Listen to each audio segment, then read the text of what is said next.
Durud Patriots, good morning, good afternoon, good evening, wherever you are. Welcome to day 97 of Iran Revolution Live.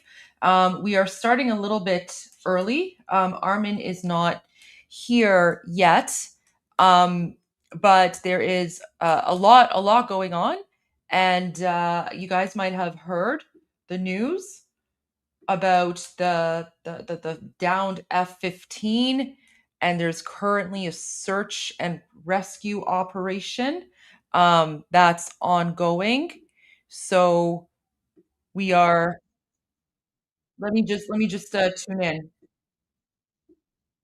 It is a good distance off the coast, although it is in that southwest province. That triangulation I've seen is a good distance off the coast. It appears to be a very open area. That is not good, obviously. If you are one of those crew members, you are trying to find cover. At the same time, it's better, as some of your guests have been saying, being in an urban area where so many people could surround you. So that is good news and bad news in a sense. So it depends how long the crew member or crew members have to survive in that situation. It also depends, of course, on the sympathies of those people who live, the very few who live in that area. Are they sympathetic towards the Iranian regime? Do they perhaps have some support in their hearts and minds for what the US is doing? They do. We'll have to see. They do. And as I say, there is some significant information now about the search and rescue operation. I'm going to wait for Jennifer Griffin to bring that to you when she has it confirmed. Jonathan, thank you. And yeah, we're following all the same. I also want to just confirm really quickly, guys. So there is a growing movement now. So Said Qassemi Nejad, who's like His Royal Highness's like top advisor. So there's a message going out in Iran right now. The duty of patriotic Iranians and the Immortal Guard forces is to assist in the rescue operations for the American pilots and to disrupt their capture operations by the regime's forces. And then also, here's this video. Let me just share this really quickly. So this guy's in Tehran. He's filming this. This is an IRGC missile that it was launched and then it failed, and then the missile hit like a residential area, and people got this on camera. But this is the important part.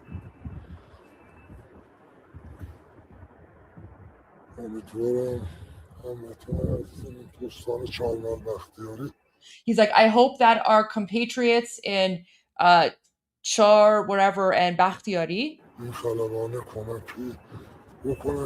He's like, I hope that our compatriots in the area where the fighter pilot is the jet went down.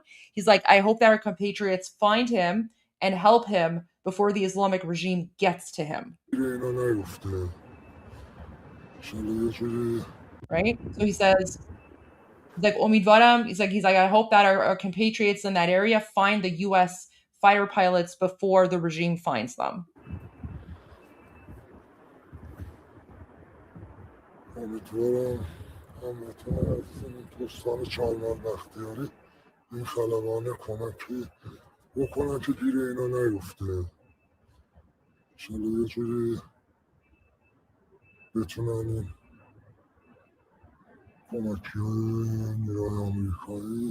So he's saying komak be niruy Amrikai. That means help the American forces.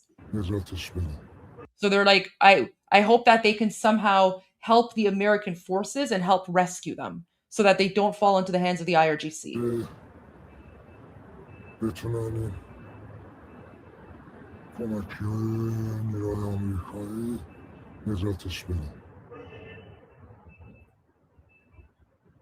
So that's basically the sentiment. That's the sentiment right now in occupied Iran. This is the video. So I hope our dear compatriots in Chahar Mahal and Bakhtiari will help the American pilot so that he isn't captured by the IRGC. So that's a sentiment that we all have across occupied Iran right now.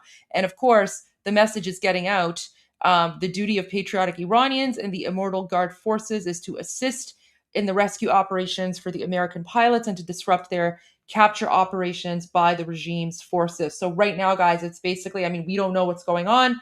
I'm sure Americans and Israelis have way more intelligence than we do, but there is a movement within occupied Iran right now by the anti-Islamic regime Iranians, like the freedom fighters, to try and hopefully get to the pilots before the Islamic regime, if they're not rescued first by the U.S. or Israel.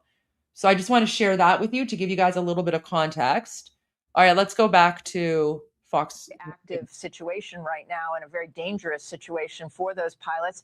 It is, I think, really important to point out there have been 11,000 strikes inside Iran, including hundreds, if not more, airstrikes by pilots flying over Iran, and no incidents like this up until now. We have reported that at least 12 MQ-9 Reaper drones, those are drones and unmanned, have been shot down over or gone down over Iran. Those are $30 million planes that were lost since the start of the war. So there is a lot being fired into the air, despite the claims from the Pentagon repeatedly that they have air supremacy and can fly anywhere they want inside Iran. Jennifer, Haley? Thank you. Well, if you are just now joining us, just want to reset the scene here. For a moment, there was an F-15 that was down in southwest Iran. It is near Karg Island. That's that strategic area by the Strait of Hormuz. Search and rescue mission is ongoing. We are told it is typically 2 pilots in this aircraft. We will keep you updated all hour with the latest. Stick with us. More on this developing situation after the break.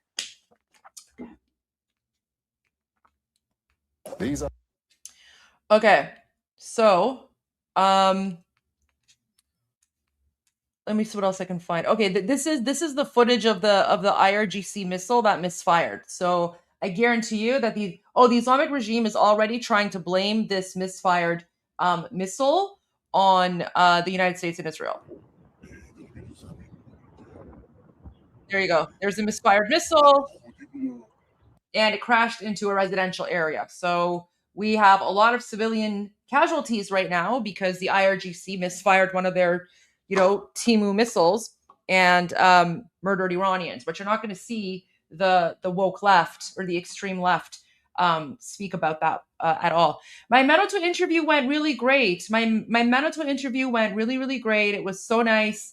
No, it was fantastic. And they even mentioned how, they've seen us translate some of the, the calls, right? Like when Iranians call in and share their, info with, share their stories with Manoto.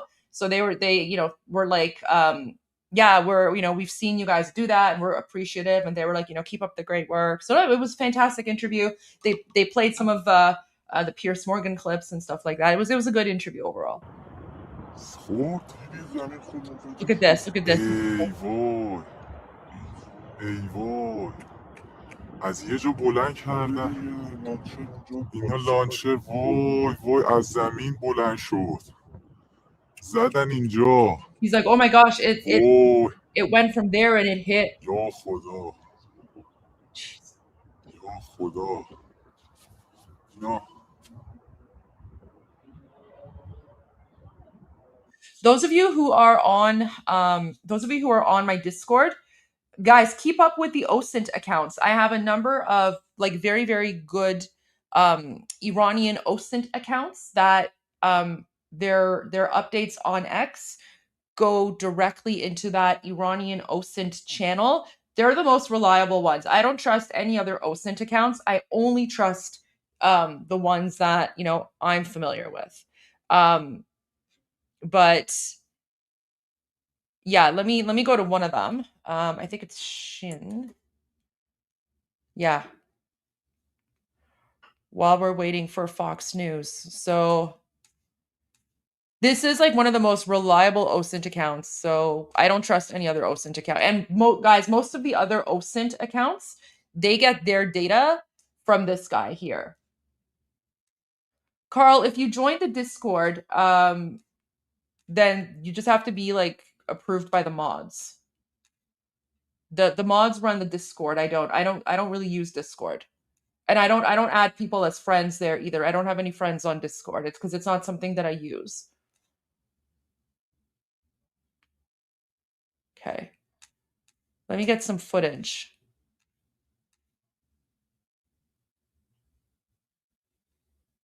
Okay.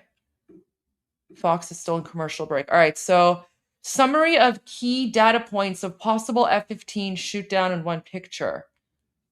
So they think it's like somewhere here.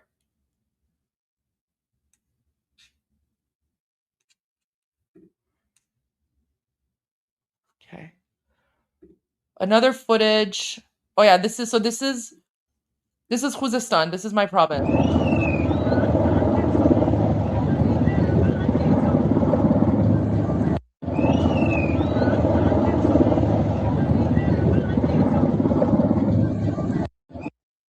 It's someone is saying it's time to start calling the USA and Israel the allies. Yeah, 100%. They're out. Like, we're all allies in this. We're all allies.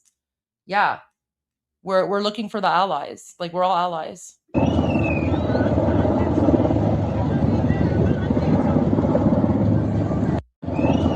Okay, so there's that. All right, Fox News is still commercial. You know what? Actually, let me just make Fox News a separate tab so I can keep. Oh wait, I think it's back now. Rescue methods. Sir, thank you for your service and for joining us today. So talk to us about exactly what the search and rescue crews are going through right now. Yes, thank you. First of all, I can talk in generalities because, as you can imagine, there's a lot of this that is very classified in the techniques that are applied to make sure it's done right. But I think what Americans need to know most is that before something like an Operation Epic Fury kicks off, that there is a multi-layered system and plan put in place for recovery of isolated personnel, whether that be pilots, special forces, or other things like that. And that is rehearsed, and it takes everything from space assets down to boots on ground in small teams if necessary. The individual pilots themselves are extraordinarily well trained on what they are supposed to do. And the people who are looking for them will know what they're supposed to do, and there are techniques to know what they're going to do on the ground where they're at. And then there's, of course, what we hope is a successful rescue. And the process after that is the same, regardless of whether they're missing for 6 hours or 6 months. It's just a matter of extent and how long it takes. But this is not just a mission that's going on in Central Command right now. Amongst all the other missions, this is the mission, the focus that they will remain focused on until they have a conclusion for this. So it's important Americans know how big of a deal this is to the military to ensure we recover anybody isolated behind enemy lines. Sir, part of the approach to this excursion that we've been learning about is the participation or lack thereof of other countries. In a rescue operation such as this, can we count on our allies to be involved and included as well? And do they provide support and assets in instances like this? There's a possibility if it's requested. The way the American forces plan these specific missions, we plan them primarily with our own assets because we are so specialized and highly trained in what we do and how we operate together. And that includes also on the technical side. But there's always the ability of either host nations to assist in specialized ways that we may need help with, and even inside Iran, if necessary, there may be means to help with this also. And those kinds of things are where it gets pretty sensitive on what can and cannot be shared. You know, I'm looking at these images, and again, these were unconfirmed images. If our producers have them, we will pull them up. But they are the first images we are getting of the battle damage assessment. I'm not sure if you can see them, but what does the U.S. military do when they get images like this? Well, first they're going to assess and see whether or not they truly are legitimately parts of American military equipment. And then they're going to, if they can do that, they're going to simultaneously assess what type of equipment it is exactly. And then as time moves on, there'll be a determination about what to do with the material that's on the ground and what information we can get out of that. And again, this is another area that is going to be highly classified in how we do business. But that's going to be the first thing is make sure, you know, what is truth? What do we really know for a fact right now? Because that leads to some other conclusions about how we execute any kind of rescue or recovery mission. And Lieutenant Colonel Gobb, if, and we pray both of these pilots are recovered alive, but let's say that they were able to recover one alive. I know he immediately goes into medical treatment, but I imagine there is some interview process as they try to determine the whereabouts of the second pilot. Tease through those different theories of how that would work. Well, again, that process is fairly standardized. Yes, it's going to be medical, and there will be other processes to make sure that if there's intelligence information to be gained by this, that can be of value to not only recovering or rescuing a second pilot if necessary at that point. It's also, what happens specifically from the pilot's perspective that may be able to be applied to lessons for other pilots in case there's something there that it will help them learn to be able to fly safer in Iranian airspace. And all of that will happen fairly quickly as long as that crew member is medically cleared to continue on with the rest of those tasks. But there's a series of things that have to do with a full recovery, even back to the point of where they could be a return to duty and keep flying missions. Colonel Gobb, thank you so much again for your service and for joining us today. Now, if you are just turning on the television and joining Outnumbered, you will learn that there is reports of a downed F-15 there in the southwest province of Iran near Karg Island. The president has been briefed on the situation, and we are keeping you updated to the minute, to the instant of confirmed updates. And our prayers are with those two pilots and the United States as they seek the primary mission to recover them. Stay with us. Still have moderate to severe ulcerative colitis or Crohn's?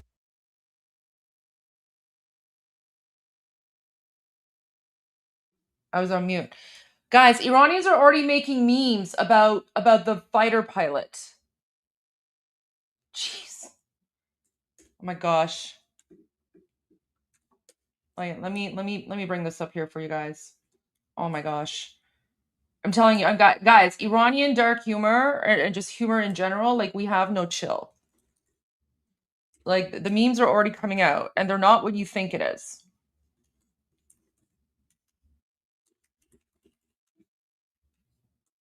Gosh. Here. Let me show you the one image. Oh my gosh. Oh my gosh. So bad. This is a serious situation. So they're like, oh look, we found the fighter pilot. The fighter pilot is now being fed Iranian food. Yeah, with his new Iranian wife. Oh my gosh.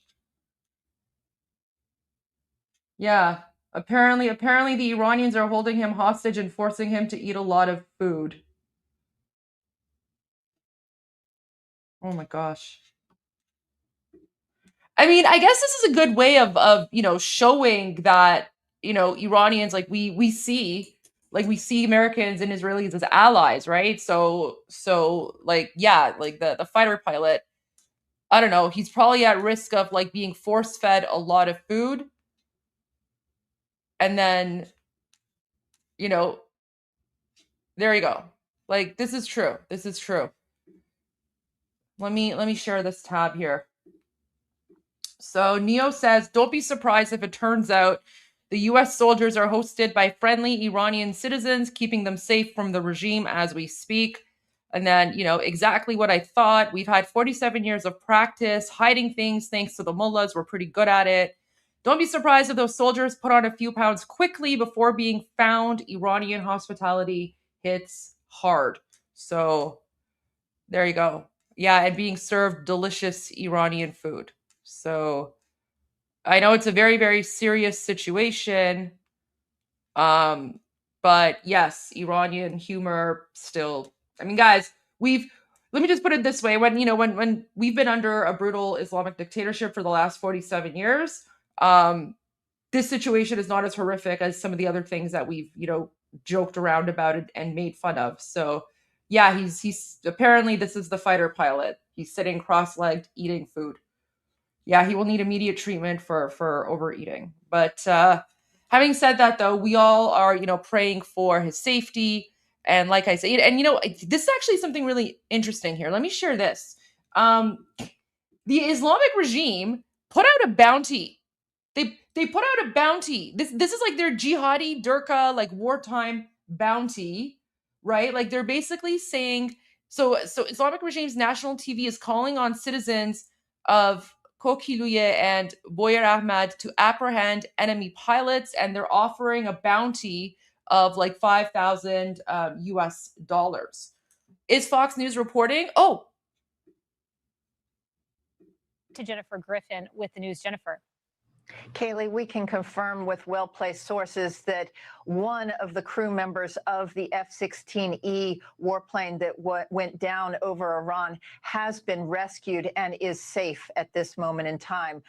We have been reluctant to report until now about this rescued crew member of the F-15 because of the sensitivity of the search and rescue operation, but we can report that one has been rescued and is getting medical attention as we speak. We don't know if it was a male or a female pilot. As we've reported in the past, there are both men and women flying these F-15Es, but that is the latest and very good news, of course, that at least one of the two crew members did survive. Kaylee? And Jennifer, quickly, we just have a few moments here. Our thoughts immediately go to that second pilot. I imagine the search, the rescue, it is ongoing. Any news on the second pilot?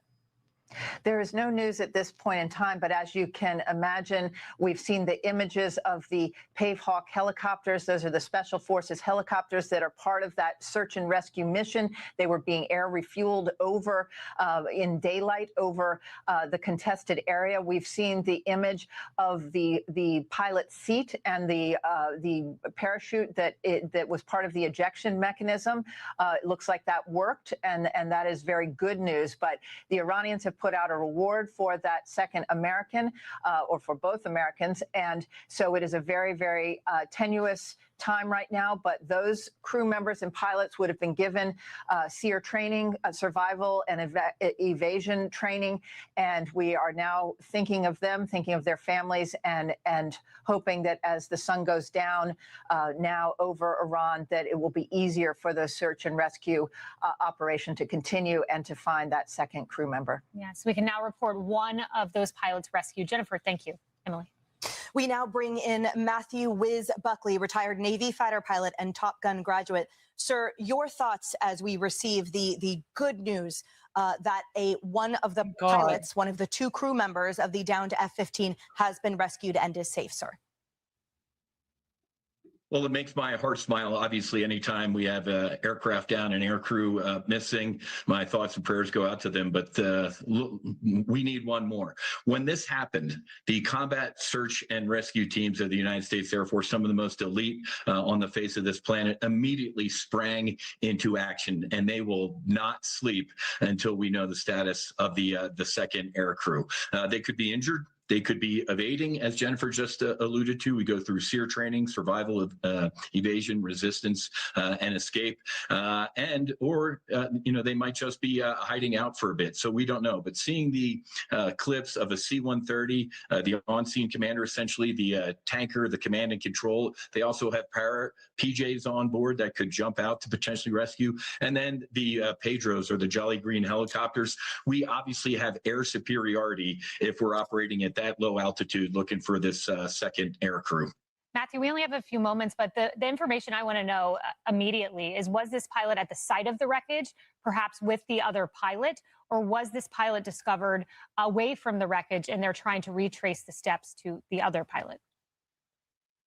Well, it's a great question. I'm not going to dig into too much of the secret squirrel stuff that goes on from an ejection and winds and the area that the search and rescue folks are looking in. But it should be, the second air crew should be around there. But if they ejected in a dynamic situation, the jet was out of control, they might be further apart. It depends on a lot of factors that I just don't want to dig into.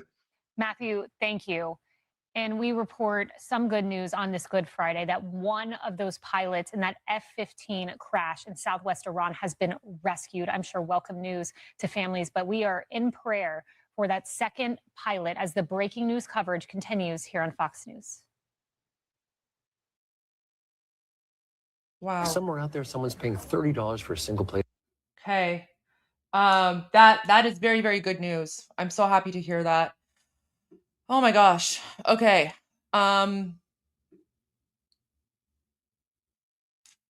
Wow.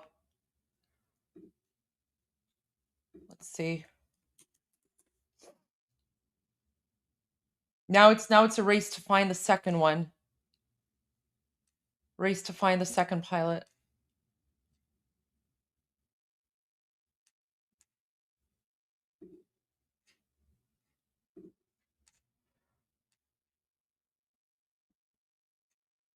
Okay.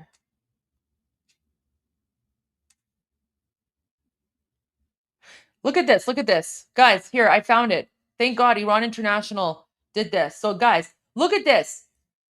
Like, this is how much the Islamic regime knows that the Iranian people hate the Islamic regime, and they see the Americans and Israelis as allies, right? Because look, this is the message that the Islamic regime put out, offering a bounty of $5,000 if people bring in, like, if they capture the pilot and hand him over alive to the Islamic regime, right? Obviously, Iranians aren't going to do that because we're not a bunch of like savage jihadis. And the message right now going around in Iran and going out by the king's team is that it's the patriotic duty of Iranians to support the fighter pilot and make sure he gets to safety and to disrupt the operations of the Islamic regime. But listen to this, like, guys, this is like so North Korea-esque with like the weird military marching music in the background. Like, watch this. توجه بفرمایید بینندگان عزیز توجه بفرمایید اهالی استان کهگیلوی و بویراحمد مردم عزیز و غیرتمند اگر خلبان یا خلبانان دشمن را دستگیر و زنده تحویل نیروهای انتظامی و نظامی دهید مژدگانی و پاداشی ارزشمند دریافت می‌کنید. That's not even footage from توجه. What is this? What is this? I don't even think that's footage from the jet. I don't even know what this is. It's just like random pieces of metal in the back of a truck. And what's with like the weird like march trumpet North Korea communist style music in the background? But yeah, so they basically have to try and offer a reward. They have to try and offer a reward because they know that Iranian people don't want anything to do with them, right? So yeah, it's basically on. It's a search and rescue operation right now. But I'm glad, thank you to Iran International for adding like English subtitles here. Jeez.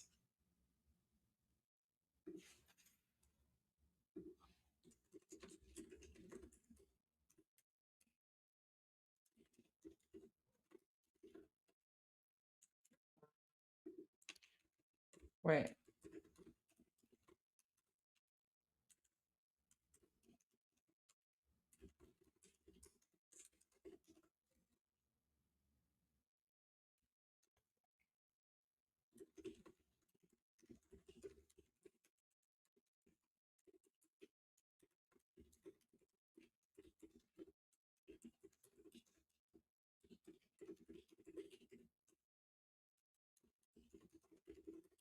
Okay.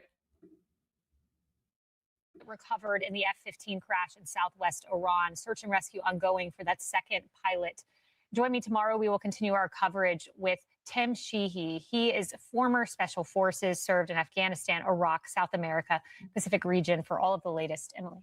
We will all be watching that and watching this continuing coverage as we bring you updates by the second, confirmed and verified in what is a situation that is demanding and is receiving the nation's prayers. We are praying for those pilots, for the primary objective at this moment of our entire military forces to recover and rescue these pilots, with the one recovering and with their families who serve alongside of them. Thank you for joining us and for trusting us. And now here's America Reports. Search and rescue efforts are now underway inside Iran after a US F-15 fighter jet was downed. a source telling Fox that one pilot has been rescued while a search is ongoing for a second crew member. Meanwhile, Iranian state TV circulating images of the alleged wreckage from the fighter jet. Hi, I'm Benjamin Hall in today for John Roberts, and I'm in New York City, and I'm joined by Anita Vogel. Hi, Ben. Great to be with you. I am Anita Vogel in Los Angeles. John Roberts and Sandra Smith are off today. This is America Reports. President Trump has been briefed on the down F-15 rescue mission by Central Command. In moments, Brent Sadler joins us to weigh in on what the rescue operations might look like. Fox team coverage is ready. Peter Doocy is at the White House, but first, Chief National Security Correspondent Jennifer Griffin has more on the search for the downed U.S. fighter crew. Hi, Jennifer. Hi, Benji. Well, we can confirm that at least one of the pilots of the F-15E fighter jet, which went down, we're told, according to the IRGC, they shot at the plane, and that there is some indication that the plane was shot down in that southwestern province of Iran. You can see here there's an image of the pilot's seat that ejected. It looked like it ejected safely with the parachute on the side. And again, now that we know that at least one of the crew members has been rescued and is receiving medical attention, that's good news. But it's starting to get dark in Iran right now, and the search and rescue operations are continuing. It will be a lot easier in the dark for them to find that second pilot. Hopefully their SEER training will have kicked in. That is their survival and evasion tactics that they've been well trained on. But of course, there's always the fear that this American pilot could have been taken hostage. The Iranians have put out a reward for the U.S. pilot, and there is a race against the clock to try and find the second crew member of that F-15E. You'll remember at the start of the conflict, 3 F-15Es were shot down over Kuwait, a friendly fire incident when a overzealous Kuwaiti pilot mistook them for incoming. We saw images of one of the female pilots ejecting from the plane, landing on the ground, smiling. Yeah, they've offered a reward because Iranians aren't just going to give it up. So they're trying to bribe Iranians, but as if that's going to work. Like no one is going to take up that stupid bribe. Fortunate incident which occurred hours ago in this remote part of Iran, in southwest Iran. Benji. Jennifer, it's Anita Vogel. I wanted to ask you, first of all, thank you for your excellent reporting and such a tragic story on this Good Friday. But the fact that we see the images of the one seat and the parachute, does that tell us anything about where the other pilot may have landed and where that seat might be? Are you hearing anything about that? I don't think we can tell from these images that were put out. And remember, they've been put out by the Iranians from eyewitnesses on the ground. At first, we did not air them because we weren't sure if they were Iranian propaganda. But as we've been able to report more details of this story, we're more comfortable. And now that we know that one of the crew members was successfully rescued, that we can be pretty sure that at least, again, one of the pilots was able to eject. It's a good sign that that seat was intact and that you see the parachute there. But it's not clear whether that is the seat of the person who was rescued or whether it is of the person who is still missing. We don't know if it's a male or female pilot at this point in either of the cases.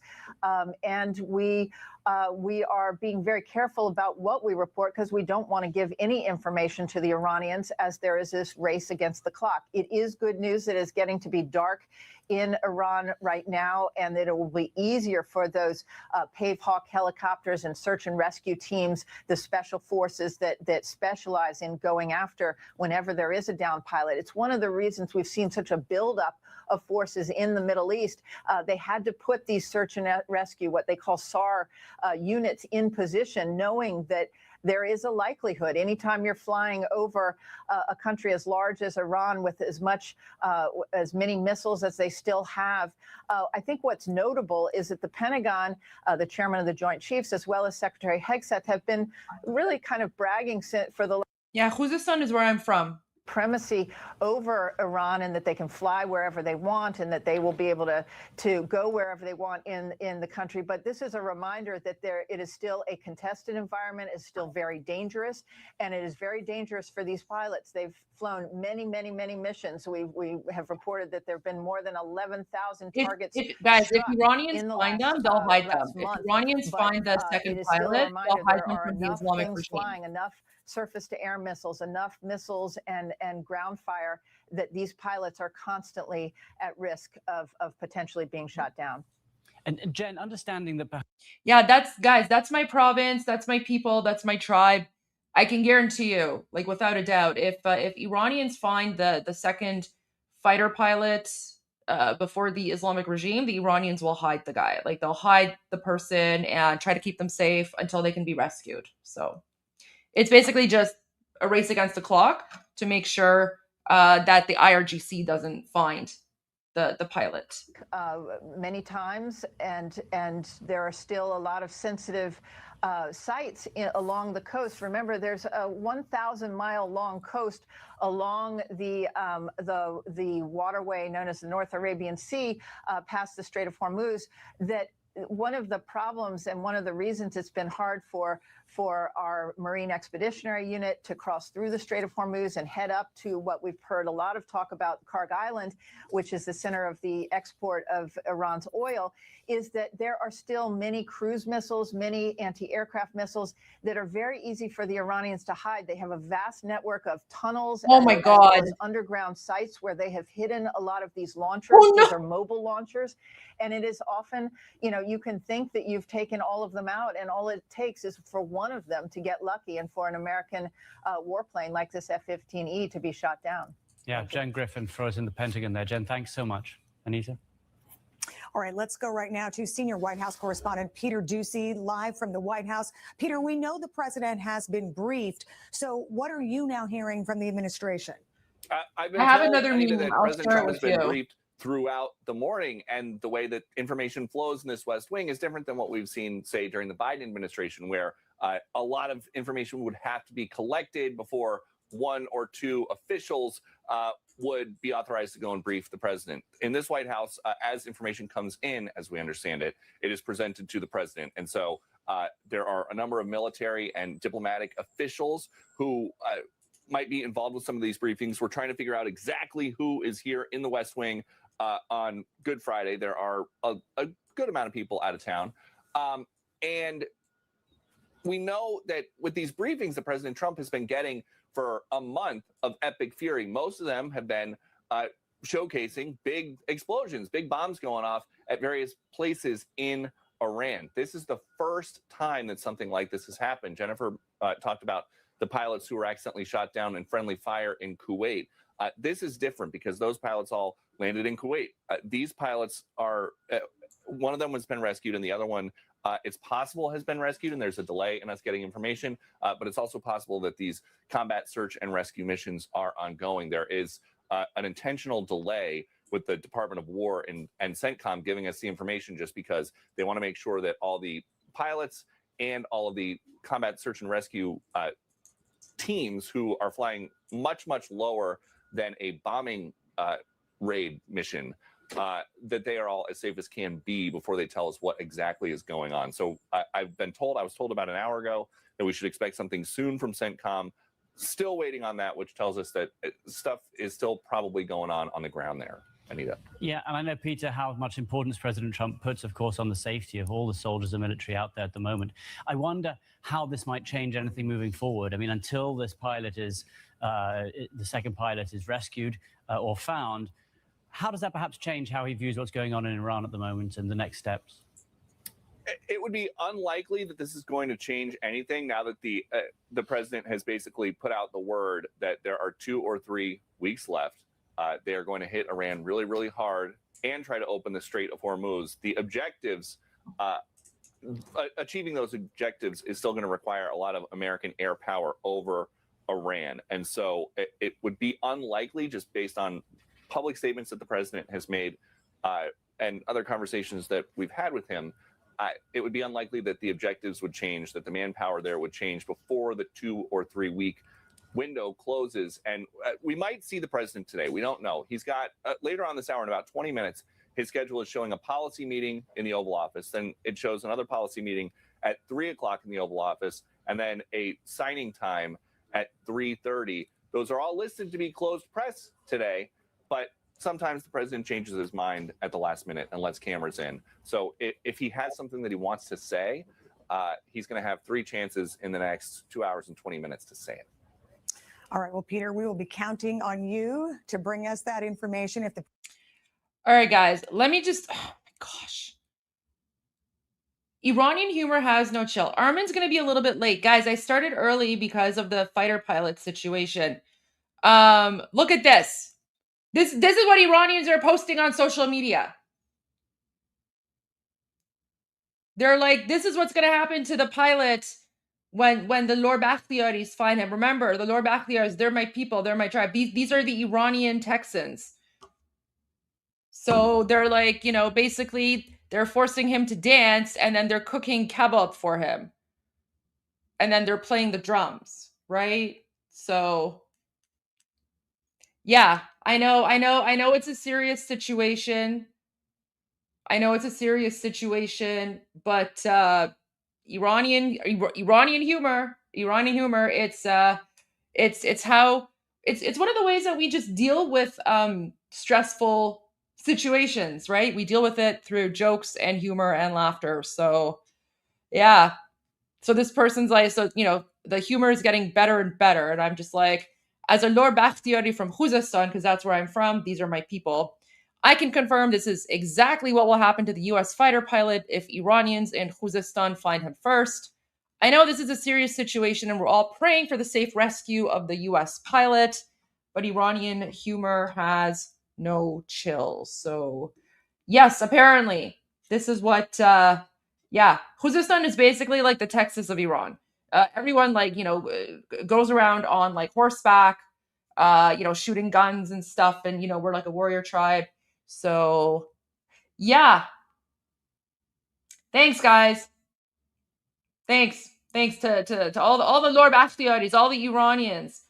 Oh my gosh. What if he doesn't speak the Lord language or Farsi? Guys, we speak English. Iranians speak English. So Iranians, the vast majority speak English. So it's all good. It's all good. There's nothing to worry about here. But yeah, I basically opened up my X account to see if we can have, if there's like more news or something. And I'm just, guys, be prepared, because now social media is going to be flooded with memes of Iranians feeding American pilots kebab. I just pray that he's safe, hoping and praying for his safety. Okay. Let's go back to Fox News. Oh, wait. And is something that is in place before we obviously ever go into combat. It is rehearsed daily, this scenario. And we have a saying in the fighter pilot world, stay ready so you don't have to get ready. And today is a perfect demonstration of the professional men and women that coordinate together when we have a crew member who is shot down. And you look at the dynamic of this air war, and we've gone from stealth to non-stealth aircraft with the F-15E that you're showing up there right now.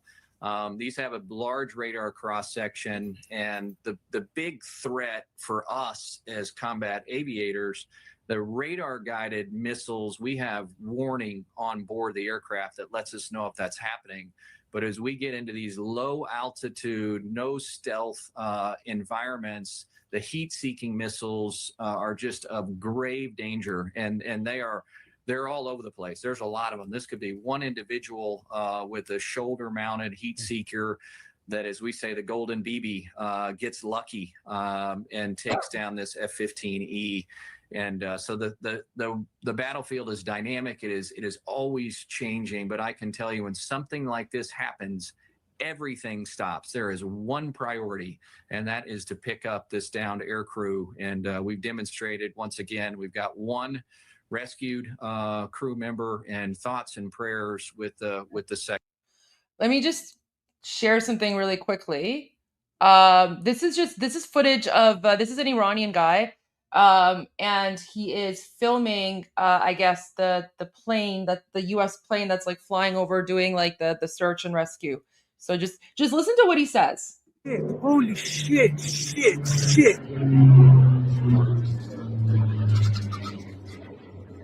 Yo اول فصل. And then you hear the chicken in the background. So this is like some guy in like a, you know, like a rural area somewhere, probably like a farmer or something. And only in Iran will you hear someone go, you know, holy shit, holy poop, and then they're like ya Belfast, and then you hear chickens. Holy shit.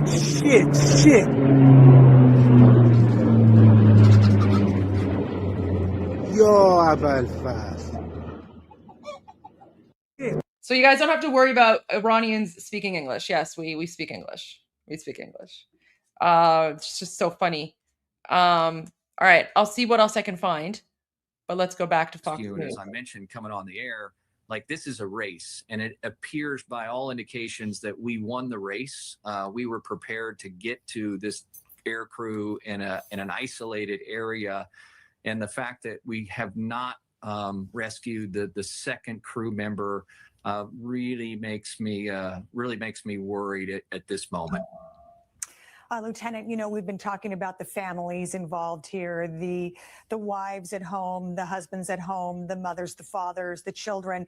At what point does the military let these families know that it was their loved one that was involved in this incident? Yeah, it's way down the process for obvious reasons, and the CSAR process in itself, search and rescue, is highly classified, as I mentioned, highly efficient, and the families, unfortunately, they're not part of this, and that is the main focus: is that we get them rescued, we get them back, and then that communication chain will start to flow. And you know, my civilian life as the founder of Folds of Honor, I'm all too familiar with the price of war. And I know so many Gold Star families that have gotten that unthinkable knock at the door. And we've been blessed at Folds of Honor to award over 73,000 scholarships, over $300 million in education to these families. And I will tell you, as a combat aviator, for me, the hardest thing I ever did was kissing my wife and kids goodbye. And the realities of that moment become front and center on this Good Friday. Is we had this crew go down on that F-15E, and that's where we can go as civilians for these families, for everybody fighting in Iran right now, is our thoughts and prayers. Well, Dan Rooney, thank you so much for joining us today. We really appreciate it, and we may come back to you later, so thank you, sir. And we're going to have more on this breaking news. Stick with us. We're just going to go away for a quick break. Guys, my timeline. Look at my timeline. What have you guys done to my timeline? Look at this. Look at this. Look at this. There's this one. There's this one. Look, there's this one. Iranians are literally posting AI-generated images of like Iranians barbecuing for the US fighter pilots. Again, the Lord Bakhtiari. Oh my gosh. Here's another one. Okay, no, I already seen that one. Where's the other one? Look at this one. Another one where he's like, apparently he's in pajama pants. And they're barbecuing again. Gosh. But I mean, this is good. This is good for showing, you know, everyone that like we Iranians, like we hate the Islamic regime. We view the you know, Americans and Israelis as allies, right? So part of this meme comes from, you know, the fact that we view Americans and Israelis as friends and as guests, right? So, yeah, like this is like, you know, we would, oh my gosh, here's another one. Look, here's another one. Oh my gosh. He's like, don't worry about the American pilot at all. Let Kabul should get eaten. Oh, Okay, it says don't. So basically, he's saying don't worry about the the American fighter pilot at all. Just let him have some kebabs with the lures, and then he'll return back to the base. So it's basically all like barbecue and kebab jokes. So again, guys, this is actually really good input and insight into like Iranian culture and Iranian memes and Iranian humor, right? Like this fighter pilot who's here. I mean, yes, we're all worried about him, but you don't see Iranians going like, oh, find the guy, behead him, and like death to America. Instead, Iranians are making hospitality jokes, right? They're making like jokes about how they're gonna like overfeed him with kebab and give him like an Iranian wife type of thing. So it just goes to show like this is a very good, like, I guess, real time input and insight into what you can expect in a free Iran, right? What you can expect in a free Iran and how you can expect Iranians to react to the presence of Americans and Israelis, right? We're a civilized culture. Unfortunately, we've been occupied by Durka jihadis, but over 90% of us hate them. So yeah, I don't know. Wait, did I add this one to my list of memes? Let me see here. Another one. No, wait, did I add this one? No, I haven't added this one yet. Wait, let me add this one because I'm making like a thread of like another one. I'm literally just like, I just have to make a thread now of like all of these like fighter pilot memes that I'm seeing. Wait, what's this? Oh,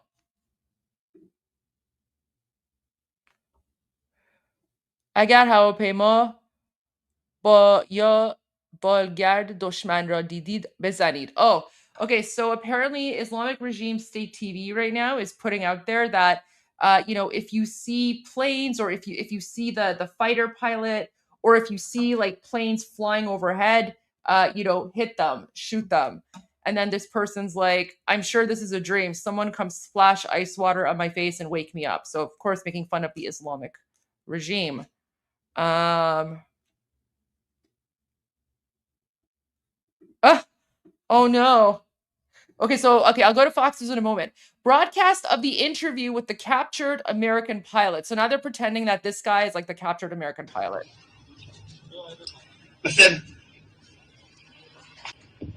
Hello. Thank you.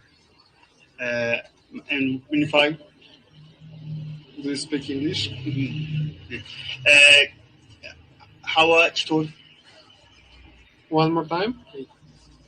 How? I don't understand you. Gosh, that's crazy. All right. Anyways, Armin, welcome. Thank you. Sorry, we started a little bit early because of the news. It's okay. Yeah. No, I understand. Yeah. Yeah. How are you doing? Concerned for the pilots, but hopefully the Iranian people will find him before the regime does. Yeah, actually, Armin, I've got a photo. It's unverified, but this is apparently a photo, and apparently the Lord Bakhtiaris found the American pilot. It hasn't been confirmed yet. Do you want to see the photo?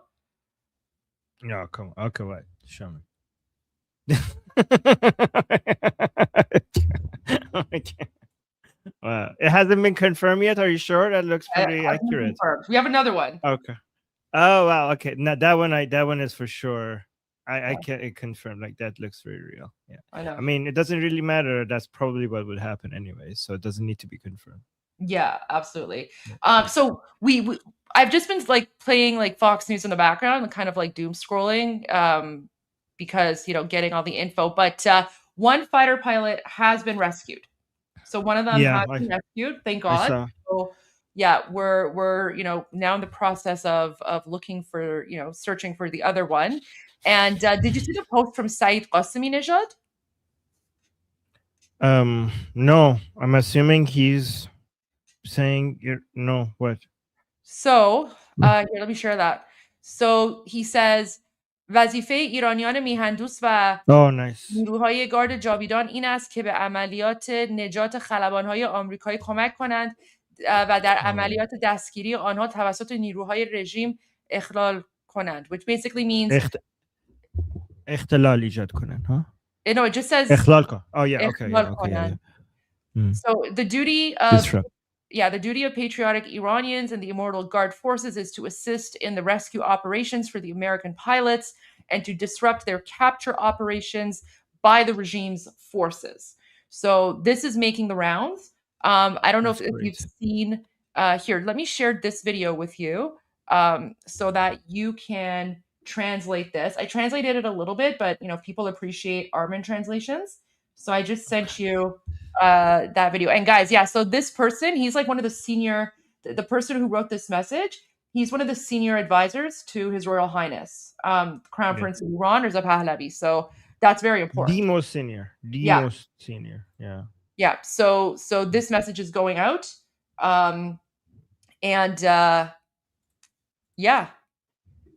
So even like Iranians inside of occupied Iran, they're also like putting out the word that, we need to help our allies, right? We need to help Americans and Israelis because they are our allies. Okay, let me play it once to see what's happening first.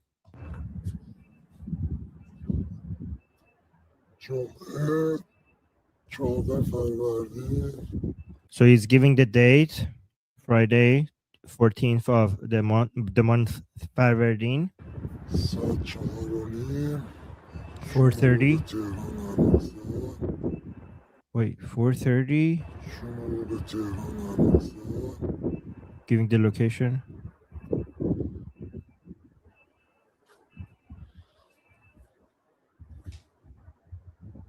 امیدوارم هموطن عزیزم این دوستان چهارمار بختیاری این خلبانه کمکی بکنن که گیر اینا نیفت.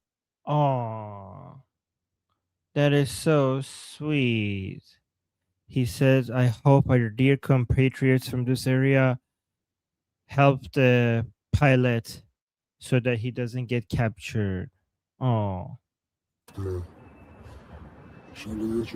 درود به شرفت. درود به شرفت. انشالله یه جوری بتونن کمکی های نیروهای آمریکایی نجاتش بدن. He's hoping that the aid groups from Americans come and help him soon. To come and help him out. Oh.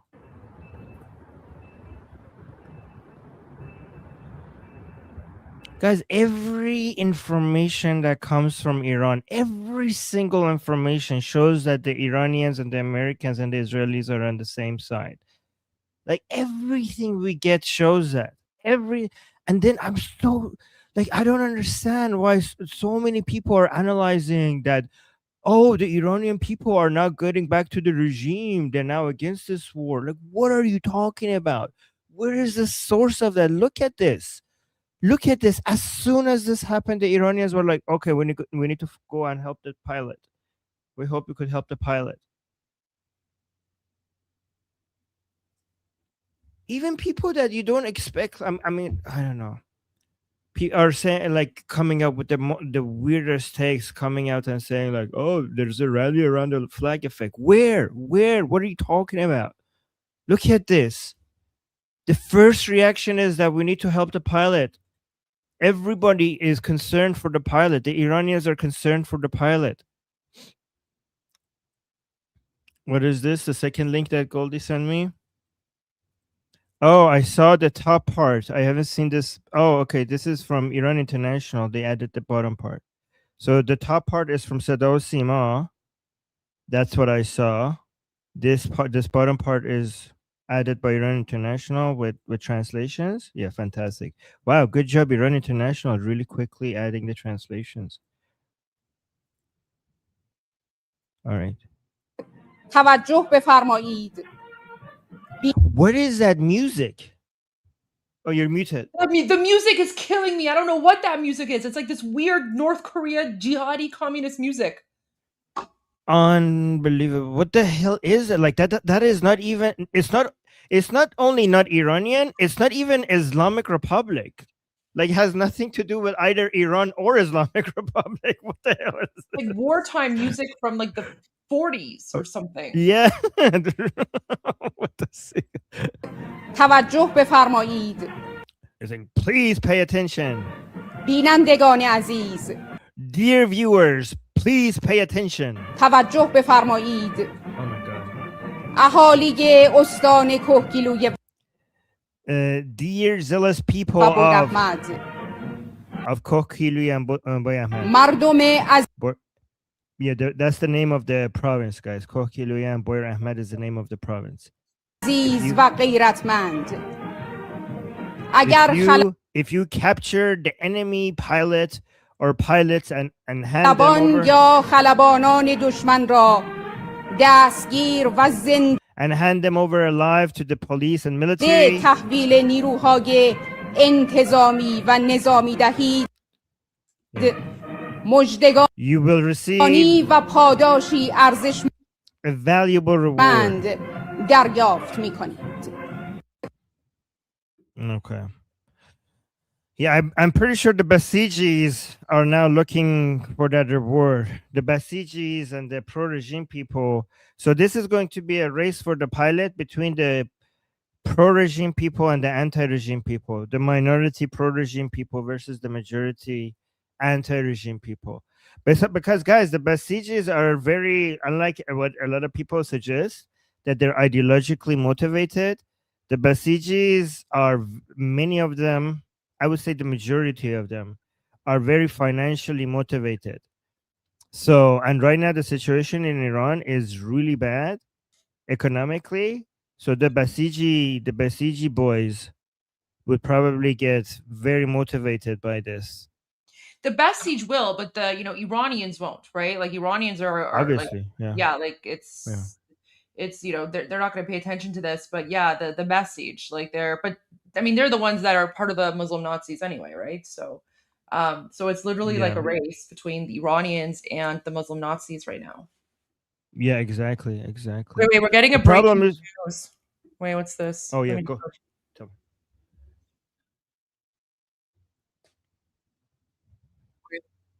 Breaking news. National security correspondent Jennifer Griffin at the Pentagon. Jennifer, what's the latest? Benji, we can confirm that it appears as if this F-15E Strike Eagle was shot down over southwestern Iran.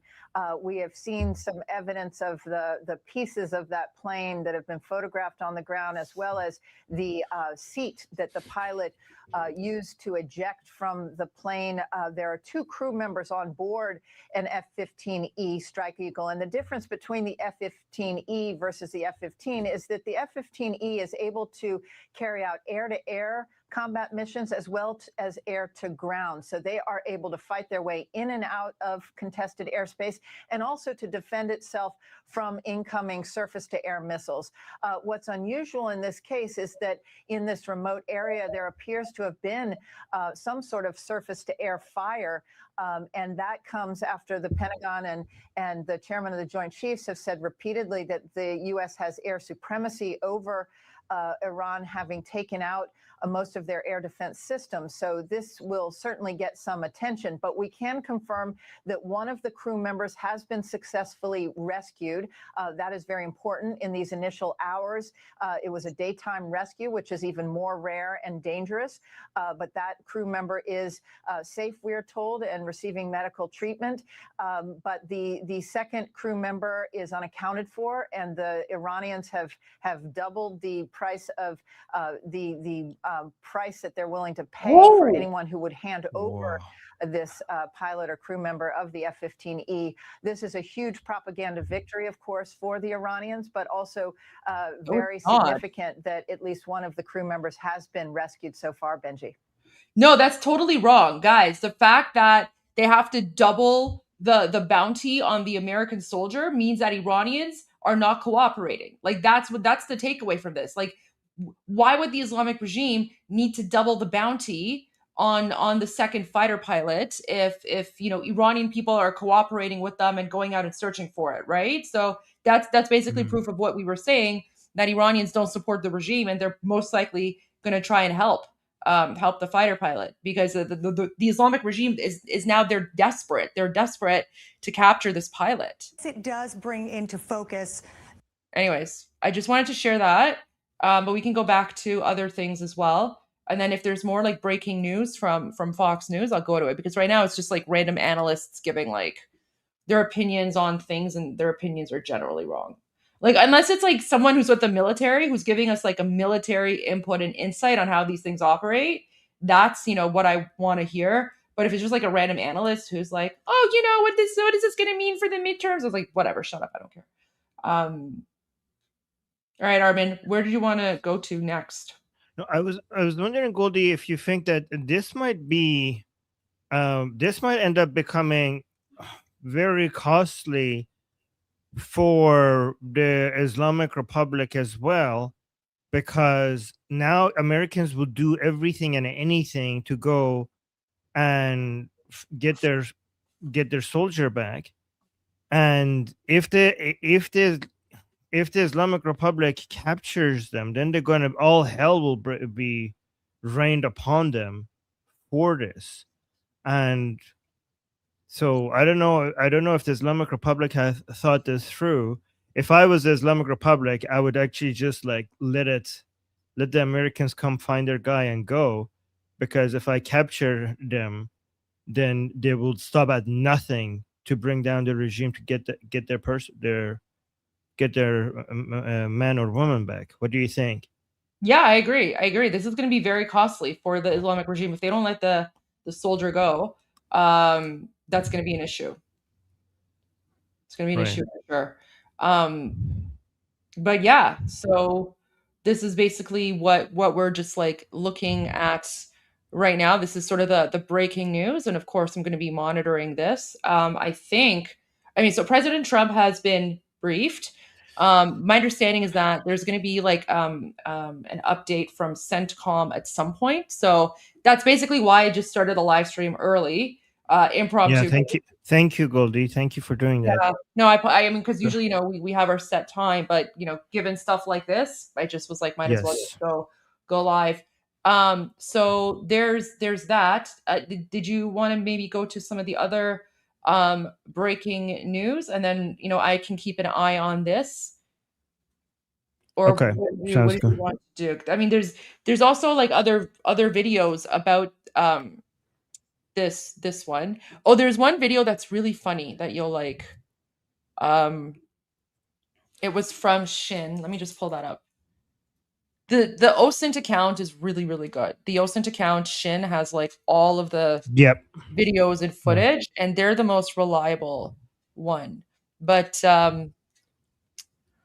there's one. Wait, where is it? Wait. It was, I just showed it. Where he is. It was a farmer, and he was yelling, Ya Balfaz.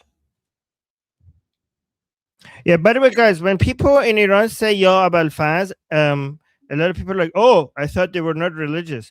It's just Ya Balfaz has just entered into such a common phrase in our vocabulary that whoever says it, it doesn't make them religious.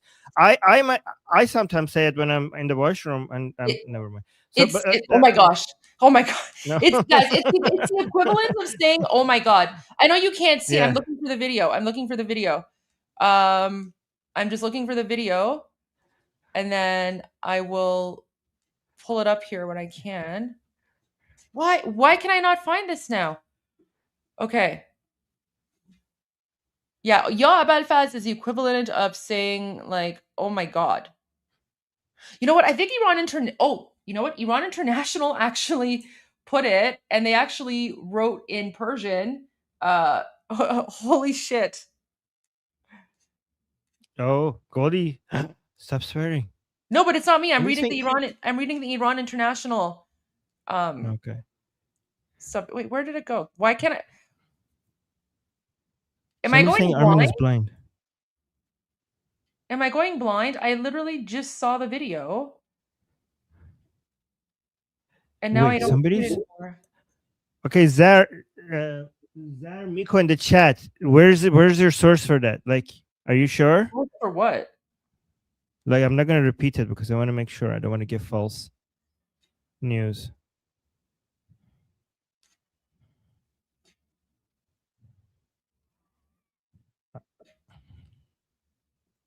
Let me see. I hope this is true. Let me see.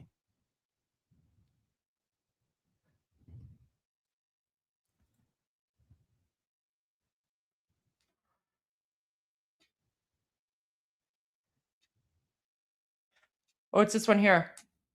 Armin, listen to this. Oh,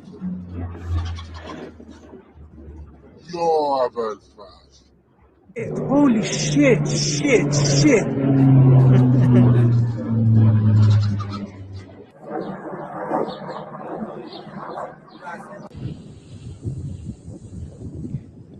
what is that? Is that the rescue operation? Yeah. This Oh, is okay. footage from the search operation, the CSAR team. Combat Search and Rescue Mission. So that's footage. So Iranians are getting some footage. But guys, only in Iran will you hear someone say, you know, Ya Abul Faz, and then like, holy shit, Ya Abul Faz. It's just, Yeah.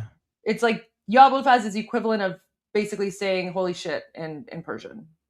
Or, you know, like, oh my God or something. So yeah. A lot of like non-religious Iranians say that too. So Yeah, I say that sometimes. Like just like I say, "Oh my God," as an atheist sometimes. yeah, that's exactly what it is.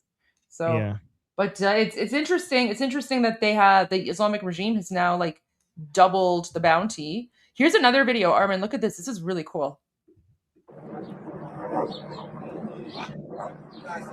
Go get your man or woman. So there's that. Goldie, Goldie, this is the greatest fantasy of pro-regime people is to capture, I kid you not, a female pilot. A female pilot. I know, I follow them a lot. This is their biggest fantasy. A female blonde American pilot. For some reason. So messed up. These people are so messed up. Yeah. So messed up. Look at this. He's like, film it. Oh.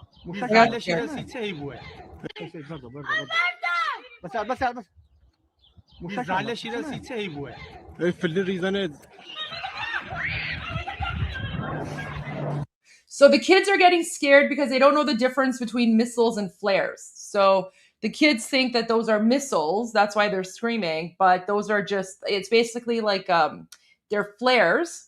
And the flares are basically meant to like confuse any potential missiles coming at the airplane. But, you know, the kids don't know that. And then the one guy is like, Mushake, like, are those missiles? And the other guy's like, I don't think so. It's something else.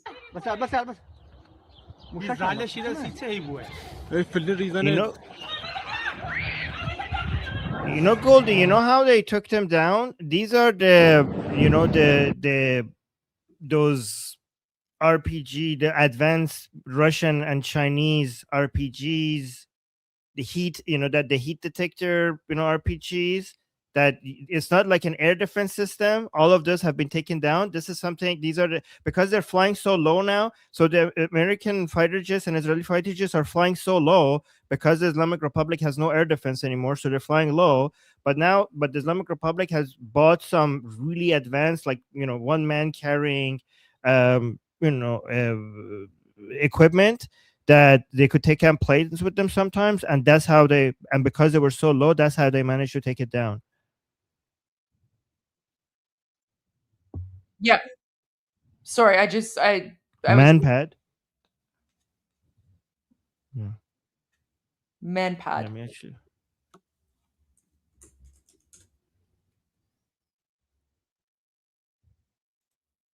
Shoulder-fired surface-to-air missiles designed for use by individuals or small teams to destroy aircraft, especially low-flying helicopters and planes.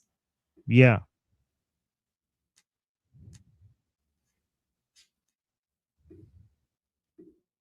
You know what's really funny about this is that you have like the so-called moderates who are saying, "Oh, we want a ceasefire. We want to end the war." Do you think after this President Trump is going to entertain any sort of ceasefire or negotiations for ending the war? Yeah, no. The so-called moderates, what they're doing is that basically they're doing a pick me for President Trump. They're like they're seeing this as an opportunity to become the next leaders of the Islamic Republic. So they're trying to signal to President Trump that we're more reasonable. So pick us, like basically kill everybody else and make us the leaders. That's why they're talking like that. Wow. Yeah.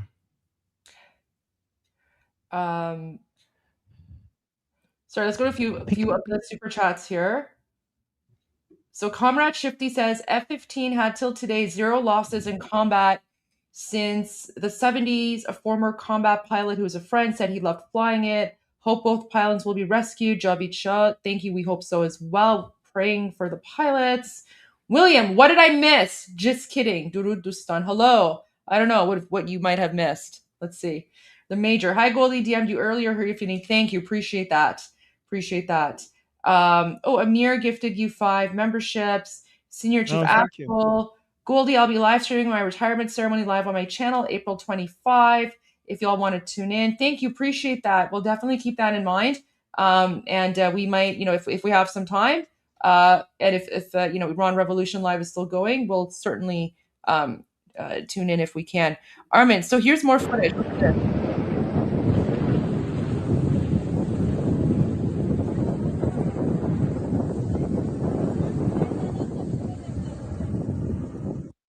Just a lot of footage coming out here. And then that scenario also can be a friend, though, to the missing crew member, because obviously it makes avoiding detection easier, and the search and rescue assets that are being brought to bear. Obviously, night vision is a big part of that. So we wait now to find out the fate of that second crew member. The best case scenario, that person is found pretty quickly. The worst case scenario from a U.S. point of view is that that person is captured and then paraded on Iranian state TV. Anita. We have to make sure that that we hope not to see that, Jonathan. Jonathan Hunt, live in Tel Aviv. Jonathan, thank you so much. Yeah, that's true. We are praying that that's not true and that he has survived this crash as well. But we'll have more on this breaking news just after a quick break. Yeah, we cannot allow that to happen. Okay, Armin, over to you. Okay, we have some concerning news. Let me close this. With Hashd Shabi. Oh, where did Goldie go? I've taken over. This is a coup d'etat. I'm in control now. Guys, this is a coup. I'm in charge right now. I have taken over the channel. A short... You've taken over the channel, eh? Yeah, okay. Yeah, regime change. Oh my gosh, regime change. There you go. Guys, I hit the back button by mistake on the wrong tab. It happens sometimes. Okay. Yeah. But I will be right back. I'll be right back. Okay. Short coup. All right. So Toyota's takeover. I mean, no, Hashd Shabi are taking over. They're coming in. It's always Toyotas. By the way, guys, don't hate on Toyota when terrorists use Toyota. Don't hate on Toyotas. It's not their fault that their cars are so good, and the cars are so good that it makes it the terrorists' #1 choice. Oh, by the way, guys, while Goldie is away, I'm going to be on top. Look at this. I'm on top now. Okay. So look at this. Emily Schrader says, extremely alarmed to see the scenes from Iran today of Iraqi proxy militias, PMF. So guys, remember, PMF is Popular Mobilization Forces, or otherwise known as Hashd Shabi. Okay, Hashd Shabi. Entering Iran under the guise of aid. So guys, look at this. Look at this. Look how many they are. And you know what I'm going to ask? You ask it for me in the chat, okay? Because you know what I'm going to ask. Look at this. They are clearly marked themselves as Hashd Shabi and terrorist groups there to support the Islamic Republic.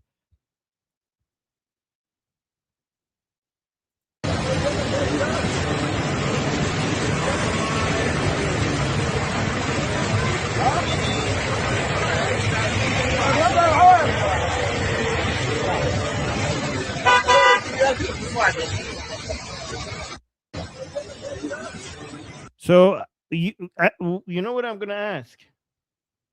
Yeah, somebody's saying this image freaked me out. Me too. I mean, I have another one here. Hold on. Look at this. It says Islamic Republic backed militias in Iraq heading to Iran. Oh, this person is asking the question. Like, where are the A-10s? Like, why is this not bombed? Yeah, a target-rich environment, exactly.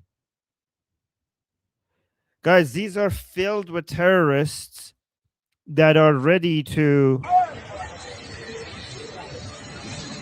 Look at the size of this. It's a full caravan. And by the way, guys, it keeps going until the eye, like as far as the eye could see. Like it keeps going and going and going. It's so big that they caused a traffic jam at the border between Iran and Iraq. Yeah, somebody's saying too many civilians. Yeah, that's the problem.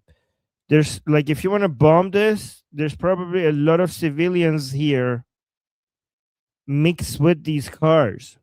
Like I saw an Iran International, somebody saying that these people, when they come, these terrorists, when they come to Iran, they make sure that they fill their cars with their family members as well, because they know that the Americans will be hesitant to hit them because their cars are filled with family members. But this is a huge concern, guys. Like when we have our next uprising, these people, there's enough of them here to be able to do another mass casualty rate. Like these people have no hesitation taking machine guns and shooting into crowds of Iranian people. So this is really alarming, really alarming. Like, how are we supposed to do our next uprising if this many terrorists are coming in to make the Islamic Republic recover from all the suppressing forces that the Israelis took out? And look at this. Their video. Let me see this video saying a video has been published on social media and explained therein, showing that members of the Popular Mobilization Forces, an Iraqi militia supported by the Islamic Republic, have been stationed in Tehran. Several of these individuals are seen in a video in Azadi Square. Look at this. Look at this. They're acting like he's treating this like a tourist visit of Azadi Square. Like he's speaking Arabic. I don't know what he's saying. He's in Iran. He's in Tehran next to the Azadi Square, and he's speaking Arabic. I think he's saying, look, we're here in Iran, because I heard the Iran part. Oh, Haria, I think he's saying the Azadi Square, like the Freedom Square. Guys, I'm trying to remember a little bit of the Arabic that I studied to see what he's saying. I don't know what he's saying. Oh my God, look at these terrorists.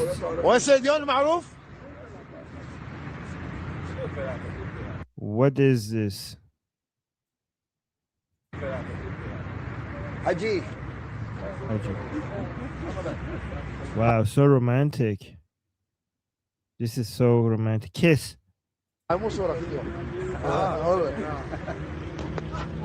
هذا حسين.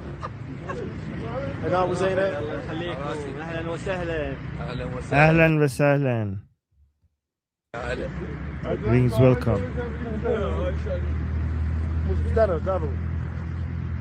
هذول الاخوان المجاهدين. Ikhwan Mujahideen. So these are the jihad. It basically means these are our jihadi brothers.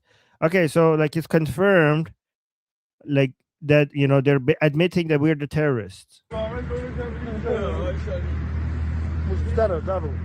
See, you just need to know a little bit Arabic to know what the hell is happening. You don't need to know that. Salam alaikum wa rahmatullahi wa barakatuh. Okay. So this is really worrying, guys. I'm not gonna, I'm not gonna just tell you everything is going in the right direction. This is in the wrong direction. This is in the wrong direction. This is going to cause us a lot of trouble. Here's another video. Saying a video has reached Iran. Guys, I really think that the Americans, it would have been well, actually, I don't know. I'm not a military expertise, but I've heard some military experts saying that the Iran-Iraqi border should have been managed better. Like, no matter how many of these terrorists you kill inside Iran, if you don't manage the borders, especially the Iraq-Iran borders, there's enough Durka people that are willing to come to Iran, especially because the Islamic Republic is now making more money because oil prices are up, and their shipment of oil is going through the Hormuz Strait, especially being sold to China. So they're making more money than before, and because they don't have a country to run, like they're not running the country anymore, all of the money, all of the US dollars they're making from selling the oil is going straight to funding their war machine, which means that they have so much more US dollars right now to just give to any terrorist mercenaries that they want to hire from Iraq, Afghanistan, Pakistan, Lebanon, and anywhere else. So there is like a sea of terrorists flooding into Iran because the Islamic Republic can now afford to pay them as much as what they need to. So, I mean, the Israelis and Americans have done so much to kill IRGCs and Basijis inside Iran, but this is like worries me that it's so easy for them to just basically bring other people. And because these people are not even Iranian, they're less hesitant to shoot into, crowds of Iranian people.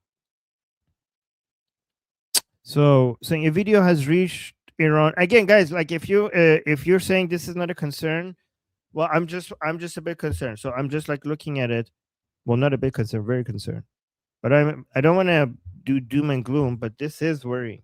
Saying a video has reached Iran International that, according to the sender's information, was recorded at the Tehran border.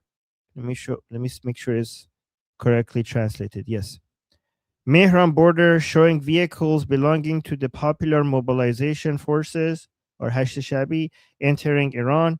Previously, a large number of these Iraqi militants supported by the Islamic Republic also entered Iran. Yeah, so why is this being allowed? Like, because we already saw this a couple of days ago. Another caravan came in, and we were wondering why it was not stopped.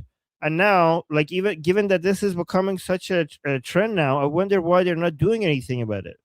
So let's look at this video as well.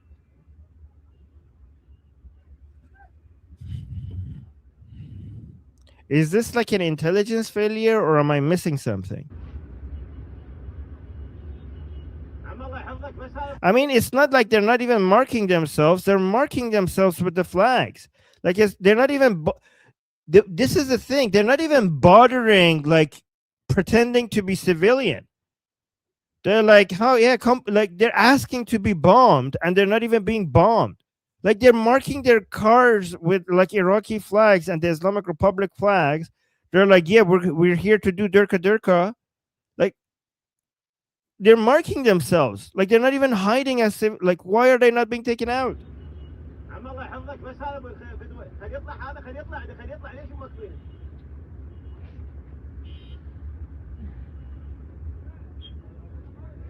They're just flying it out like here, we're coming here to aid the Islamic Republic. Unbelievable. I don't know why they're not being taken out. I'm not enough versed in military intelligence. Somebody with military experience, tell me why are they not being taken out? I want to know. I really need an explanation. Okay, this is important. Look at this.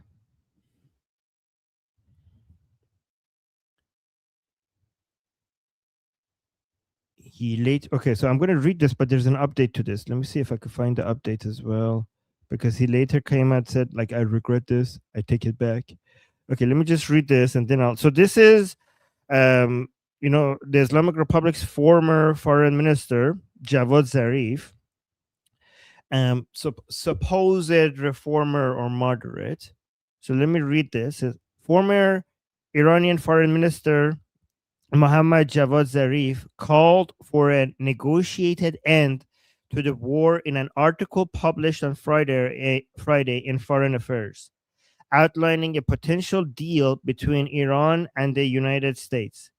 He later promoted, the update is here as well. He later promoted the proposal on X, writing, as an Iranian outraged by Donald Trump's reckless aggression, yet proud of our armed forces, I am convinced that war must end on terms consistent with Iran's national interests. This is not the complete quote. I need to go find the full quote, because the full quote is important for me to show you guys. If I could find it. Because I need to explain to you guys the significance of this. Javad Zarif, where are you?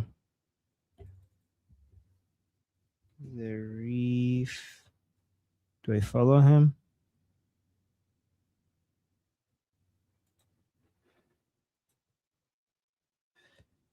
Mohammad Javad Zarif. Okay, I'll find this later. Let me read this full thing and I'll tell you why this is very significant. And a lot of people who don't know what's happening, they might get fooled by this. So I need to give you the context. So it says in the article, Zarif said Tehran should use its upper hand, not to keep fighting, but to declare victory and make a deal. Warning that continued conflict would lead to further destruction of civilian lives and infrastructure. He proposed that Iran could offer to place limits on its nuclear program and to reopen the Strait of Hormuz in exchange for an end to all sanctions. Okay, sure. And called for a comprehensive peace deal rather than a ceasefire. So this is Zarif is trying to do two things, in my opinion, right? He's trying to signal to the Americans that I am more reasonable, I am more moderate, so pick me, kill everyone else, pick me and us, our camp, the moderates, to lead the Islamic Republic, okay? We are more pragmatic, we are more reasonable, but at the same time he cannot give too much. Like, he has to say, I was very outraged with Trump, this is very disappointing, we have the upper hand, we're winning this, I'm so proud of our armed forces. Because if he leans too far into the pick me thing with President Trump, what happens is that then he might get killed or executed by IRGC as a traitor. So he needs to signal he needs to signal to President Trump that I'm the good guy here, pick me, without making the IRGC and regime supporters too angry. I mean, even this is enough to convince many pro-regime people that they were always right about him and that he's a Zionist spy, and get angry for why they haven't executed him already. But he's basically right now stuck between a rock and a hard place, right? Let me actually write this because I want to make a video about this later. Yeah, but I'm gonna make a short video about this because a lot more people need to know what's happening here. But guys, look at somebody who's trying to. This is the most so-called quote unquote reasonable or pragmatic you could get from the Islamic Republic. Like, there are very few people more, pretending to be moderate than people like Javad Zarif or Rouhani, right? But you can see that this is the most you could expect. Like, if there was supposed to be a form of surrender, most that the Islamic Republic, because everybody else would want, is less willing to capitulate than what Javad Zarif are willing to offer. So the most you could expect, and what Javad Zarif is willing to offer shows how far the Islamic Republic's flexibility is compared to what the Americans need to see to end the military operations. Because even the so-called most reasonable person in the Islamic Republic, he's not offering the ending of enrichment of uranium. Even he is only offering limiting that. And in exchange, they want sanction removal. Basically, something like the JCPOA, a sanction removal that will go into funding terrorist activities and, basically funding operations like October 7th. So yeah, I don't think I don't think President Trump is going to go for repeating exactly what Javad Zarif is asking for here is a repeat of JCPOA. I don't think that is about to happen. I don't think that's about to happen. We got also another update from another so-called moderate. Armin, please go to what I sent you, the link. There's a new message from King Reza Pahlavi. Okay. Thank you. Oh, nice. Let me repost this.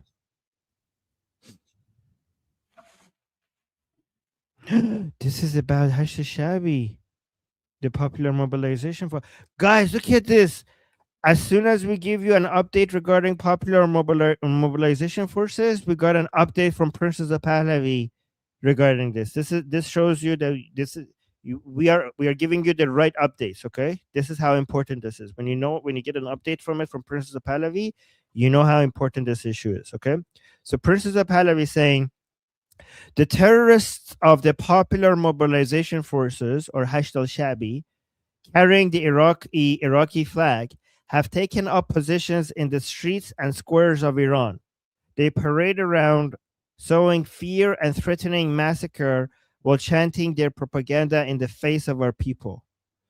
What the Ba'athist regime of Saddam Hussein failed to impose on Iran during 8 years of war, yes, the criminal Islamic regime is imposing on the Iranian nation today. This is the ultimate disgrace of an anti-Iranian regime that, in order to survive, has handed the country over to foreign occupiers. This is the trampling of a nation's pride and a blatant insult to the blood of those who defended the homeland for 8 years against Iraq. Shame on every man in military uniform who stands beside the invading terrorists of Hashd al-Shabi against the great nation of Iran. Where is the Iranian army? Where are the veterans of the 8-year war with Iraq? Where has Iranian military honor gone?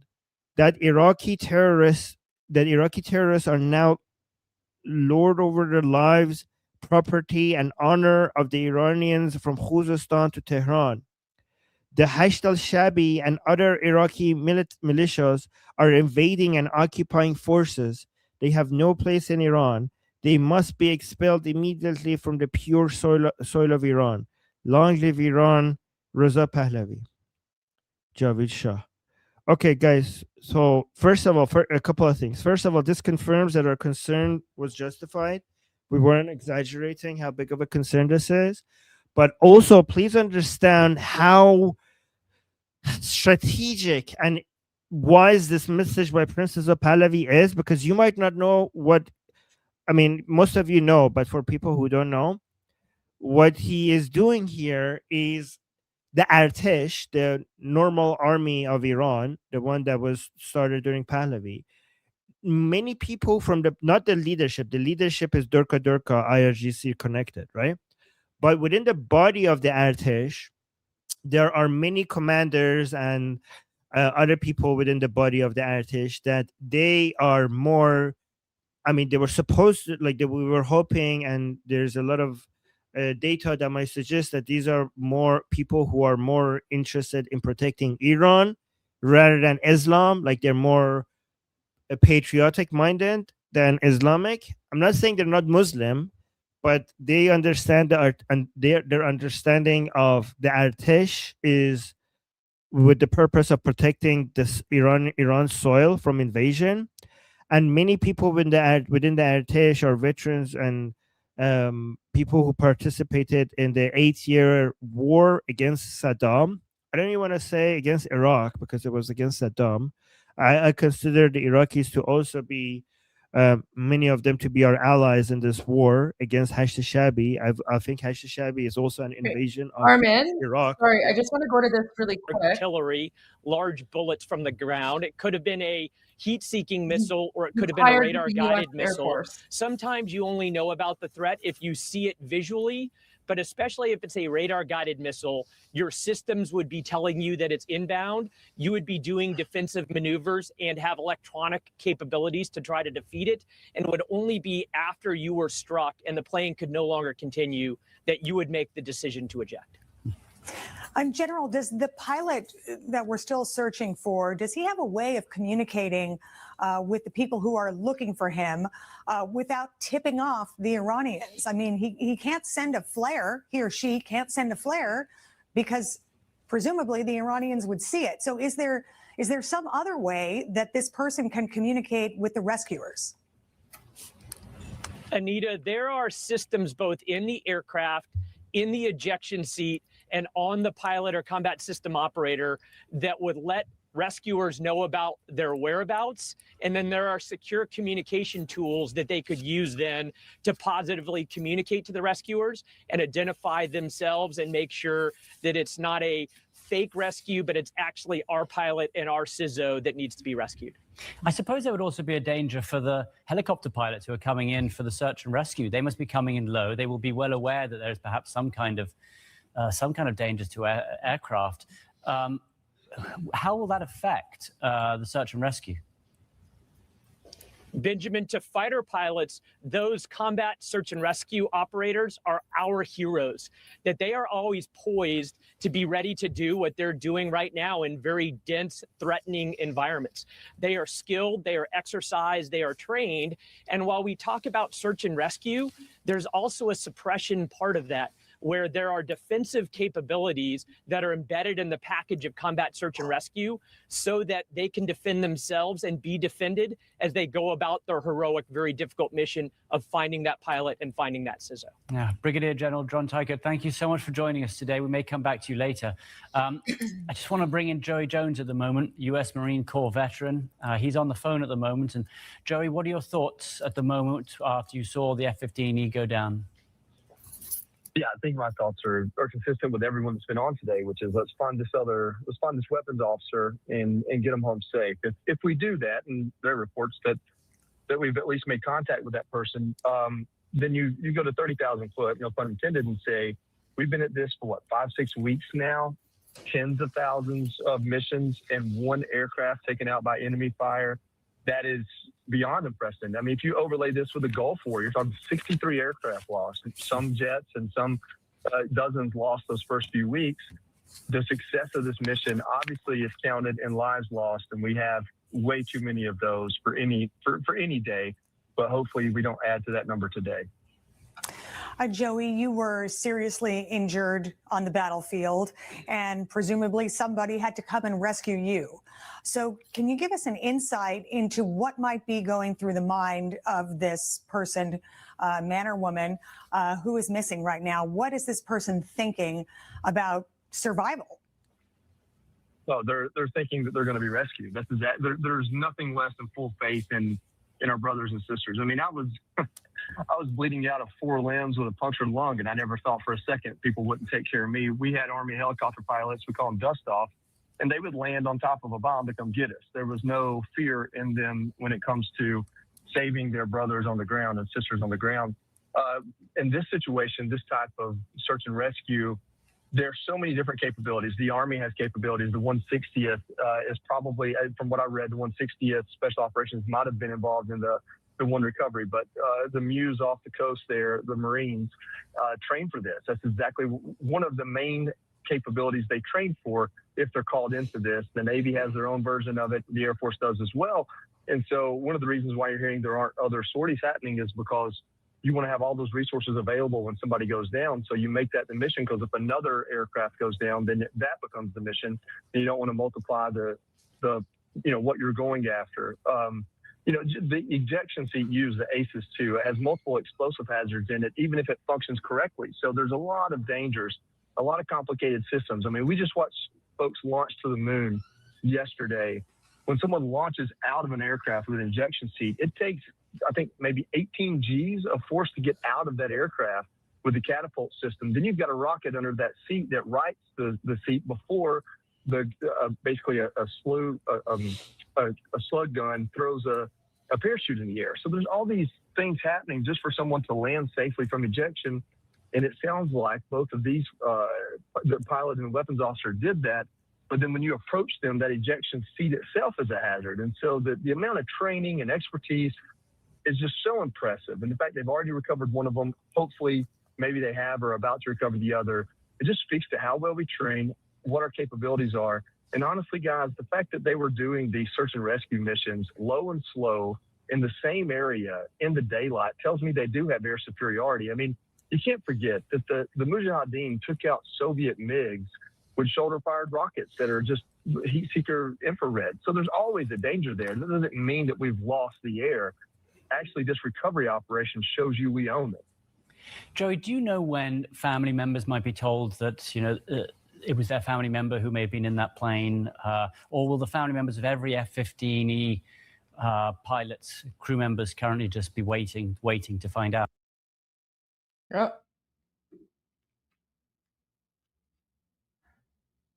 What? There we go.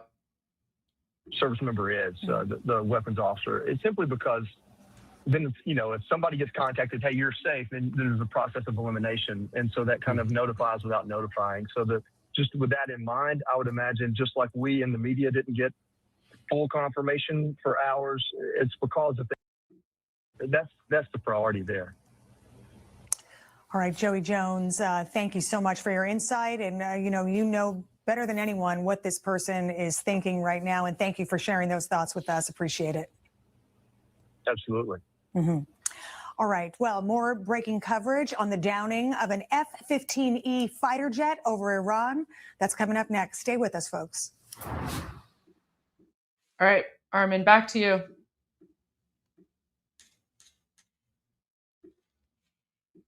You're on mute. No, your screen is on mute, I think. You're on mute.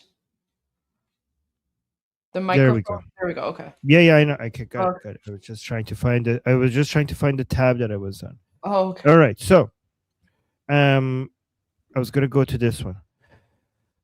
So, guys, this is what I'm showing you right now is very important because it confirms our prediction was correct, and if anything could result in the toppling of the Islamic Republic is internal divisions. So look at this. Iranian President Masoud Pezeshkian is facing a fierce political backlash after signaling a conditional willingness to end the war, exposing deep divisions within Iran's political and military establishment over diplomacy versus continued conflict. Guys, did I not tell you when Pezeshkian's letter came out? Did I not tell you that they're going to turn against him for that? This is exactly what happened. I told you that these people, when they come and signal to the Americans and maybe kind of suggest that maybe they're looking for bending the knee, like within the regime, there's no tolerance for that kind of a language. This is exactly what happened. And I will also tell you why this is happening, because a lot of you might think like, well, why wouldn't they want a ceasefire? Isn't everything being destroyed? Like, wouldn't the Islamic Republic want to find a way? And this is what the Western media doesn't get. When Pezeshkian or Zarif comes and tries to bend the knee or look for a way to end the military operations, I see, like, I was watching so many people. I was watching like retarded people like Vosh, Nick Fuentes, Dave Smith. So many people were like, oh, like they are trying to like stop the war, like they're trying to like we should, I don't know, like they also, all of these people also think that the Iranian people are turning against the Americans, are getting, they have a rally around the flag effect. They're all, and even some people, like even like I noticed Piers Morgan also thinks that the Iranians are willing to, they're showing they're being pragmatic and reasonable sometimes, and that the Iranian people are now tired of these military operations. I don't know where they get the information from, right? But the reason, I'll tell you exactly the reason why this is happening.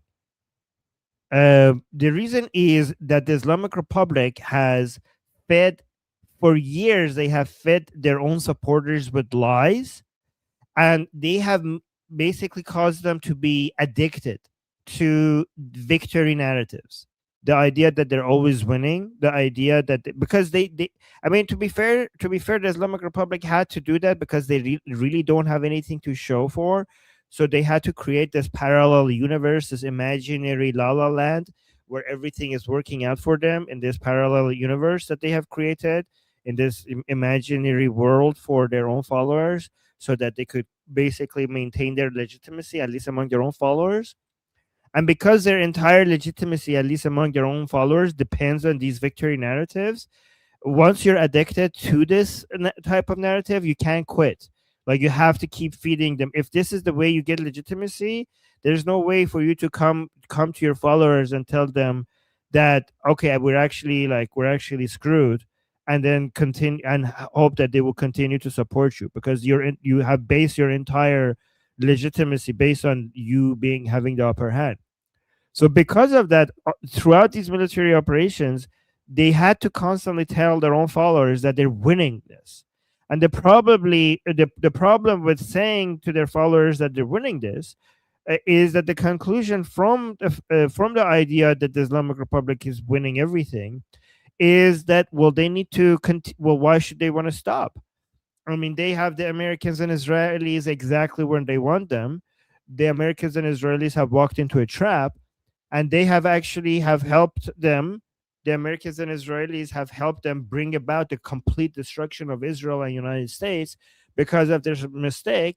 And even if the Americans want to stop because they're winning, they don't want to stop, especially because they killed the supreme leader. They want to continue until the very end, until there is no more Israel. At least there's no more Israel, and hopefully they could destroy United States as well in their mind. So anybody who comes and suggests, like somebody like Masoud Pezeshkian or Javad Zarif, coming out and suggesting that maybe we should stop, is an enemy. It's a traitor. It's a Zionist spy. I kid you not. They think that Pezeshkian and Javad Zarif are Zionist spies. And everything I've been telling you is now being confirmed because of this report. That I knew this is going to happen because I follow these people on their own accounts and everywhere, all their narratives. I know what they say. So this is exactly happened as I told you it would. So let's continue. Says in a phone call on Tuesday with European Council President Antonio Costa, did I pronounce that right? Pezeshkian said Iran has the necessary will to bring the conflict to an end, provided that essential conditions, especially guaranteed to prevent renewed aggressions, are met. Okay, so first of all, this is retarded. Even if they give you guarantee you that there's going to be no more, why would they do that? Can you even imagine the Americans are coming out and say, we guarantee that we will never do any aggressions against the Islamic Republic ever again? Sure. First of all, they would never do that. Even if they did do that, what's the guarantee that they will not just throw it away? Like, and here's the thing, what's the guarantee that they would abide by it? But from the regime supporters, this is very infuriating, because they think, from their perspective, how could you trust somebody like President Trump that, I don't know, threw away the deal that they already had, the JCPOA deal that they already had with the Americans, who in the middle of the negotiations that they had first time, they came at the bombing of Natanz, Fordo, and Esfahan. And in the middle of the second round of negotiations that they had, they came and killed Khamenei. So you saying that, oh, the Americans need to guarantee this from the perspective of hardliners or regime supporters in Iran, this is the Masoud Pezeshkian being retarded to trust the Americans, right? And also, they would also think, why would Masoud Pezeshkian want us to stop before we actually got revenge from the killing of Khamenei? Like, they don't think that they have managed to, killing Khamenei at least requires something equal from the other side. Like, I don't know, like killing Benjamin Netanyahu or President Trump from their perspective, that's something something similar needs to happen to them. So why would you want to stop before they actually manage to get full revenge for killing Khamenei? So then continuing says, following Pezeshkian's remarks, US President Donald Trump wrote on Truth Social that the president of the new Iranian regime had requested a ceasefire. Oil prices dipped slightly after the comments. Okay, by the way, it's interesting because a lot of people think that the markets are retarded, because why would the markets think that Pezeshkian represents the Islamic Republic? Aren't financial traders, more intelligent? Like, I mean, they're putting their money is on the line. Like, they have access to better intelligence to take Pezeshkian seriously. Obviously, Pezeshkian is not the decision maker within the Islamic Republic. But I don't think the markets are that retarded. I think the markets are actually wiser than a lot of people give them credit. But I think why the oil prices dipped slightly is because they took President Trump seriously. They didn't take Pezeshkian seriously. They took President Trump seriously. For them, this possibly could have been a signal from President Trump that there's a way, that there's a chance for surrender. That he's signaling that he's opening another opportunity to surrender to the Islamic Republic. And whether or not that's possible or not, like, you might think, well, that's not possible. Yeah, but even if it increases the possibility slightly, that needs to be priced in. You can't get a news like this without it having zero impact on the markets. Even if it's still unlikely, it will have some impact on the market. It's a new information, so it needs to be priced in. So yeah, guys, the markets are actually, a lot of anti-capitalist people think that the markets are retarded. The markets are actually wiser than that many people give them credit for. So then you could actually get a lot of information for how possible things are from movements in the market. And then the last paragraph saying, hardliners and figures aligned with the security establishments have set stricter conditions for ending the war. Hardliners. Yeah. So basically the main decision makers. Basically, so people who are nobodies within the regime are like, hey, can we stop, please? And the actual people... Somebody's saying markets are emotional. Markets are emotional. The first reactions are emotional, but that quickly adjusts. Because even if it's emotional at first, some people buy and sell based on emotional reasons. The better intelligence on the market takes advantage of the arbitrage that has been created from emotional swings and fills in the gap really fast. So markets might be emotional, but there's so much capital being moved that if there's any gap between what the value should be based on what the price should be based on the current information that we have and the price that it is right now, that gap would become closed. That arbitrage would be taken advantage of really fast. Yeah. So by the way, let's go back to this. Yeah, the markets, there's not one person, right? You're right. There's so many different people basically having an impact on it. But here, hardliners and figures aligned with security establishment, meaning that the main decision makers have set stricter conditions for ending the war, basically stricter than the people who have zero influence. So Javad Zarif, for example, when he posted his article in Foreign Affairs, Javad Zarif doesn't even have a title within the Islamic Republic right now. Like Javad Zarif, he's less than a nobody right now. He doesn't even hold any position. And Pezeshkian is even less than nobody right now, even though he's the president, so-called president. So, guys, even Pezeshkian, who doesn't have an influence, like his conditions for ending the military operations or war can't be met by the Americans. Like he wants a guarantee, but the main decision makers, they have even stricter conditions. This is why we know the ceasefire is very unlikely at the moment, given how far the conditions from the Islamic Republic is from the conditions of United States. It's so far apart. Armin, Yeah. when you're done this analysis, there's something that I want to share with you from last night. Okay. I just have one more line here. Okay, I'll just read this very fast. No. It's no rush. It's just you're going to want to see that as well, because for those of you who were with us last night, we had a little excursion into Islamic Regime State TV. Oh, okay. All right.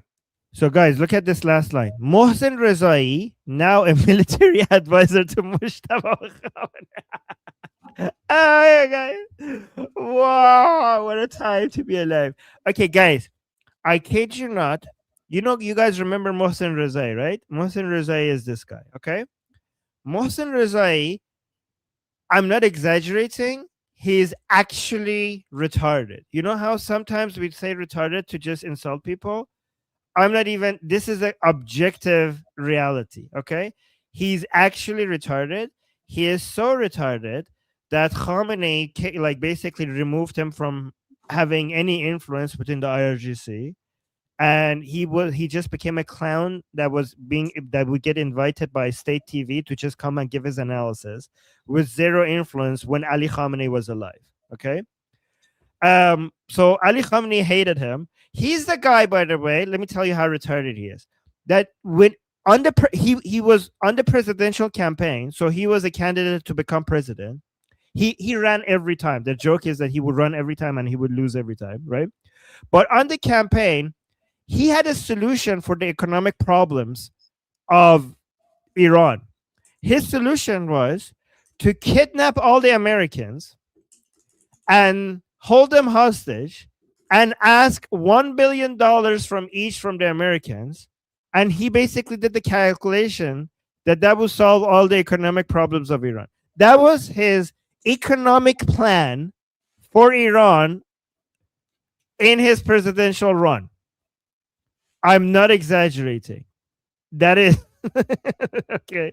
That was his campaign. Okay, and now the fact that he's now been he has become the main military advisor of of Mujtaba Khamenei.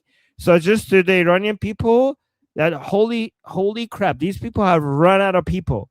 The fact that now he's a military advisor to Mujtaba Khamenei, I mean, okay, means that these people have ran out of rational people for military. So Mohsen Rezai, now military advisor to Mujtaba Khamenei, has said the conflict should only end with reparations and guarantees, including the removal of U.S. bases from the region. شطور در خواب بیند پن بدانه. Yeah, so زهی خیال باطل, guys. This is an Elon Musk, it requires an Elon Musk response. زهی خیال باطل. Sure, buddy, sure. Okay, Goldie, I'm done. I sent you the link in the studio chat. Go to the 7-hour mark of our live stream from last night. Oh, okay. So basically, let me just give you the background while you pull it up. So what happened is, people were asking me about Manoto TV, and I was basically, trying to explain, it's not like jihadi. It's like a real Iranian, TV station. And, it's, and then I tuned into Manoto, and it was like a documentary about fish. So I was kind of translating the fish documentary. And then, which was fine. It was cute. But then people were like, well, what about the other channels? And I was like, oh, those are IRGC channels. Like, we don't want to go there because it's just going to be like crazy, like jihadi durka nonsense. And then people were like, no, let's go check it out. And I was like, all right, I will do this. But anyways, now let's continue. You were talking about fish?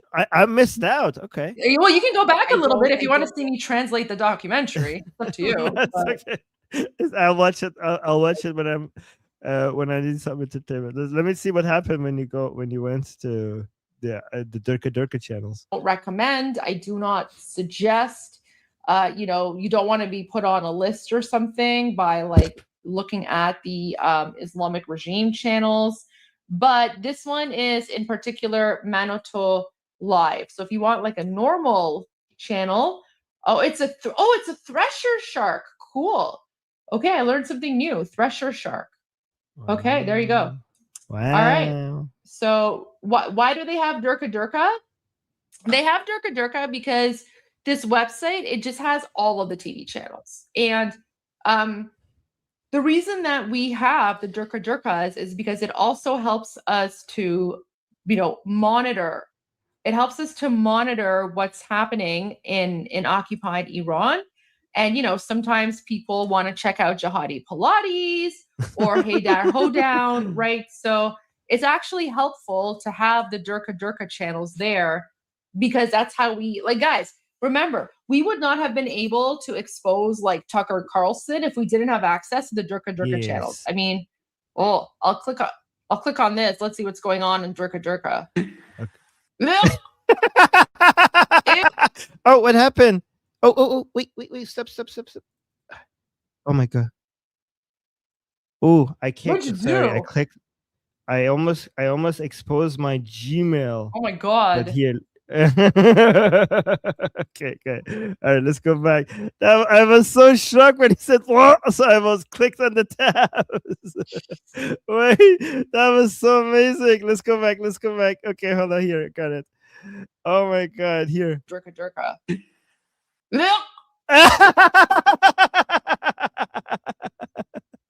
Oh my God. Oh my God. That was it gets better. face. Armin, it gets better. Oh my God, that was so amazing. One more time. I'll click on this. Let's see what's going on in Durka Durka.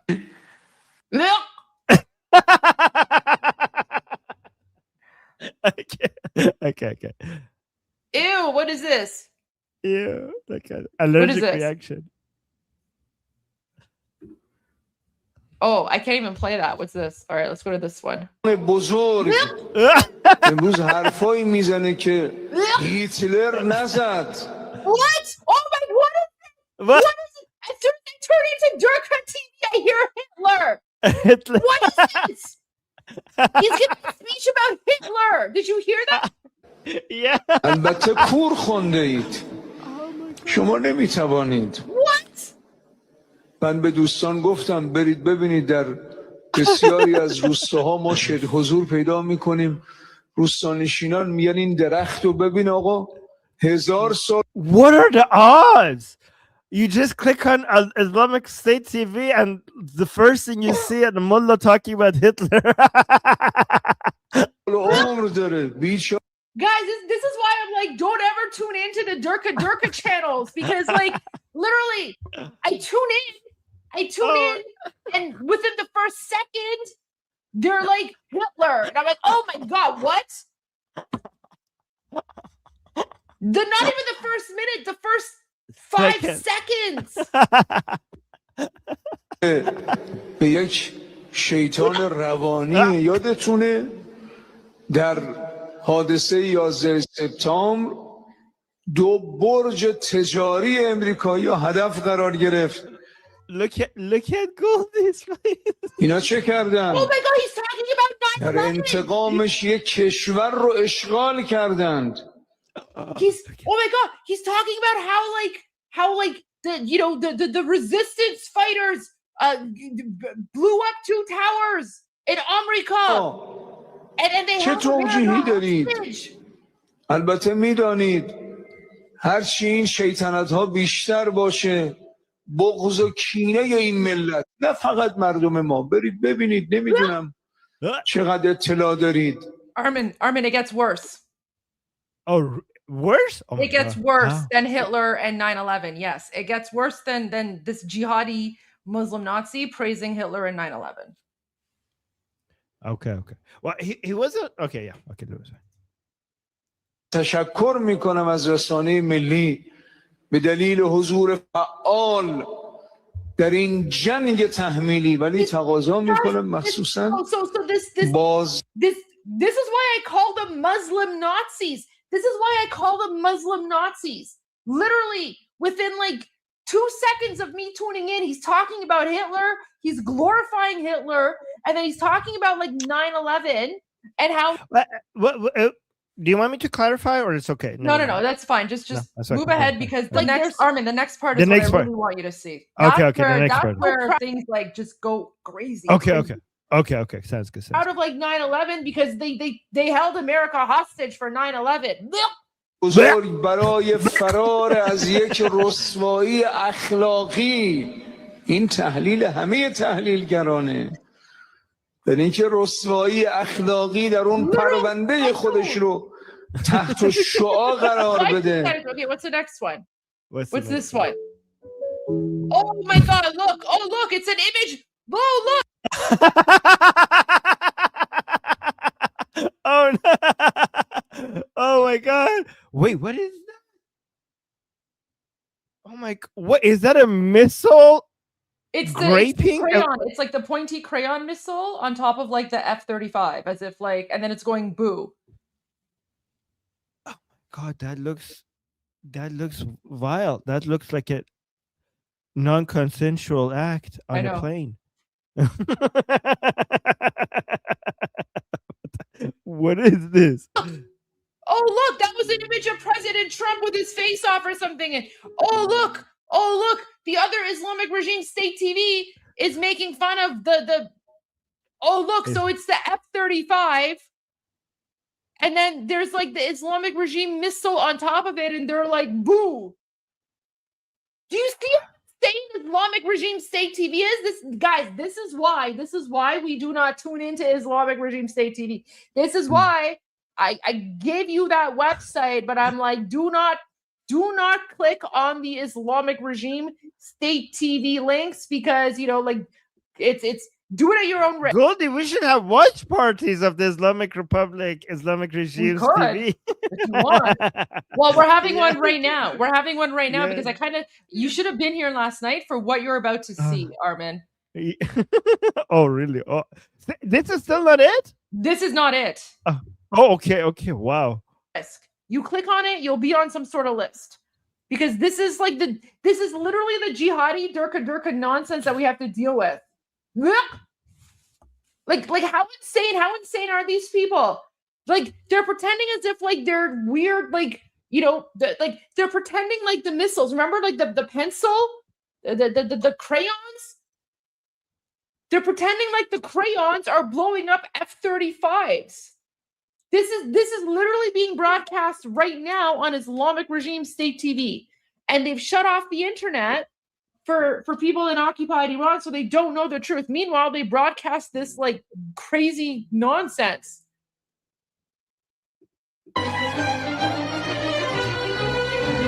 Oh, now it's like a weird commercial. Go forward a little bit. روشنایی شب شبکه یک سیما. Armin, go forward a little bit. Forward.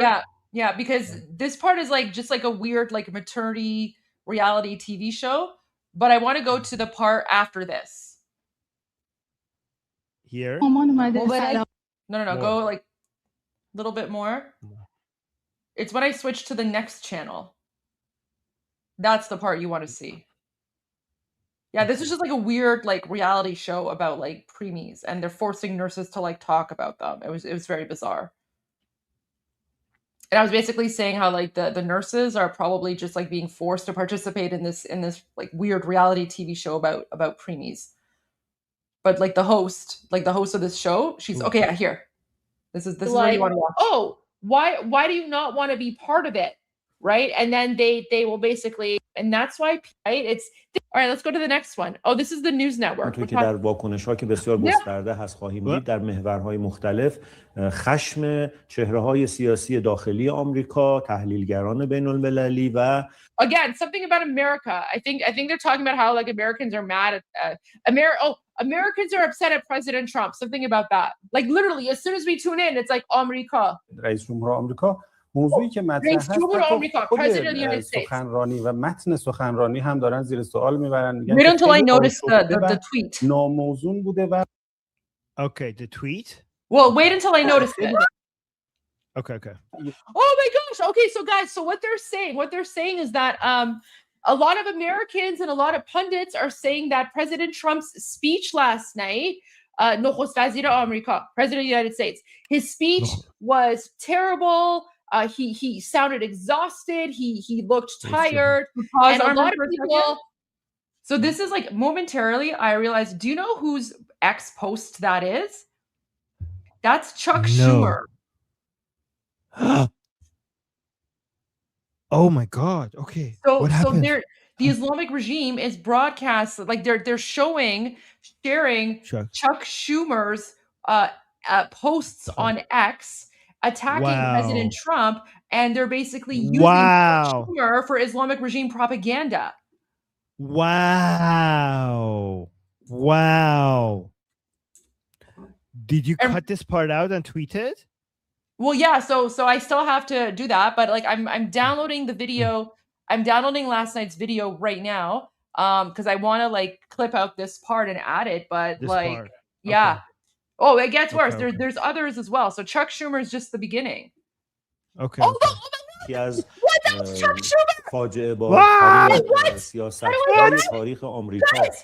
that's Chuck Schumer! Guys, they're sharing Chuck Schumer's tweet! What is it? What is it? Guys! That's Chuck Schumer! Oh my God! Oh my God! Oh my God! Chuck Schumer, guys, we have to send this to POTUS. Yes. Oh my God. Exposed. You got him, Goldie. Look at this. This is why we have Goldie. Every time you watch these Dorka channels, like you get in at the right time. I know. Exposing the right people. You're so lucky that every time you choose to watch, you just end up choosing the right time. Oh my God. He's the House Minority Leader, so that's a big deal. Yeah. Oh my God. What is this? No. It's very telling that whatever they're posting is helpful to the Islamic Republic. It shows that they are like, you have to wonder, like, why is what I'm posting helpful to our enemies? What? Oh.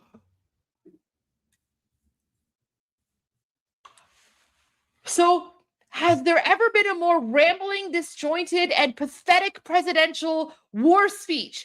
Donald Trump's actions in Iran will be considered one of the greatest policy blunders in the history of our country. Are you kidding me? This is what he posted? While your country is in the middle of a military operation? This is how you talk about the commander-in-chief? Are you kidding me? Failing to articulate. What? I didn't know it was this vile. I thought it was a slight criticism that these people are going to now exaggerate, but way to do an own goal, way to give such a major ammunition to our enemies. What the hell? That's the language that he's using in the middle of this military operation? Let me. So, has there ever been a more rambling, disjointed, and pathetic presidential war speech? Donald Trump's actions in Iran will be considered one of the greatest policy blunders in the history of our country, failing to articulate objectives, alienating allies, and ignoring the kitchen table problems Americans are facing. He is completely unfit to be commander-in-chief, and the whole world knows it. Oh my God. Oh my God. That's something an IRGC commander would say. No wonder they're showing it. What the hell?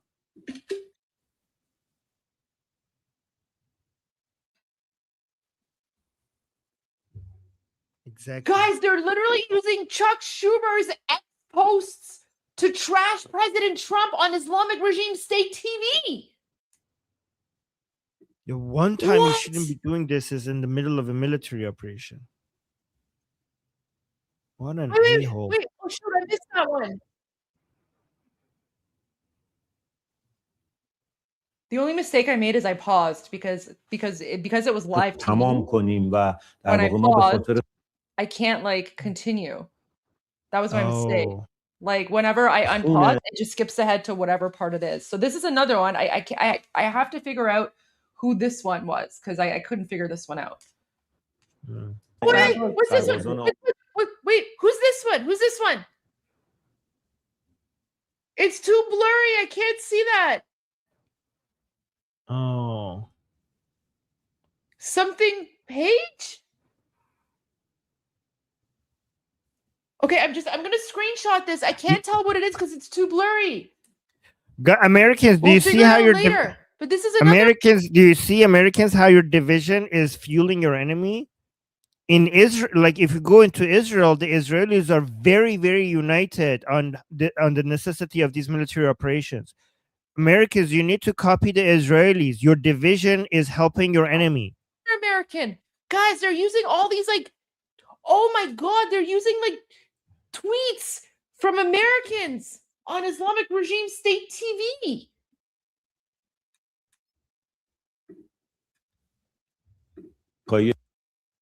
لفاظی هایی که داره انجام میده. بله این خانم مارگری گرین که گفتیم قبل Marjorie Taylor Greene. He said خانم Marguerite Green. He just mentioned Marjorie Taylor Greene. قائن معرفی شد در حالی که جزو حامیان بسیار سرسختش بود. در این توییت گفته من واقعا شگفت زدم که ترامپ در این سخنرانی He's mentioning how she used to be a major supporter of President Trump. هیچی از هزینه‌های زندگی آمریکایی‌ها نمیگه، از 40 تریلیون دلار بدهی آمریکا نمیگه، از اینکه بسیاری از مردم آمریکا بیمه ندارن صحبتی نمی‌کنه، از اینکه هزینه‌های زندگیشون بالا رفته، خیلی ها هزینه. He's mentioning how Marjorie Taylor Greene is mentioning that the American people don't have health care, don't have this, don't have that, and President Trump is instead focusing on this war. تحصیل ندارن، خیلی ها شغل they don't have education, they don't have jobs ندارن، خیلی ها فرزندان ما آیندهشون در دچار ابهام هست. هیچ کدوم اینها کلمه در مورد ترامپ حرف نزده و فقط جنگ. این Marjorie Taylor Greene was saying that they don't have food, they don't have this and this, and the President Trump in his speech didn't address any of these things, and only President Trump is only talking about war. خیانت به اون شعارها و وعده‌هایی است که در انتخابات داده. در این روزها نظرسنجی‌های مختلفی داره انجام میشه نسبت به جنگی علیه ایران به راه انداختن. یکی از این آخرین نظرسنجی‌ها رو با هم ببینیم که ببینیم وضعیت آماری به چه ترتیب هست آقای دکتر. This is a NIAC poll. I know this poll. This is a NIAC poll. I've seen it. خیلی مهم هست. دیروز این نظرسنجی منتشر شد، نظرسنجی از ایرانی تبارهای آمریکا، یعنی ایرانی آمریکایی ها. خب میدونید تصویری که Yes, good job Goldie. Goldie knows her stuff. پهلوی ملعون و صهیونیست های دور و برش ساختن. Okay, so you just heard him say Pahlavi and Zionist is Zionist, right? So پهلوی ملعون meaning لعنت شده, meaning the cursed Pahlavi. I knew that when we rewatch this you'll translate. So I wasn't really translating too much. I was more like reacting. But I do appreciate your translations. That's why we want you to watch this. Okay. Can we do a complete watch translation of all of this once I come back from my group discussion? Yeah, I want to go absolutely. through this. Yeah. Okay. But there you go.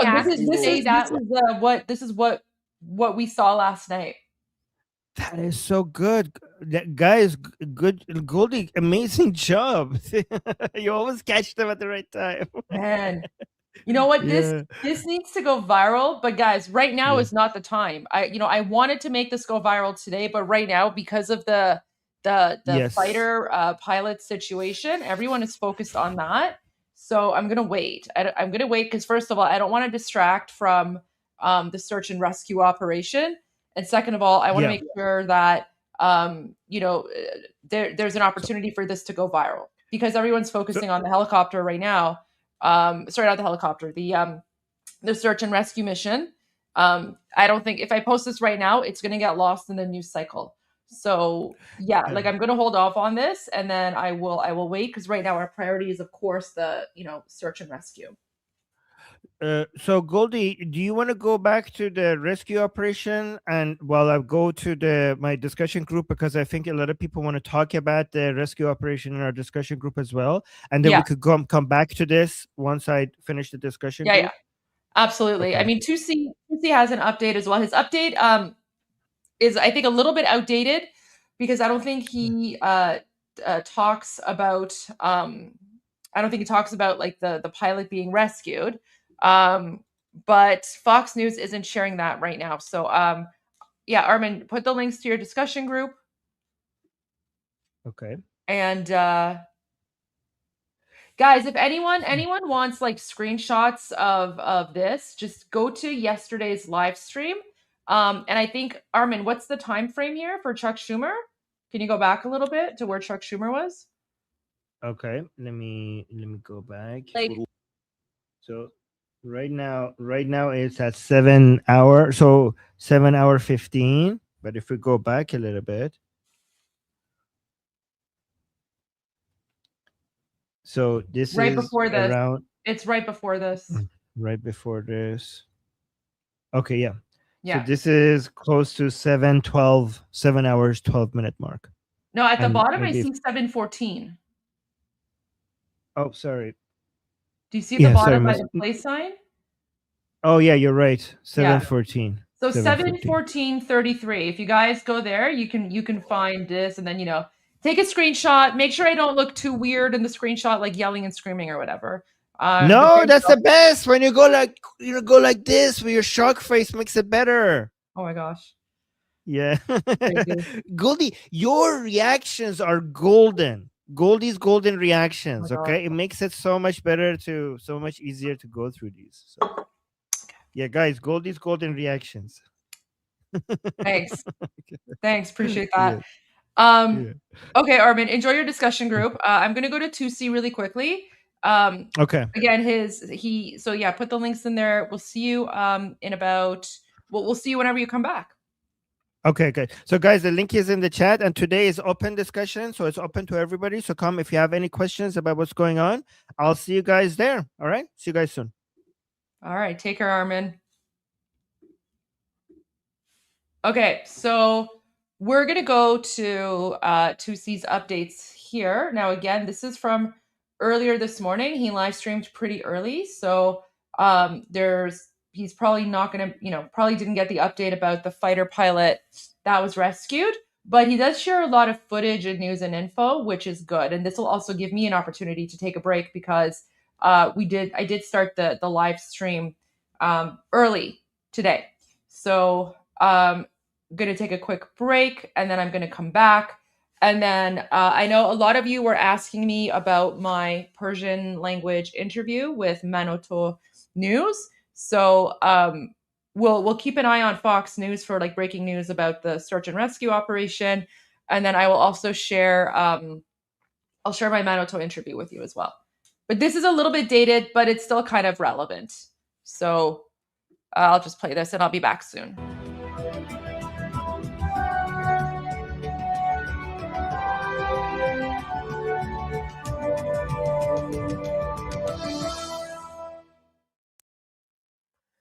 Hello, ladies and gentlemen. Welcome to 2C TV. This is your global news channel. I'm Maya 2C, and we come to you guys with some live ongoing developments in the southwestern parts of Iran. The U.S. Air Force have launched a search and rescue mission with a number of aircrafts and helicopters flying low over the skies of Khuzestan. The Israelis have confirmed that 2 U.S. pilots are currently in Iran following an F-15E fighter jet that went down. Now, what we don't know is whether they were shot down or whether there was an issue. The Islamic Republic of Iran didn't react to this initially. Following hours of a search and rescue by the Americans, we now have an update from the Islamic Republic state media as well. And now, of course, we have to wait for the confirmation from Central Command as well. We don't know exactly what's going on, but we have the videos to show you guys in terms of what the U.S. Air Force are doing. Before we get to that, of course, we're going to get your reaction live as usual. Let's go to Alborz province, as over the last few minutes, the Americans and the Israelis just destroyed a huge ammunition depot. So this is what we're dealing with in the northern parts of Iran. And then we are going to show you the first video we have from the U.S. Air Force. These are the search and rescue aircrafts and helicopters that have now been deployed to allegedly rescue the 2 pilots of a downed F-15E fighter jets near Khuzestan.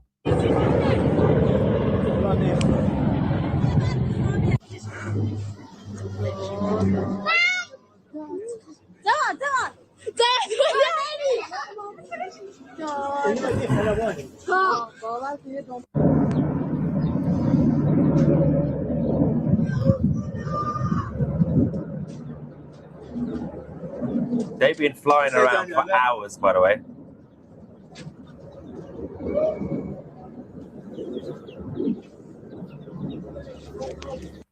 Now, as I said, the Israelis were the ones first to confirm this, and of course, the U.S. Air Force flying around in southwest of Iran. The Islamic Republic eventually reacted. This is interesting because obviously over the last few weeks, we've had a couple of false claims, actually quite a few false claims by the Islamic Republic in Iran, as claiming that they've shot down a few fighter jets. What was the other one? The F-35, whatever it was. And U.S. Central Command said, you don't know what they're talking about. Obviously, if somebody was down, then they would have sent search and rescue personnel. Today, the Islamic Republic didn't say anything. We started seeing the footage from the helicopters and also the Combat King 2. We'll get to the details of that. And then the Islamic Republic made an announcement on their state TV saying that anyone who captures the U.S. pilots alive will receive a valuable reward. So there's now a bounty, apparently. توجه بفرمایید. بینندگان عزیز، توجه بفرمایید. اهالی استان کهگیلوی و بویراحمد، مردم عزیز و غیرتمند، اگر خلبان یا خلبانان دشمن را دستگیر و زنده تحویل نیروهای انتظامی و نظامی دهید، مژدگانی و پاداشی ارزشمند دریافت می‌کنید. So now they're claiming that there is a bounty on their heads. Again, we will have to wait for the U.S. Central Command to confirm the actual facts on the ground. We'll wait for that. But some of the images that we have now received, this is the ejected seat of the U.S. F-15E fighter jets. The aircraft is believed to be assigned to the 494th Fighter Squadron, or the Panthers, as part of the 48th Fighter Wing based at RAF Lakenheath in the United Kingdom. The trigger time of when it was ejected, the seats, was 3:25 p.m. local time. That was a few hours ago. And then we had the US Air Force HC-130J, the Combat King 2, or the Combat Search and Rescue aircraft entering Iran. We also had 2 HH-60G helicopters accompanying it, and they had to send refueling tankers because they've been flying around for some time. Let's go to the next video we have from these guys allegedly on their search and rescue mission. Sure.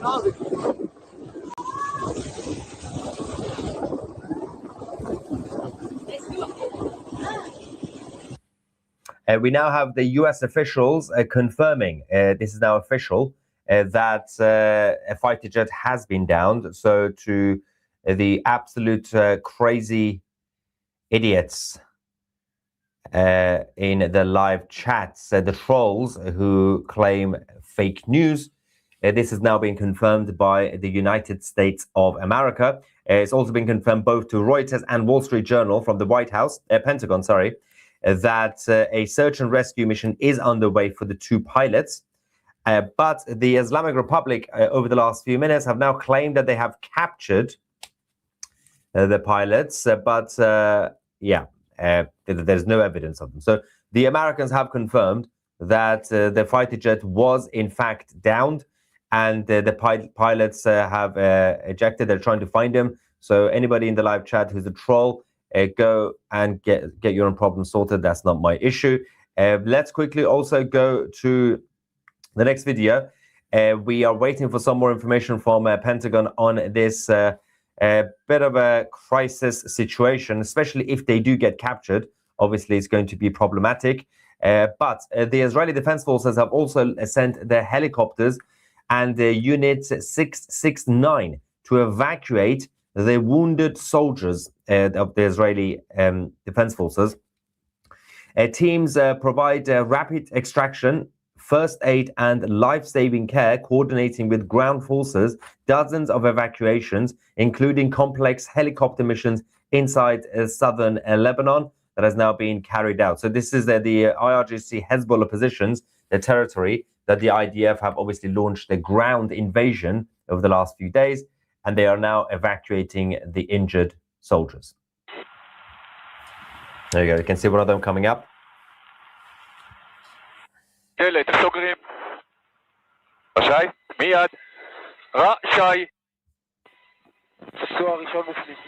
Fortunately, we don't have the translation for this. I'm sorry about that.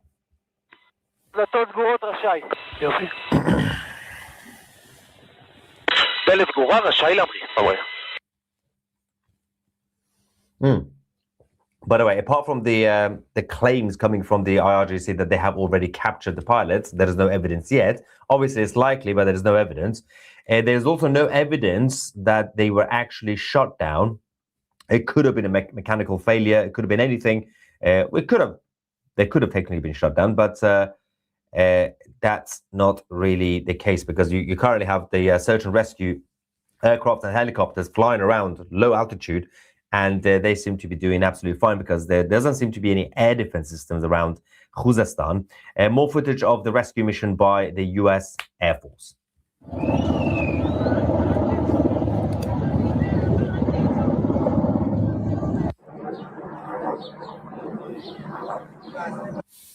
As I said, they've also had to send in refueling tankers, again, flying low, well, relatively low, because the other guys have been flying around for hours and hours. But this could be a big problem for the Islamic regime if they do or have somehow captured them. It's going to be the final nail in the coffin, and we're going to have to expect the Delta Force or someone else to actually put boots on the ground. But having said that, as I said, the Americans have now confirmed that the fighter jet did go down. And there is a couple of situations as we speak. Before we get more information about the ongoing situation with the search and rescue mission, let's quickly give you guys the latest list of the IRGC leaders who have now been eliminated overnight. Yesterday, we gave you reports on, I think, nine leaders that were killed over the last couple of days. We have more names that we can now confirm on 2C TV. Ruhollah Minakhani was the IRGC colonel killed in Zanjan. He was in charge of the Sepah Ansar al-Mahdi. Ramin Ramazani, who was the head of the IRGC intelligence organization, killed in the capital in Tehran. Moshtaba Ismaili, the IRGC intelligence, also killed in Iran, number 2. Saeed Rahmani, IRGC's 38th Zulfiqar Brigade leader, killed in Kerman. Mohammad Rezai, the IRGC's also 38th Zulfiqar Brigade deputy, killed also in Kerman. And we have the third one, the commander of the same brigade in Kerman, Mohammed Amin Yazdani, also killed alongside a more mid-ranking officer, Mohammed Mehdi Hossein Khani, also in Kerman. So 4 in Kerman. Ali Azarian from the army conscript was killed in the same strikes. We also have the General Muhammad Ali Fatalizadeh, who was the IRGC's Basij unit commander, has been eliminated. Mokram Azimi, the IRGC's aerospace missile commander, the head of the missiles, was also killed. 3 other IRGC battalion commanders on the Azimi, the same guy we mentioned, also have been killed. And Behnan Rezai, who was the deputy intelligence chief of the IRGC Navy, has been killed. And finally, Mohammad Sarlak, the commander of the IRGC's Basij Unit 171, has been eliminated. So that's 1, 2, 3, 4, 5, 6, 7, 8, 9, 10, 11, 12, 13, 14, 15 eliminations have been confirmed overnight and over the last few hours. More of them are going to get rid of over the last few hours and few days. Okay, so let's quickly, we're going to go back to the search and rescue mission. Before we get to that, let's go to Tehran. Over the last couple of hours, actually over the last hour, Balanjak in, I think, the northern parts of the capital was heavily hit. Let's go to the video we have.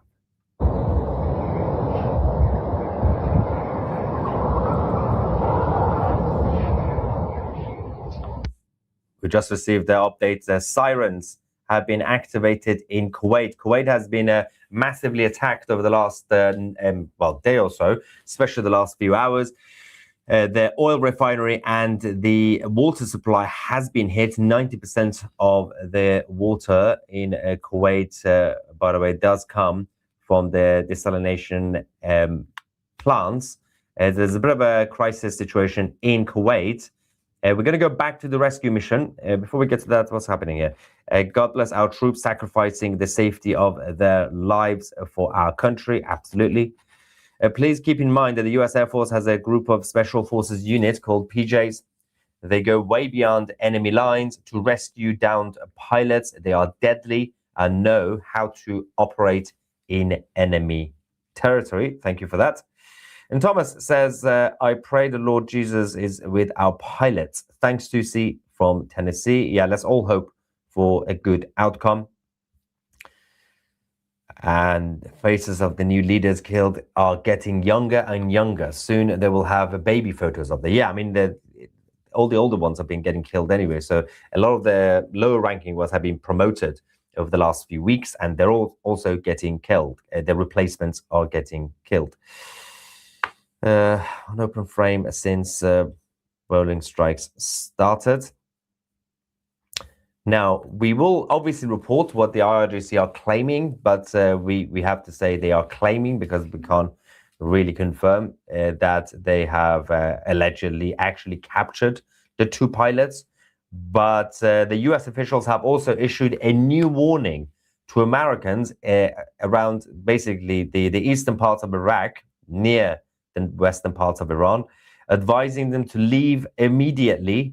The Iraqi terrorists are obviously about to conduct the latest attack in Iraq, even though a huge chunk of them have already invaded Iran, but there's still some who are in Iraq. Let's go back to the videos from the search and rescue mission conducted by the United States Air Force.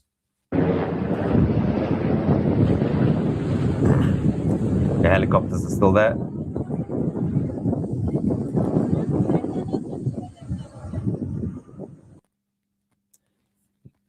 I'm just going to quickly show you, roughly speaking, where we are talking about in terms of this operation in the southwest of Iran. It's not too far from Kuwait, by the way, or even the Kharg Island, technically. And there will be more updates on this. I think in the next few minutes, we're expecting a quick statement as well by the US officials. Before we double check. Okay.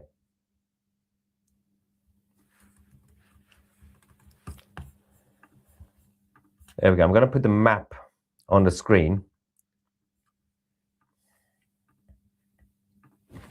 So that you guys are aware. There we go.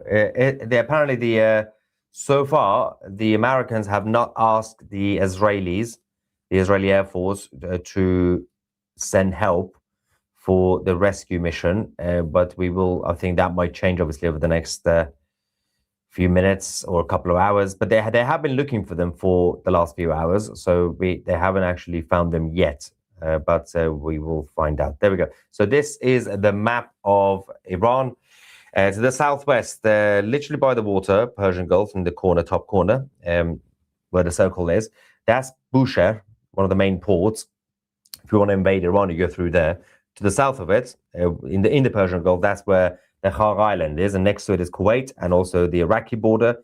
That part is where the search and rescue mission is currently being conducted by the Americans. And unfortunately, they haven't been successful. Oh, apologies for that. They haven't been successful yet in this mission. Let's double check. I think we're going to go quickly to the Prime Minister of Israel, Benjamin Netanyahu, who has released the latest video statement saying that we are eliminating commanders, bombing bridges, and targeting the infrastructure of the Islamic Revolutionary Guard Corps. יחד עם ידידינו האמריקנים, אנחנו ממשיכים לקטוש את משטר הטרור באיראן. אנחנו מחסלים מפקדים, מפציצים גשרים, מפציצים תשתיות. בימים האחרונים חיל האוויר השמיד 70% מיכולת ייצור הפלדה של איראן. זה הישג אדיר ששולל ממשמרות המהפכה, גם מקורות כספיים וגם את היכולת לייצר הרבה כלי נשק. בתיאום מלא ביני לבין הנשיא טראמפ, בין צבא ההגנה לישראל וצבא ארצות הברית, אנחנו נמשיך לקטוש את איראן. המשטר הזה חלש מאי פעם, ישראל חזקה מאי פעם. מלבנון אנחנו ממשיכים להכות את חיזבאללה שוק על ירך, ממשיכים להרחיב את רצועת הביטחון, לבסס אותה כדי להגן על יישובי הצפון. אני מבקש לברך אתכם, אזרחי ישראל, על עמידה איתנה ומילוי הוראות פיקוד העורף, גם בליל הסדר. תמשיכו לעשות זאת, תמשיכו לעמוד איתן, בעזרת השם נמשיך להילחם ונשיג את כל יעדינו. מועדים לשמחה. There's a slightly bizarre situation right now in Khuzestan, as we have a number of IRGC idiots trying to shoot down the helicopters, the American helicopters from the ground, who are conducting the search and rescue mission. We can actually show you this now. Let's have a look at this footage from the southwestern parts of Iran.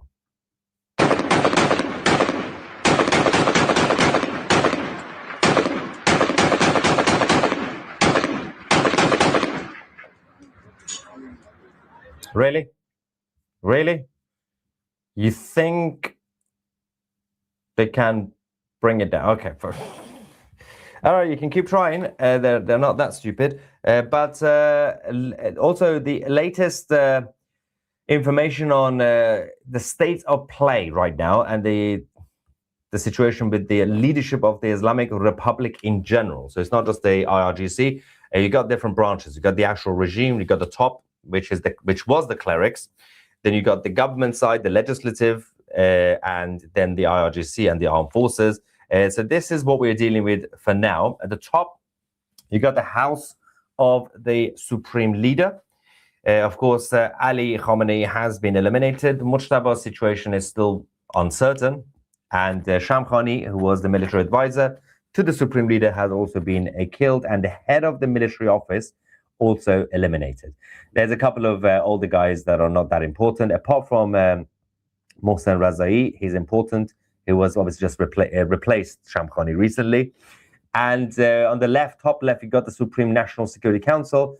And you had Ali Larijani, who was in charge, and he's been killed. Currently, Amir Hatami, underneath him, top left, he is the main guy when it comes to the military command of the Islamic Republic. Top right, you got the Assembly of Experts. They're not really important. They're a bunch of people in their 90s and 100s who are still alive somehow. Their job is to pick the next Supreme Leader. Nobody cares about them.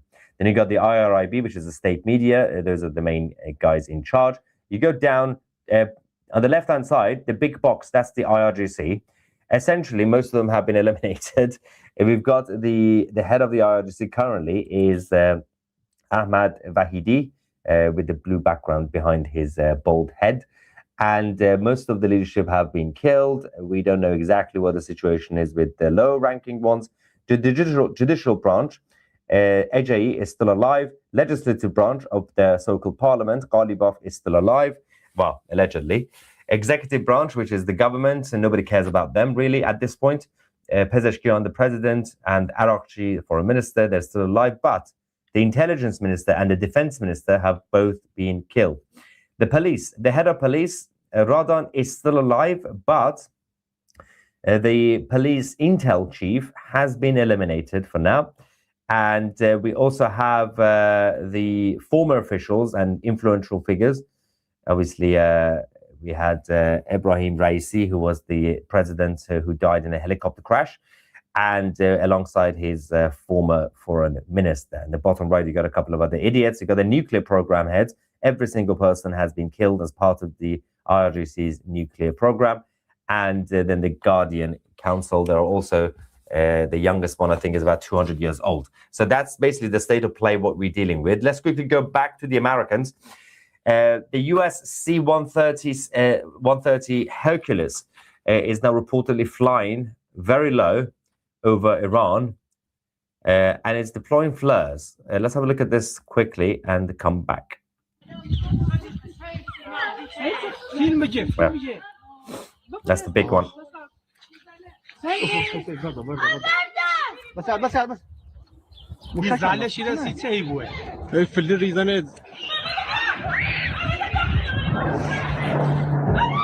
Someone in the live chat said AJE is not alive. There's no confirmation that he's dead. We haven't seen him in weeks, but we got the claims on the first week that he was killed, but no confirmation.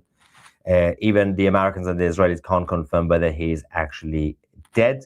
He could be, but it's not officially confirmed. Now, let's double check the latest on this chaotic mess right now in the southern parts of the country.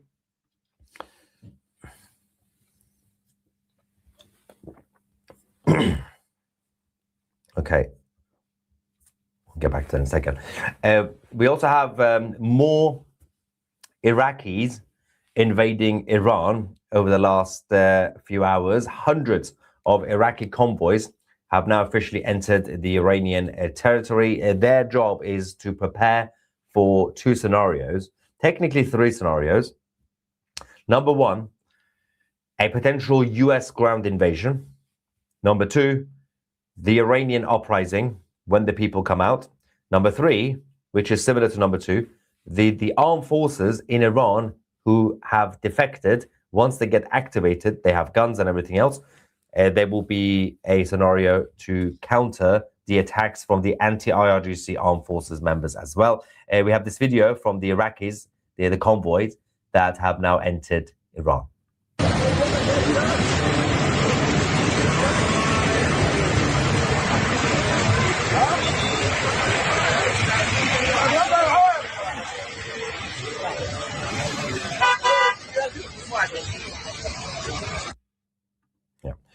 James Donald says King Charles not making East this speech, civil war. Okay, and so someone says ground invasion isn't happening. Trump is signaling that to get the IRGC out of their caves so that we can see movement. They're not going to come out of their caves. The IRGC are not going to get involved with the ground invasion to fight back. The leadership of the IRGC will stay hidden as they have done. That's why they've got their proxies to come. That's why they got the minions of the IRGC who are already out on the streets, out on the ground. They will be used, and not necessarily the leadership itself. They're not stupid. They're just going to hide forever. Now, there was a situation overnight in Israel as well. The Islamic Republic launched a number of missiles with cluster warheads. The cluster warheads, that's the problem right now.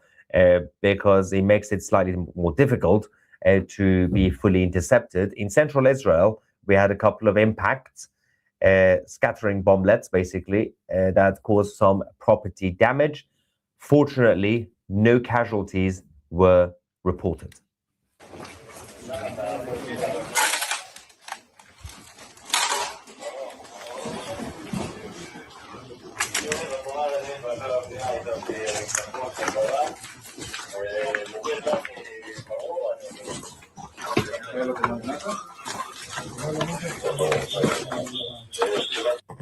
There are a few people in the live chat mentioning the Toyotas as part of the Iraqi convoys. Yeah, they love that.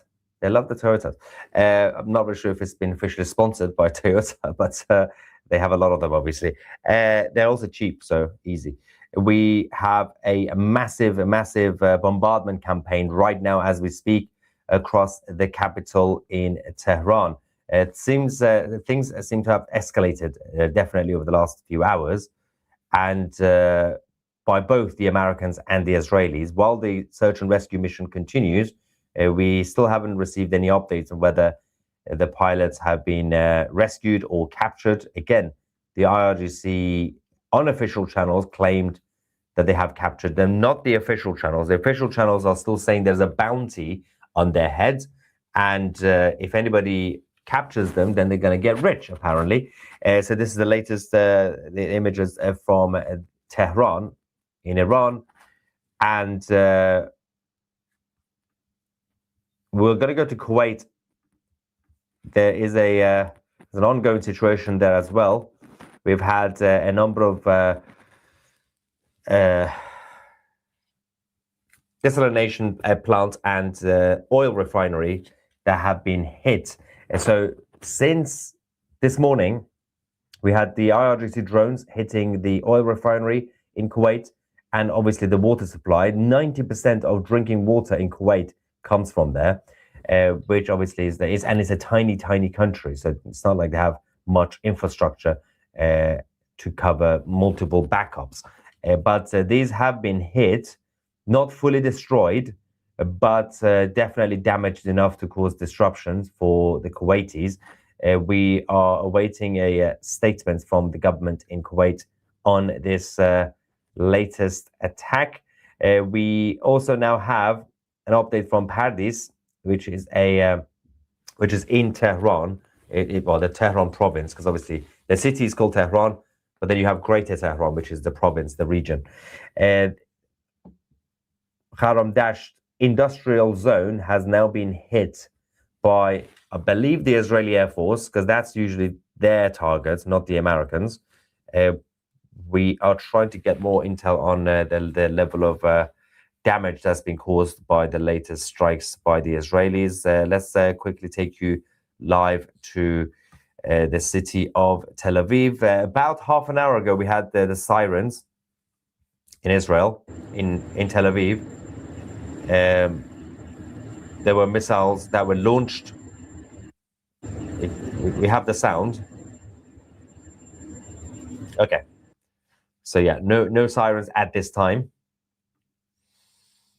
Alexander says we need to boycott Toyota. It's not their fault. Prayers from an Israeli American. Thank you. Yes, absolutely. Let's again hope that we get some good news very soon. Maya TV, thank you. Oh no, Maya, thank you for keeping us informed. I hope this war is over soon, so the countries can begin to heal, and peace can heal our hearts. God protects us. Absolutely. Thank you so much. I agree with your words. A couple of other comments saying, pray for our pilots. Thank you. Yes, absolutely. I think something is happening again in the south. We have the latest propaganda video that's now been released by the IRGC Hezbollah. And I think this is about the latest mission, operation terrorist activities in the southern parts of the country, when they launched the guided missile at the IDF tanks. I think we can have this ready now in the next... yeah, okay, let's stay here. Then we're going to go to the Party of Allah, or Hezbollah. That's the translation. There we go. So this is what they have published now. Hezbollah preparing their guided missiles and launching it towards the Israeli tanks.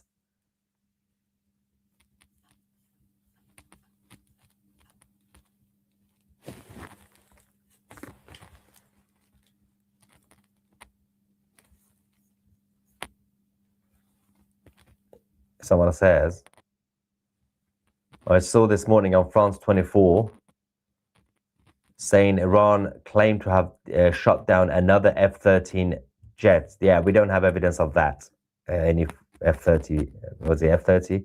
F-30.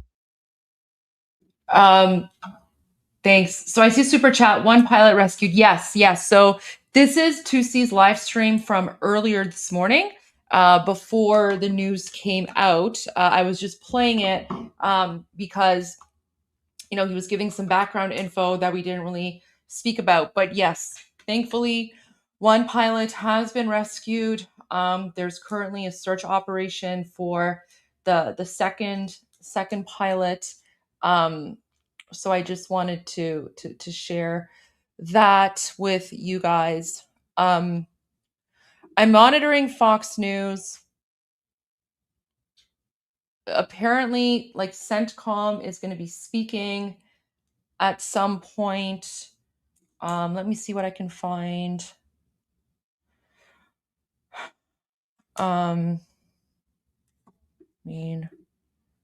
This is Fox News. I mean, just to be clear, I haven't even brought in the part of inflation that Steve. Yeah, but they're not talking about the fighter pilot right now. They're not talking about that. I'm trying to see if there's any news. Let me check CENTCOM, because we heard someone did say one pilot has been rescued. One, and then now they're looking for the other one.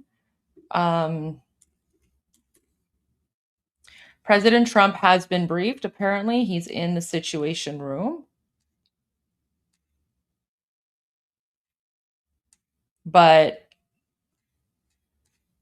nothing's been said yet. I'm just searching.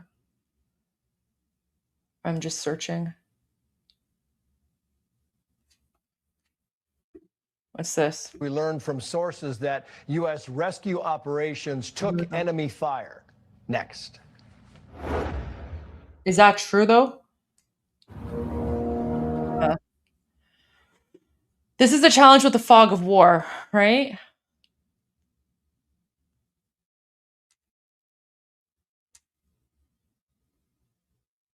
Like people are just putting out rumors, and it's just not cool. It's not cool, right? Like I feel like people are just like taking advantage of the situation to like say, wait, which reporter? What's legit? That the second one has been rescued? I haven't seen any reporters say that the second one has been rescued. But I have this. It's a very short clip. This is from earlier. Pilot has been missing for the better part of between 12 and 15 hours, say.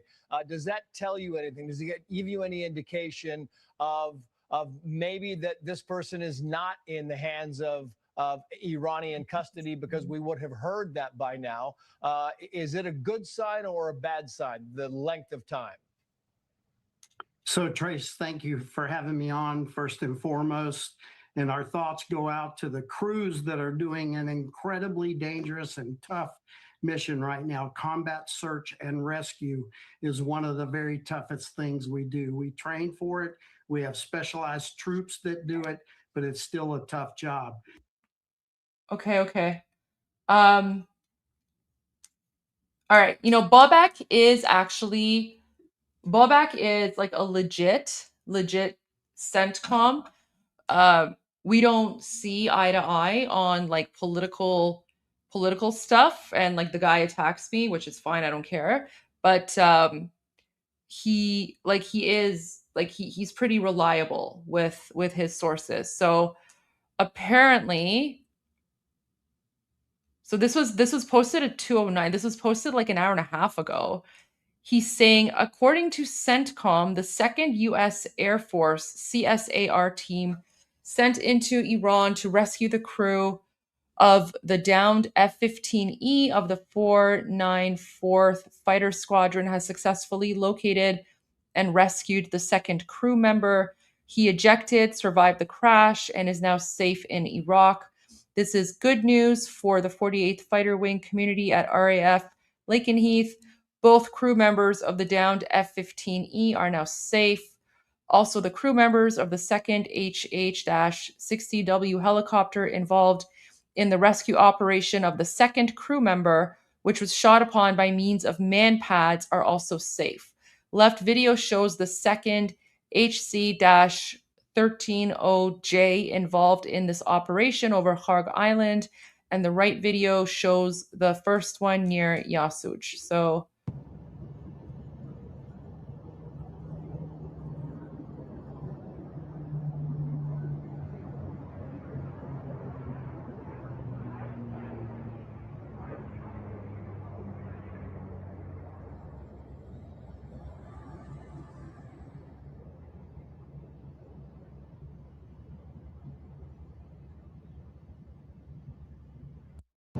okay, so that's the first video. Holy shit.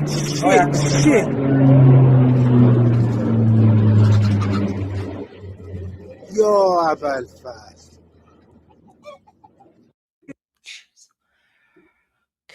Guys, you know what? You know what's really funny about this video? Everyone's gonna think that like Iranians, like all of us have chickens with the chicken sound. Like, holy shit.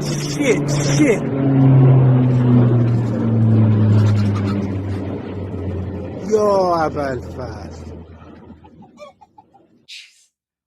good. My gosh, the chickens. Oh, look, there's a troll in the chat. Like, are we winning yet? We never stopped losing. Ew, what's with your weird jihadi face? Blip. Get out of here. You're in the wrong channel, buddy. Are we winning yet? Haha. Yeah, we are winning. We are winning. And by the way, Khamenei is dead, so we're 100% winning because Khamenei is dead. Like the winning started on the first day. You know, guys, when I visited Iran as a child, I actually got a couple of like chicks. So I actually had pet chickens when I visited Iran as a child. I raised like a couple of chickens. Yeah, so when I was staying, because we would stay with my grandmother and grandfather at their house. So yeah, like my dad bought me like a couple of like baby chicks. And so yeah, like I actually had pet chickens when I was in Iran. When I was 4 years old and I visited Iran and I was there for like 4 months, I also had a pet goat. And my pet goats, it was like a baby goat. And he was like my first pet and I loved him. And his name was Namaki. Namaki means salty. But Namaki is like a cute name. It's like, when someone is like cute, you say like they're very bon amak. Bon amak means they have a lot of salt. Don't ask me why. So yeah, like I had a pet goat named Namaki when I was a 4-year-old girl visiting Iran. Yeah. And then at another point, I also had a couple of pet ducks, and I loved my pet ducks. My ducks would follow me around everywhere. They were just the cutest. So yeah, like at one point, I've had a pet goat, and then actually, that was um,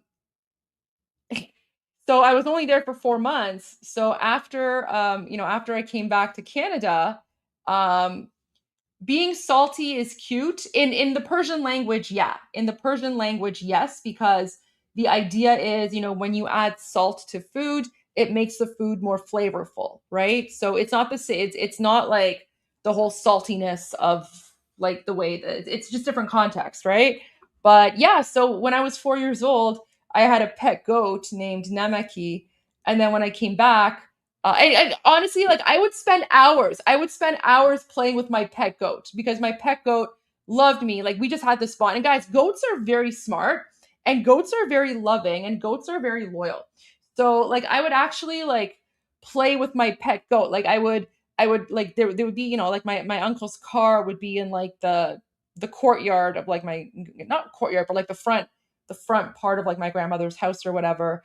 And I would like my goat and I, like my pet goat, we would play like a chasing game. So I would like run around the car, and then my pet goat Namaki would like chase me, and then it was almost like a hide and seek. And then I would like hide, and then my goat would look for me. And then whenever my goat found me, it would like do, like the cute like jumping thing that like baby goats do. So it would like do this like jumping thing and then come after me, and then I would give my goat like a treat, and then we would like play hide and seek again. So yeah. Yeah.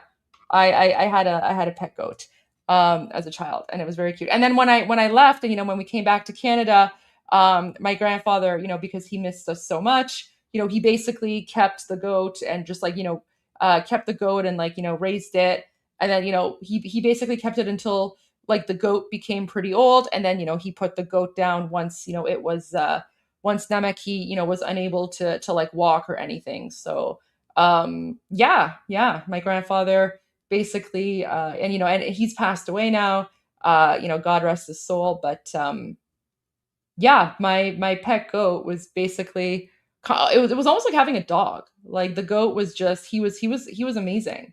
He was like a pet dog. Like the goat followed me everywhere. Like he didn't even need to be on a leash. Like we would just walk around together. So yeah, and then at one point I had baby chicks, and then another point I had baby ducks. So yeah. Did they rescue the second pilot? So I don't know. So Bobak is claiming that according to CENTCOM, the second pilot has been found. But when I'm looking at like here, like this is live, but they haven't said anything for the yet. obvious reason they don't want to create a friendly fire incident or have an accident while U.S. forces are searching for their counterparts. Also, that Israel is indeed sharing intelligence with the U.S. forces while they're searching for this missing crew member. And that stands to reason, of course, the U.S. and Israel have been sharing intelligence since before this war started, and there's no reason that they would stop during such a desperate time as this. Now, a local news anchor in Iran with the state-controlled media out there essentially put out a bounty for the missing U.S. personnel, saying that locals should hand them over to local police for an unspecified reward. Listen in. Residents of Koji Luye in Boyer Ahmed province, dear and honorable people, if you capture the enemy pilot or pilots alive and hand them over to the police, you will receive a precious prize. Now, the area we're talking about is Khuzestan province to the southwest of Iran. It's 6,000 square miles, so roughly the size of Delaware, the area that they're searching right now. It is dark in this part of the world right now, but that does not mean the search is off. In fact, when it gets dark, advantage goes to the guys with the better technology. Now, the F-15E Strike Eagle that they were flying in is an air-to-ground fighter capable of carrying heavy loads. We say air-to-ground. It is capable of doing air-to-air, but the Iranians don't really have anything that they could put in the air that would match a U.S. fighter. Trace? Mike Tobin, live for us in Tel Aviv. Mike, thank you. Let's bring in retired Army Lieutenant Colonel Darren Gobb, former Black Hawk helicopter pilot and battalion commander who's been involved in combat search and rescue operations. He is co-founder and executive director of Restore Liberty. Colonel, great to have you on again. You and I spoke earlier. We didn't know a few things at that point in time, like the timeline here, that this weapons systems officer has been missing for maybe the better part of 15, 16 hours. I'm not sure if that's beneficial or detrimental. I'd like to get your take on that. Well, Trace, depending on the situation, it could be either one. When I think about where they're at right now and how long they've been on the ground, one concern would be the survival supplies on hand. Do they have the ability to access water, for example? And they may have that, but that is a concern that comes to mind. The longer someone's in the field and hiding like this, their supplies and what they have on hand to maintain their own life comes to mind. The advantage, of course, is being in that specific terrain in low population areas.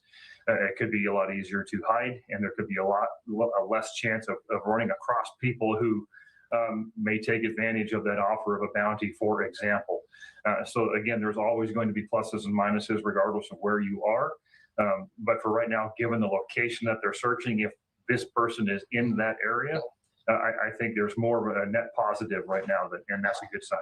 Yeah, you talk about kind of the process of elimination. You talk about the bounty here. The television news people, like Mike Tobin was saying, putting out a bounty for anyone who happens to capture or turn in the missing American crew member would be a good sign. I mean, because Iran would make it very clear if they had captured this person, they would make it very clear that they had done so.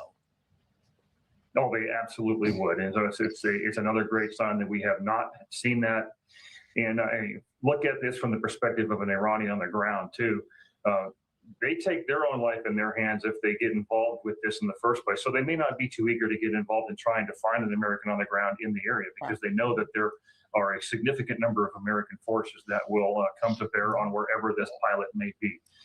There's a lot of different things at play here. But so far, again, what I am seeing is in the reporting is at least a net positive in this situation. Yeah. That can turn quickly.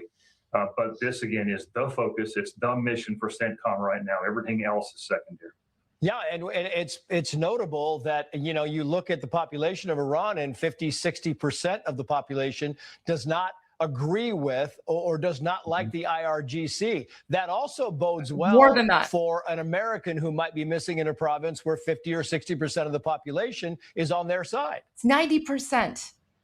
Yeah, Trace, there's always, I guess the easiest way to say it is there's always the ability to have someone on the ground be a friendly asset in order to help recover a pilot. 90%. Can't get into too much more than that, but that shouldn't be discounted, that a large part of Iran may be more inclined to help him. Yeah, Colonel Gobb, thank you for your time. Again, good analysis as always. Thank you.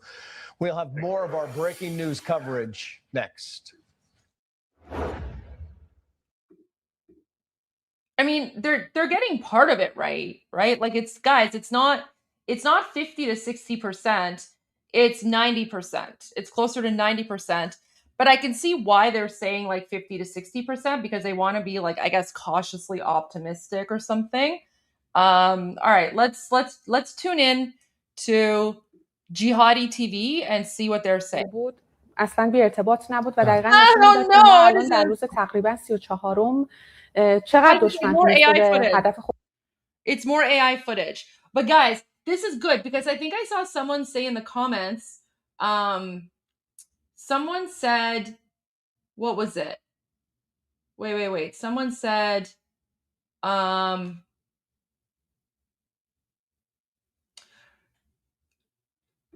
Yeah, so this is a very, very good comment. If the 2nd Airman was in IRGC hands, oh yeah, they would have paraded him by now, 100%, 100%. But as you can see, oh, Islamic Regime TV is just full on like Durka mode. Wait, what's going on here?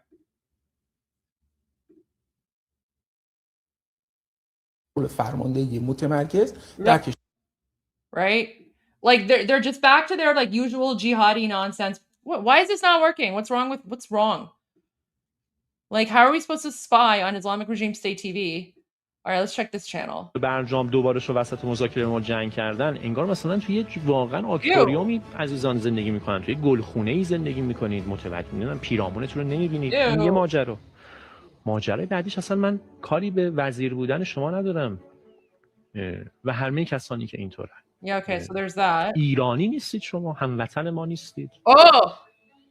یعنی No, مثلا I'm Iranian. You're not Iranian. You're a Tazi.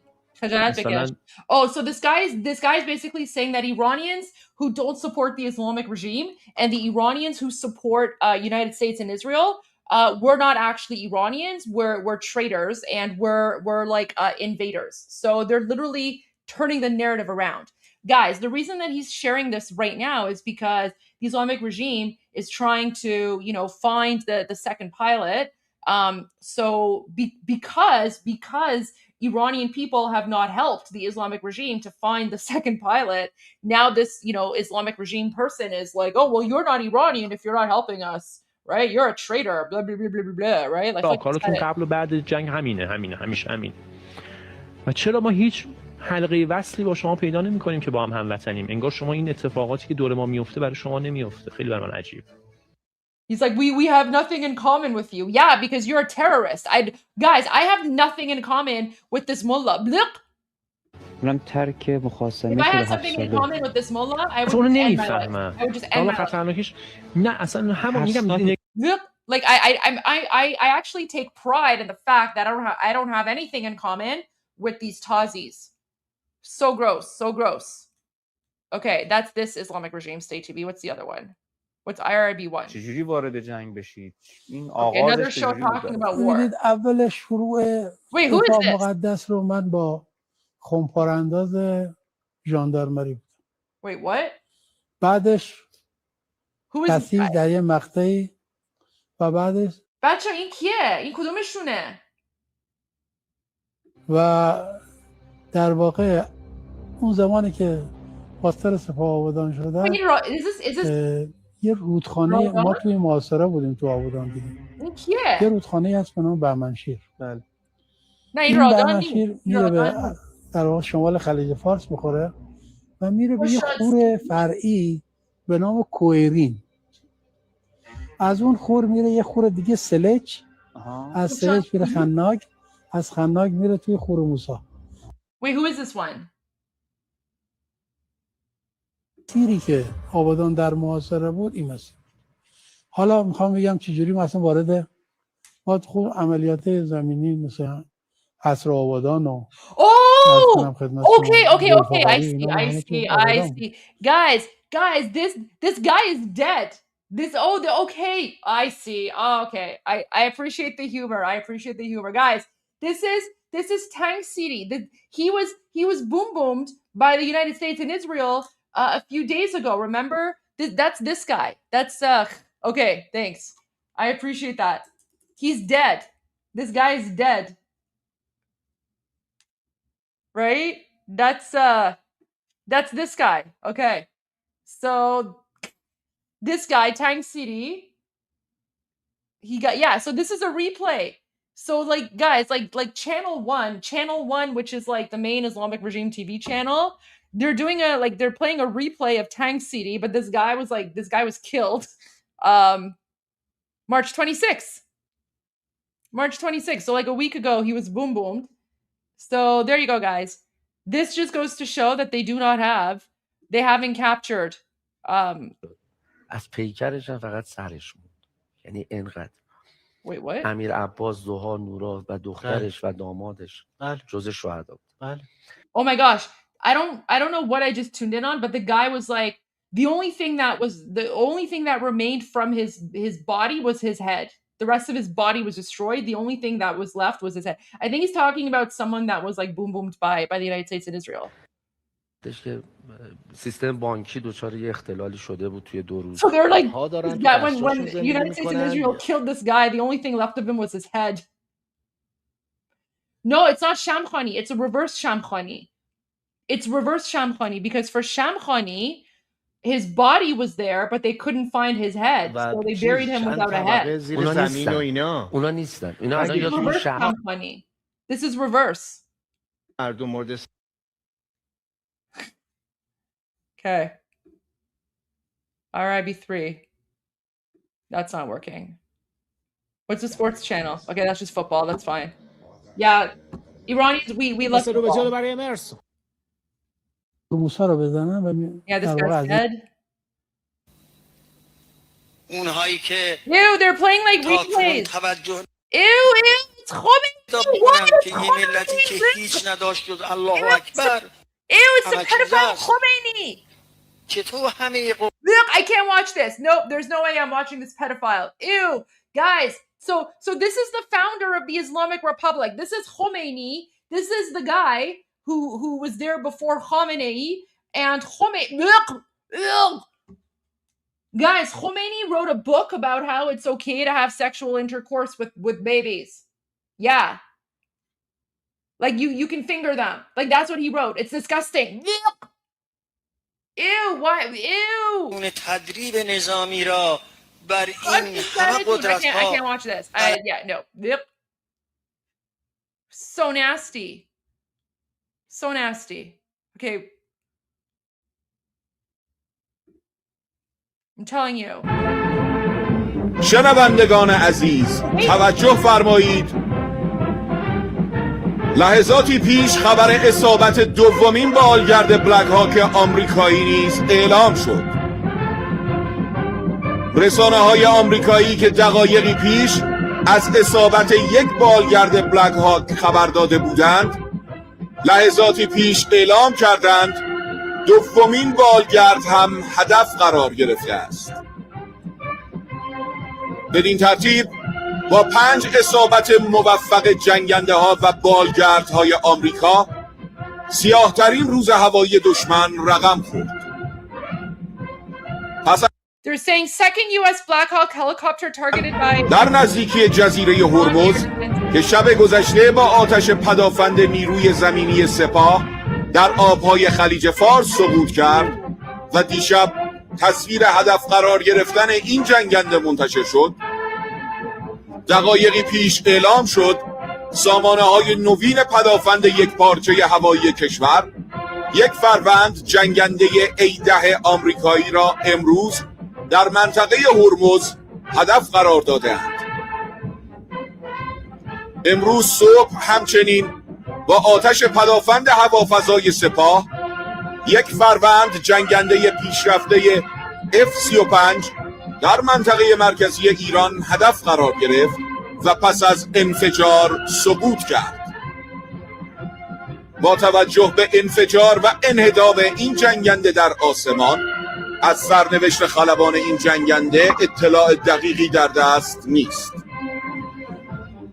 و اما 4مین اصابت موفق هوایی را دقایقی پیش نیوزمکس به نقل از منابع آمریکایی اعلام کرد. این رسانه آمریکایی از هدف قرار گرفتن 1 فروند بالگرد بلک هاک آمریکایی بر فراز ایران خبر داد. این بالگرد به گفته نیوزمکس برای کسب اطلاع از سرنوشت خلبان جنگنده F-35 وارد حریم هوایی کشورمان شده بود. نیوزمکس ادعا کرده این بالگرد موفق به فرار و خروج از حریم هوایی ایران شده است.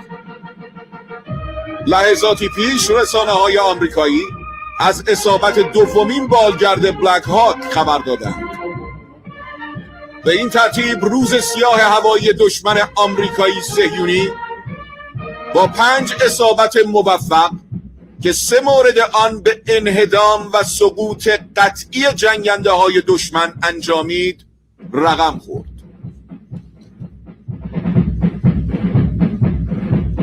Guys, I'll get Armin to translate this.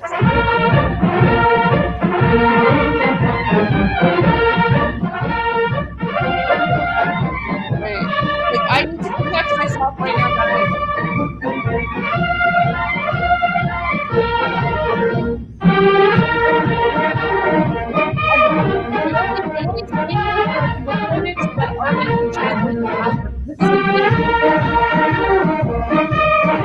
What is with the weird music? What is with the weird, like, World War II?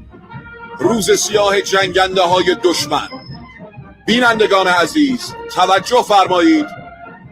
شنوندگان عزیز توجه فرمایید. لحظاتی پیش خبر اصابت دومین بالگرد بلک هاک آمریکایی نیز اعلام شد.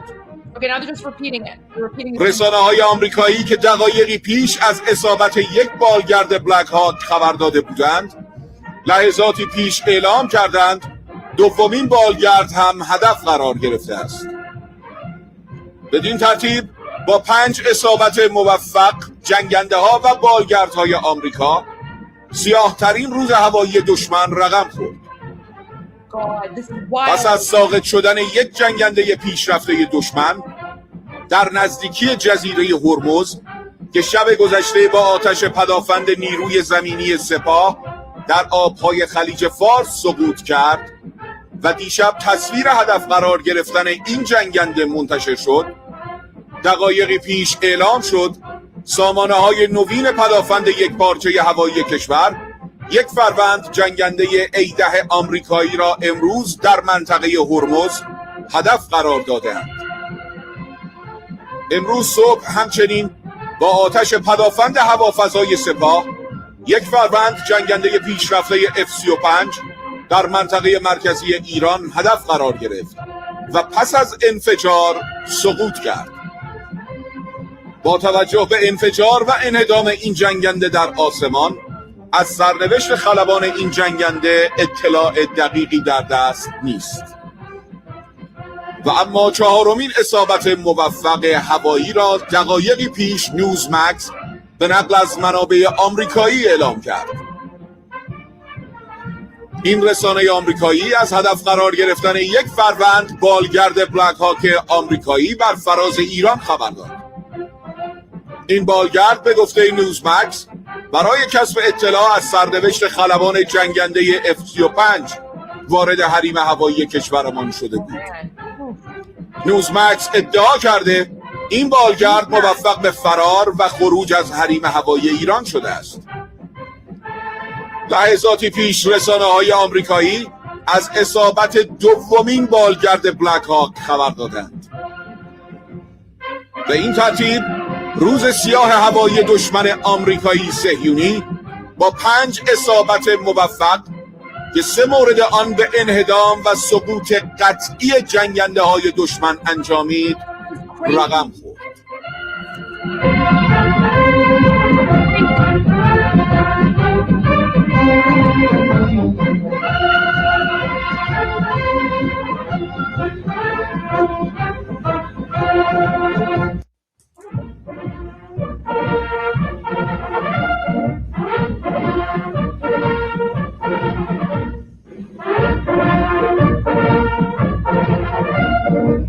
need Armin. Guys, the only reason I'm doing this is that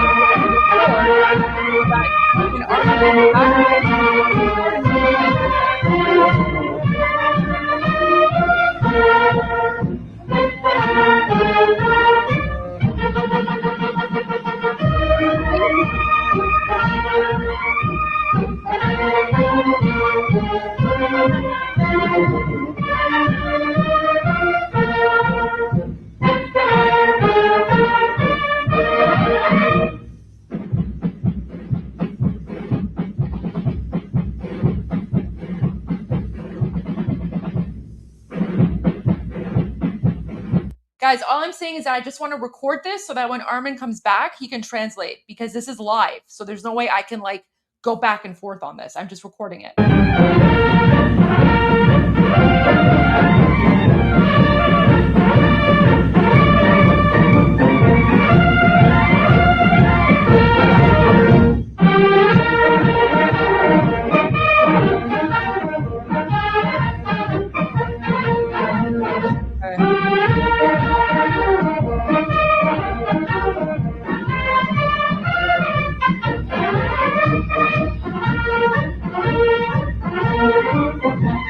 actually really pathetic. This is like super pathetic.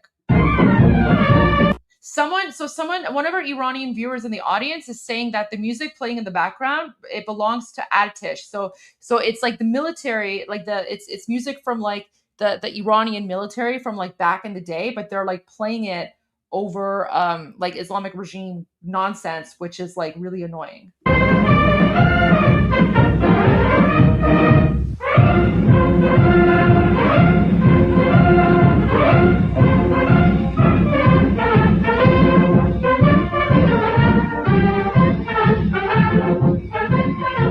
They're just replaying the same thing over and over, like just the same like short clip with like, you know, like the music.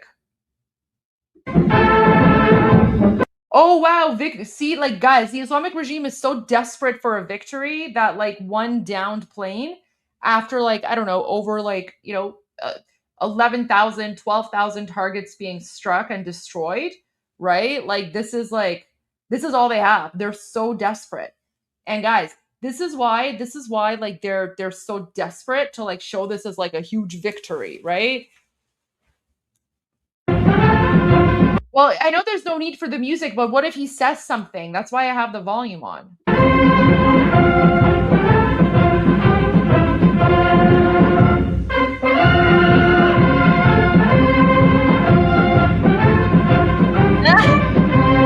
They're saying سیاه‌ترین روز هوایی دشمن. Oh guys, so apparently today is the darkest day. It's the darkest day for the enemy's air force.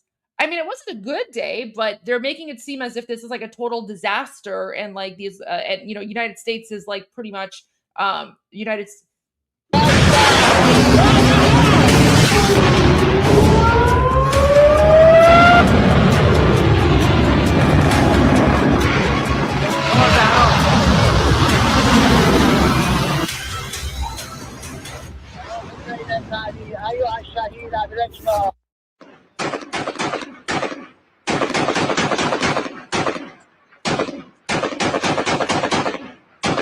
سیاه‌ترین روز هوایی دشمن.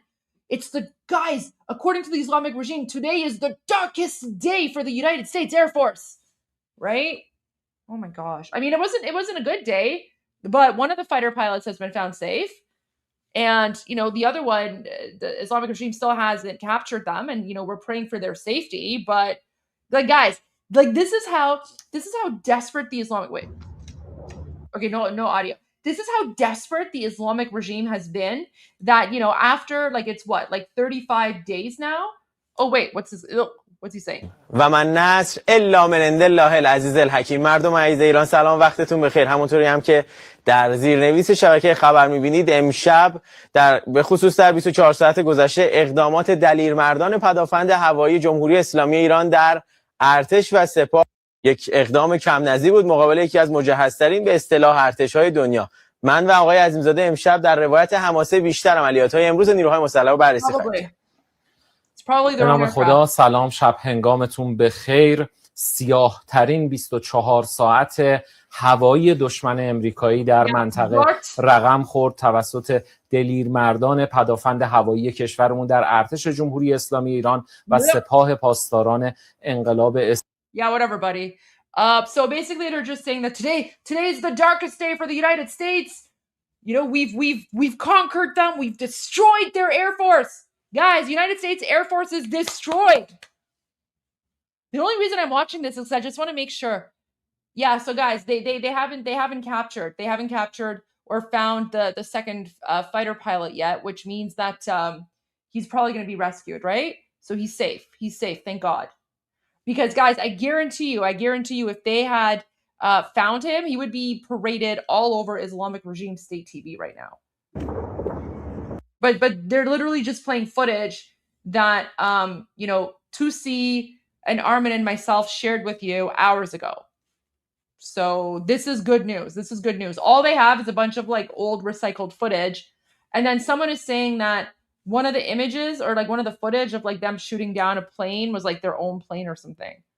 Oh look, they're relying on Newsmax. گرد بلک هاک آمریکا که اومده بودن تا به اصطلاح خودشون خلبانشون رو ببرن خودشون هم تو خاک ایران افتادن. تصویری که امروز من دیدم ذوق کردن اون دختر بچه لور که تیراندازی میشد به سمت بالگرد بلک هاک و Oh, now they're basically saying like, oh, my favorite part of all the videos was all the lore children. Remember, I'm lore. All the lore children who were so happy when they saw that the planes were being shot at or whatever. Like they're basically spinning it. It's all propaganda. Oh, look, New York Times. سرنگون شد.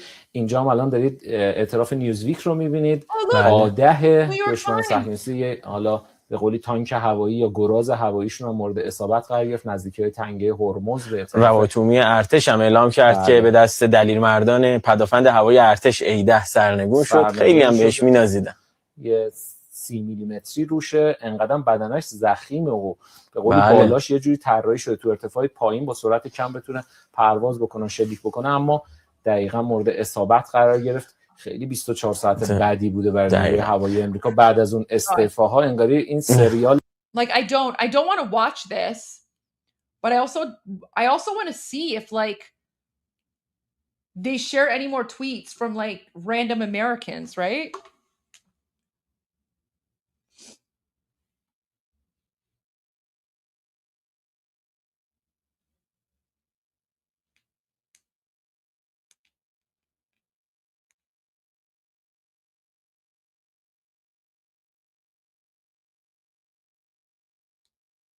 My gosh.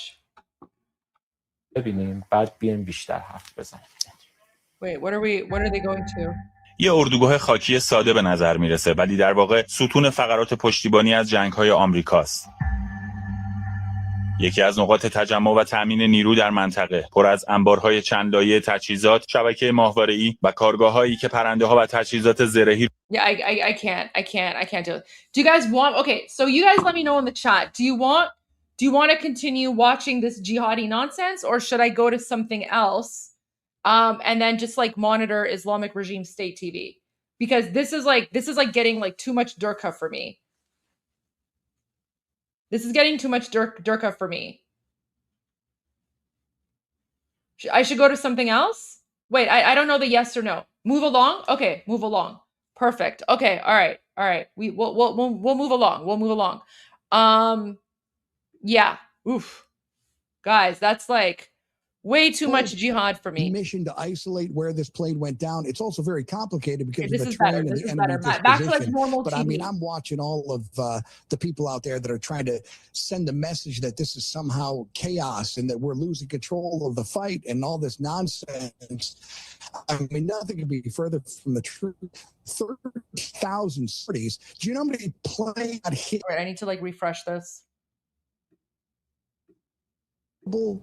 Display of military power, the best of the best right now in the world, and we had a bad day, but we're going to fix that problem, and we're going to fight like hell to bring these two, the remaining. I need a shot of. Yeah, David, I haven't seen that. That must be bouncing around on social media. But I think your point is very well taken. You've made the point today. It's the nature of war.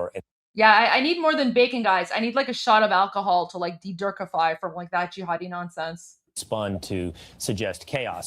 Whether or not you are in support or in opposition to this war, that is bad evidence. That is totally devoid of historical context and the nature of warfare, which these two men know something about. Brigadier General John Tykert and Staff Sergeant Medal of Honor recipient David Bellavia. Thank you both so much. All right, joining me now here in Dallas is retired Lieutenant Colonel Alan West. Colonel, it's great to have you on the show. Always a pleasure to be here. What are your thoughts as you see what's happening in Iran? Well, agreeing with what they talked about, I was there in Desert Shield, Desert Storm. We have come light years from understanding what we call suppression of enemy air defense and the tactics and techniques and procedures that have precluded us from having that large amount of loss of aircraft. And so, again, when you look at the thousands, tens of thousands of sorties that we have run, and you're just now having an F-15 shot down, I think we need to, have that debrief. Did the countermeasures work or not work? Was this a different type of surface-to-air missile system? Or was it maybe a man-portable air defense system? It is a pretty incredible conversation that we're having, that we're asking, how did an aircraft get shot down? I mean, can you think of a war where we're talking about, one negative incident, and there have been others, but one negative incident we're talking about in the nature of warfare today in 2026 is how did that happen? Yeah, I mean, it's incredible because it shows the level of training, it shows the level of technological advancement, and it shows how well our pilots understand these systems that are on the ground, that they've been able to defeat them and to evade them, and also to kill and destroy them as well. But still, that being said, of course, every American resource and attention is on this one pilot that still is in Iran. And what are your thoughts on this rescue mission? Well, without a doubt, as David said, they have cordoned off that area. They know exactly based upon the transponders, and no one is going to be able to get into that area very easily. These are, like you said, tier one, very well-trained people that are not going to allow any infiltration to that area. And then the CSAR folks, the Combat Search and Rescue, will be able to go in and extract that pilot out. And again, the fact that we are talking about 15 hours, they know that he's out there to continue to search, and they're going to get him. Does the 15 hours, I asked this question to David, but quickly to you, Colonel, as well, the 15 hours give you encouragement or discouragement? Absolutely encouragement, because that Even means... with the communications as described by the general? Absolutely. Totally encouraging that they have done that. They got the pilot. They say that this is the Wizzo that they're going after, and let's just hope that he is, doing well, no broken arms, broken legs, and that type of thing. They'll be able to get him out. Okay. Lieutenant Colonel Alan West, thank you so much. It's always great to see you. Yes, sir. All right.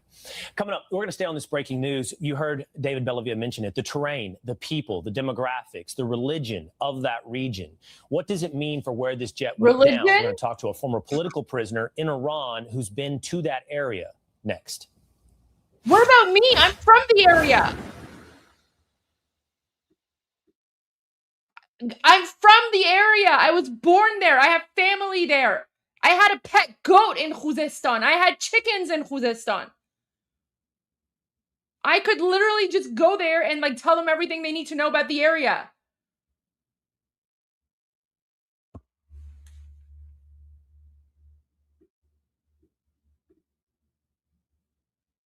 My entire family is there.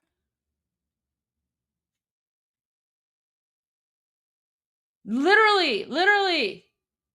Look at this. This is the street outside my grandmother's home. This is the street outside my granny's home. Akhar Asphalt.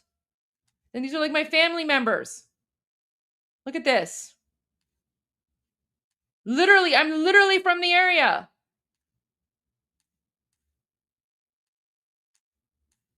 This is me and my grandparents. My grandfather passed away a few years ago, but yeah, I don't come from a rich family, guys. I don't come from a rich family. Everything that, I have, I basically worked for. Everything my parents have in Canada, they worked for, because we don't come from a rich family. But I'm from the area. You want to know about Khuzestan, you could just ask me. I'm literally from Khuzestan. I am. Actually, you know what? This is true. I am the modern day Elam. Because my ancestors come from the Elamites.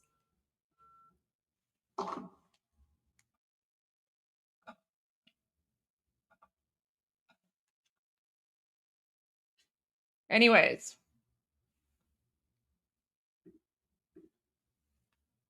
So.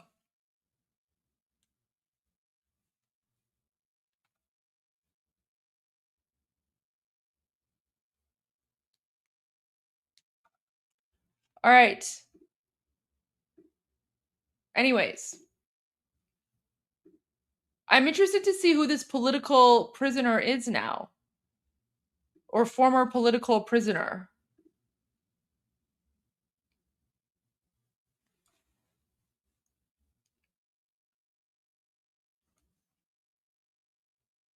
Wait, I'm getting some voice messages.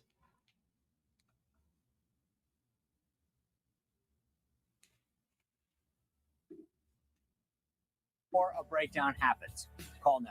Call CarShield now before a breakdown and see how they're saving drivers money on covered auto repairs. Call for your free quote and their price lock guarantee. Call 800-842-2995. 800-842-2995. 800-842-2995. I'm Richard Karn, and I love my hose. It's my new Pocket Hose Copperhead, the lightweight, kink-free hose that grows while the pocket pivot swivels to eliminate creasing at the spigot. We use 3 unique layers of latex wrapped in our unique interlaced sleeve. Okay, I will be right back. I gotta take a quick break.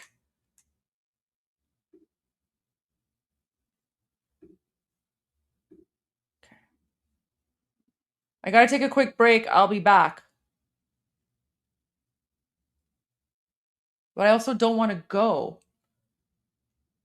Okay, I don't think I'm gonna get copyrighted on Fox. Okay, I'll be right back. I'll be right back.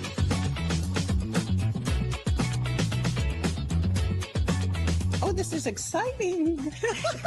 Oh, wow, there is such a difference. Yeah. It doesn't feel uncomfortable. It doesn't feel plugged. Absolutely incredible. It is so much louder right now. Now you can just tap and you can bring the volume up, see exactly what you're doing, no counting beeps, super easy. And how do I sound? Wonderful. Not only easier to use, but so much more practical. Somebody is a genius that did this.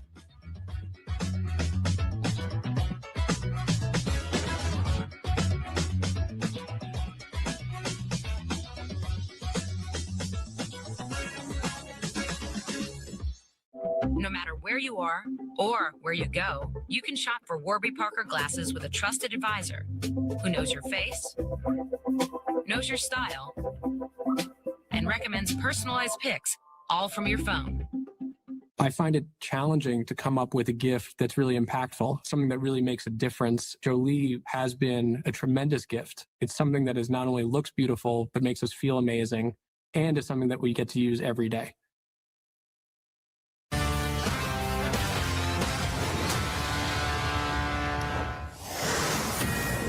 Fox News alert, a high-stakes search is underway in Iran after a U.S. F-15E fighter jet was downed over the southwest region. Sources tell Fox one of the two pilots still missing.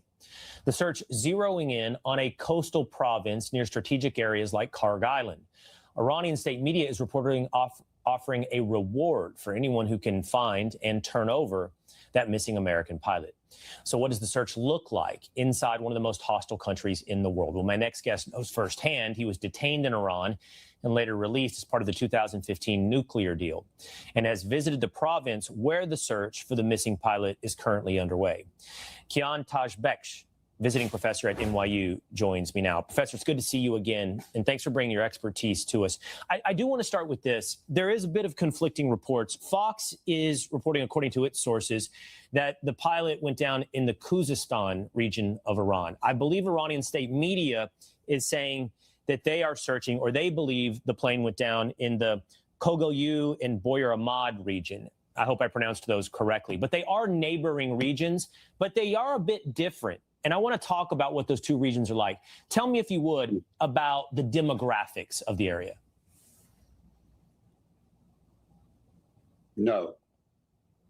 Oh, Professor might not be able to hear me as we speak. Professor, can you hear me? Yes. Oh, I'm sorry. Yes, I can hear you now. Well, Will, thank you so much for having me on. Those two regions, yes, Iranian state TV, which I saw a few hours ago, announced that the area of the downed pilot was the Kokilyu and Boyer Ahmad area, which is adjacent to the Khuzestan area, which is on your map. They are different in this sense. If they are in Khuzestan, that is predominantly an Arab ethnic group, but they are an Arab ethnic group that are predominantly Shia Muslims. Okay. If it's in the other one that I mentioned, that is dominated by what's called the Lur, L-U-R ethnic group, and they are also Shia. I think what's important to say about both those areas is that they are relatively integrated into the nation and quite close to the regime. In other words, although in the far past, there has been some opposition groups emerging from those areas, we haven't seen that in the last few decades. So, in other words, I think that if they found the pilot, they would probably cooperate with the regime. Okay, and of course, that's why I'm asking this question about the demographics. I did read that the Khuzestan region was majority Arab, not necessarily predominantly, but majority Arab as opposed to Persian, and yet still Shia. And so the question is, how sympathetic would they be to a downed American pilot? How interested would they be in taking up the regime on its offer of a reward? And I hear you saying these might not be the best areas for him to seek out the local population. Correct. I mean, that's mostly because the regime, security services, the police are highly consolidated and integrated throughout the entire region of Iran. It's one of the surprising things. Actually, when I traveled, when there was an emergency once in Iran because of anti-government protests throughout the country, I was actually traveling that day from Tehran to one of these southern areas. And it was interesting that when I was in Tehran, leaving the airport, I saw divisions of the police in the street with the security services. When I arrived 2 hours later by plane in the southern city, I saw almost the exact formation of a combination of security services and police in the southern city. And that showed me that the police and the repressive and security services are highly coordinated across the entire terrain. So I would suspect that they have a great deal of presence in this area. And the fact that they put a bounty and that they are seeking people's cooperation would make people think twice about, let's say, hiding the pilot or helping the pilot to evade the regime. They would probably hand him over. Okay, one last quick question then. If the pilot were trying to find refuge, He's perhaps lying. rurally, He's both are lying. somewhat rural, as I understand it. Khuzestan is a bit more urban, bigger cities, a bit flatter. The Kilgu and Boyer Ahmad is right there, as you can see on your screen. It's in the green, and it's along the Zagros Mountain. So that's much more rural, right? If he's in that area, perhaps a little more areas to get away from security services and the local population. Well, yes, of course. I mean, these are large provinces, and they combine both flatlands and high mountainous areas. So the main cities, for example, Yasuj or the other areas, they are in relatively a flat terrain, or it's a plateau. But if he actually fell into the mountain areas, that would be very hard for the security services to get to immediately, and he could hide there. But it all depends on which area he fell and he landed, and whether it's near a big city or not. So unless we have a greater detail about where it is, yes, there are very high mountainous areas, there are rural areas, but there are also plateau areas with where the big cities are. All right. Professor, it's so good to see you again. Thank you for always bringing that expertise on Iran to us here today so that we understand. Thank you. Thank you. All right. We're learning about another incident. An American A-10 Warthog went down in the Persian Gulf region earlier today. The pilot, the only person on board, was rescued. Fox News is told there was enemy fire during that rescue operation. All right, ahead. One pilot is still missing after a jet was downed over Iran. How service members are trained for situations like this. We have U.S. Army veteran Preston Patton and retired U.S. Army captain and Medal of Honor recipient Flo Groberg here in Dallas to join me next. That was complete and utter nonsense. Guys, okay, listen. So when he's like the predominant population of Khuzestan is like Arab, complete and utter nonsense. Guys, so the total population of Arab Iranians is 1.6 million, okay? 1.6 million. The total population of Khuzestan is 5 million, 4.71 million. So, guys, the Iranian Arab population in Khuzestan is maybe like a third, if even that. It's a third. And yet that guy is there and he's like just bold-faced lying. He's lying. He's lying. He's like, oh, they're majority Arab, and if they find the fighter pilot, they're going to hand him over to the regime because they're all loyalists. And then he also says that the Lord Bakhtiaris, my people, he says that my people are also affiliated with the Islamic regime, and that if we find the pilot, we're going to send him in. What is this guy's agenda? What is that guy's agenda?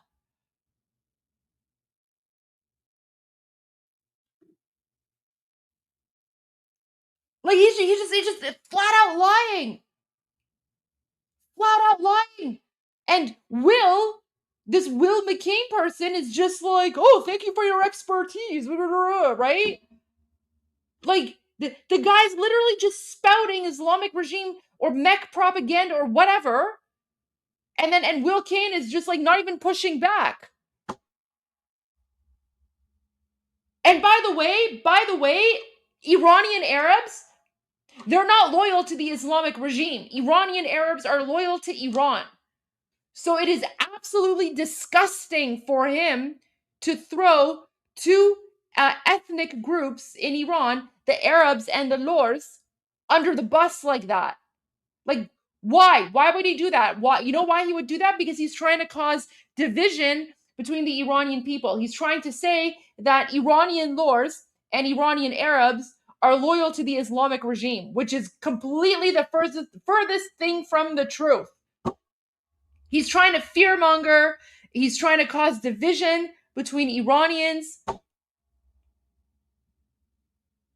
Like, that was one of the most disgusting racist things I've ever seen. And it's not even true. It's not even true that Iranian Arabs are the majority. No, they're not. They're a third. They're a third of the population.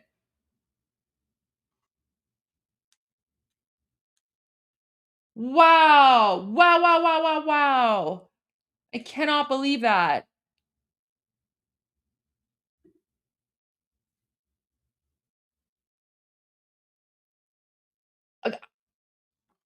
I don't even know what to say. I don't even know what to say about that. Wow.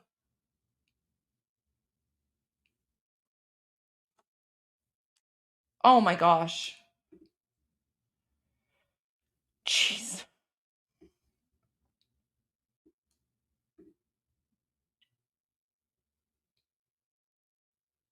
What is his agenda? I think his agenda is to try and create division between Americans and Iranians, right? Like, he's going there, pretending as if like he's pro-America, but he's spreading lies, and he's spreading like propaganda to try and cause a division between Iranians and Americans. Wow. خاک تو سر کچلش. خاک تو سر کچلت کیان. Whatever your name is. Ew! Oh, of course. The guy is a professor of international relations at Columbia University. There you go. Columbia University is one of those, like, extremist universities where all the university kids think that Hamas is resistance fighters. So no wonder. What a loser. خاک تو سر کچلت کیان. Oh my gosh.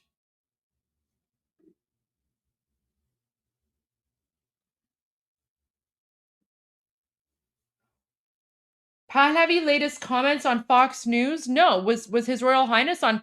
Guys, I've been watching Fox News all day. I haven't seen His Royal Highness.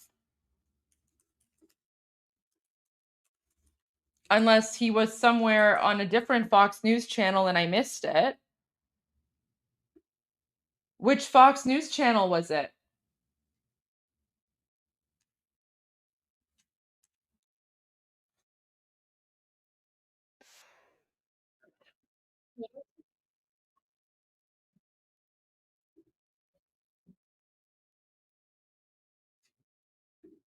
Oh my God. Fox News alert right now, an urgent search is underway in Iran after a U.S. fighter jet went down. A source telling Fox one pilot has been rescued. We don't know his condition, but another is still unaccounted for. This marks the first known loss of a U.S. aircraft in Iran since the start of Operation Epic Fury. How are service members trained for situations like this? Joining me now, U.S. Army veteran Preston Patton, retired U.S. Army captain and Medal of Honor recipient Flo Groberg. Great to have you both with us here today.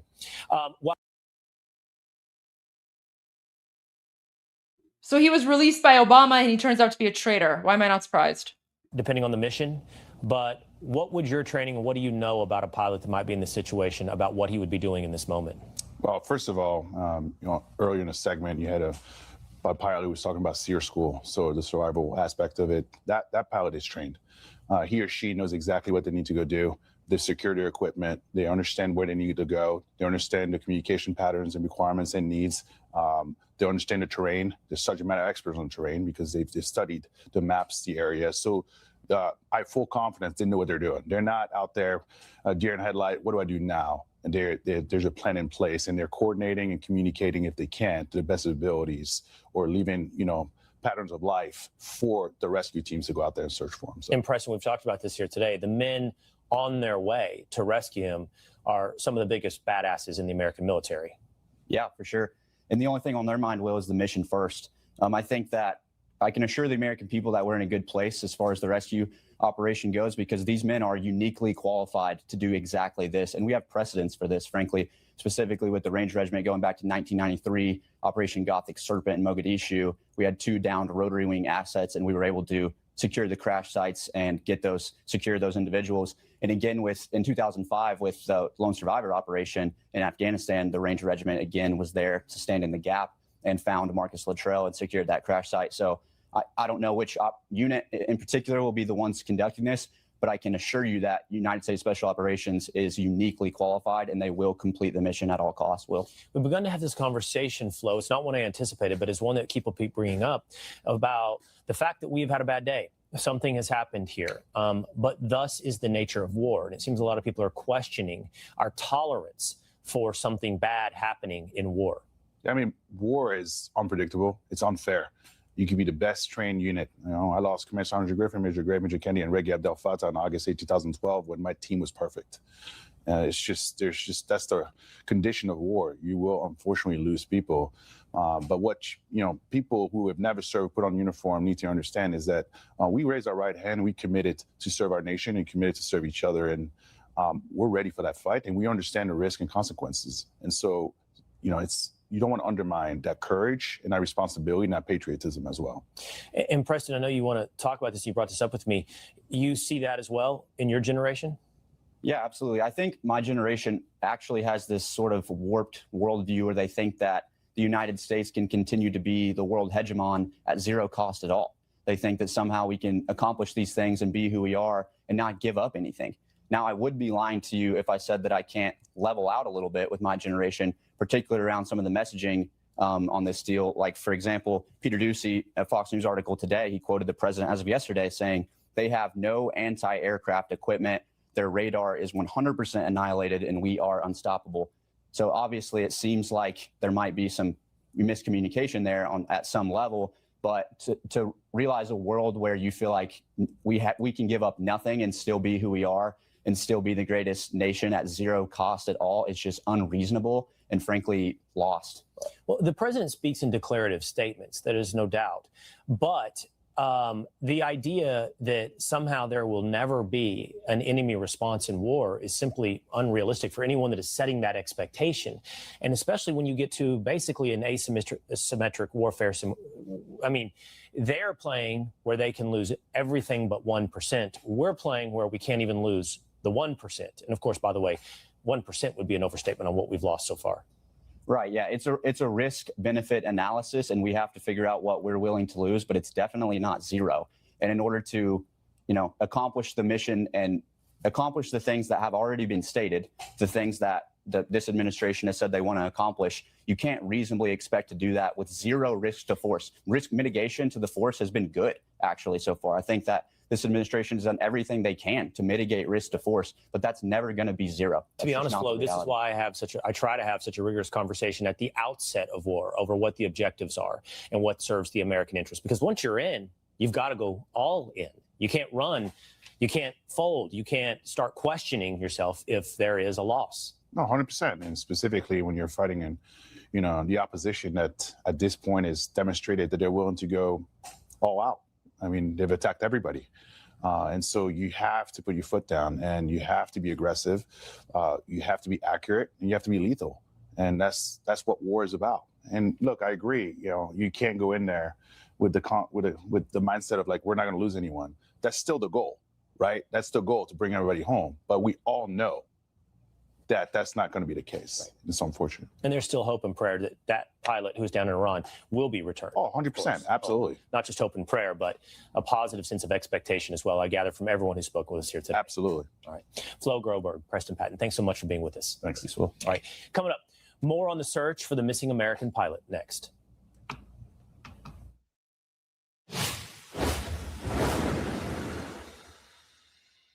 This is Alex. Alex needed help investing his savings. With his advisor, Dennis. Jeez. Gosh.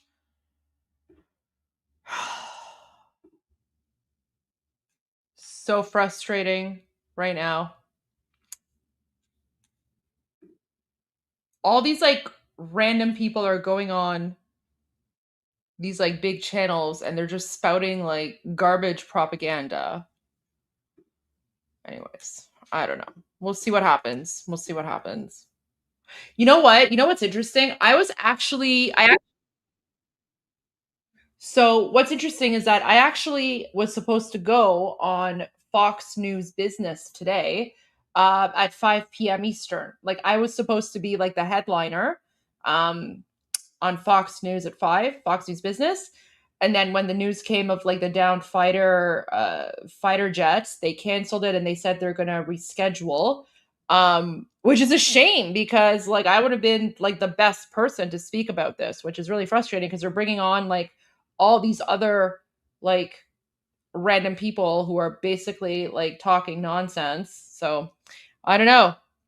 I mean, I have someone who's helping me out and, like she's reaching out to like all the big news stations, but I don't know.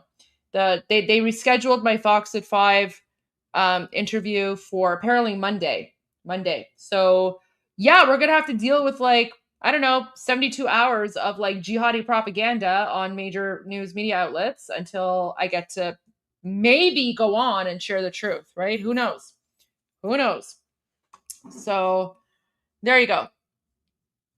But it is what it is. What can you do? All you can do is just try to be a voice. Yeah, I don't know if I can deal with Will Kane anymore. CNN would never have me on. Someone is asking if I would like to do CNN. CNN would never have me on because I'm not like a far left radical, right? CNN would not have me on ever because, I'm like a supporter of President Trump, right? So yeah, like they would not have me on.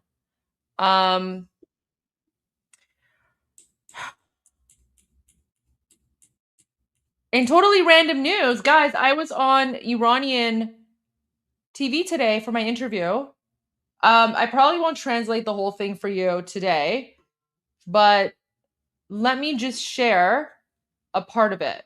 And then, guys, I was actually going to like translate this for you today, but with all the news going on, there's way too much happening. اینجا گفتم ما رفتیم کمک بکنیم چون انجام بدیم و درست خسارت ما یه بود هنوزم هست برای شده قده بود 82 پرده یعنی چیزی آخنش 5 برام Wait, let's get to دارم آخه حدودی یه سری مثلا قد بود تی صحبت میگم گفتن دولت دیده اون یه ذره عدد رو دیگه اسکان گفتن دیپ دیگه شو قبل من گفت درصدی که زاکانی. So these two people probably look very familiar to you because Armin and we've shared a lot of their videos, like the videos of Iranians in occupied Iran or elsewhere calling in and sharing their stories, right? It's this is Manoto News. So all of those clips we've shared with you where Iranians are calling in and sharing their experience, and then Armin's translating it, right? It's these two. So they're fantastic. They're so nice. And I actually did an interview with them today, but it was in Persian. Wait. بله الان میریم Oh, okay. خب اما سالم خانم مهمونمون آماده است. He's like, so her name is Salome. She's like, so he's like, Salome, our guest is ready. And she's like, oh, really? بله الان میریم سراغ مهمونمون. And he's like, we're going to go to our guest in one moment. ما تو روزهای گذشته گفته بودیم که تو He's like, we have said in previous days. دوره‌ای که اینترنت قطعه خب خیلی از Guys, so this is not Islamic regime state TV. This is not Islamic regime state TV. This is Manoto News. Manoto News is like the normal Iranian TV channel. They're based outside of occupied Iran. They're based in the UK. That's why the women aren't wearing like garbage bags, right? Like so the women are dressed normal. Anyway, so here he says. خب اما سالم خانم مهمونمون آماده است. Ready? الان میریم سراغ مهمونمون. They were so nice, by the way. This was like one of the nicest interviews I've ever had. ما تو روزهای گذشته گفته بودیم که تو دوره‌ای که اینترنت قطعه خب خیلی از ایرانی‌های بیرون دارن فعالیت میکنن. So he's saying we have said in previous days that especially, now that the internet for Iranians is shut down, many Iranians outside of occupied Iran have, been very active in, raising awareness and being a voice for people in Iran. چه کسایی که سیاسی هستن، چه کسایی که سیاسی نیستن. He's like, that includes, people who are political and people who are not political. خیلی دارن سعی میکنن توی رسانه‌های مختلف حضور پیدا کنن. They're trying very hard to, be present in various media outlets. توی شبکه‌های اجتماعی به خصوص. And to, be in various like social media outlets as well. و روایت واقعی مردم ایران رو بگن. And to be, to share the real story of the Iranian people. یه خط بطلانی بکشن روی این. To, basically draw سیم کارت خونی ها. Yeah, and to be a real voice for the Iranian people and to, draw a line when it comes to countering the propaganda from the Islamic regime people, right? Like think of like the professor, like Charandi Marandi. یکی از این کسایی که And then he's like, one of these people به شدت فعال بوده who has been incredibly active. نه فقط توی این دوران بلکه اصلا not just right now, but for many years. ایشون کارشون سیاسته نماینده. In fact, her job is politics, and she is a former politician in Canada. سابق پارلمان کانادا هستن. ایشون مهمون ما هستن ولی And then he says she is our guest today, but به شدت من می‌دیدم توی برنامه‌های مختلف حضور پیدا می‌کردم. I've seen that she has been very active in various media outlets. و با تمام مخالفان مردم ایران.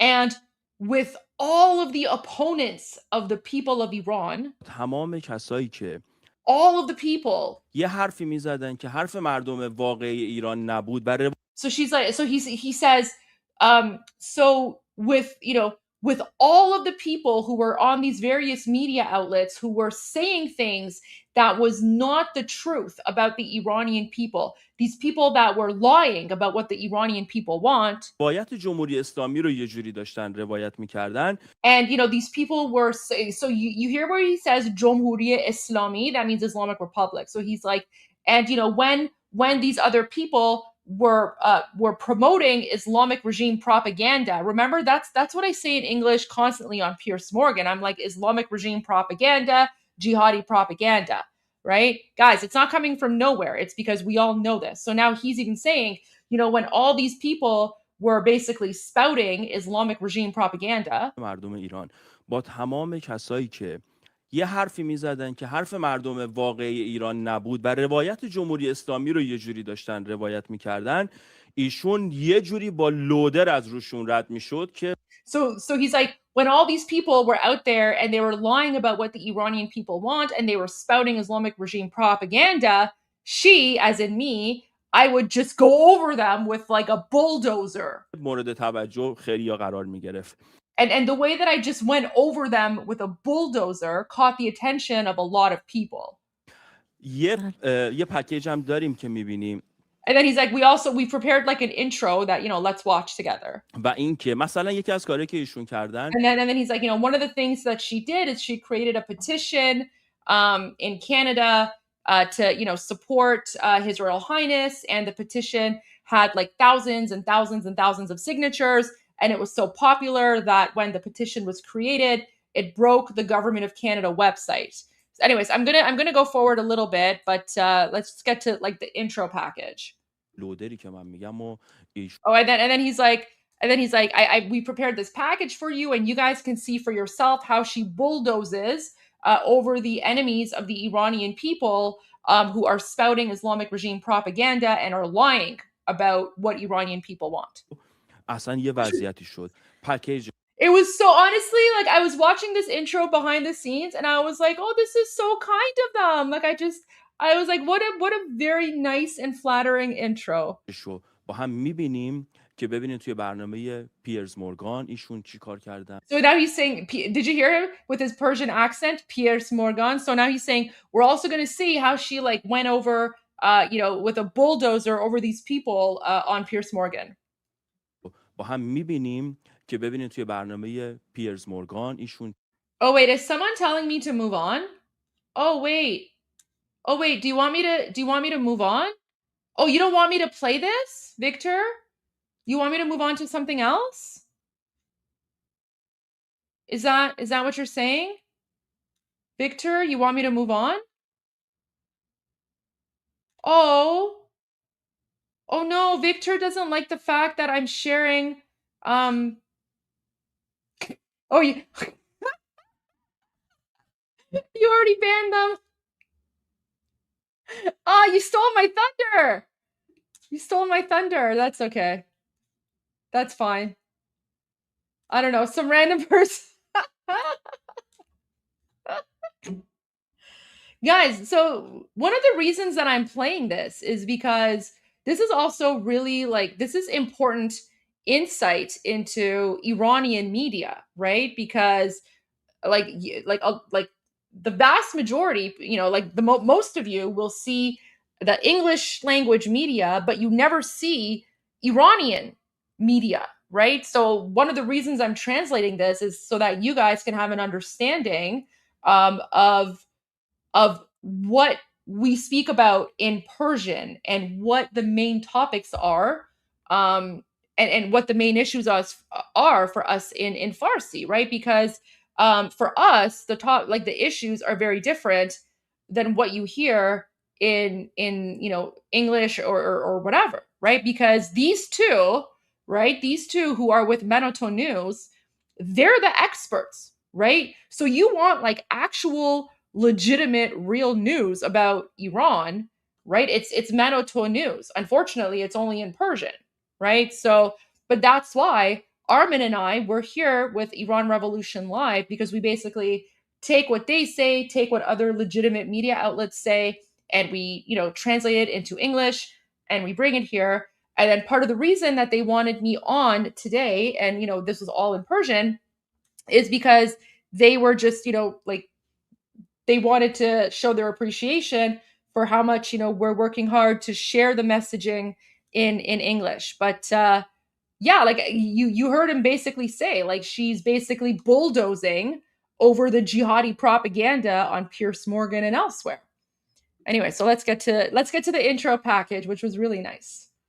چیکار کردن و اون لودری که من میگم و ایشون چجوری هدایت میکردن. So he's like, now I'm going to show you how she bulldozed over those people. ببینیم با هم. He's like, let's watch together. So this part is just me talking about the petition in Persian. کانادا شاهزاده رضا پهلوی و ترانزیشن تیمشو به عنوان رسمیت بشناسه و با اونا کمک بکنه. Oh yeah, he forgot to mention my name. So Salome is like, you didn't say her name. So then he's like, Miss Golsa Gamari, because my name is actually Golsa, right? Goldie's my nickname. But you know what's really funny? A lot of like the weird like anti-Semitic like jihadi durkas, they have like this weird conspiracy theory. They're like, oh, she's obviously Jewish because her name is Goldie. Yeah, Goldie's my nickname. My actual name is Golsa, and everyone knows that. But this is how insane these people are. Like the anti-Semitic like conspiracy theorists, they're so insane, right? But like everyone knows my name is Golsa. It's like Goldie's my nickname. It's like someone whose like name is Andrew, but then their nickname is Andy, right? So that's kind of the same thing. It's like Golsa is my legitimate legal name, which I've never changed. Like on my documents, right? Like my ID documents, it's Golsa, but Goldie's my nickname, right? But apparently, because my nickname is Goldie, I'm like a secret Mossad agent. Yeah, because Mossad agents would be that obvious. Like they're just so stupid. Anyways. خواست شما که میخواین دولت کانادا شاهزاده رضا پهلوی و ترانزیشن تیمشو به عنوان رسمیت بشناسه و با اونا کمک بکنه تا ایران رو آزاد بکنند، همین الان روی وبسایت کانادا منتشر شده و تایید شده.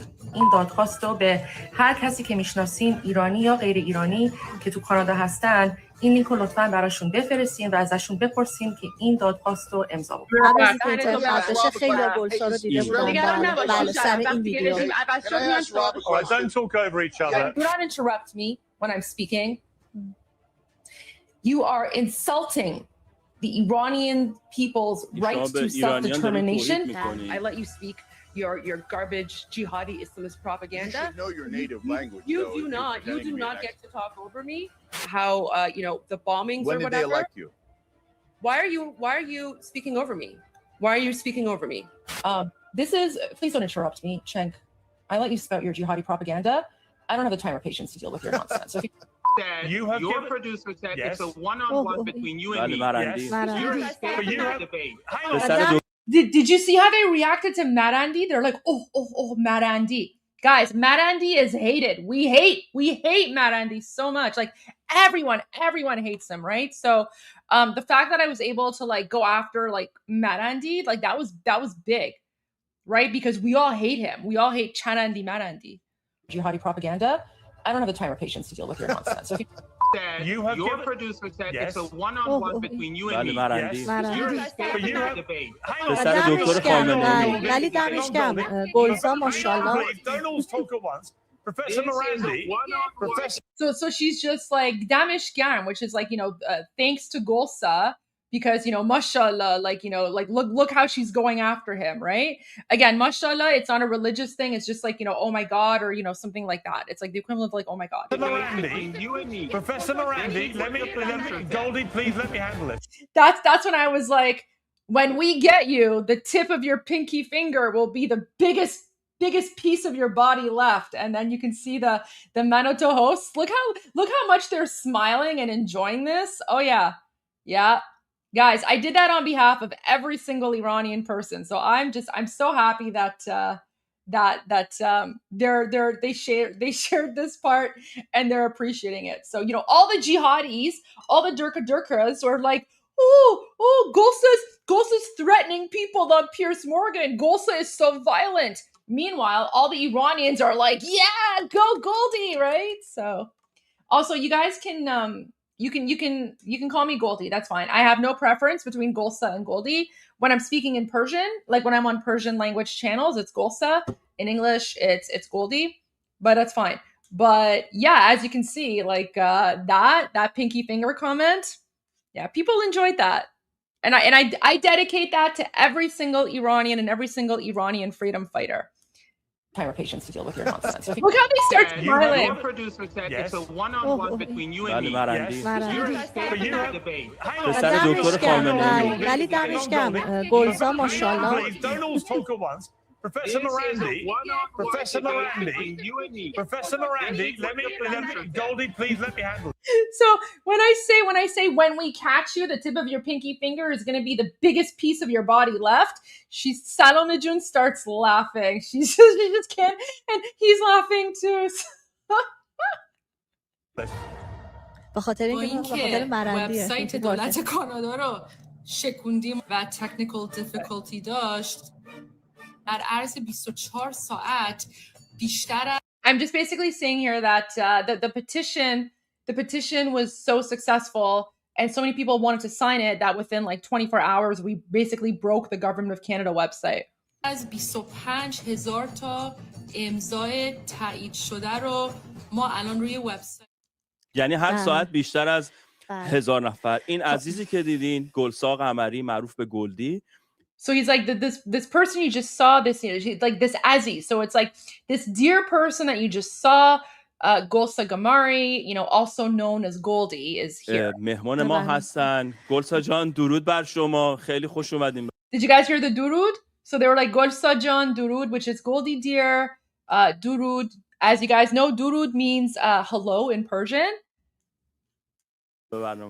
بله گلسا جان منم برات بهت درود میفرستم خیلی ممنون که دعوت ما رو قبول کردید. She's like, you know, Golsa, I also send you greetings and thank you so much for accepting our invite. سپاسگزار از دعوتتون. I'm like, thank you so much for your invite. باعث افتخارم که بتونم. It's an honor for me to be here. Guys, this was like I think this was my first interview on Manotonu. So I was like really excited. Like Manoto is a big deal. I really love Manoto. I love everything that they're doing. جا باشم در کنار شما به همه viewers.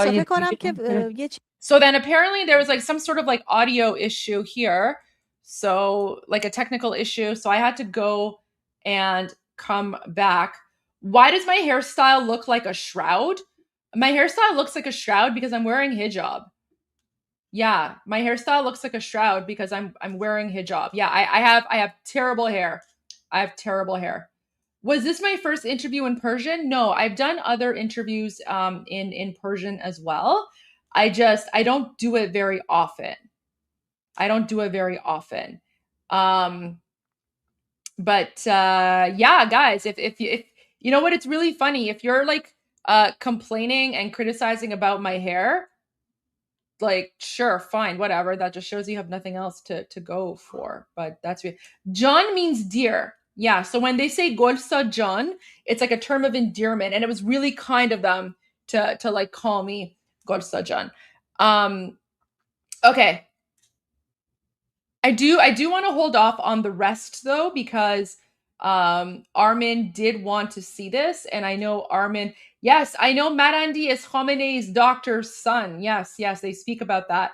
But I don't want to get into the rest of it because I know Armin wanted to watch this as well, and I think Armin will probably be able to translate this better.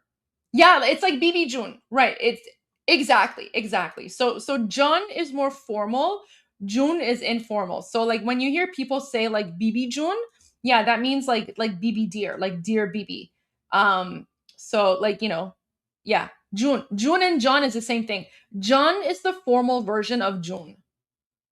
Okay, so think of like they are and there, right? So they are is formal way of speaking. There is more informal, right? So that's the difference between John and June. John is more formal, like Golsa John is more formal. Golsa June is more informal.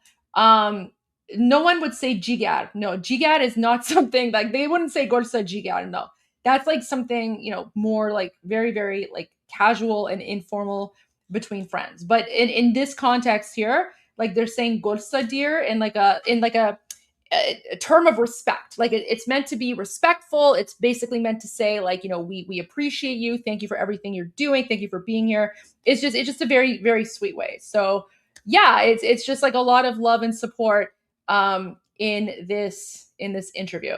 So, but I will hold off on the rest because I know Armin wanted to watch this.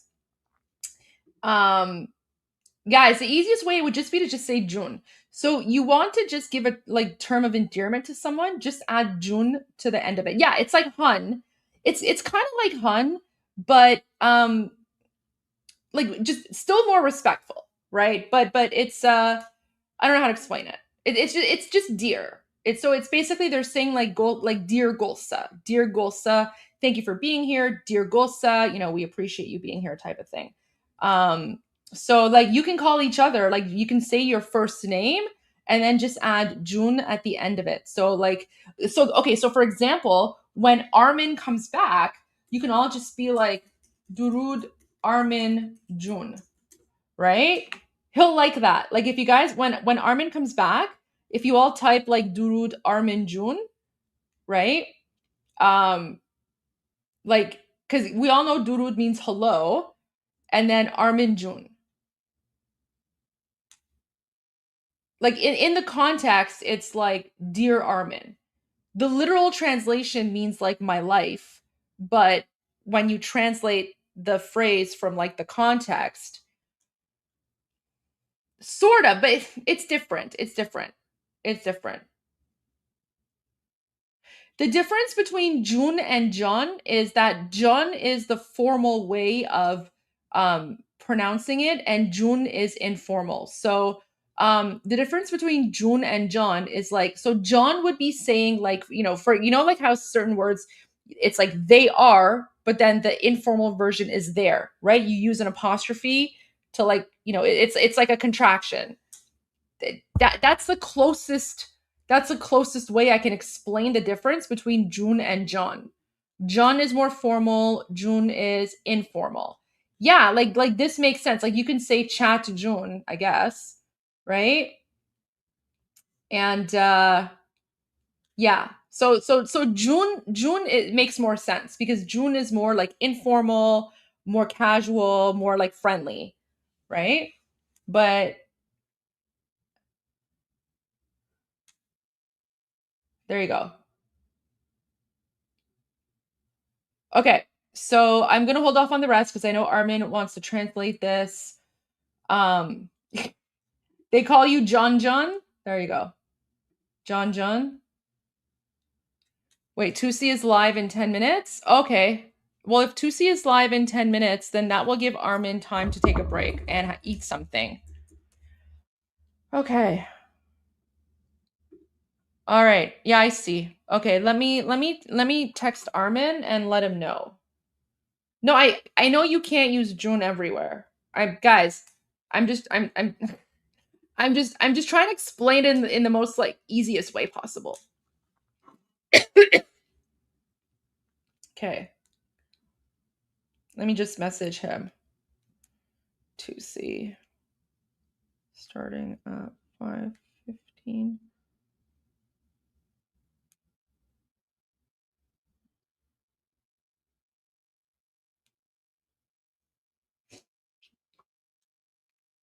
So you have time for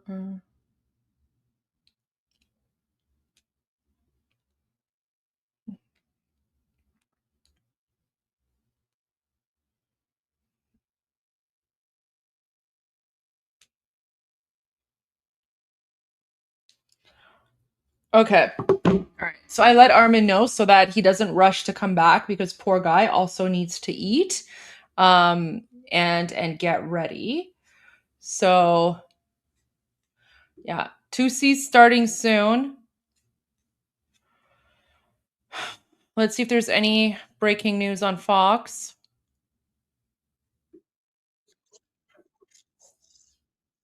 Number one, let's understand the stakes. If you believe that a nuclear-armed Iran with ICBMs would not attack America because of some theory, let's say, of mutually assured destruction, which is what was always in place with us and the Soviets, if you think that that would work, then sure, I get the idea of saying this was a complete miscalculation. There was no reason to do it. They weren't a threat to us because if we just leave them alone, they'll leave us alone. And that has to be the calculus because they're going to get a nuke. That's at this point irrefutable. And number two, we know they had a missile that could go 2,000 miles that they weren't supposed to have. We also know they have an ICBM program. A matter of time before they can hit, forget our allies in Europe, never mind them, I should say, but the East Coast of America. Never mind allies in the Mideast, not just Israel, but the Sunni allies. So the point is this. If you believe that the mutually assured destruction, the balance of power, would have held all of that together, then I'm compelled by that argument that, just really quick. So Bobak was wrong, guys. So he's like, breaking, sorry for the false hope.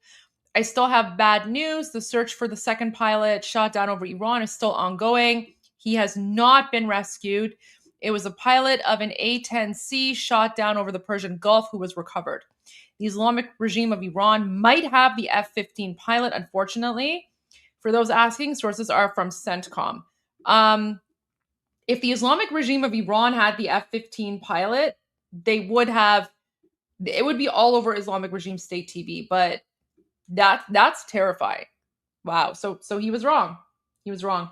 This is why, like, I know you guys send me links and, out of respect for you guys, I will share the links, but this is why I don't share these links, right? I rely on reliable news. So moving forward, you guys can send me all the links you want. I will check it out, but if I don't share it, like, guys, don't get insulted, don't get offended, right? Because Armin and I, we have our reliable sources. We have our reliable sources. So there's so much news and information out there, and this is why I only share links from certain accounts. And Bobak is not one of them. So yeah, I know many of you are trying to be helpful, but guys, we've been doing this for a very, very long time. We know which sources are reliable, and in situations like this, it's always best to wait until we have an official announcement from a government source, right? So I don't even know what this guy's talking about, but there you go. So, like, guys, no more random links from random accounts, please. It's just, I've had a very strict rule about this, and this is why I have this strict rule, right? This is why I have this strict rule. Just suddenly outraged about this war, didn't seem to care so much about the ones before. So if you care about the consequences of war, then that should matter every time and not just when it's politically convenient. So, I mean, I know that this is a part of war, and that's exactly why I'm so hesitant about war. And I know a lot of people in my generation are more skeptical or are more concerned because we are the generation that fought the wars that we had in the Middle East already. So someone is saying, why don't I use Vahid? I use Vahid all the time. I use Vahid online all the time. Like, my two go-tos are Vahid online and Shin.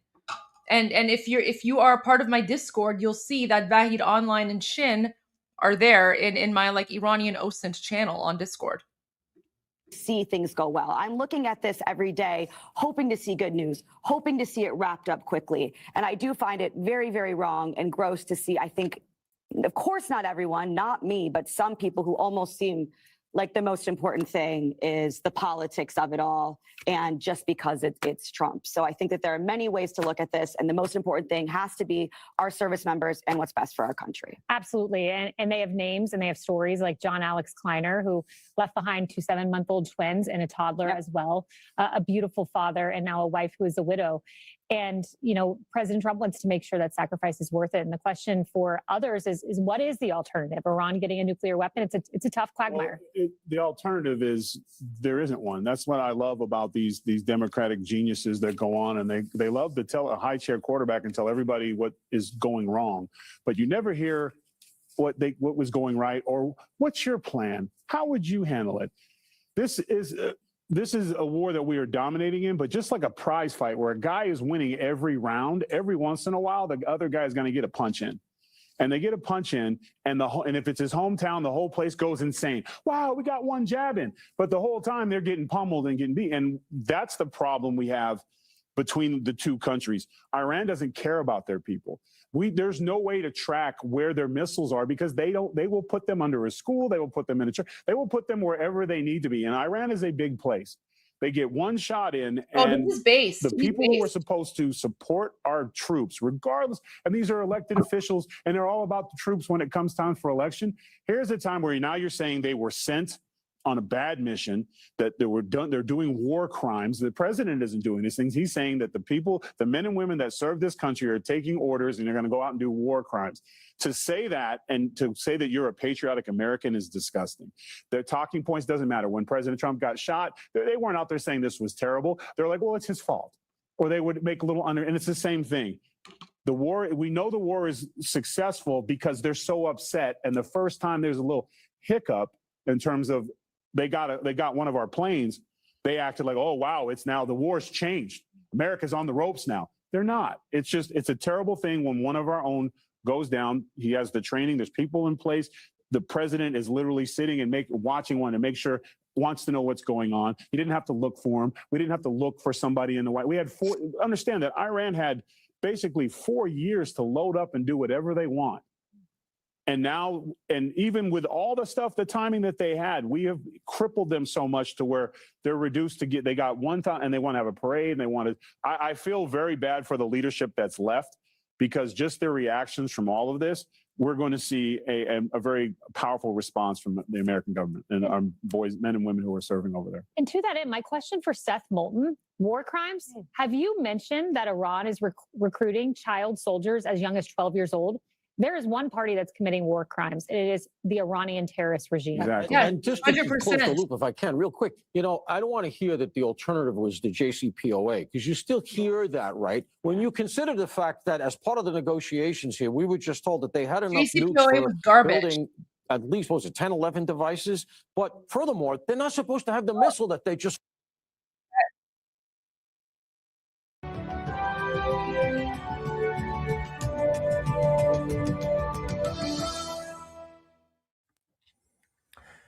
Welcome back to 2C TV. This is your global news channel. I'm Maya 2C, and we come to you guys with more breaking news coming from the conflict in the Middle East. This is a follow-up update on what we've been reporting today about the U.S. Air Force's problems and the pilots that went missing in Iran.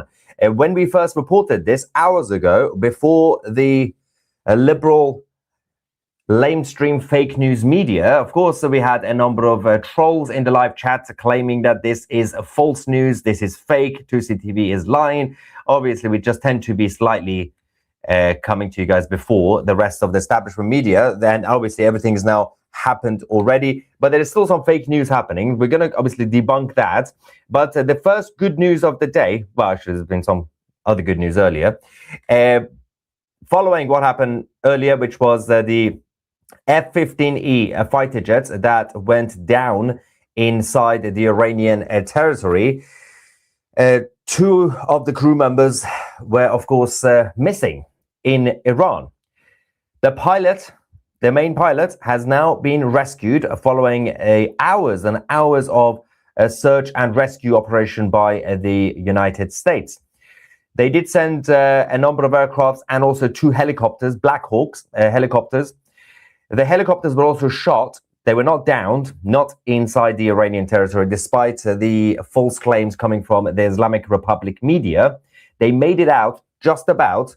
One of the helicopters went in, landed in Iran. Well, actually didn't officially land. And the pilot got on it. They left. As they were about to leave the Iranian airspace, they were shot. The helicopter was damaged, but managed to just about get out of the Iranian airspace. The second pilot is still inside Iran, despite the false news that he was captured. There was also some other false news that he's already been rescued. So as this moment, this is live, of course. It is currently about, what time is it in the UK? It's 10:17, quarter past 10 p.m., 10:17 p.m. In the United Kingdom on Friday, the 3rd of April, and Eastern time is just past 5 p.m. So obviously things will be changing in the next few minutes and few hours. We will be keeping you guys up to date. Now let's go to some of the videos that we have, and also some more information about the search and rescue operation that we just had. There was also an American A-10C Thunderbolt, also known as the Warthog, that took off to go and help. That was also, it took fire, that they were obviously shooting at the Warthog. It was damaged during the operation, but it did manage to, everybody's safe, it managed to get out, and then it crashed. These are the Warthogs. They look like this. So there's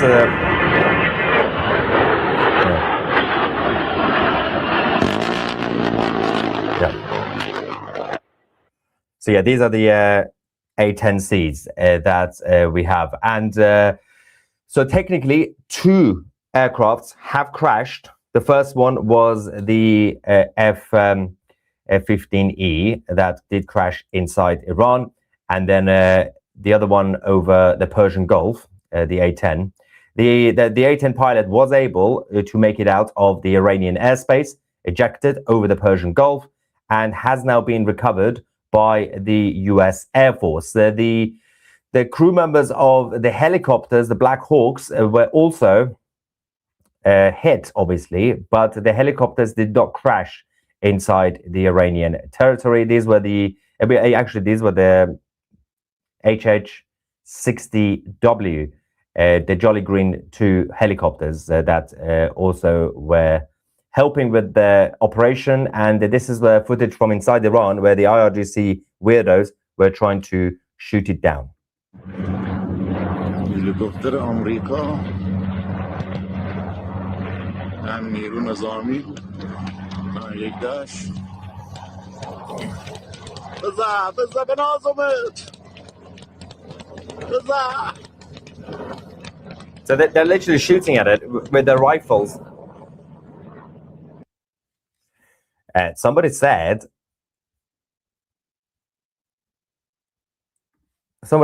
why did the pilot and the weapon system officer not stay together? Because that's what they've been trained to do. Because obviously, if they both get captured in the same place, if they're together, then obviously that will be slightly problematic. And now they were both able to sort things out. Now, the warthogs that we were talking about as well, the Islamic Republic claimed that they have basically recovered it. Now, that's not true. It was completely damaged, but not necessarily by the IRGC in their territories. Now, we're going to go back to some of the main points of how today was disastrous for the Islamic Republic. And we have some update about the other pilots from the F-15E. But right now, we are witnessing the most intense strikes across Iran, especially in two places. The capital, the northern parts of Tehran, which are basically is the area where the leadership of the IRGC and the whole of the regime are based. And there's a reason for that. And also around the border, the western border of Iran, we are seeing intense activities. And there is also another good reason for that. So let's quickly go to northern Tehran. Huge escalation tonight. And the first clip that we have.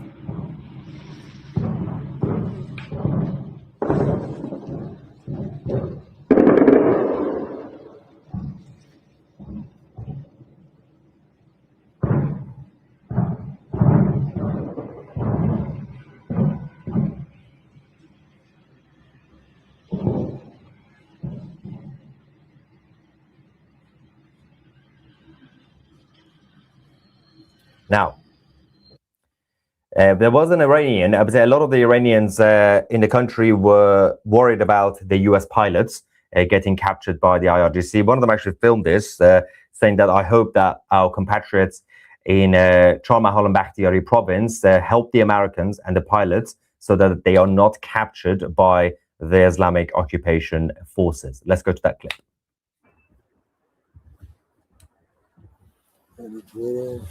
هموطن عزیزم دوستان چهارمحال بختیاری این خلبانه کمکی بکنن که گیر اینا نیفته انشالله یه جوری بتونن این کمکی های نیروهای آمریکایی نجاتش بدن.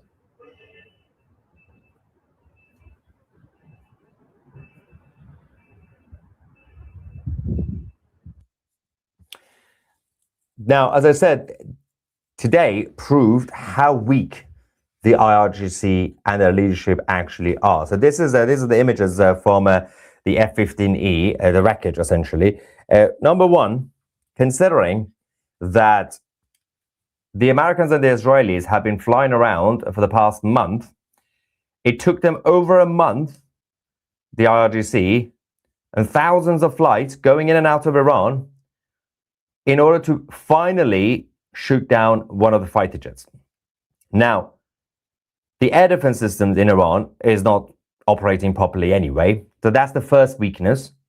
Second weakness, it also exposed how weak and feeble their reaction to an event like this is. Because you literally had a fighter jet that was eventually hit.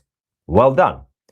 But then the Americans sent in the search and rescue crew flying extremely low, and the IRGC still failed to use their anti-aircraft systems to bring them down. They were flying so low, the helicopters and everything else, but eventually towards the end, they did manage to hit the helicopter, but survived, went out, and obviously everybody is accounted for and safe. Inside their own territory, on the ground, they don't have any power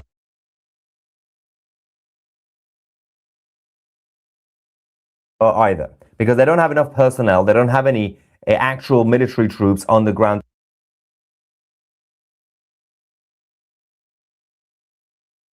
in Iran brave enough to actually walk around, because they're still terrified of what could happen. The reason that that's important is because they could not reach the pilots, the US pilots, inside the territory, their own territory. It's been going on for, I think at this point, probably over 12 hours, right?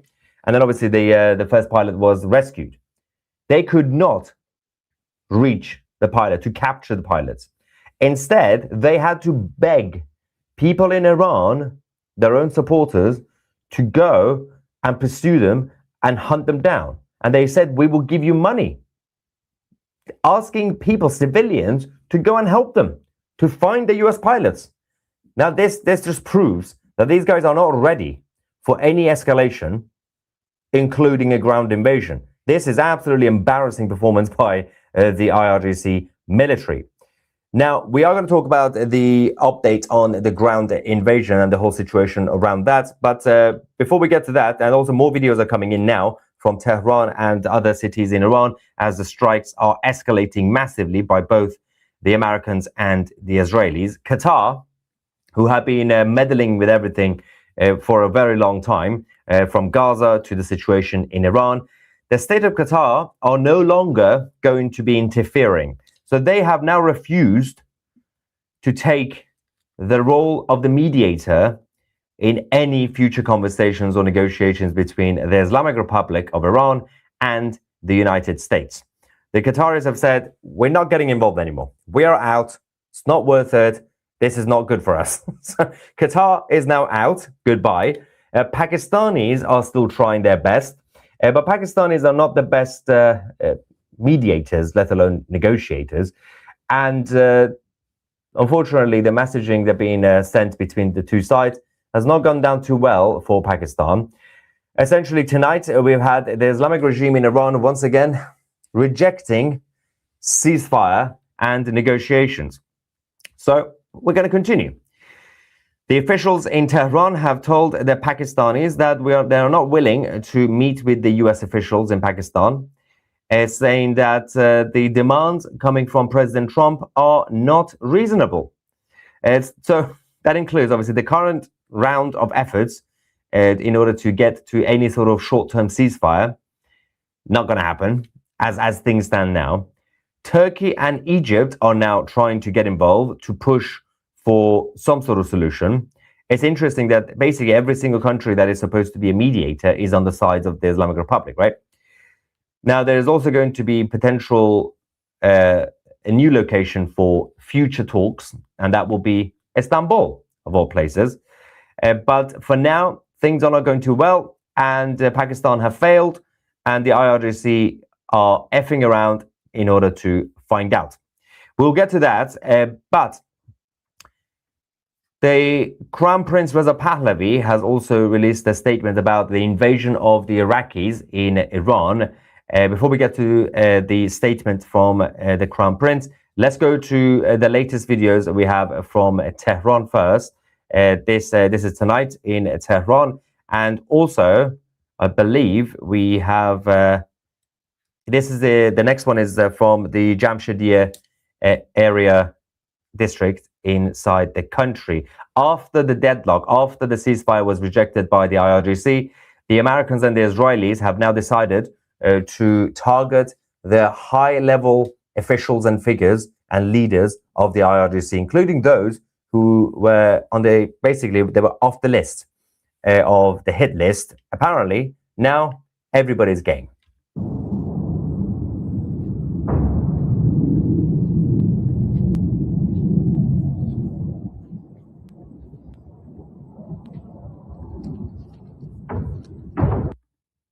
PC says, King not giving Easter message. Has he become Muslim? Yay, prayers work. God bless our troops, says Heather. Yep. Trolls need to be taught a lesson by you and Goldie. Let them have fun. They found a second crew member. There's no confirmation. There's a lot of rumors, but they have contact. I will give you guys the details of that update as well. Okay, let's quickly go to the Crown Prince and the leader of the opposition.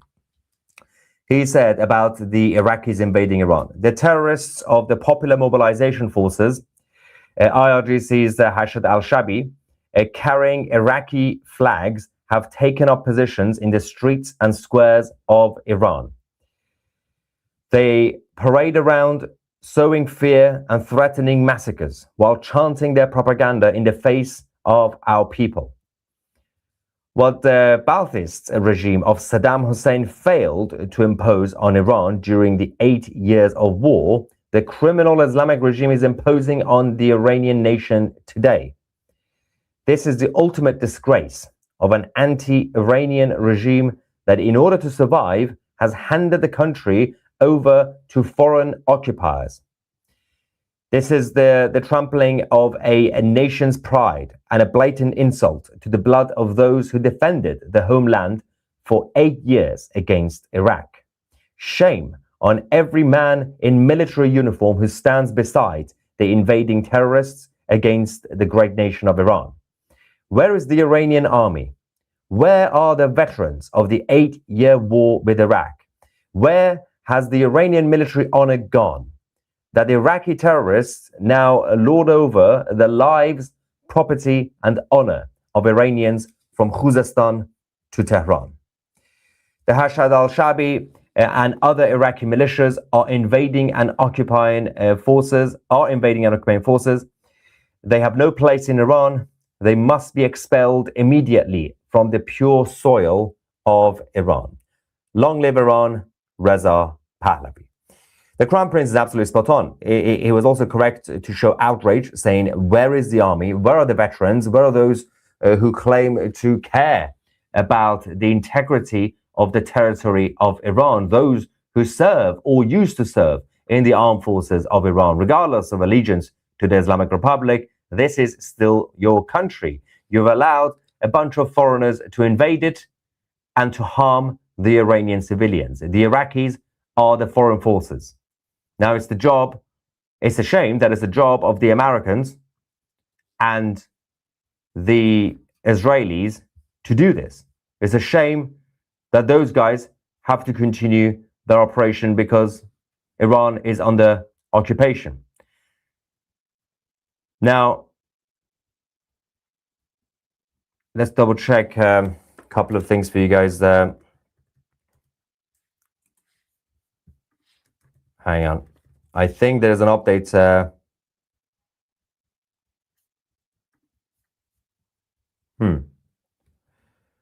Okay, now we'll get to that in a second. I think yes, there we go. So in terms of what happened with the Warthog, that obviously was fake news about what the IRGC did. The missing pilots of the F-15E from earlier, the second one, has now successfully made contact with the US military via encrypted radio. And the US forces are now continuing to pinpoint his exact location. We still have a fair few hours left, probably about 6 hours left of darkness. And of course, darkness is a great asset for the Americans. And before obviously it gets, daylight comes out, and then obviously it will be more difficult. But it should be okay over the next few hours. If the guy has not been captured yet now, and we know he hasn't been captured, then the Americans, they have the experience, they have the skills, and they will be able to find him. And as I said, CIA have many operatives and also assets on the ground in Iran that could help with safe houses and locations in the meantime. President Trump and his national security team, as we speak, have gathered at the White House, and there is now an urgent meeting going on. We will find out probably in the next few hours about the outcome, not the details, of course. but things are escalating massively. Let's quickly go to Bahrain, as about an hour ago, we had another IRGC missile hitting the country.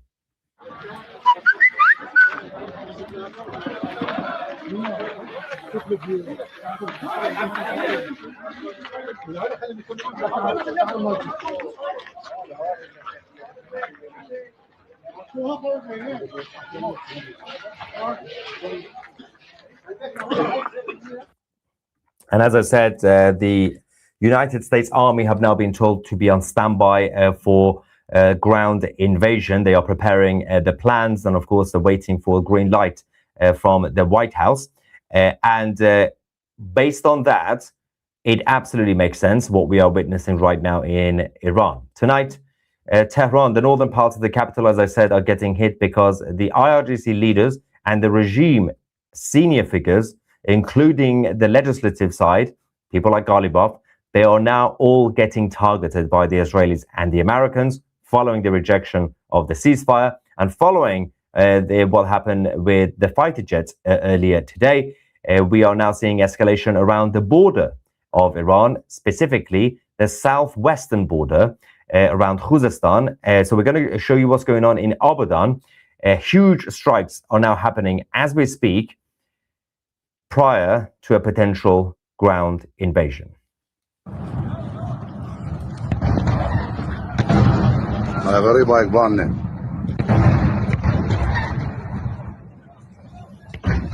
ولك واحدة بالجنيبة ما تدري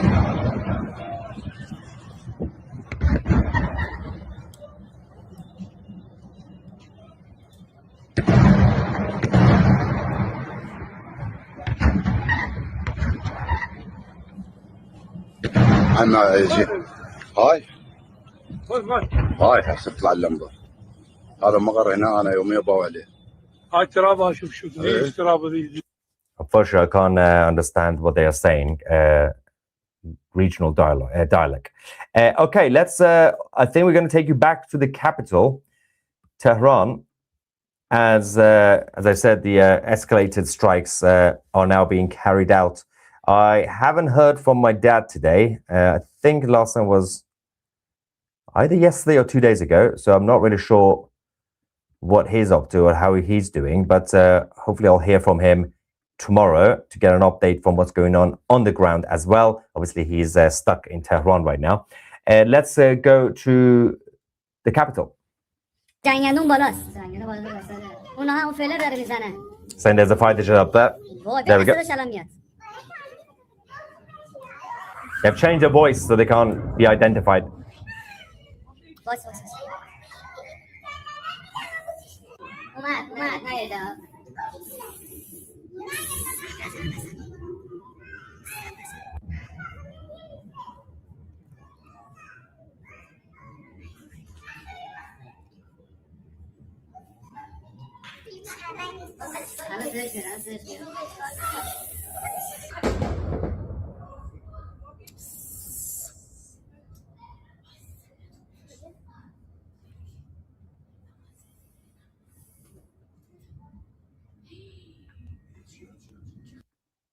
Jake in the live chat says 2CTV is fake news. One lies and lies. I don't know what one is.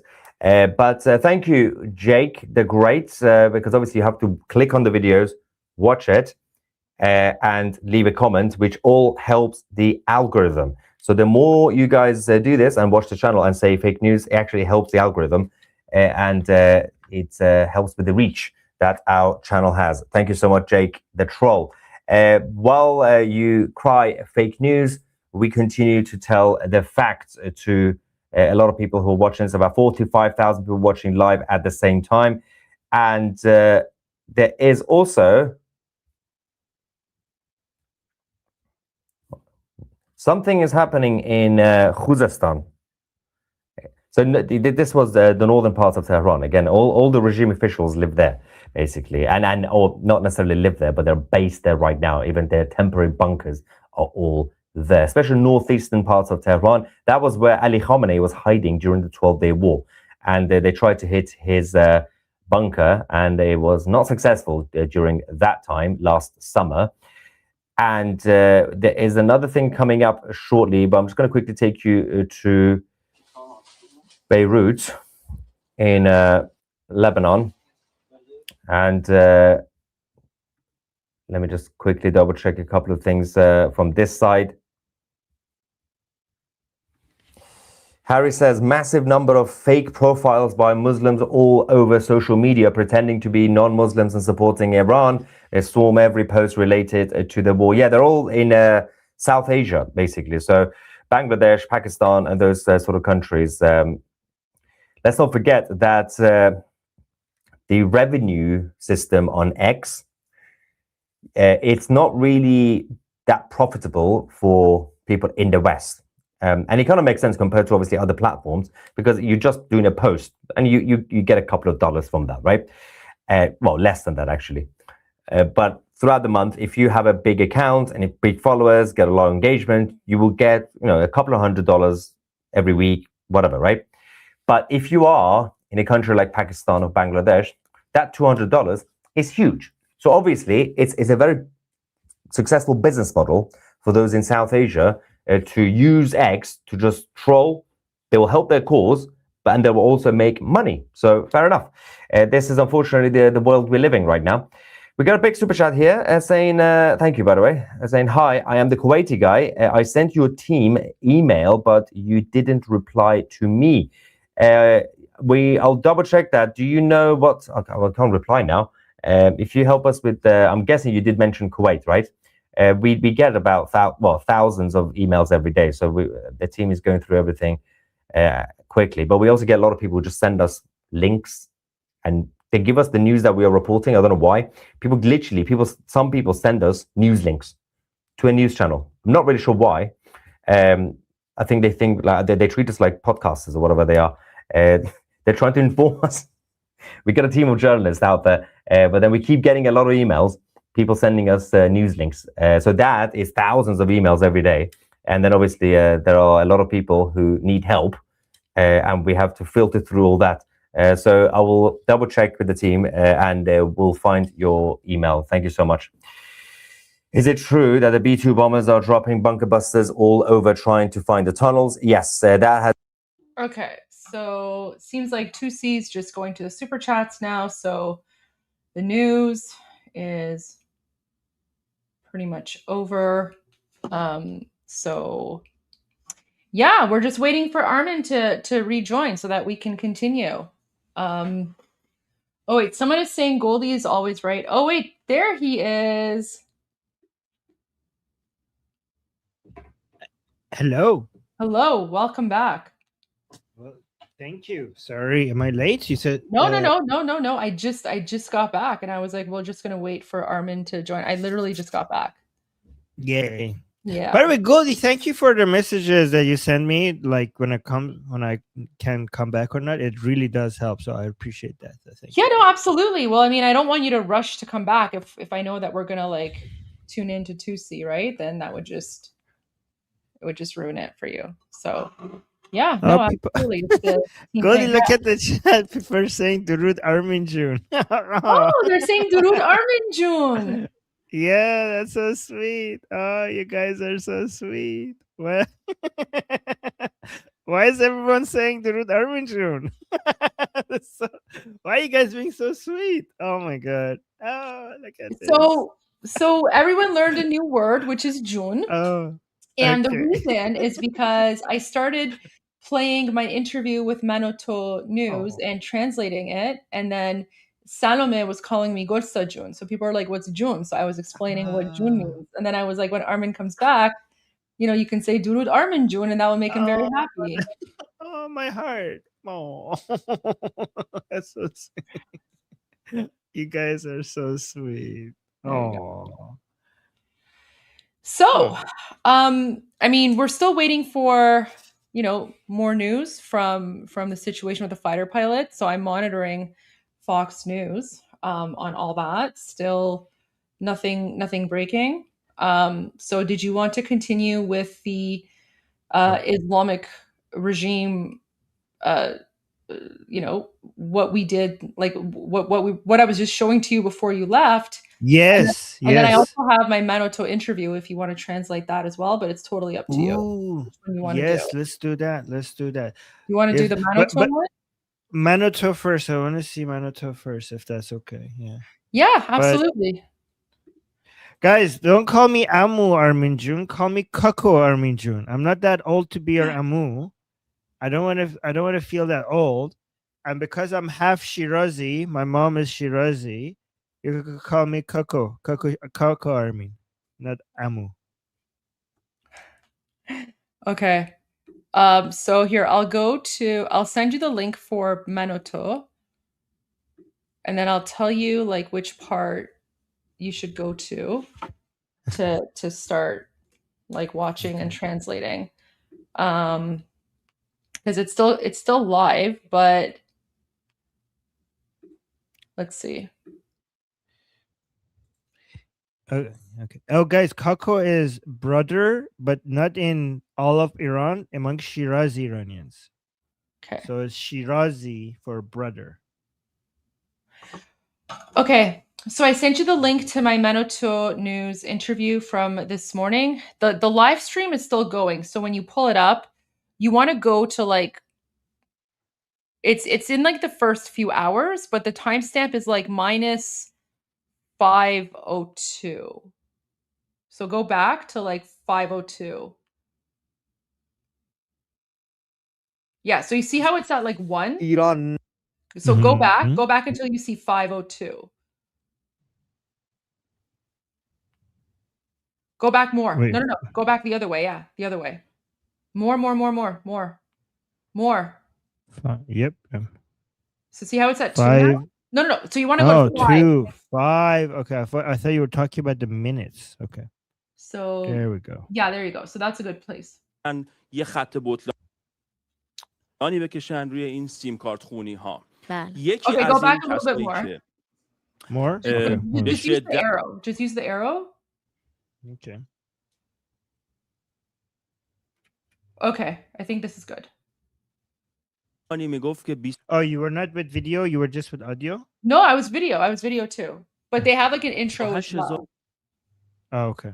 500 واحد مسکونی اون موقع آسیب دیدن و هر مثلا دونه 185 میلیارد تومان هستن. یه ذره عدد و رقما انقدر گیج کننده و اینا بود که آخر ما میدونیم ولی که اونجوری رسیدگی نشد، خونه کسی ساخته نشده احتمالاً تا این لحظه. و اون موقع هم که میگفتم بیای ما اسکان میدیم به شما توی هتل و اینا، خیلی خبرای عجیب غریبی میومد از همون موقع. بله. آره گفتم هم 95% رو گفتی دیگه، نه که گفتم 95% خونه ها رو ساختن رو گفتی. بله. فکر کن اون وقت من خیلی دوست دارم، حیف که اینترنت رو زدن و شما هم نمیتونین تماس بگیرین خیلی روی خط بیاین از ایران، که بیاین بگین کسانی که خونه هاتون آسیب دید در جنگ 12 روزه کدومتون اومدن و بهتون رسیدگی شد، خونه‌تون ساخته شد، کدوم. چون من میدونم اونی که تو پاسداران زده بودن تازه همین قبل از این جنگ رفته بودن آواربرداری بکنن. اینو دیگه دوستای خود من که من اون محله بودن به من گفتن که تازه اومدن آواربرداری کنن.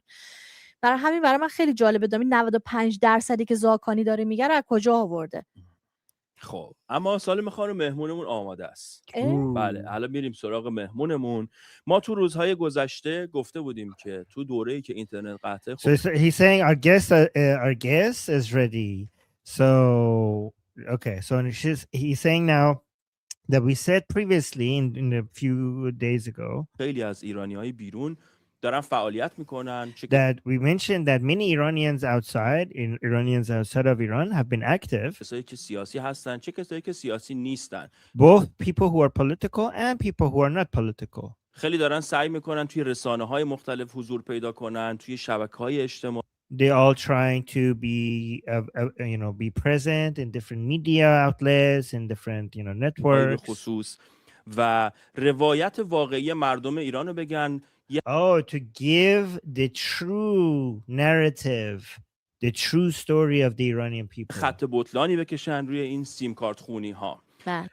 So to basically refute and debunk all of these people with the white SIM card from the Islamic Republic. Basically all the people who are fighting against regime propaganda. یکی از این کسایی که one of these people به شدت فعال بوده نه that has been very active, فقط توی این دوران بلکه اصلا ایشون کارشون سیاسته. not just during these times, but this person is actually, their job is politics, like their entire focus is on نماینده politics. سابق پارلمان کانادا هستند. The former representative in the parliament in Canada. ایشون مهمون ما هستن ولی this person is our guest today. What? But به شدت من می‌دیدم توی برنامه‌های مختلف حضور پیدا می‌کردم و با But we also saw that this person was very present in different shows. تمام مخالفان مردم ایران. And against all the people against the people of Iran. تمام کسایی که یه حرفی می‌زدن که حرف مردم واقعی ایران نبود و روایت And against anybody who were basically spreading narratives or whatever they were saying that was not the word, that was not the narrative and the stories of the Iranian people. جمهوری اسلامی رو یه جوری داشتن روایت می‌کردن، ایشون یه جوری and also misrepresenting the Islamic Republic. و روایت جمهوری اسلامی رو یه جوری Oh no. And the people who were basically spreading the propaganda, the narrative of the Islamic Republic. داشتن روایت می‌کردن. ایشون یه جوری با لودر از روشون رد میشد. This person would come and just crush them, just like with like a bulldozer, just bulldozer. Just like basically go over them like a bulldozer. که مورد توجه خیلیا قرار میگرفت. And that's why she got so much attention. یه پکیج هم داریم که میبینیم و این که مثلا یکی از کارهایی که ایشون کردن. So we have a package. We have an example of. He's referring to like an intro.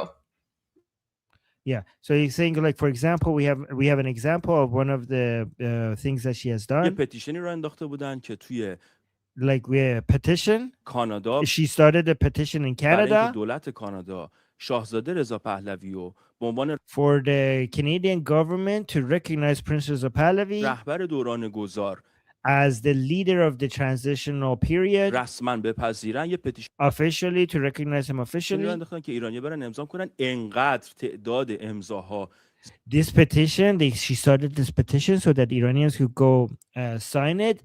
The number of people who were signing it was so much. زیاد بود که اصلا اون وبسایت crash کرد و so it crashed the website. Sure, I tried to sign it. It was crashing every time I was trying to sign it. اصلا یه وضعیتی شد. پکیجش رو با هم می‌بینیم. So let's look at this package, meaning this intro. ببینید توی برنامه پیرز مورگان ایشون چی کار کردن و اون to see what she did in Piers Morgan show. که من میگم و and see the bulldozer that I'm talking about. ایشون چه جوری هدایت می‌کردن ببینیم با هم. Oh, to see how she was guiding this bulldozer. خواست شما که میخواین دولت کانادا شاهزاده رضا پهلوی و ترانزیشن تیمشو به عنوان رسمیت بشناسه. So this is she said to him, you didn't mention her name. She told him. I think they were just so excited. Like they were just so thrilled. I was super thrilled as well. So that's so cute. That's so cute. She's reminding him. She's reminding her co-host that you didn't actually mention her name. So they're basically Armin and me, but like on Manoto News. So think of like the dynamic Armin and I have. That's basically them, but like the Iranian version on Manoto News. Yes, me with greater hair. Yeah, you have better hair. I do. No. I said me. He is me, but with greater hair. Oh, that's what I said. Oh, okay. Yes. Okay, but that was so cute. She was like, "You didn't actually mention her name," and then she's like, "Oh, Gol Sagameri, Mrs. Gol Sagameri. Look at this." ببینیم با هم. خواست شما که میخواین دولت کانادا شاهزاده رضا پهلوی و ترانزیشن تیمشو به عنوان اسمش نگفتی رسمیت بشناسه و با اونا And now she's saying, "Oh, Mrs. Golsa Gameri," and now is playing Golsa. She's talking about the petition. So this is, you guys remember this? Like this is gold. This is gold. By the way, for people who are new here, Golsi and Golda, they're the same person. Okay. Oh my gosh! It's not. Oh my gosh! You just said Golsi and Golda. You messed. Golsi and Golda. We have four people now. Four people. We have Goldi, Golsa, Golsi, and Golda. Four people. Raising an army. So funny. Well, those are all my multiple personalities. Yes. Okay. Don't forget, there's And also Gildi. Gildi. Oh, Gildi. Yeah, I'm saying like we also have Gildi. We have 5 people. Gildi. Gildi. All right. کمک بکنه تا ایران رو آزاد بکنند. همین الان روی وبسایت کانادا منتشر شده و Oh, so Goldie is mentioning that the petition was released on a website in Canada and Canadian government's website. این دادخواست رو به هر کسی که میشناسین ایرانی یا غیر ایرانی که تو کانادا هستن این لینک رو لطفاً براشون بفرستین. Like she's send this link to anybody in Canada, whether they're Iranian or not. و ازشون بپرسیم که این دادخواست رو امضا بکنن. قبل از Oh, so now we are at Piers Morgan. Like she's saying before that many people had already seen Goldsaw because of this video. Don't talk over each other. Like when I'm like dahan to beban bisharaf, Salome is like nodding. She's like, yeah. They're so sweet. When I'm speaking, you are insulting the Iranian people's right to self-determination. I let you speak your garbage jihadi Islamist propaganda. You should know your native language. You do not get to talk over me. How the bombings when or did whatever. they elect you? Why are you speaking over me? Why are you speaking over me? This is, please don't interrupt me, Shank. I let you spout your jihadi propaganda. I don't have the time or patience to deal with your nonsense. So if You have your given... producer said yes. it's a one-on-one between you and me. Yes. You're But you have... She's saying damage scam, like good job, good on you, Golsa. Please don't all talk at once. Professor Morandi. Professor Morandi. This is where Goldie was saying. This is the famous moment. This is the historical moment when Goldie was saying Morandi one day like his biggest piece is going to be his pinky finger. Professor Morandi, let me Look at this. This by the way, Goldie was already famous before, but this clip, it made her so much more famous. Like she became a household name because of this interaction with Charandi Marandi. Yeah. Goldie, please let me handle this.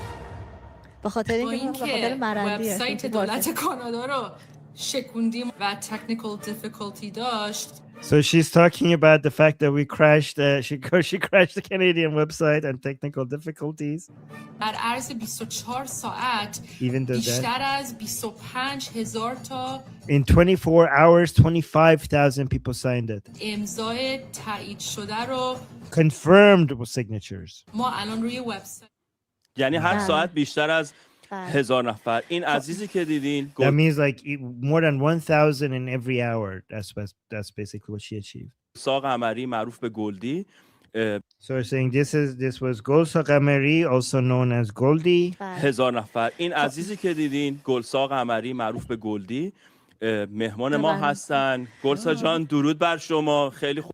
Not used to listening to Goldie speak for long hours in Persian, so this is fun for me to translate. خوش اومدین به برنامه‌مون. گلسا جان منم بهت درود میفرستم. خیلی So they're both saying salutations, درود to her. ممنون که دعوت ما رو And she's saying thank you so much for accepting our invitation. قبول کردید. سپاسگزار از دعوتتون. She's saying thank you for the invitation. Goldie saying افتخارم که بتونم اینجا باشم. She's saying it's my honor to be able to be here. در کنار شما به همه ویورای فکر کنم که یه چیزی توی یوتیوب چون صدای خودمون داریم میشنویم اگر شما So Armin, there was an echo issue here like with the audio. So I had to leave. So just use the arrow to fast forward a little bit and then okay, so yeah, go back.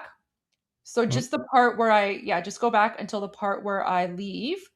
Because when I leave to come back, then they speak a little bit until I come back. So then you can translate the part where they're speaking, and then I come back, and then there you go. Okay. We had technical difficulties. There was some echo, so she leaves and comes درست back. نشد. ما الان یه ذره ارتباطمون رو قطع می‌کنیم. دوباره برمیگردیم با شما. بله ایشون همونطور که گفتم سیاستمدار ایرانی کانادایی هستن که تو پارلمان. So just like I told you, she is an Iranian Canadian politician in the Parliament of Canada. کانادا بودن یه مدت و واقعا من کیف کردم. ایشون خیلی وقت فعال. Like I really enjoyed it. This person is really active. عالم ولی تو چند وقت She's been active for a very long time. However, recently گذشته میدیدم توی توییتر فالوشو میکنم، تو اینستاگرام فالوشو میکنم. However, when I watch her on Twitter, when I follow her on Instagram, میبینم که چی جوری دارن دفاع میکنن. I see how she defends us. جاهایی اصلا حالا میپرسیم از خودشون که Now we'll ask her when she comes. چرا وسط اون گفتگوی انگلیسی یهو فارسی میشه. Like we ask her why right in the middle of that English discussion all of a sudden she started speaking Persian. به خاطری که اینکه می‌خواست جواب مرندی رو به فارسی بده من فکر می‌کنم. She says I think because she wanted to respond to Marandi in Persian. و یه چیز دیگه هم این که همین خواستم بگم، گلسا جزو ایرانیانی هستش که از روز اول فعالیت میکرد. So she's saying, I wanted to also say this, that Golsa is somebody who was active, one of those Iranians who was active on day one. قبلا هم خب میگم چون میدونی که سیاستمدار ایرانی کانادایی همیشه حواسش به ایران بوده. And because she is Iranian Canadian politician, she always paid attention to Iran. من و شایان خیلی وقته که دنبالش میکنیم. میدونم خیلی از So me and Shayan have been following her for a very long time. بچه‌ها دنبالش میکنن. خیلی از And I know many of the guys follow her as well. بچه‌های ملیگرا دنبالش میکردن. Many of our patriotic people follow her. قبل از اینکه اینترنت ها قطع بشه خیلی‌ها میدونن، یعنی گلسا رو اصلا میشناسن تو فضای So before the internet was caught, many people already know Golsa, and on online, on social media, many people know Golsa. مجازی دیدنش بسیار شناخته شده. She's very famous. She's very well known. شده است و موقعی هم که این اتفاق افتاد کسی بودش. And when all of these events happened, Goldie was the person که فعالیت‌هاشو چندین برابر. She increased her activity. She multiplied her activity when all of this started. چه در توییتر، چه در یوتیوب، چه در On Twitter, on YouTube, and Instagram. مرتب برنامه گذاشت و صدای ایران. She put on shows many times over and over again. Repeatedly, she put up shows, and she became the voice of the Iranians. ایرانیان داخل کشور. The voice of Iranians inside Iran. شد و تو این کارم بسیار موفق بود. And she was very successful in this. خیلی‌ها رو در آورد، خیلی از دستش. And she got on the nerve of so many people. Many people got angry with her. شوکه می‌شدن. بسیار بهش حمله می‌کردن. حالا And they were attacking her. همه اینا ازش سوال. And we will ask her about all of these. خواهیم کرد ولی کم نیاورد. But she never backed down. She never. داد. و she stood her ground. وایساد و صدای ایرانیان شد. میگم she stood ground and she became the voice of Iranians. ایرانیانی هستش که بسیار بسیار فعال. She's one of the Iranians who's Like honestly, this is like one of the nicest intros like I've ever received in my life. Like I was watching this and I was like getting emotional. I was like, oh my gosh, like they're so calm, right? And honestly, like Salome is one of the top producers at Manoto News, and of course Shayan is a big deal as well. So for them to have like such a kind intro about me, I was just like, it just made it all worthwhile. I was like, oh, this is so nice. This is so nice of them. I actually like Salome and I follow each other. I just didn't realize they follow me this much, but it was just so nice. It was so kind. Well, Armin, Goldie, remember Manoto News as well. Oh, thank you, Goldie. I appreciate you thinking that I deserve to be there. Oh, 100%. You deserve it more than like a lot of other people who go on. So yeah. Well, thank you. Appreciate that. But Goldie, remember I told you on, I don't know, it was day 3 or 4 or whatever it was, or if we run like, well, actually, I don't know. It was like maybe day 10 or something.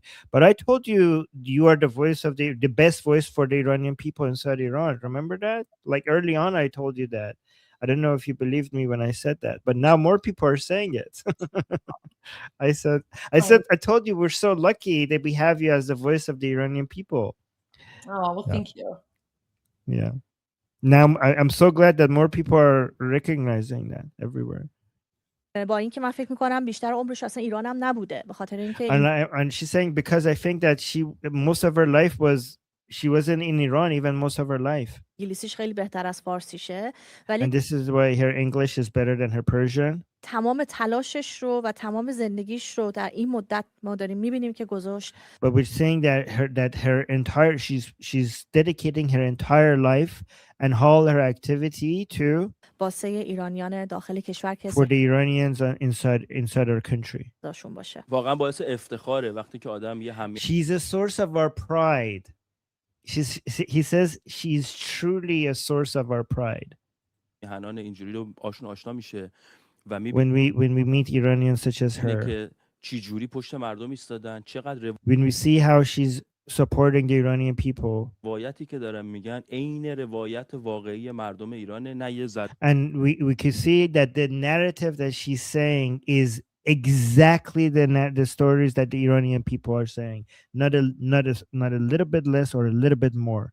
She basically is saying she's a perfect reflection of what the Iranian people want there to be out there for people to hear. این ور نه یه ذره اون ور.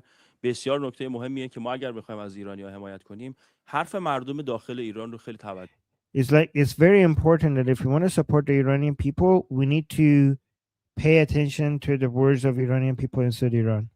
کنیم که اون چیزی که اونا میخوان رو ما انعکاس بدیم. So that we are reflecting what the Iranians are saying inside Iran. نه با تمایلات خودمون بخوایم بریم جلو. ایشون همونطور که ما گفتیم No, we shouldn't be basically going forward based on our own desires. We should actually look at what the Iranian people inside Iran are saying and go based on that. So basically, Armin, he's saying that we should be objective in our analysis, which is what you and I have been doing, because we have our own personal desires, but we've always been objective in our analysis. Like, we're here to share the voices of people in occupied Iran, regardless of our personal opinions. Yes. Even if we have our own biases and beliefs, we try to just listen to what the actual voices are coming on and just accurately reflect that instead of putting our own agenda or voices or biases into it. You're right. حرف مردم ایران رو دنبال میکنن و همون روایت رو دارن، همه جا میگن خیلی فعالن. So yeah, basically she's looking at what the Iranian people are saying and she's only reflecting that narrative and she's very active. هر روز توی توییتر برنامه زنده دارن، چند ساعت توی یوتیوب. She's saying every day she's live on Twitter and YouTube. میدونن برنامه دارن و میشینن راجع به مسائل ایران حرف میزنن و بیشتر بازدید کننده هاشم غیر ایرانی هستن. Okay. She's saying they talk about the situation in Iran and most of her viewers are non-Iranians. And then Salome now is saying this is very important. مهمه که غیر ایرانی ها یعنی خارجی ها برنامه‌اش رو دنبال that non-Iranians, meaning foreigners, are watching her show. خب این اطلاع رسانی و آگاهی رو خب بیشتر میبره بالا.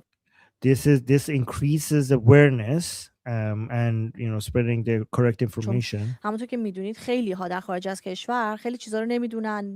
Because as you know, many people outside of Iran, they don't know many of these things. میدونن در میدل ایست چه اتفاقی داره میفته. They don't know what's happening in the Middle East. تو ایران داره چه اتفاقی میفته. They don't know what's happening inside Iran. اطلاعات درستی ندارن. They don't have the correct information. واقعا ندارن. رد میشن و they really don't have the correct information and they just go pass by this very easily. هیچ نه اصلا میگم وای مثلا وای جنگ الان اینجوریه الان اونجوریه. هیچ they just say like oh my god there's a war and now it's like this and now it's like that.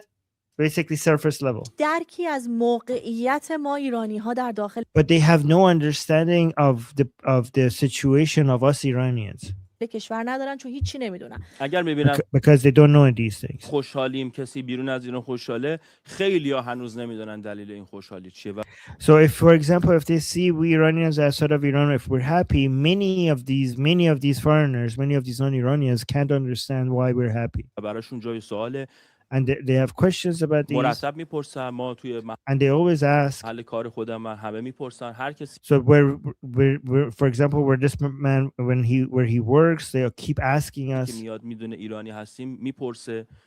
everybody that realizes that we're Iranian, they come and ask us. از بچه‌هامون میپرسه که چرا شما خوشحالین و دلیلش They keep asking our children, why are you guys happy? یکی یکی ما یه سشن داریم اونجا که همه میشینن توضیح میدن. So it's like he's saying at our work, for example, we just put up a session that we explain everything to our coworker, and she says she's laughing. She's like, "Yeah, we too."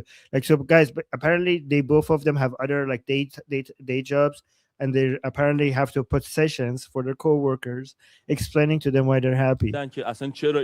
So she's laughing because she's relating to him. She said, like, I have to explain to my coworkers, and she's smiling and saying, "Yeah, me too," because she has to do the same thing with her coworkers. She's so relatable. دلیلش چیه که خوشحالن؟ چون این اتفاقی که افتاده یه اتفاق بی سابقه است در دنیا. Because what has happened is unprecedented.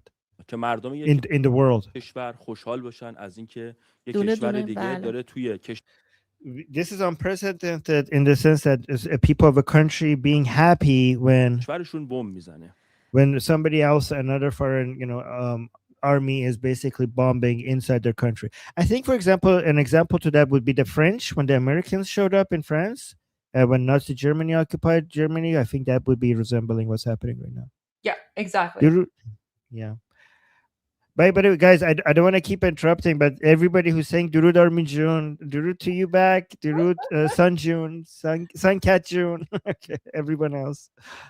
بله بعد بچه‌ها باید بپرسم اگر صدا درست شد ما برگردیم. So I'm going to ask the guys if the audio issue has been fixed. من صدای بچه‌ها رو هم دیگه ندارم خدا رو شکر.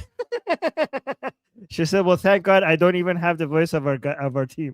So she's like, I'm going to check with my team if we have fixed the audio issues. And she's like, well, thank God I don't even have their voice anymore either. So she's joking, like the audio problems have even escalated even more. Okay, nice fix. گلسای نازنین، گلسا قنبری سیاستمدار ایرانی. Okay, گلسا قمری، گلسای دیر گلسا Iranian politician. کانادایی. درود بر شما. Iranian Canadian politician. درود to گلسا. Again. درود بر شما. درود again. She caught herself speaking English and Persian like mixed with each other. She was like, she wanted to say Durud again in Persian, but she said the again part English and she caught herself speaking English. She's so sweet. She's so funny. Look at her. She's like Durud again. Oh my god, again. Oh my god, sorry. درود بر شما again. درود بر شما again. So she's mixing her Persian and English. I love her. Salome is the sweetest, most hardworking person. She's amazing. I was kind of fangirling. I'm not gonna lie. I was fangirling that I was there on Manoto. I was like, oh my gosh, I'm on Manoto right now. I'm speaking to Salome. So you can see like how excited and happy I am. Oh my god, I love her. She's okay. درود بر شما again. درود بر شما دوباره. Now she fixed it all Persian. دوباره means again. خیلی خوشحالم که با شما هستیم. And she's saying we're so happy that we have you here. We're with you. سپاسگزار از دعوتتون. So Goldie saying سپاسگزار. سپاسگزار means I'm grateful. Thank you. افتخارمه که اینجا Goldie is saying that it's my honor to be here. باشم در شبکه مناطو. می‌خواستم از on Manoto network. شما و همه تیم مناطو هم یه سپاسگزاری خیلی بزرگی بکنم برای همه. She said I want to say a great thank you to you and the entire Manoto network. فعالیت‌هایی که شما هم دارین انجام for all the activities that you are doing. میدین و همین خبرها و همه چی که دارین مخصوصا روی اکس و اینستاگرام. And all the news that you're basically broadcasting, especially on X and Instagram. میذارین اتفاقا اینا خیلی به من و see, guys, Goldie's talking about, all the little clips and news that Manoto puts on X and Instagram. She's saying those are very useful. She's saying to me and بقیه کمک کرده که اینا رو it's very helpful to me and others. زبان انگلیسی هم ترجمه بکنیم. پس so that we could use them to translate it to English to our audience. بله اتفاقا من دیدم که شما خیلی از تلفن Goldie, your Persian is really, really good. Like really good. Really good. You have there's like zero lacking in your Persian. Like zero. Okay. Thank you. is perfect. های ما رو تجربه بکنیم. پس یه سپاس بله اتفاقا من فراوانی هم دیدم از که شما خیلی از In fact, you're speaking so officially. You look like you're talking like a, as if like a politician, like a TV presenter. You know? Really? It's like, Wow. yeah, you're speaking very professional Persian. Like, Thank you. yeah, yeah. تلفن های ما رو خیلی به من و بقیه کمک کرده که اینا رو به زبان انگلیسی هم ترجمه بکنیم. پس یه سپاس بله اتفاقا فراوانی من هم دیدم از که شما خیلی از تلفن های ما رو میایم بعضی وقتا ترجمه میکنین. Oh, he's saying that. Oh, I've also seen that you many times come and translate our Persian phone calls that we have in Iran. Guys, you know what that means? That means they also watch me translate. Oh, hi Sharon. Hi. Hi Salome. That means that they also watched me doing the translation of the phone calls. آرمن شما باید حتما بری روی برنامه‌شون مصاحبه بکنین. We'll make sure it happens. Okay. Well, if they have me. Merci. Damet gern. Okay. I always wanted to, but I don't know. They never contacted me. Okay. من دیدم که شما خیلی از تلفن های ما رو میایم بعضی وقتا Yeah, so he's saying I've seen that you translated many of our phone calls. ترجمه میکنین، زیرنویس فارسی میذاریم و مطلبی که You put Persian translation. I think he meant like English translation. Oh, English translations. Yeah, so yeah, you're right. He misspoke here, but توضیح کامل میدین اینو توی صفحاتتون منتشر میکنه. من اینو خیلی and you put like a complete explanation and you post it on your accounts. دیدم. سپاسگزارم. I've seen that so many times, so thank you so much for مرسی that. از شما. گلسای نازنین میشه به ما بگی بلام So they said thank you and Golsi said you're welcome. And now Salim is saying, dear Golsa, can you tell us? خب میدونم خیلی‌ها دیدن برنامه‌تو میشناسنت. I know many people have already watched your show and they know you. طرز برخوردتو با دشمنای ایران دیدن. And they know the way in which you respond to the enemies of Iran. ولی میخوام ببینم این کاری که انجام میدی چجوری انقدر رک و شجاعانه این طرف رک و شجاع. So she said, but however, I want to know how the way the direct way the basically no holding back method that you have in responding to these people. کاری که انجام میدی چجوری انقدر رک و شجاعانه این It is, how do you do it so bravely and so directly, so aggressive, like basically so strongly? طرفدارای جمهوری اسلامی رو میزنی له میکنی. Like how do you so bravely and so directly with so much strength do you crush the defenders of the Islamic Republic?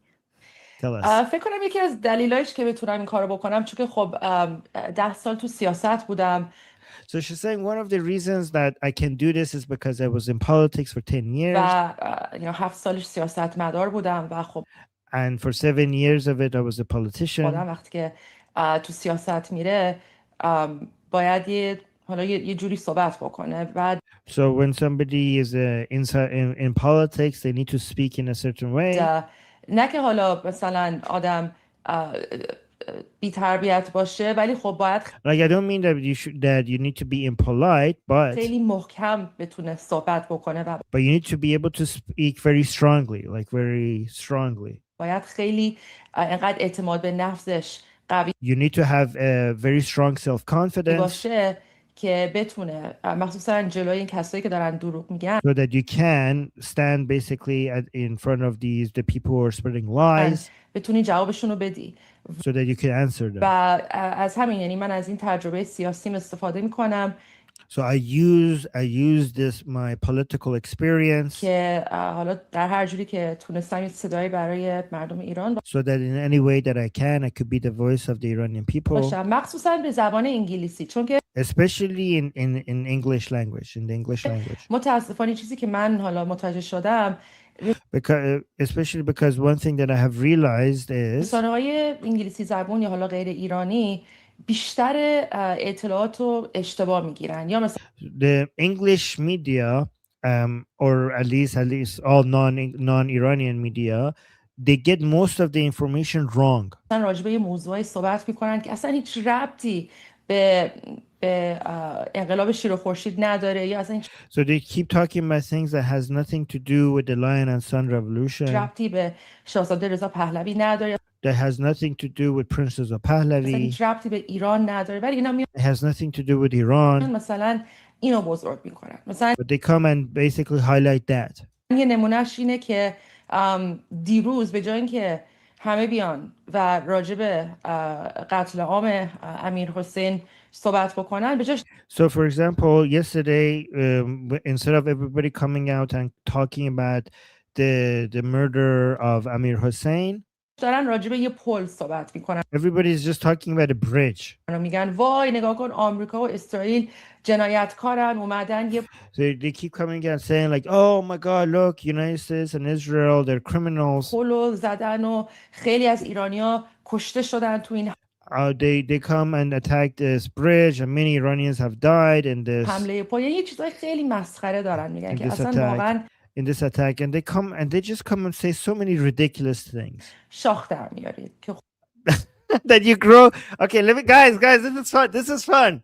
They say so many ridiculous things that it makes you grow horns. It makes you. This is a Persian saying. Okay, guys. Iranians, when they see something so odd or strange, they grow horns. That's what we do. It's a Persian saying. Like she's saying that, oh, it's so ridiculous, and when we listen to it, we grow horns. So this is a Persian saying for when you experience something very strange. Okay, so that's yeah, that's so good. This is a good guys. Nothing to do with the devil, by the way. It has nothing to do with like devil horns. It's more like it's the equivalent of like you hear so many crazy things that it blows your mind. So when we say shach dar avordam, it's the equivalent of like it like my mind is blown. No, it has nothing to do with devil horns. Okay, I know. I didn't say anything. We're trying to make sure that the Christians in the chat are not offended. I know. No, it's okay. It's okay. Guys, it's not just the devil that has... By the way, happy Good Friday. Happy Good Friday. Yes. To defend Goldie, guys, goats and many other animals have horns, okay? It's not just the devil, okay? All right, let's continue.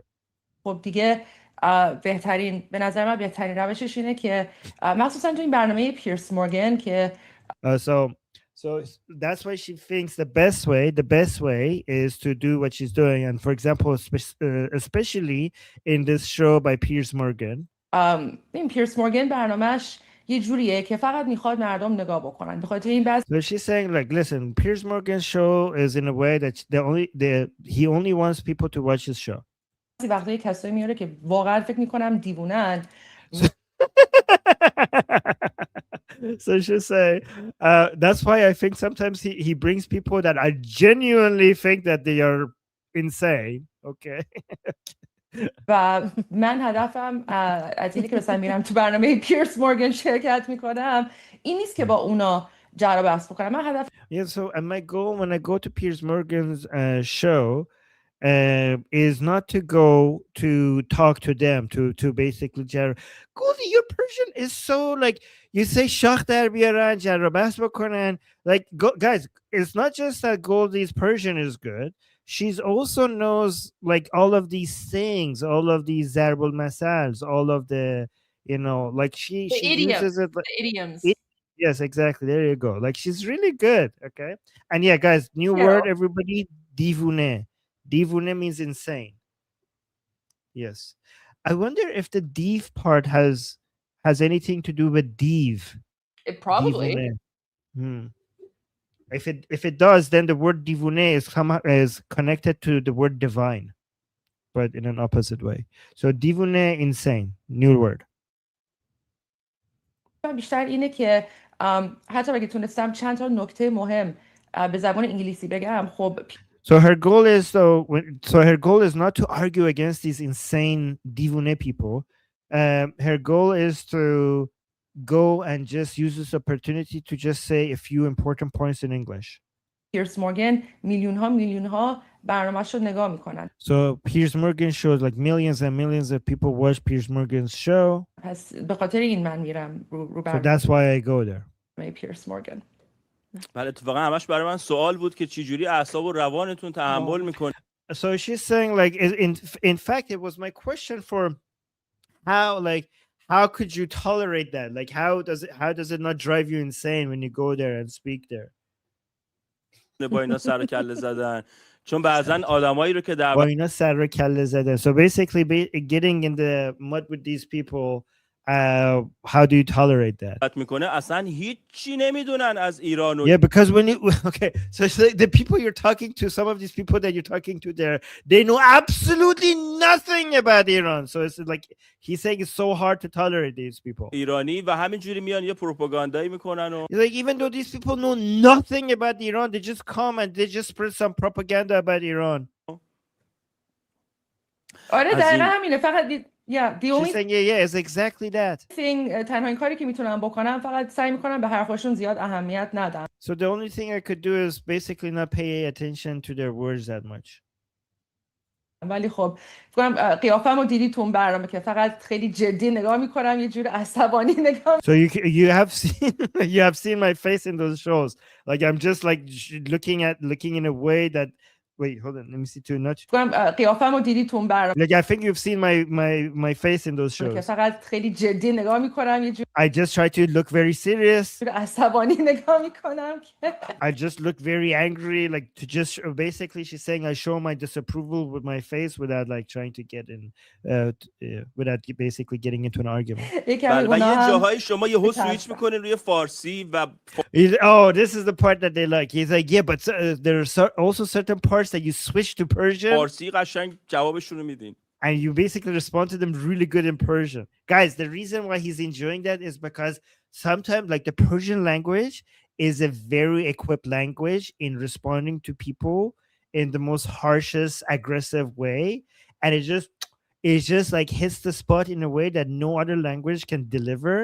So this is why we Iranian people, we know when English cannot carry on, just delivering the impact, we just speak to Persian and just we hit them hard. Right. بله اون دیگه آره اولین بار این کارو کردم چون که خب Yeah, she's saying yeah, for the first time I did that. اون اولین برنامه‌ای که شروع کردم فارسی صحبت کردم اونم همون برنامه‌ای بود که ما صداش میزنیم چرندی مرندی. Yeah, so the first show that I did that was the same show that they had Merendi on. They had Merendi on, and she's saying we call him Charendi Merendi. Okay. So do you want to explain what Charandi means though? Because as soon as I say this, the hosts start laughing. Yeah. So Charand means like BS, like nonsense, right? So given that his name is Merendi, Charand rhymes with Merendi. So Goldie came up with the genius idea of calling him Charandi Merendi, which is basically BS Merendi, but it rhymes. So let's see the reaction. فارسی صحبت کردم اونم همون برنامه بود که ما صداش میزنیم چرندی مرندی. برنامه که همون چرندی مرندی اونجا بود. Look at this. They enjoyed it. They love it. Oh, Goldie.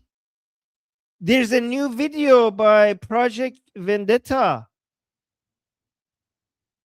You're muted. We got a super chat. It's really good. It's really good. Should we take a quick break and go to that? Should we? Sure, why not? Oh my god, I think you're gonna love it. I think you're gonna love it. Oh my god. Okay. This is good. This my is gosh. really good, guys. We need a break from me translating. So let me just bring this up. Okay. Okay. All right, you ready for this? Yeah. Okay. I haven't watched it yet.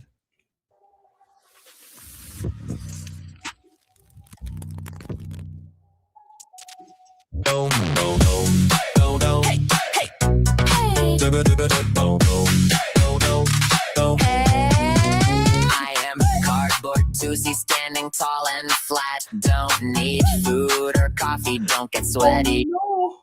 Locked tighter than a government line. Not one strand moves, not even in time. Flick, no blinking, no stress, just stand and stare. Meanwhile explaining things no one prepares. I am cardboard Susie, hey! Same speech, new day on replay. Cut me out, take me me down, still run the show. Explaining it again, real slow. Every live stream, it's the same old show, same 5 questions, IQ below. Faux. Wait, can you say it one more time? Bro, like 8 times. Dope, dope, dope, dope, dope. Surrounded by chaos, lost in the fog, explaining basics like it's dialogue with a log. If patience was money, I'd own the street. Instead, I'm cardboard on repeat. Repeat. I am cardboard to see. Yeah, hair still perfect. Don't need a mirror.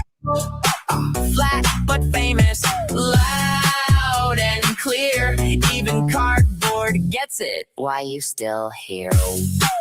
Yeah, still explaining it. What?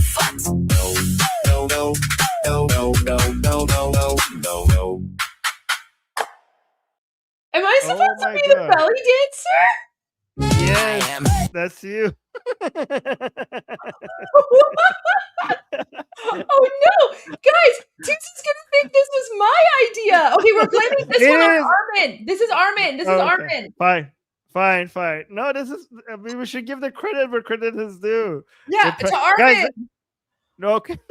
Project Vendetta. Oh, yeah, guys, Project I'm gonna post Vendetta. Yeah, I'm gonna post a link to the video in the chat for you guys if it's gonna go watch it.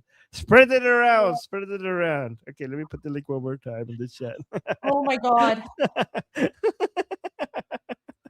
Oh my god, guys, send this to Tusi.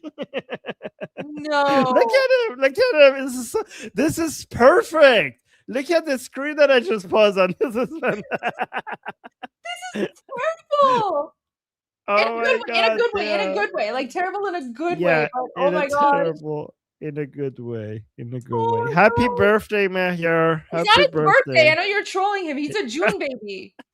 No. Yeah, Armin.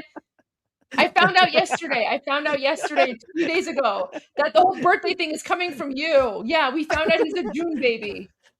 And you lied to me. See, this is why, Armin, you're a double agent. I knew it. Yeah. You're trying to cause drama between me and Tusi. He's a June baby. Guys, go wish Mahyar happy birthday. Oh my God. Don't. His birthday's in June. It's okay, guys. You don't have to. There's no rules, okay? Just go put it in the chat. Happy birthday. Say happy birthday from Armin. Yeah. Oh my God. This is so bad. Look at it. Why? Why is it cardboard? By the way, we love you, Mahyar. No, I hope that's like everybody understands. Like, wait a minute. Like, guys, make sure. Like, I hope everybody understands here. Like, we love Mahyar Tusi, and he's doing great work. And he has been a true voice for, us and Iranian people. He has been spreading so much of the good information that we need out there. So I hope nobody thinks this is all just fun. Okay. This is all fun. Listen, I'm apparently belly dancing. So there you go. I'm taking one for the team. Belly dancing. Wait, why belly dancing? This is you. It doesn't look like me too much though, but I mean, sure, I'll take it. Apparently, I'm in a gold belly dancing outfit. There you go. Oh my god. That's so funny. Oh my gosh. Okay, all right. People want you to play it one more time. All right. Oh really? Okay. Let's try to. I'm gonna tell him that this is from you though, so he can prank you next time, not me. Oh my god. Okay. Oh no, guys. All right. Armin looks so realistic though, right? So that's actually good. Guys, this is good for me because I can like deny it. I can be like, no, that's not me. I'm not in the video. That's just like some random person. Well, that's Golda. That's Golda. But Armin, that is Armin. Armin looks 100% like Armin. Yeah, well, everybody when they see their no, that doesn't look okay. So everybody like how's that? Okay, like go everybody. Back to the other part. Everybody doesn't think their AI looks like them because they're very familiar with their own face.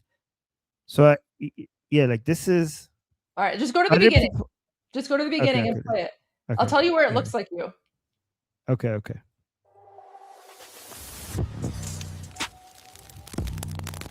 Wait a minute. Somebody's saying Armin looking buff. I'm actually more buff in real life than in this video.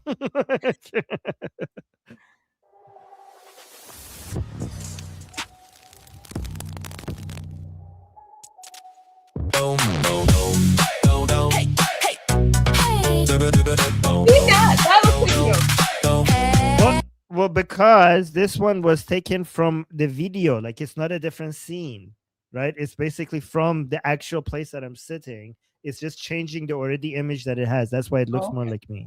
Yeah.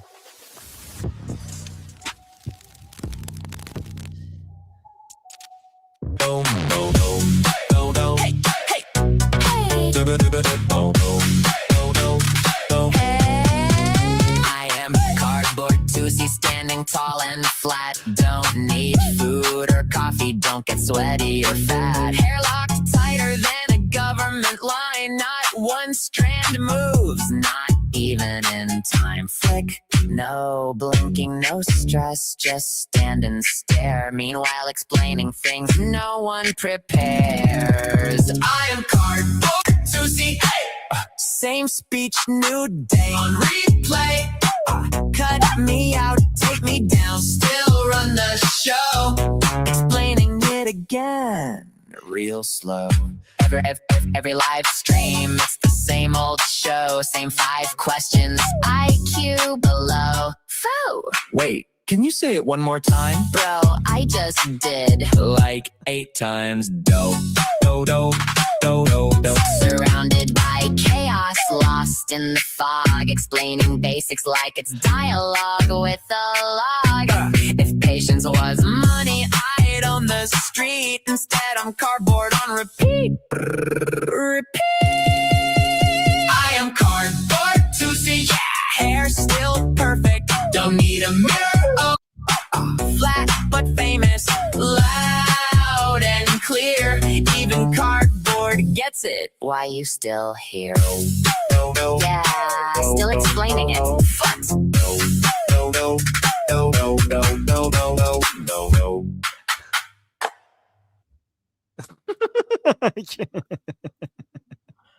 So basically it's cardboard 2C, and then I'm like a belly dancer in a gold outfit, but you look perfectly normal, and you and I are 2C's backup singers. Okay, guys, so Armin is 100% behind this, right? Armin is 100% behind this. That's why he's laughing. That's why he's laughing, right? Armin was totally behind this.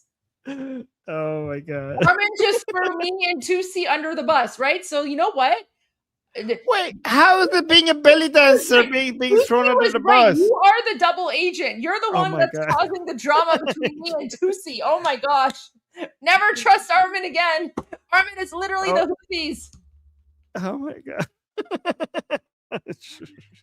Hey, be careful. I'll bomb your straight. If you keep accusing me of that. Yeah. Just don't go after the gays of Hormuz and we'll be fine.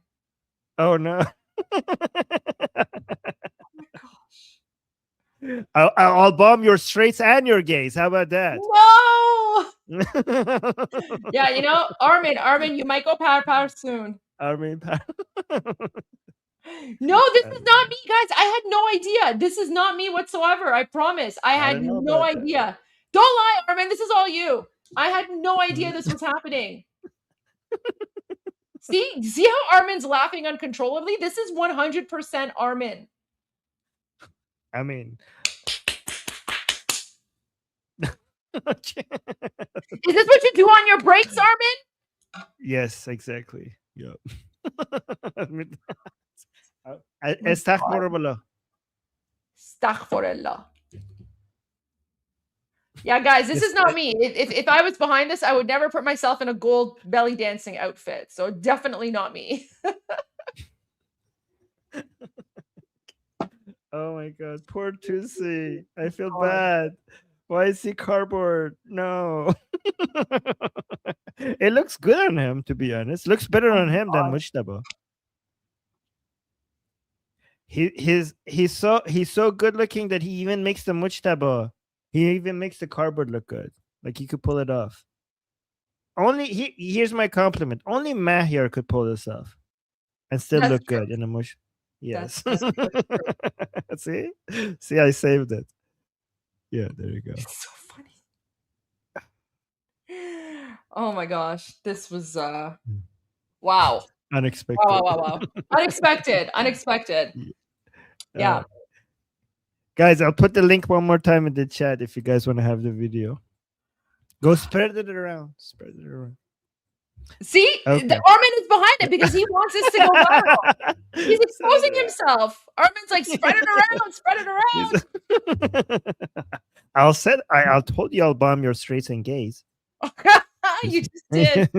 I did. I just delivered it. Oh my gosh. Oh. Okay. Look at Goldie. Look at the frame that we paused it on.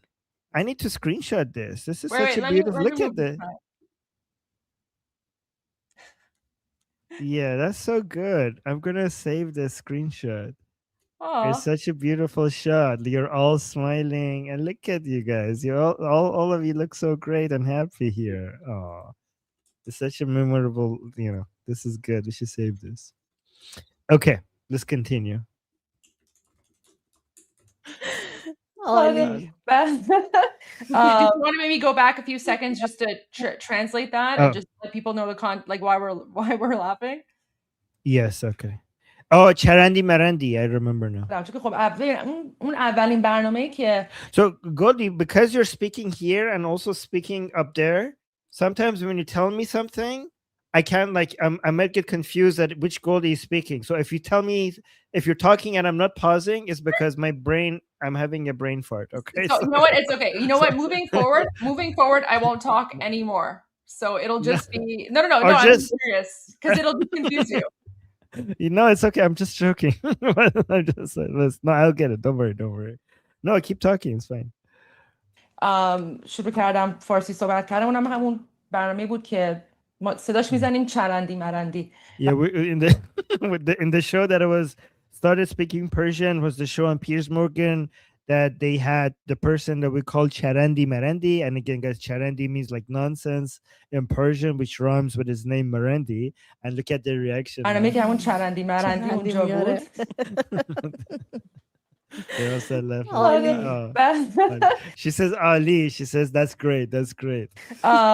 اون همون موقعی بود که اینترنت تازه قطع شده بود و She's saying this was the time that the internet was cut out. That was the beginning of the internet cut out. کم کم داشتیم راجع به همین جنایت دی ماه 18 و 19 تازه شنید. Which that was when we were mostly talking about the crimes in January 8 and January 9 by the regime. یعنی من اصلا خودم اون روز حال خوبی هم نداشتم. So she's like, during that day, I wasn't in a good mood. Like I wasn't feeling very well because of the regime crimes. از اون اولین بار بود که دارم میرم رو پیرس مورگن با چی میدونم این دیوونه ها. And this was the first time I went on Piers Morgan with these insane people. و اصلا نتونستم، یعنی فقط داشتم صداشون رو میشنیدم و حرفایی که میزدم به خودم گفتم like I wasn't able to, like when I was hearing these people talking. این دیگه یعنی من تو کدوم، یعنی چه سمی من الان دارم میشنوم، چه سم. Like she was thinking like what is this nonsense that I'm hearing when I was on that show. من شنیدم که داره از دهن اینا میاد بیرون، ولی خب دلیلی که من ادامه دارم و همینجوری مثلا وقتی منو دعوت میکنه میرم. But the reason why I keep doing this and every time they invite me I keep going. به خودم میگم خب چه بهتر من برم که حداقل یه صدای واقعی برای مردم ایران. So I keep telling myself it's actually better for me to go so that at least I have a real voice of the Iranian people. هستم اگه من نرم شاید مثلا بره چه میدونم یه چپگری یه چیزی پیدا If I don't go they might have a leftist or یه مجاهدین پیدا or maybe they will have somebody from MEK go there. خب به خاطر الان که من این شانس رو دارم. So now that I have this opportunity, this chance. آره انجام میدم و So I'll do it. If I have this chance, I'll go. کمک خیلی کمیه که من She's saying this is very little help بکنم that I could do به کشورم کمک بکنم. So that I could help my country. من خیلی سعی میکنم توی حرفاتون نیام که اتفاق بعدی برام نیفته اینجا. He's saying, okay, I'm going to be very careful. I'm going to try my hardest not to interrupt you so that nothing bad happens to me here. Oh, this guy has the jokes. This guy has the jokes. I like him. look at Goldie's reaction. Look at Goldie's reaction. She's like, we have to be careful here. We have to be careful here. Like, I'm gonna try not to interrupt you so that you don't like crush me like with the bulldozer like you do those other people. And Goldie, you have the best reaction. Look at her, look at your smile. That's so cute. چقدر مهمه گوشت جان چون خیلی معروفه که شما اصلا She's like no هر کسی میاد تو حرفتون یه جوری منو اینتراپ نکن که She's like, because it's very famous what you do. It's like very well known that if somebody interrupts you, you like respond to them like, don't interrupt me. So I have to be careful. Wow, this was such a fun conversation. Okay, like I like it. این خیلی به چشم من اومده. به نظر شما گلسا جان چقدر مهمه که دنیا حرف مردم ایران رو بشنوه، حرف مردم واقعی ایران، کسایی که So you're saying, in your opinion, Golsa, how important it is for the people to hear the real voices, the real words of the Iranian people? ایران دارن زندگی میکنن چقدر مهمه حرفشون به گوش دنیا برسه. The Iranians who live inside Iran, how important is it for their voice to reach the whole world? خیلی مهمه. ببین یه She's very important. دلیلی هست که رژیم الان اینترنت رو برای 35-36 روز Great response. She said, like, listen, there's a reason why the regime has shut down the internet for this long. قطع کرده. رژیم نمیخواد که مردم دنیا بدونن که مردم ایران دارن چی بگن. پس the regime doesn't want the people of the world to know what the people in Iran are saying. الان مخصوصا ما که خارج از کشور هست. Oh guys, this is a good question. I should have clarified this at the beginning. Somebody's asking, what country is the base of Manitou Live? I think they're in the UK. Yeah. They're based in the UK. Yeah, UK. Good question. I'm sorry, I should have mentioned that. I usually give that context at the beginning when I do Manitou videos. این وظیفمونه که هر طوری که شد، هر طوری که تونستیم صدای مردم ایران باشیم و She's saying this is very important that in whatever way we can, we should be the voice of the Iranian people. هر طوری که تونستیم صدای مردم ایران باشیم. I also said it's our duty. خواستم Yes. It's our duty. Yeah, vazifamune. So it's our duty. Yeah, sorry, I missed that.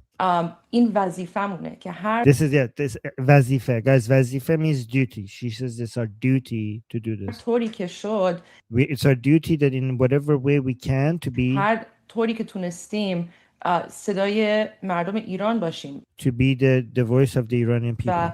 و میخواستم یه سپاسگزاری از همه همیهنان خارج از کشورم بکنم. So I also wanted to thank all of my compatriots outside of Iran. که واقعا با فعالیت شما بود که because it was your activity. President Trump متوجه شد و دید که that President Trump saw that he became aware and he saw نه تنها مردم خارج از کشور ولی that how much the Iranians, not only Iranians outside of Iran, ایرانیای توی کشور but also Iranians inside Iran, چقدر از آمریکا و اسرائیل خوشحال هستند و how much they're happy with America and with the United States and Israel. اتفاقا خود اکانت وایت هاوس یه ویدیو So and in fact even the account of the White House درست کردن they made a video همین ایرانی‌ها که دارن از پرزیدنت ترامپ سپاسگزاری میکنن about Iranians who are thanking President Trump. و چند تا از اون فیلمایی که استفاده کردن فیلمای خود مردم توی ایران بود. همون And some of the videos, some of the clips that they used were clips of Iranians inside Iran. شبی که خامنه‌ای Cool. These are I don't know how you always come up with the best points and examples to make you're not just making a claim, you have evidence for your claims and you have a list of evidence for your claims and you're really good at doing that. So this is something I need to learn from you. Thank you. I mean, I used to be a lawyer, so I was good at that. And then I got kind of tired of being a lawyer, so I went to politics, and then I got tired of that, and now I'm, an activist. So no, it's genius. It's genius. Thank Good you. job. Yeah. کشته شد, به درک رفت. Wait, what? Let's go back with that. You know what, Armin? So I really wanted to say "Shabi ke Khamenei gur be goh shod," but I was like, I probably shouldn't say that on Naruto News. So I just said به درک رفت. Wow. Okay. Wow. Okay. Look at ترامپ سپاسگزاری میکنن و چند تا از اون فیلمایی که استفاده کردن فیلمای خود مردم توی ایران بود. همون So some of those clips were from people inside شبی که Iran. خامنه‌ای The same day that Khamenei کشته شد, was killed. به درک رفت. به درک رفت is like went to hell, or it's like a very harsh way of saying somebody died. when he was when sent to hell. That's the most polite way I can say it. And like she's saying that's the, oh wait, you said it in English. Yeah. I was gonna translate the English. I was gonna say guys, Goldie said that's the most polite way I could say it. I was like, wait, that sounded very similar to what I just heard. همون شبی که خامنه‌ای کشته شد و همه داشتن جشن میگرفتن و شادی میکردن, خود اکانت کاخ سفید اون کلیپو گذاشت. That day that people were dancing and they were celebrating, the White House put that clip توی اکانت رسمیشون که بعد in their official account. من از آمریکایی‌ها که شبکه انگلیسیمون رو نگاه میکردم پرسیدم, گفتم شما تا حالا چیزی اینجوری دیدین؟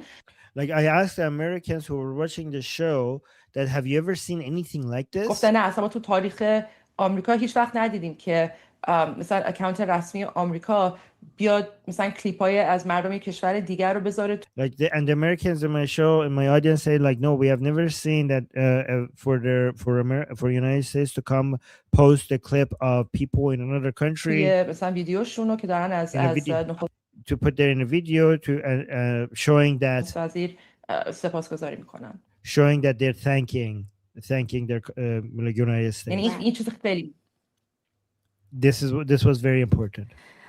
گلسای نازنین قبل Dear Golsa, از اینکه بیای تو برنامه داشتیم we have so many different ways of saying dear, right? Like June, but there's also Nazanin. She was just like Golsay Nazanin. I was like, oh, Nazanin. she's so sweet. So Nazanin is even more. So like it's closer to Han, right? Yeah. Like so dear is formal.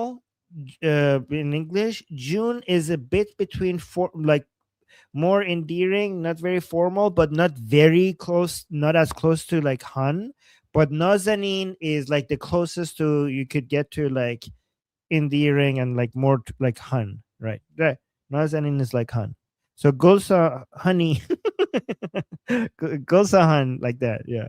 Darling, darling, for example, yes. گلسای نازنین قبل از اینکه darling Goldie بیای تو برنامه داشتیم معرفیت می‌کردیم داشتم before you came to the show and we were introducing you گفتم به خاطر بازدید بسیاری هم که داری توی فضای مجازی، چه تو یوتیوب چه تو اینستاگرام چه برنامه‌های Oh Goldie, should I read the super chat or no? Look at this. Oh, where is it?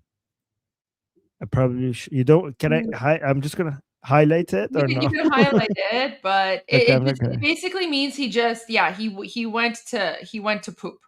He just he was buried in poop. Okay, buried in poop. Only in Persian you hear saying that like this. To describe somebody died, instead of saying he died, you say like, yeah, he was buried in poop. Okay.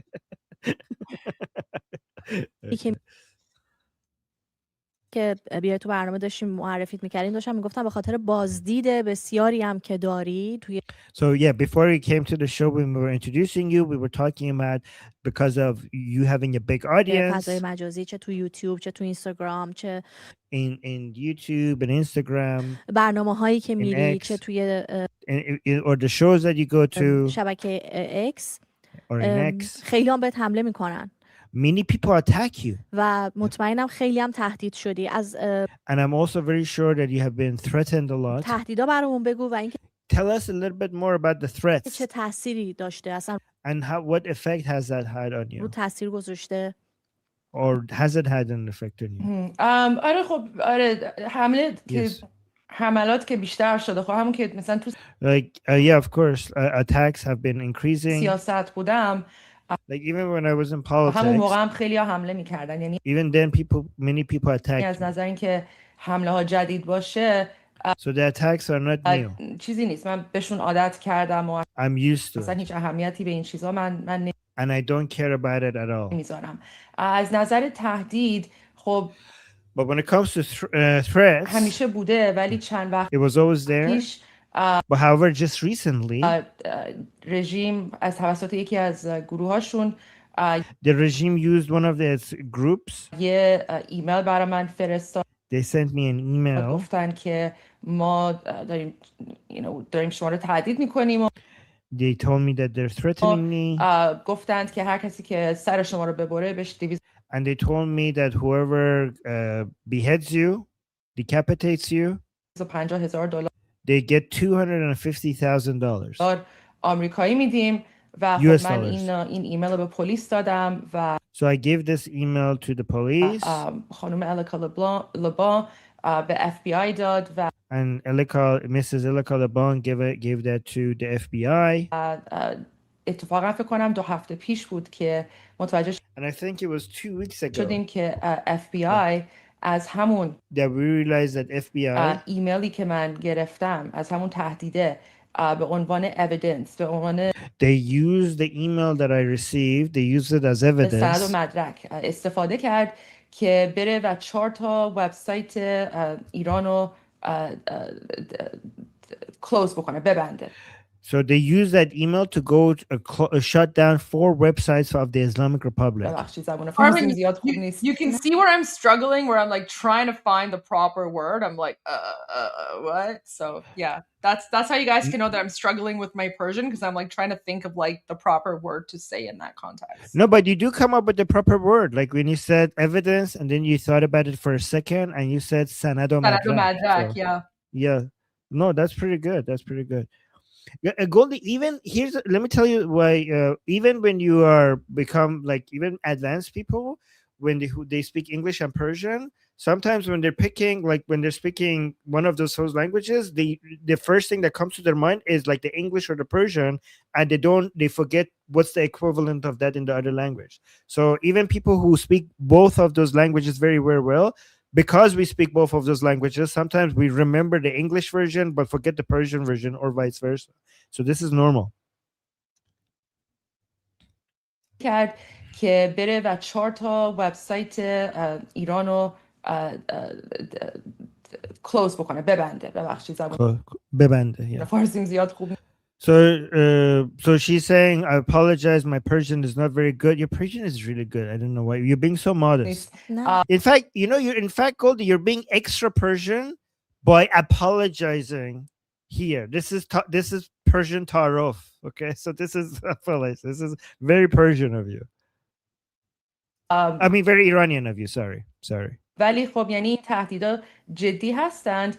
You're just saying how well, yeah, and the threats are very strong. They're very strong threats. ولی هیچ اثری رو من نداره. اتفاقا وقتی این تهدیدا رو میبینم But they have no effect on me. به من بیشتر انرژی میده که ادامه بدم، چون که به من And when I see these threats, it gives me a lot of energy. نشون میده که از You know, Armin, I have to say that the apology, it's also very Canadian, because, you know, we Canadians, we're also like famous for apologizing. So it's like double. It's like double the apology. Yes. You got like the Iranian side and then the Canadian side. So it's like even more apologies. Yes. So not only we're sorry, we're also sorry for saying sorry. Okay, Yeah. we're sorry for being sorry. Okay, that's how sorry we are. Okay. Sorry. Okay. میده که ادامه بدم، چون که به من نشون میده که از من یک نفره که فقط صبح تا شب پشت So she's saying these threats demonstrate نشون میده که از من یک نفره که فقط صبح تا شب پشت یه دوربین میشینم و صحبت میکنم. From just one person, which is me, that I'm only like from morning till night I'm sitting behind the camera. ترسیدن دیگه. If they are so afraid of me who's single-handedly doing all of this, این دیگه معلومه که آخرشه. So this shows that this is the end for them. So this makes me happy when they're threatening me, because it shows that they're basically these are their dying breath. میگن عدو سبب خیر، یعنی این تهدید شما باعث شد که 4 تا وبسایت جمهوری اسلامی بسته بشه. So she mentioned a Persian saying, like a poetry or saying, that she says like when something bad happens, it causes good things happen. So she's saying, for example, here, the threat that they made against you, it caused 4 of their websites to be shut down. بله این خیلی خوبه. بله. گلسا جان شما ایران آزاد رو چطوری می‌بینین؟ چه She's saying, dear Gulsa, how do you see a free Iran? تصوری از ایران بعد از جمهوری اسلامی؟ How do you imagine Iran after the Islamic regime, Islamic Republic? فکر میکنم که ایران آزاد مثل همون ایرانی باشه که قبل از شورش 57 بود. Okay, so guys, Goldie even knows not to refer, like she says shurish instead of enqilab. Goldie, that's pretty good. That's pretty good. I see. I know. I listen. Yeah. I know my political terms, most of them. I practice. That's pretty good. Listen, I do a lot of reading in Persian. I watch a lot of things in the Persian language. So, you know, I'm That's good. Oh, I'm so happy that you were impressed by Shurish Panjohaft. Yeah, well, I noticed it. I noticed things. Like, good job. And Goldie, is you also are improving like really fast. You learn really fast. I noticed. Thank you. Yeah. So Goldie's response is that I think Iran is going to be, the way she imagines Iran, a free Iran after the Islamic Republic, is an Iran just like Iran, how Iran used to be before the 1979 Islamic. Instead of saying revolution, she used another word, because revolutions are usually like seen as positive. Shurish is like an riot, right? Riot. So she's saying like an occupation, like an occupation. Right. Yeah. Or I think like riot a or a riot or something. Yeah. Riot. Yeah. Sure. It's basically like an illegitimate event. Right. Yes. Yes. So yeah, I think no. Guys, coup d'etat is coup. We say coup in Persian as well. So if I think like shurish is like riot. Like Iranians in the chat? Yeah, riots. Okay. Yeah, so she's saying like the 1979, before the 1979 riot. Google Translate says it's like rebellion. Rebellion? But rebellion is also positive. I'm a rebel. Not necessarily. Okay. I don't know, but that's what they say. But anyways, it's like a basically negative. Shurish. Yeah, shurish is like a negative connotation. It also implies that it's illegitimate and we don't see it as like a legitimate thing. Exactly. Irani ke Somebody's saying, why not fitna? Because that's Islamic. We don't use that. That's a Dirka language. But okay. راحت زندگی از شورش 57 بود. یه ایرانی که همه راحت زندگی میکنن، همه آزادن، آزادی بیان. Is it? Actually, I don't know. She's saying like we will have an Iran that everybody is free. We have the freedom of speech. آزادی دین. We have the freedom of religion. فکر کنم خیلی مهمه که با همون چارچوب شاهزاده رضا پهلوی بریم جلو که گفتن. So I think it's very important that we just keep going based on the framework of Princess of Pahlavi. باید دین از دولت باید جدا باشه و that religion needs to be separate from government. دین نباید هیچ جای توی فضای دولتی and religion should have no role in government space. باشه. همه باید برابر باشن. Everybody needs to be equal. بعد احترام به حقوق بشر. We have to respect human rights. Of course, مرزا, territorial integrity اون که خیلی border integrity. Oh, she said, territorial integrity. Goldie, that would be تمامیت ارضی. تمامیت ارضی. I know. I'm more used to I'm more used to explaining these concepts in English. So English, yes. Yeah, it's تمامیت ارضی. تمامیت ارضی.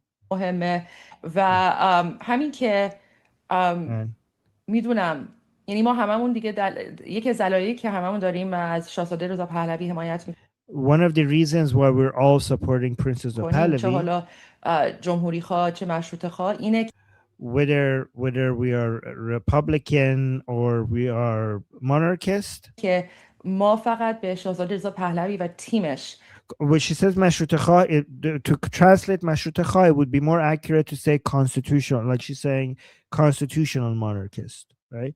So she's talking about, so Mashrut Kha is like a constitutionalist, which stands for constitutional monarchist, right? So she says whether you're a Republican or a constitutional monarchist. علایی که هممون داریم از شاهزاده رضا پهلوی حمایت میکنیم، چه حالا جمهوری خواه چه مشروطه خواه، اینه که ما فقط به شاهزاده رضا پهلوی و تیمش اطمینان داریم. Like we only believe, we only trust Princess of Pahlavi and his team. Okay, guys, Goldie is also being very smart here by not just saying Princess of Pahlavi. She also says Princess of Pahlavi and his team to make sure that we differentiate ourselves from people who are trying to pretend that they're pro Princess of Pahlavi, but they constantly attack his team. So this is very a deliberate way for us to also show support for Princess of Pahlavi's team, which is very smart. که ما فقط به شاهزاده رضا پهلوی و تیمش اطمینان داریم. So she's saying we only trust Princess of Pahlavi and his team. که ایرانو از یه جمهوری اسلامی دیکتاتور so that they could bring Iran from a dictatorial Islamic Republic عوض بکنه و بکنتش دموکراسی و حالا and change it to make it into a democracy. اون طرز دموکراسی چه حالا مشروطه باشه چه جمهوری باشه اون So whatever that the type of the democracy is, whether it is a constitutional monarchy or a republic, خودمون توی رفراندوم we will just decide that in a referendum. میگیریم ولی همین که برنامه شکوفاییش ببخشید من همین کلمه رو به انگلیسی بلدم ولی همون پروژه So she's saying the Iran Prosperity Project, and she's looking for the word in Persian. She's saying, sorry, I know most of these in English. شکوفایی میشه فکر You said it right though. Those are the right words. So she's saying, I think that the Persian for that is projet shekufai. I think they're saying yes. They're confirming yes. That's the right word. بله همون مثلا پروژه شکوفایی که هر چی که تو اون Look at this. Everybody loves it. Like I know a lot of Iranians who haven't been in Iran, when they like might sometimes struggle a little bit with some words, they're sometimes wondering like, oh no, my Persian is not good. But the other Iranians, they love that because it shows that no matter how far you are from Iran, how long you have been away from Iran, and even if you've never been in Iran, your heart is still with Iran. And the struggle of figuring out these Persian words is a reminder that you have been so far away from Iran, while at the same time witnessing you fighting for Iran shows that nothing could separate us. No amount of time, no amount of distance can separate us from Iran. So in fact, people appreciate that, and you can see it in their face when they're smiling. People actually appreciate that. Thank you. You know, Armin, it just goes to show there's a reason that we're one of the oldest continuous civilizations in the world. It's just I think the Iranian identity is just ingrained into our genetics and DNA at this point, right? And you're absolutely right. Like it's just we're very proud. We're very proud of our Persian civilization, right? So that's all I can say. No. نوشته من با همه اون موافقم و میدونم که so she's saying that everything that is in the Iran Prosperity Project, I believe in all of that. I agree with everything there. فکر کنم به زبان فارسی بله همون مثلا پروژه And guys, remember Goldie is a former politician, so when she reviews the Iran Prosperity Project, she also has her political lens. So reviewing it, so she sees many things that maybe other people would not notice when she's reviewing the Iran Prosperity Project. So she says she agrees with everything in that plan. شکوفایی که هر چی که تو اون نوشته من با همه اون موافقم و میدونم که whatever is in that plan, I agree in all of it. آینده ایران خیلی آینده روشنی هست. And I believe that the future of Iran is a very bright future. منم حدس میزنم که وقتی که ایران آزاد شد خیلی از ما که خارج از کشور هستیم دوست داریم برگردیم که کمک بکنیم کشورمون رو دوباره بسازیم. خارج از کشور هستیم. And I also know that many of us who are outside of Iran, we want to go back to Iran and help build our country. دوست داریم برگردیم که کمک بکنیم کشورمون رو دوباره بسازیم. درسته. حتما همینطوره. She's like, that's true. And she's saying that is for sure true. همینطور خواهد بود. یه جامعه سکولار حتما خواهیم داشت. She's like, that is for sure the case. We will have a secular society در فردای آزادی ایران. in a future free Iran. By the way, guys, please also understand that this demand for secularism among Iranians is so common that even Iranian Muslims, the vast majority of Iranian Muslims, want secularism. There's polls that shows that. So it's not just non-Muslim Iranians that want secularism. Even Iranian Muslims, the vast majority of them now want secularism because of their experience with the Islamic Republic. گلسای نازنین برای سوال آخر میخوام look at guys when she says گلسای نازنین look at how Goldie smiles when she says that. Look at that. گلسای نازنین look at that. Look at her face when she hears that. I'm like blushing. I'm like, oh, this is so sweet. She's like, Goldie, honey, tell me this. And I'm like, okay, okay, I'll tell you. Oh, honestly, it was such a good interview. It was just so amazing, so nice. Like I love them so much. All right, yeah. سوال آخر میخوام ازت بپرسم. Okay, so last question. I want to ask you this. که با مردم ایران چه حرفی داری؟ پیامی what message do you have for the people of Iran? براشون داری؟ بله، اول میخواستم از همه شما تشکر بکنم. شما First, I wanted to thank all of you. واقعا تاج سر ما هستین. You are the crowns on our head. Another Persian saying, guys, this is how you want to show the utmost respect for somebody. In Persian, you tell them that you're truly the crowns on our head. Okay, so that means that just showing a lot of appreciation and respect for somebody. این شجاعت شما واقعا به بقیه ما انرژی داده. It is your bravery. So she's addressing the people of Iran. She's saying it is your bravery that gives us energy. و فقط میخواستم بگم که And I only just wanted to say با اینکه یه شعاری هست که خیلی معروفه، میگم با این there's this chant that is very famous. There's a slogan that is very famous. که دوریم از وطن پشت شماییم هموطن. با اینکه دوریم از وطن پشت شماییم هموطن. This is one of the famous chants or slogans that Goldie is repeating, which translates to that even though we are far away from our country, but we are with you, our compatriots. We're still with you. It just sounds so much better in Persian because it rhymes.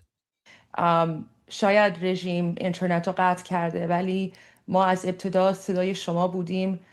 Like even though the regime, it's true that the regime has cut the internet, but we have been your voice from the beginning. و ما ادامه میدیم. And we will continue. که صدای شما باشیم. And we will continue being your voice. دیگه شاهزاده رضا پهلوی نشون داده که هیچ فرقی بین خارج و داخل نیست. ما هممون And this is so true. She's saying that Prince Reza Pahlavi has shown that there's no difference between inside and outside of Iran. ایرانی هستیم، ما هممون We are all Iranian. یک ملت هستیم. We are all one nation. و ما با هم ایستاده ایم And we all standing together. تا آخرش و ما که until the very end. خارج از کشور هستیم ادامه میدیم تا روزی که شاهزاده رضا پهلوی و تیمش برگردن به we Iranians outside of Iran will continue until Prince Reza Pahlavi and his team go back to Iran. ایران آزاد. مرسی از شما گلسا قمری عزیز. Thank you Goldie قمری. Dear Goldie قمری. امیدوارم که همچنان در ادامه مسیر هم همراه مردم ایران.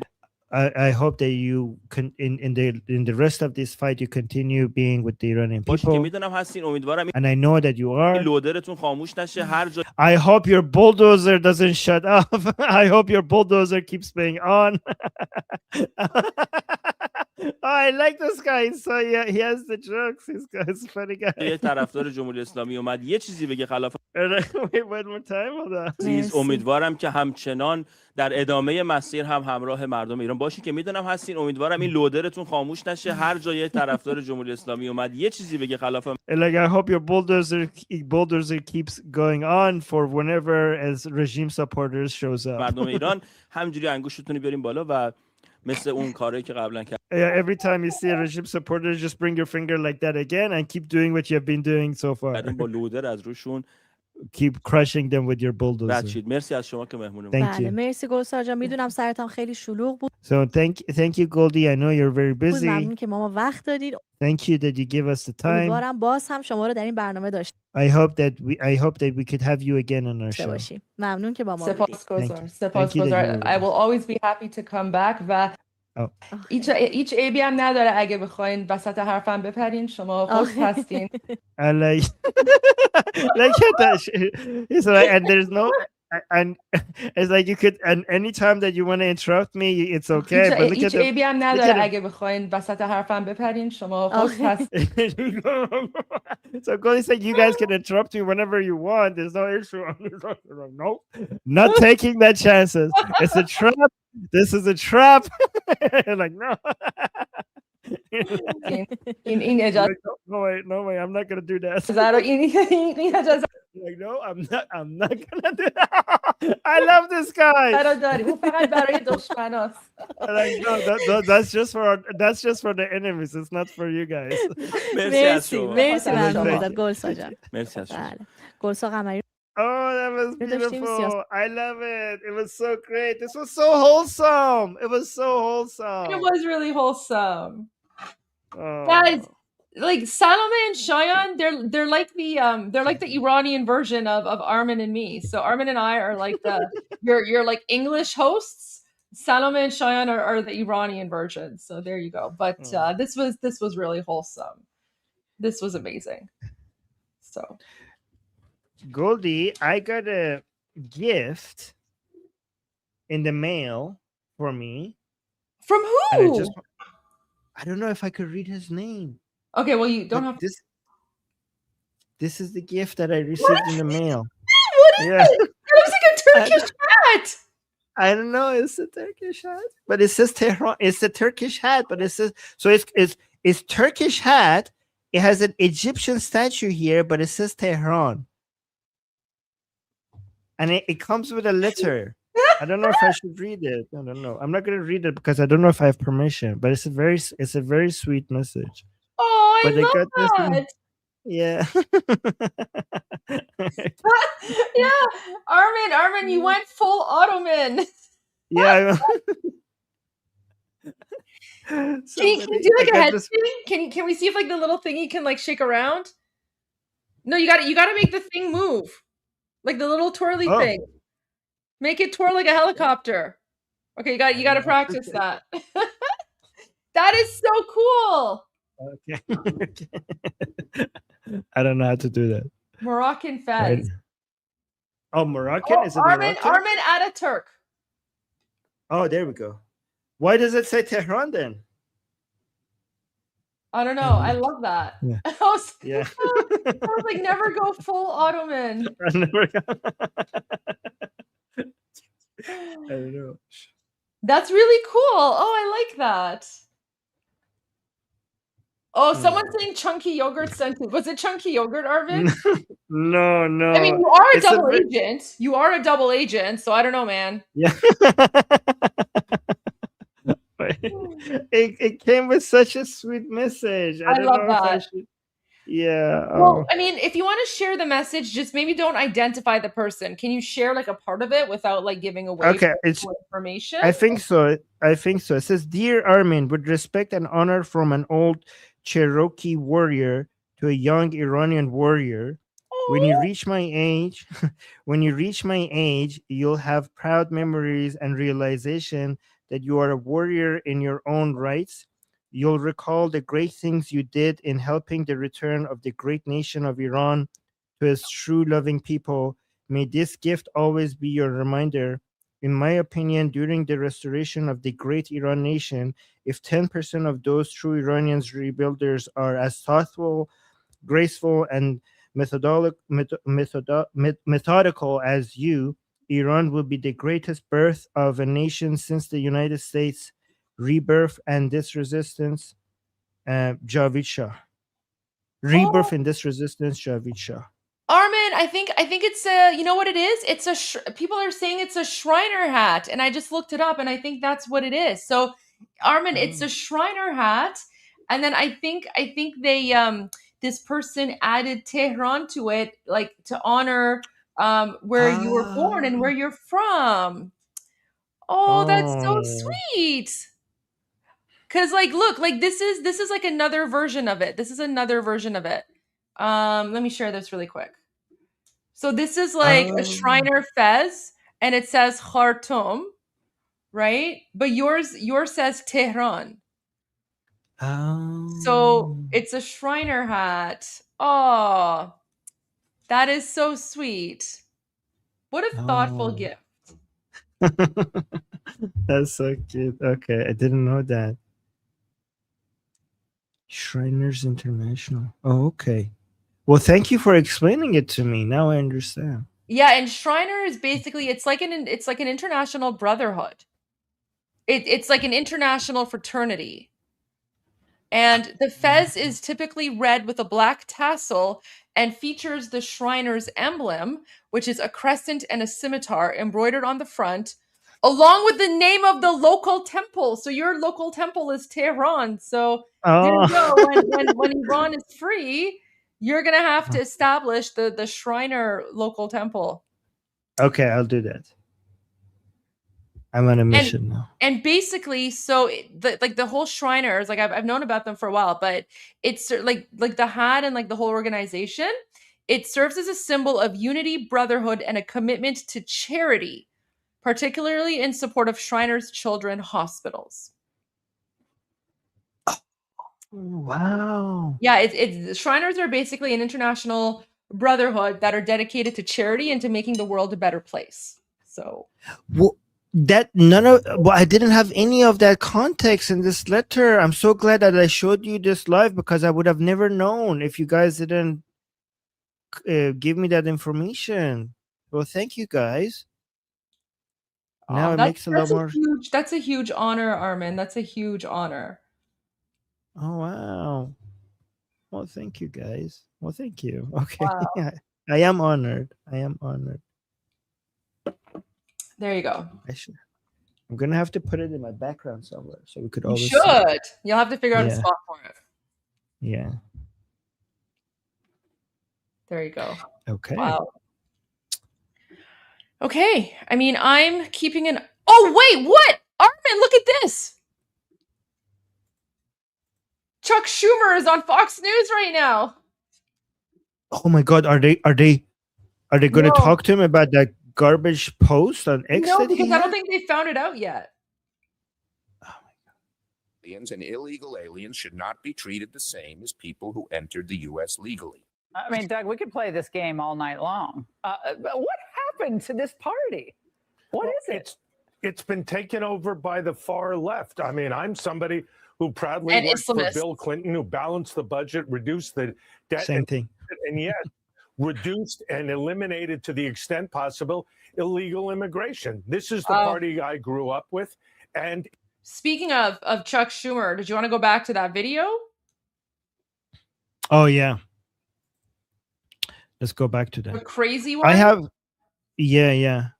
have 40 minutes. Would that be good enough to cover the? Up to you. It's up to you and how fast you want to go through it. Because I went through it last night. Okay. Let's. But I didn't really translate as much. So maybe if you just want to like translate like the most important parts. But yeah. Okay, let's do that. All right, let's go through Watch Party Islamic State TV. Oh, you should also see. Oh my gosh, I haven't even showed you what we saw today because we were snooping around on Islamic Regime State TV again earlier today during your discussion group. What did you see? We'll have to save that for tomorrow. If we get through this in time, I'll share that with you as well. Okay. Hold on, let me go forward a little bit because we did this part already. I don't want to have to suffer. Wait. You have the best reactions. It makes it 10 times better. Goldie, watching your reaction to State TV is like 1,000, makes it 1,000 times more watchable than just watching it on itself. Who's this one? Who's this one? Who? It's too blurry. I can't see that. Oh no. Something Page? Okay, I'm gonna screenshot this. I can't tell what it is because it's too blurry. We'll figure it out later. But this is another American.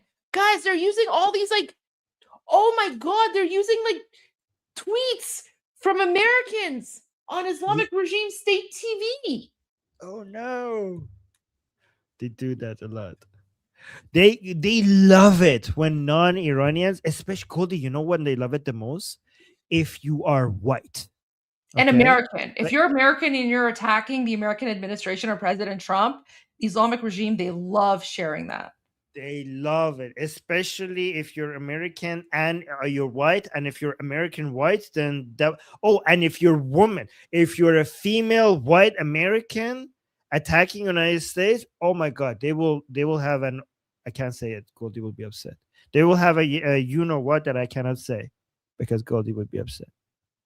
Oh, she would let. Did she guys? Did No. I turned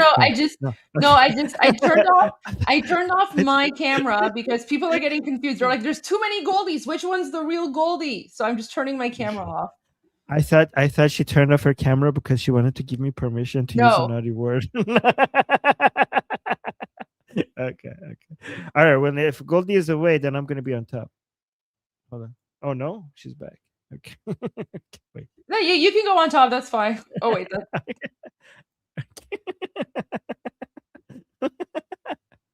Okay. I'm gonna claim my position. There we go. لفاظی هایی که داره انجام میده. بله این خانم مارگری گرین که گفتیم قبل. Look at Goldie's face. Oh, wait. As soon as they mention, first of all, they say instead of saying Marjorie Green, they say Marguerite Green. But guys, look at Goldie's face. Look at it. Look. As soon as she hears, let me go back a little bit. بله این خانم مارگری گرین که گفتیم قبل. Oh my gosh, she's so shocked her mic is not picking it up. Like Goldie is so shocked her mic is not keeping up with the surprise. He said Khanume Marguerite Green. He just mentioned Marjorie Taylor Greene. Oh no. معرفی شد در حالی که جزو حامیان بسیار سرسخت. You know, actually, Marjorie Taylor Greene has all the everything that they need. White, woman, blonde, American, anti-America. Like, it doesn't get better. I mean, if she was pretty, it would have been like everything. It would have covered everything. Like, by the way, guys, I'm not exaggerating that. Like these are the things that matter to them. Pretty, white, blonde, woman, American, anti-American, anti-Israeli. That is like their dream come true. بود. در این توییت گفت Wait, look at this chat. Look at the super chat. Somebody saying, so the IRGC's favorite weapon is the Karen? Well, okay. I mean, if Karens were... Okay. Yes.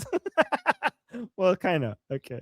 من واقعا This is Marjorie Taylor شگفت Greene. زدم که ترامپ در این سخنرانی هیچی از هزینه‌های Oh, زندگی wait, I forgot that I'm supposed to be translating these guys. Marjorie Taylor شگفت Greene. زدم که I'm so focused on Goldie's reaction, I forgot I'm supposed to translate. ترامپ در این سخنرانی هیچی از Okay, so Marjorie Taylor Greene here is in her post is saying that the Islamic State TV is showing that President Trump in his speech, he said nothing of هزینه‌های زندگی آمریکایی‌ها نمی the cost of living of the Americans. Oh, Goldie's back. Let's go down. No, it's okay. You can. It's fine. No, I'm just kidding. It doesn't matter. No, it's I was fine. it's a joke. Yeah, but it's okay. از 40 تریلیون دلار بدهی آمریکا نمیگه So they're saying that they're saying that Marjorie Taylor Greene is saying that President Trump in his speech didn't mention anything regarding $40 trillion of debt. Not death. Debt. Okay, not death. بسیاری از مردم آمریکا بیمه ندارن صحبتی نمی So the fact that the American people don't have insurance, President Trump is not talking about that. They're using MTG. They're using Marjorie Taylor Greene to attack President Trump. This is happening right now. خیلی ها هزینه تحصیل ندارن، خیلی ها Many people don't have the money for education. شغل ندارن، خیلی. Can I just respond to this nonsense, by the way, that this guy is saying? Guys, anybody in America that tells you, like, why are we spending money on these military operations when we can't afford A, B, C, or D, remind them that everything would be a lot more unaffordable and the purchasing power of Americans will be significantly less if we didn't have the global security required for the maritime trade, only provided by the security that the American military provides by being present globally. Guys, pay attention to this. This is very important. It's the Americans' military presence around the world that provides the global security that reduces the risk to maritime shipping to the point where global trade is at the level that you're seeing today, and everything would be astronomically more expensive, not just for Americans, but for everybody around the world, if America was not present globally.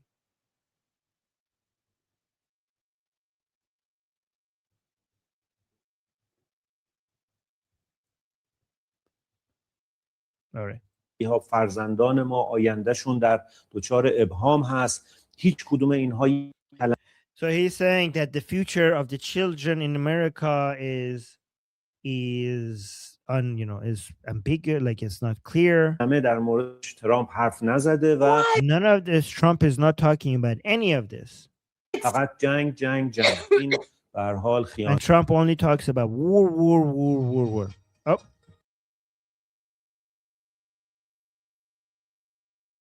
Sorry, that was my alarm. You know, somebody forced me to put an alarm on my phone to remind me when I need to, half an hour between I need to go, because I'm not paying, because they're getting so angry with me. They're like, you need to put an alarm on your phone. Well, you need to have a work-life balance as well. So, like, yeah. Goldie, the problem is that when I leave, I don't go to rest. Like, people might not know it, but I actually have other businesses that needs my attention. That throughout this entire revolution I've been managing with very limited time. I know. So you've been working really, really hard, and we appreciate that. We appreciate everything you're doing. So guys, when I leave, I promise you, it's not because I need to go rest. I'm gonna go do other work. So sorry. Yeah, but anyways, let's continue. I'm only resting when I'm sleeping. When I'm not sleeping, I'm just working. Like, there is no time. Yeah, we know, because you slept through the attack. We know. Yeah, well, thanks. I did. I'm teasing. No, it's true. Even when I'm in the shower, I'm thinking about like my calendar and like my priority list. Like even when the shower, I'm thinking about, I'm working when I'm in the shower. Okay. Oh, I know. Anyways, yeah. By the way, guys, if you want to give me a hard time, Tusi also was sleeping. Tusi was also sleeping, and he was sleeping longer than me. Armin woke up before Tusi, and that's no excuse because Tusi's in an earlier time zone. Yeah. Well, so Armin was I compared to you. Tusi. Yeah. Okay. Yes, you're right. Yeah. Okay. و بعده هاییست که در انتخابات داده. اما در این روزها نظرسنجی های مختلفی داره انجام میشه نسبت به Okay, there's like a lot of polls happening. Oh yeah. So now they're talking about they want to go to polls to suggest that Americans are anti this military operation. Oh, somebody saying my cover church for Armin After Dark show. Okay. We still haven't decided what the content of that show is going to be, but okay. Thank you. Let me actually heart that. Thank you. All right. ایران به راه انداختن. یکی از این آخرین نظرسنجی ها رو با هم ببینیم که ببینیم so guys, this is the NIAC poll that they have. آماری به چه ترتیب هست آقای دکتر؟ All right, guys, this is from NIAC, so you can't trust this. بله این خیلی مهم هست. دیروز این نظرسنجی So you're like, yeah, this is very important. This came out yesterday. منتشر شد. نظرسنجی از ایرانی تبارهای آمریکا، یعنی So he's saying this was a poll from Iranian Americans. Okay, the accurate way of describing this is the Iranian Americans who follow NIAC. It's the Iranian Americans who follow NIAC. It's not just the Iranian Americans. It's the people who follow their social media accounts because this poll was sent to them. ایرانی آمریکایی ها. Armin, just a quick heads up. There's this one account, kind of like an OSINT account, but I just want to share something really quickly. This account has pretty much been accurate about everything they've posted. You guys might know the account. It's 0 Hour 1. Oh wait, they followed me. Okay, let me follow them back. I didn't realize that. So they just wrote, Trump skipped going back to Florida. Tonight's the night. Whatever that means. So it might probably has something to do with the situation in occupied Iran. But apparently he was supposed to go to Florida this weekend. But he didn't. So let's see what's happening. So Armin, I just want to let you know, in case something happens, just keep your ringtone on so that if I call you, if I end the live stream and then I have to come back for some reason for like an emergency situation, at least you can just have your ringer on. Yes, I will. What's the handle on that account? It's 0 Hour 1. Here, I'll send it to you. Oh. I didn't realize they were following me. So I followed them back, but here I'll send it to you in the studio chat. Oh, thank you. Just want to make sure I follow them. Thank you.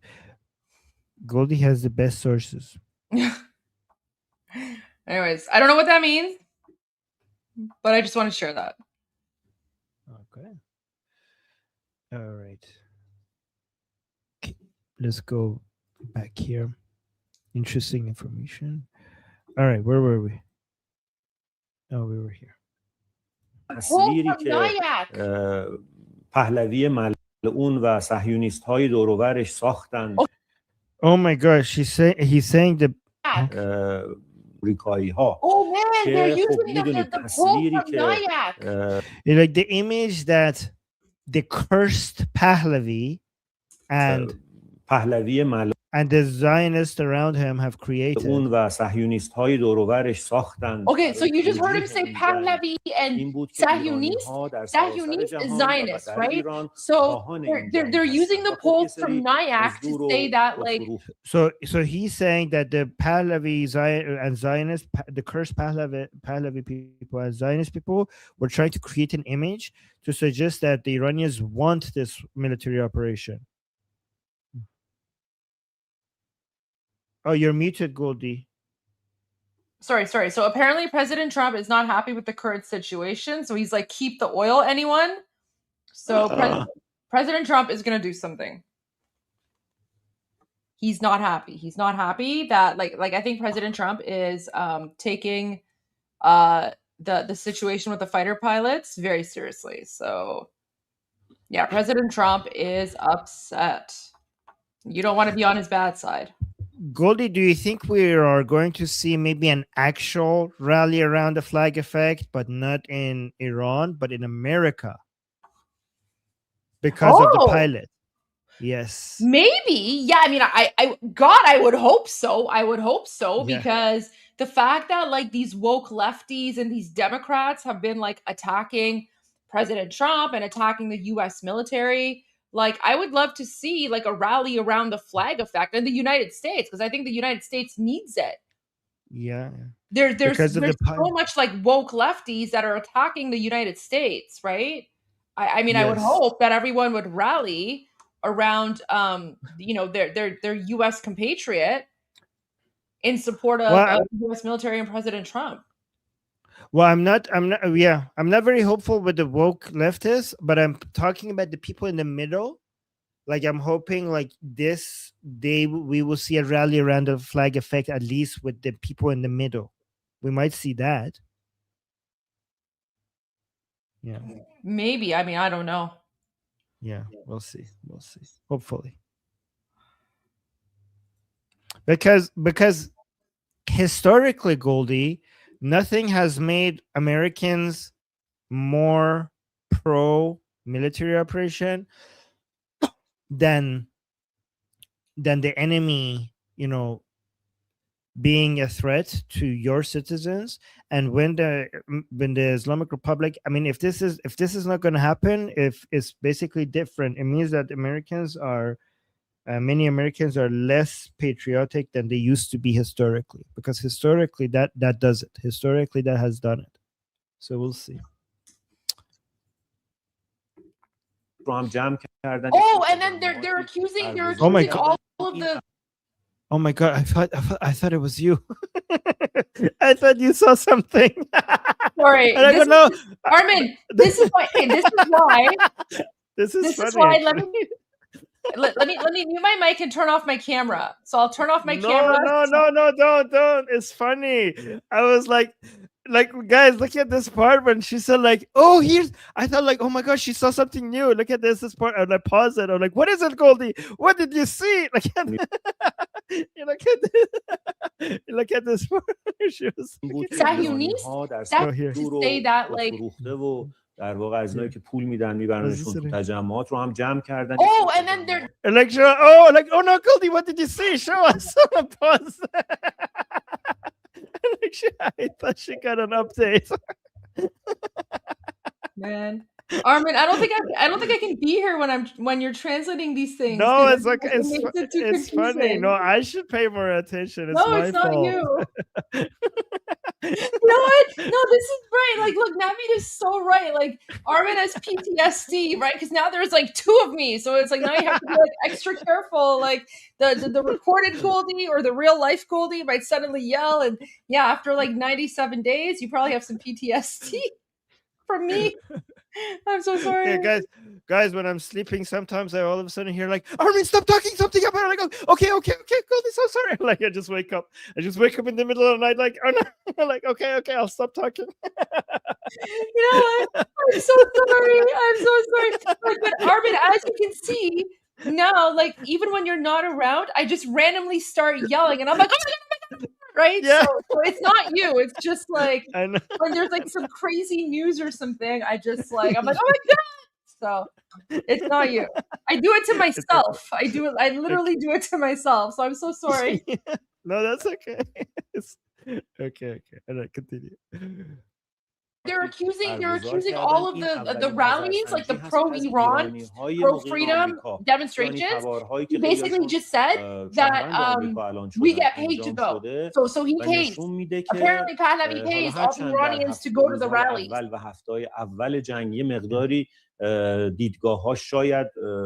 Like basically. So he's saying, like, if you look at the polls, maybe at the beginning of the military operations, maybe some of the views were in favor of the military operation, but then eventually it changed. Let me actually see if what the poll suggests. Does somebody have this poll? Does anybody have? Let me actually. I think I screenshotted it at some point. Let me see. Oh yeah, I have the screenshot. Okay, so. Originally, the poll that they had showed that Iranian Americans are 66% for the military operation and 32% against. And then now, oh, no. Originally, it was 50-50. Sorry. Original was 49 for and 48 against. So no, 48 for and 49 against. And then now is 32 for they support and 66 against. So that's what the NIAC poll shows. But it's interesting because it doesn't make NIAC, like they're actually quoting NIAC, and they're not making it very clear that this is their own lobby in America. Like this poll was done by the Islamic. And guys, this is not something that we are guessing, or this is not an accusation. If you have been a long-term viewer of Iran Revolution Live, you remember that we showed videos of the Islamic Republic itself admitting that Nayak was their lobby group in Washington, D.C. So they're basically referring to their own think tank lobby group in Washington, D.C. as a source of information. Everything that they do, they're accusing us of doing. 9% مخالف. Guys, what's that Persian saying? Do we have a Persian saying with regards to a fox and pointing to his tail? I forgot the saying when somebody refers to themselves as a source. There's a saying in Persian. They ask a fox, who is your, who's your alibi? Like who's here to testify on behalf of you? And the fox points to his own tail as and that's a Persian saying. So this is kind of like that. They're pointing to they are foxes that are pointing to their own tail as evidence. Yeah, who's your witness? Sorry, yes. Who is your witness? What did I even say? Yeah, they say like they ask the fox who's your witness, and he points to his own tail. And this is what's happening here. جنگ بودن 48% موافق، ولی در هفته‌های بعد با توجه به دروغ‌هایی که از به روبا میگن شاهدت کیه؟ میگه دومم. به روبا میگن شاهدت کیه؟ میگه دومم. So they ask the fox who's your witness? The fox says my tail. So that's what they're doing here. آمریکا آشکار شد. Oh wow. So now he's saying, so maybe in the beginning it was 50-50 support for the war, but now because of the lies that like America put out, right? Those lies which have been called out by Chuck Schumer and Marjorie Taylor Greene and all these other people, because of those lies, support for the war has decreased, and more Americans are anti-war because they're mad at Trump, and they're like the Americans support the Islamic regime. Yeah. This is so good. Well, guys, there's nothing for me to translate. She's translating everything. رفت و توسعه ایران مخالفن. برای همین شما در آخرین نظرسنجی می‌بینی که 66% از ایران. Yeah, he's saying like 66% of Iranian Americans are no war, and only 32% are pro-war. Yeah. همین اشاره‌ای که شما داشتید این که رئیس جمهور آمریکا میگفت که look at her, guys, look at her face. She's like, oh my god, like, and she's going like, oh, what's happening, girl? Like, oh my god. Look at her. She's so shocked. I was in shock. Yeah, she's oh. به دنبال حمایت از مردم ایران هستم، به دروغ الان میگه که به دنبال این هستم که ایران رو عصر حجر برگردونم. دارن رسانه‌های مختلف. So he's saying President Trump lied. President Trump said that he wants to support the Iranian people, but now he's going to send Iran back to the Stone Age. No, he's going to send you, Muslim Durka jihadis, back to the Stone Age where you belong. Yeah, so he's also pointing out that because President Trump is coming out and saying that he's going to send Iran back to the Stone Ages, then that's why Iranians are turning against these military operations. Yeah. رئیس جمهور آمریکا بی‌حس شدن. بله، ترجمه این که Owen Jones. Is that Owen Jones? That's Owen Jones, guys. They're showing Owen Jones's tweet. تأسیسات انرژی که حالا میگم این Do you see like the most idiotic, retarded people? Owen Jones, Chuck Schumer, Marjorie Taylor Greene, Owen Jones. ولی نکته‌ای که اوون جونز ستون نویس گاردین اینجا یادآور شده. Owen Jones. تو غرب انگار داریم Owen Jones, yeah, the writer for Guardian. بی‌حس میشیم نسبت به این حرف. He's saying that we people in the West, we're getting desensitized. حرفایی که رسما تهدید به جنایت جنگیه. So desensitized by the statements that is invitation to human rights to war crimes. So he's saying President Trump is so flippant, like just comes and basically keeps threatening Iran, they say, with war crimes that the American people have become desensitized to it. یعنی وقتی شما تهدید میکنی که یک ملت رو میخوای به اسر حجر بر معنیش چیه؟ یعنی که They're using Owen Jones to attack the United States in America. جرمت از نظر قوانین. So he's saying like when you come and threaten a country with that you're going to bring them back to the Stone Ages, taking out their electricity and other things, well, these are crimes. By the way, guys, again, reminder that it's not a crime, even based on so-called international law.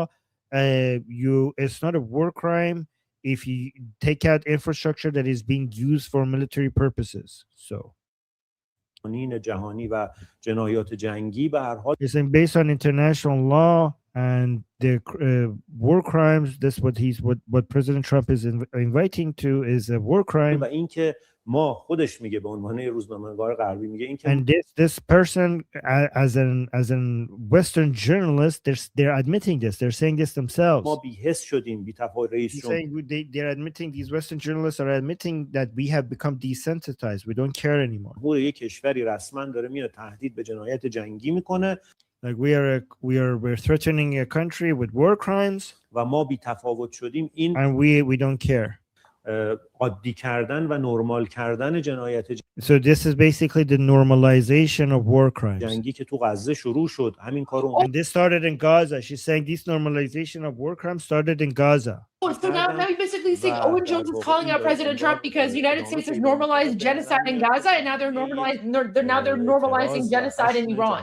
هم نسبت به این حرفا فراهم داره میشه. این نکته هم دارن دائم تکرار میشه در رسانه‌های مختلف، اینکه دائم تهدید میکنه رئیس جمهور آمریکا ملت ایران رو. به این موضوع هم اشاره میکنن که So he's saying a lot of these journalists are pointing out that Trump is constantly threatening Iran. They say, guys, when I say Iran, I'm just saying what they're saying, okay? در صورتی که پیروز هستید چرا دائم مثلا like you say, but if you're winning, why do you need to keep threatening? میاید تهدید میکنید و اینکه تهدید زیرساخت‌ها بازگشت به عصر حجر برای کسی. Like when you keep threatening the infrastructure and bringing back the country to the Stone Ages, like he's basically saying this is another language that somebody would use if they were winning.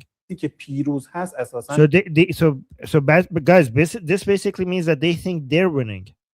منطقی نیست. Oh, and then he's saying like, oh, if President Trump is saying that he's victorious, why is he threatening to attack infrastructure? It makes no sense.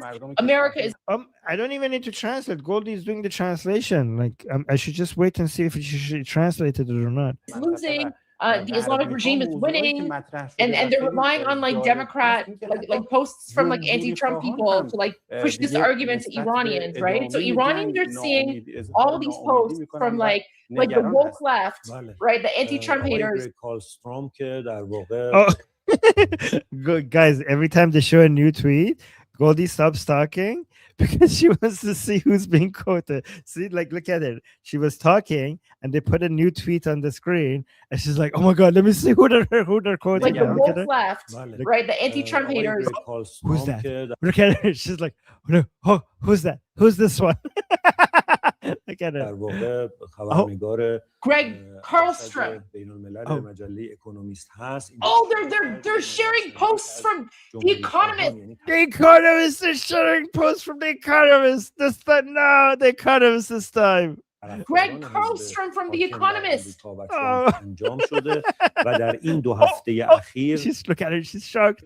افول و ریزش شدید حمایت از جنگ و So they're talking about a huge drop in support for the military, for the war. حمایت از ترامپ رو این نظرسنجی‌ها نشون میده. And these polls show the amount of support that Trump has. و نکته مهم اینه که فقط 30% از جمهوری خواهان موافق هستند که He's saying that this shows that only 30% of the Republicans are supporting this. به اصطلاح سربازان آمریکایی وارد این جنگ بشن. یعنی okay, let me clarify. Only 30% of Republicans are willing are okay approve that American soldiers enter this war. I think they're talking about using ground troops. Oh yeah, ground troops, ground operations. So because the polls I've seen, by the way, guys, most Republicans support this military operation. But he says this poll by The Economist shows that only 30% of them support ground operations. This is crazy, guys. This is crazy. با عدم اقبال این ایده در افکار عمومی حتی حامیان ترامپ. So he's saying this shows that even supporters of Trump do not approve of any of this. Yeah, but here's the interesting thing. He's pointing out that 30%, only 30% of Republicans support ground operations, but he's not pointing out that around 90% of Republicans support the military operations. Maybe they're against any ground operations, but the current operations, they're supporting that. So he's not lying when it comes to mentioning the numbers, but he's cherry picking. So it's basically, this is called lying by omission, right? Right, guys? So he's not giving you a full picture. There's a clever way to lie. There's a stupid way to lie, and there's a clever way to lie. The stupid way to lie is to just give misinformation, but the more clever way to lie is to give people correct information, but selectively. Okay, that is a more clever way to lie. That's called lying by omission. حالا دلیل این I need to like stick around for a while because we need to see who else is going to show up. Yeah, so this is what Goldie is interested in. She wants to see who are the people who are being used by the regime. That's why every time they put on a tweet on the screen, they wanted to see, like, she looks at the account. مختلف از جمله خود آمریکایی‌ها And I'll get Armin to translate tomorrow, but this is wild. Why I can't translate because I can't hear what they're saying. You're talking over them. I'm sorry. I'm sorry. That's okay. That's okay. I'm just kidding. I'm trying to. آمریکایی‌ها And I'll get Armin to translate tomorrow, but this is wild. روزنامه و در واقع نشریه پولیتیکو یک مطلب Oh, now they're talking about political. Politico.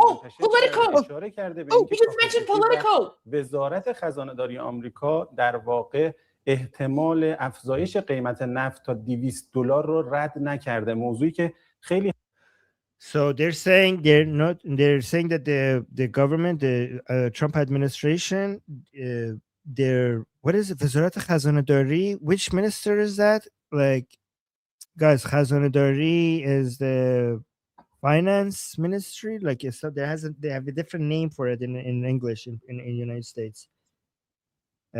Steve Bessent, I think. What's that ministry? افزایش قیمت Treasury نفت تا Department? $200 رو رد Treasury. Okay, yes, Treasury. Maybe. Yeah. Treasury Department. Okay.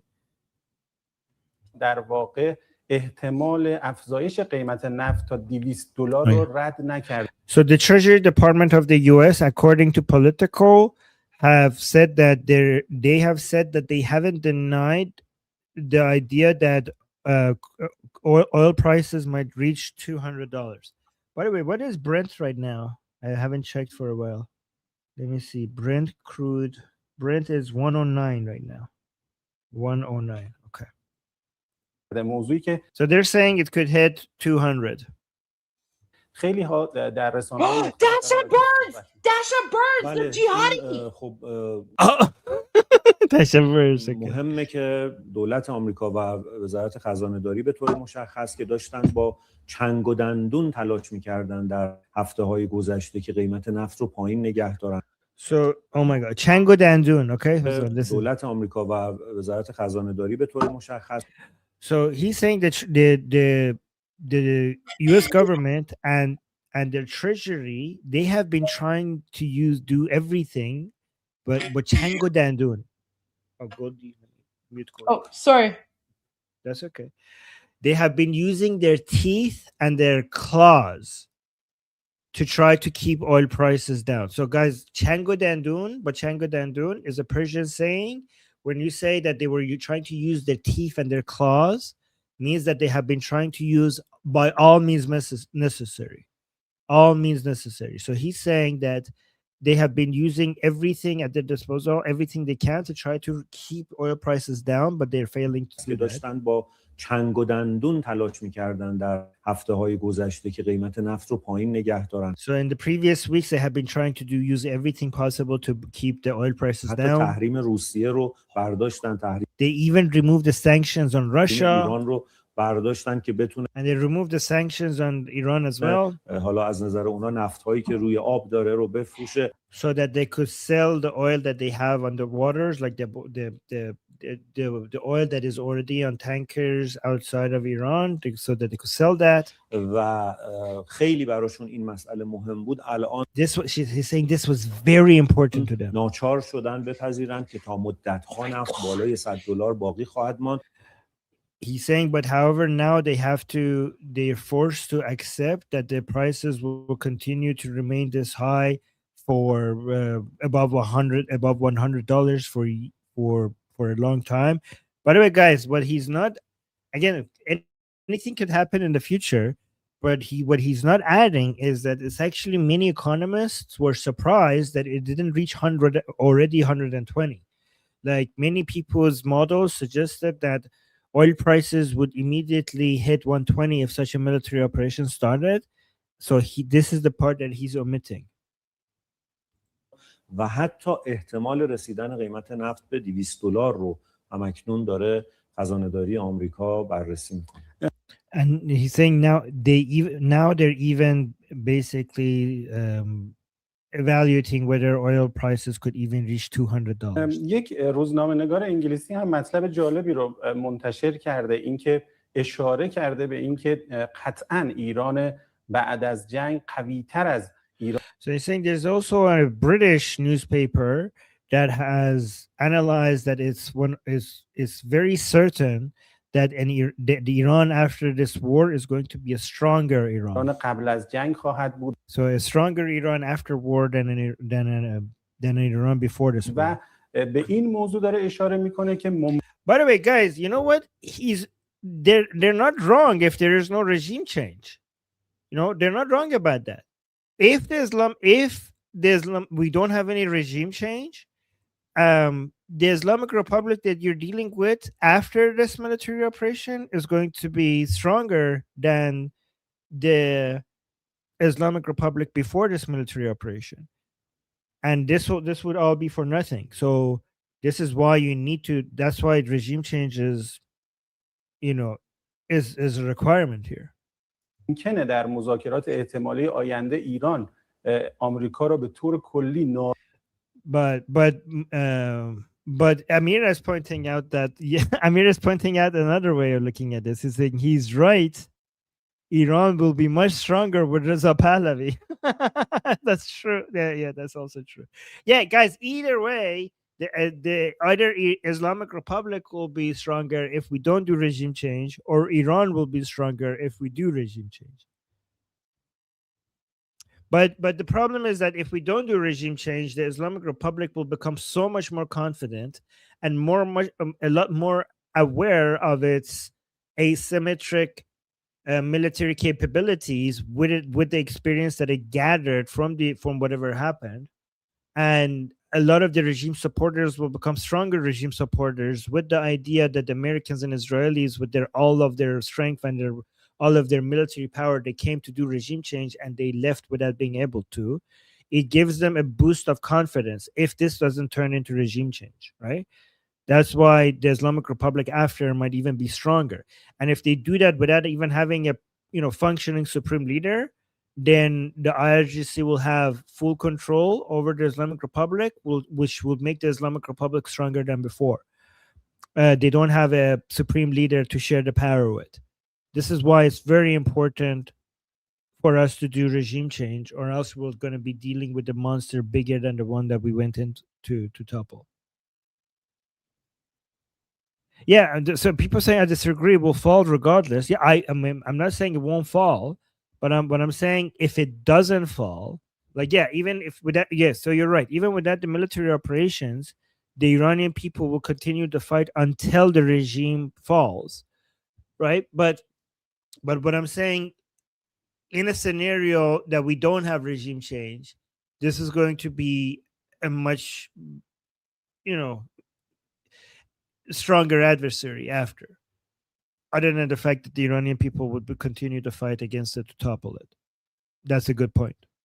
دیده بگیره و وارد مذاکره راجع به تنگه هرمز با اروپایی ها و کشورهای حاشیه خلیج فارس بشه. چه اطلاعات بیشتری داره این روزنامه‌نگار انگلیسی So this is the British نادیده newspaper. بگیره و وارد مذاکره به این موضوع داره اشاره میکنه که ممکنه در مذاکرات احتمالی آینده ایران آمریکا را به طور کلی نادیده بگیره و So he's saying this British newspaper is suggesting that maybe in future negotiations, Iran, meaning the Islamic Republic, will completely ignore United States. وارد مذاکره راجع به تنگه هرمز با اروپا And they will come and start negotiations regarding the Hormuz Strait. و کشورهای حاشیه خلیج فارس بشه. مذاکره راجع به تنگه هرمز با اروپایی ها و They would just negotiate regarding the Strait of Hormuz with the Europeans and the countries around the Persian Gulf, and they would not negotiate with the Americans at all. کشورهای حاشیه خلیج فارس بشه. چه اطلاعات بیشتری داره این روزنامه‌نگار انگلیسی راجع به این موضوع میده که اساساً like an English reporter now. بگیره در مذاکرات احتمالی آینده. So you're saying this British newspaper has more information that suggests that maybe Iran will, in the future, will completely ignore Americans in their negotiations.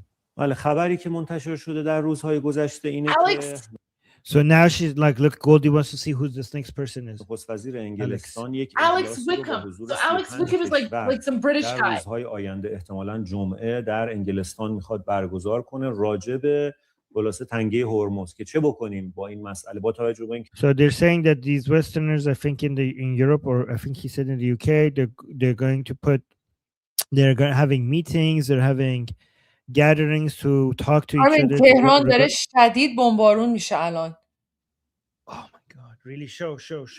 Wait, let me see. I mean, I'm trying to see where they got the video from, but I mean this. Okay. وحیدی رو بزن. قالیباف. What about Qalibaf? Yeah. Oh. Yeah. Okay, so Neo. So this is coming from Neo. So she must have got it from like an OSINT account or something. Tehran is being bombed far more intensively than it has in recent days. So this is from tonight. Wait, Oh my God. Guys, let's get our bingo cards out.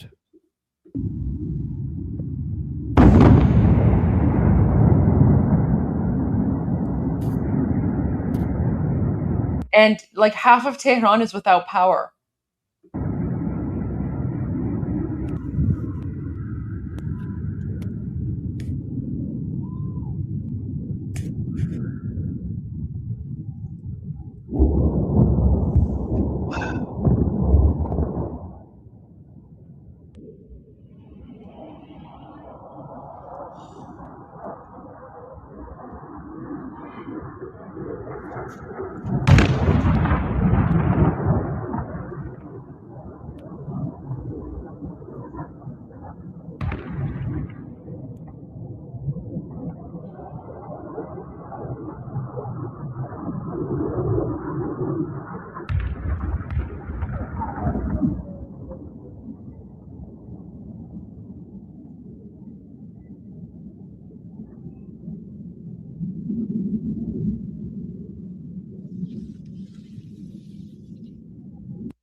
Okay, I also want to clarify, when I say like Tehran is under attack, I don't actually mean the city of Tehran. I'm referring to like the outskirts, right? Like cuz what we're seeing here, none of this is happening within the city. It's not happening within the residential areas.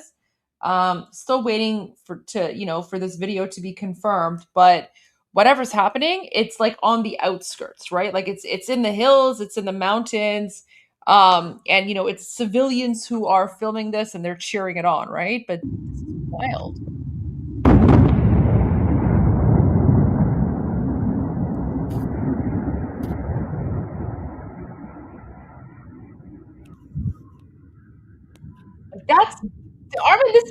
That's huge. That is huge. Right.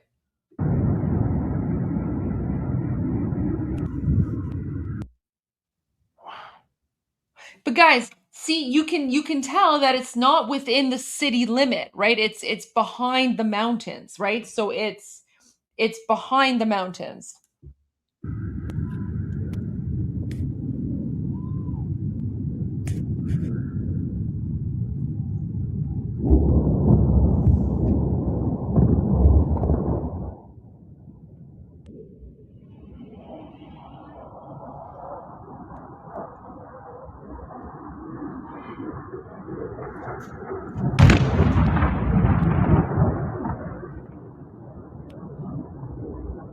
Oh, Armin.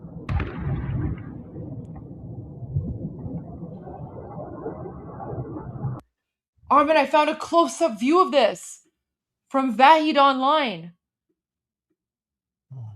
میگه انفجار سمت کل چال تهران from closer up. Received video Saturday, April 4. Only because, you know, the time zone is a little bit ahead. Armin, look at this. Whoa.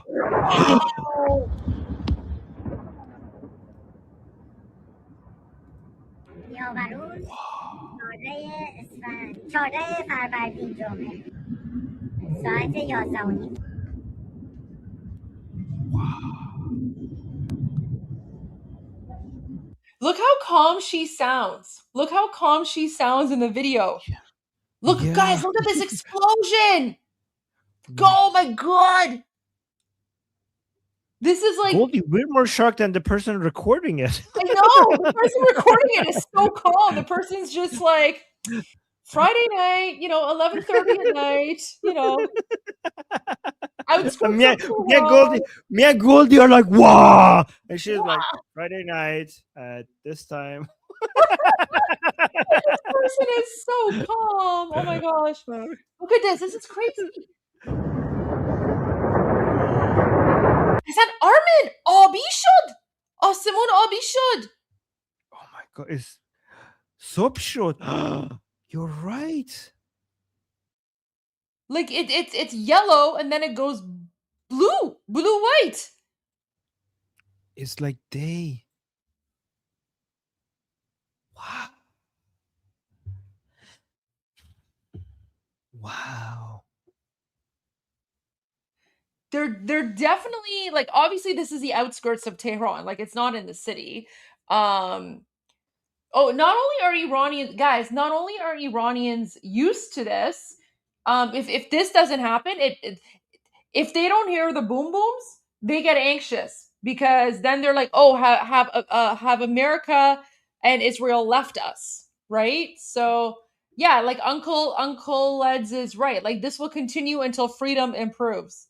But this is wild. What do you think they're hitting? Like, they definitely hit underground something. Some sort of chemical, military something. Aw, Armin, I love you. Praying for your safety. Well, I heard from him yesterday, from my brother talking to him. So I know he's okay. He sent us a message saying he's okay. So thank you for that. Yeah. My brother told me he's okay. Yeah, I can read you this. I can read you the message from my brother. Yes. Who's outside of Iran. He's just a short message. He said, just spoke with Baba. He's doing good. And he sent his love and hellos your way. That's what my brother said. Wow. Thank you. Oh, I'm so happy to hear your Boba's okay. Guys, I know everyone has theories. We have no idea what it is. We have no idea what it is until...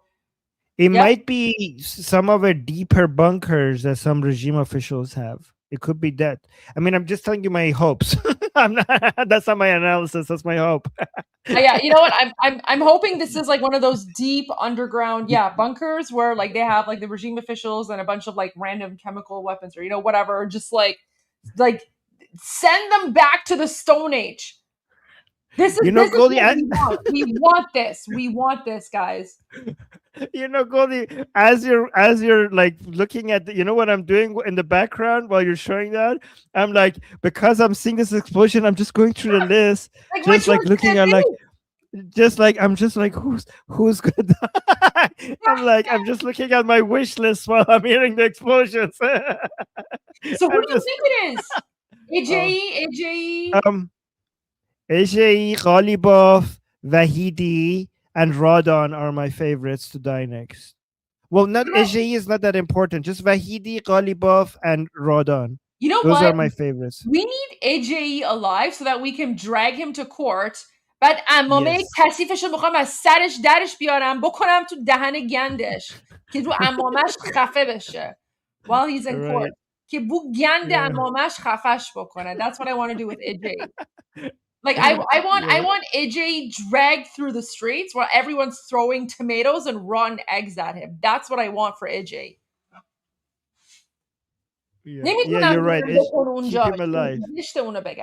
We want AJ alive. Yes. You know what? Leave some. You're having too much friends. Americans and Israeli, leave some for us. Leave some of these people for us. Yeah. Wait, go ahead. Oh no, I was gonna say like Rouhani is still there. So we got Rouhani and a bunch of others. We're gonna deal with all of them, right? The so-called reformists, right?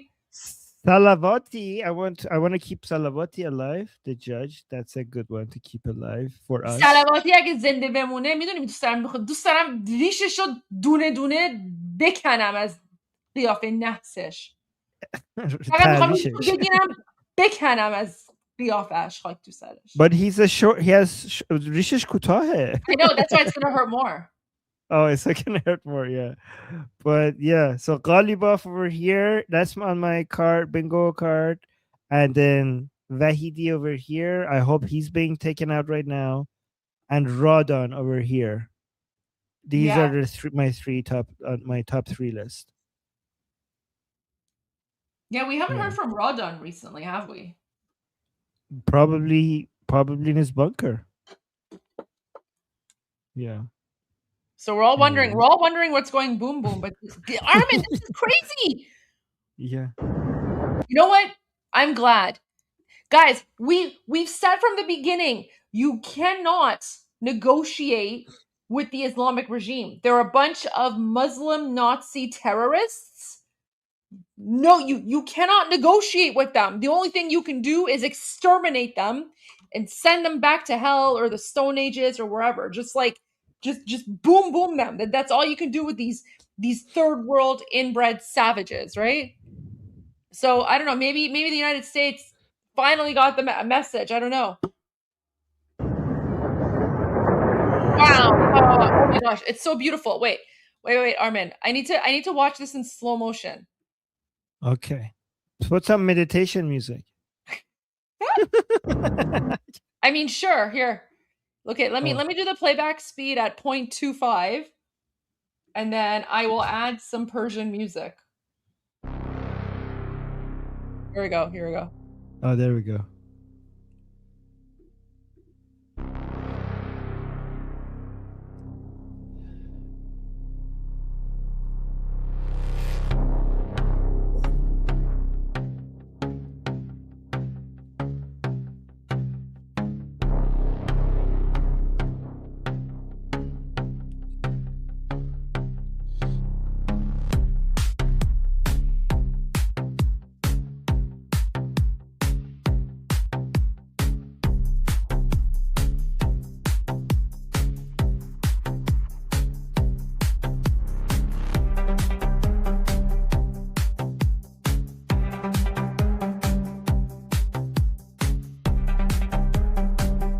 Another one coming.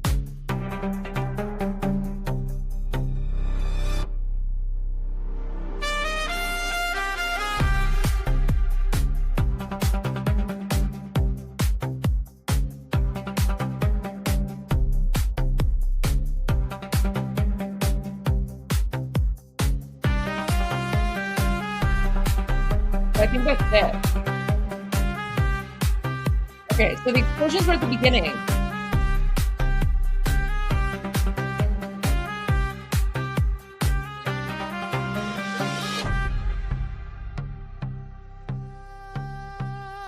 That was a secondary explosion though, right? And then this kind of looks like firework.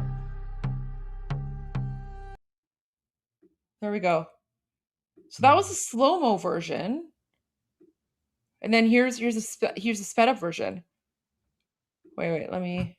Well, not the sped up, like the normal, like just the regular.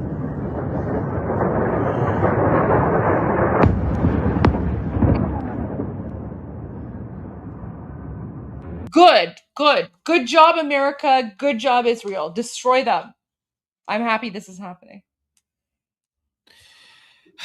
Okay. Armin, oh my gosh, it's way past. You need to go. You need to go. Yeah, I know. I just wanted to see these explosions. I have to go. But okay. All right, Goldie. I'll see you soon. Let me just put this on before I go. Okay, guys.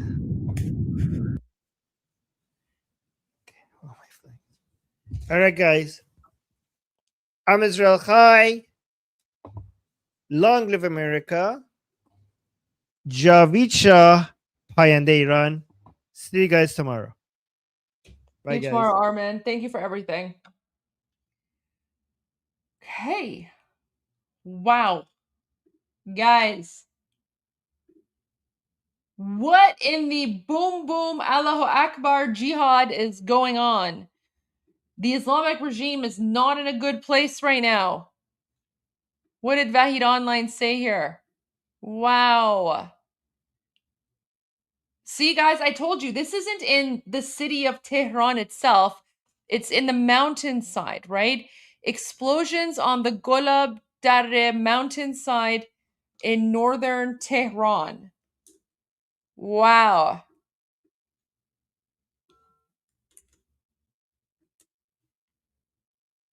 There are some major boom booms happening.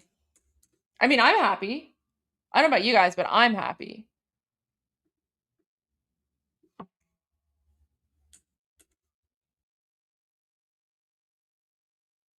Wow.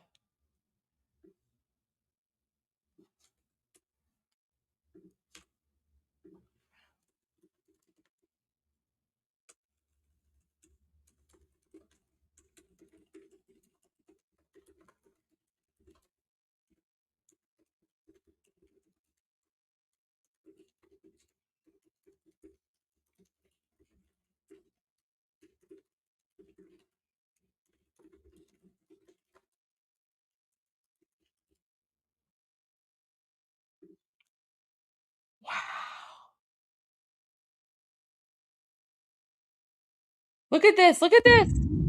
Just the sound.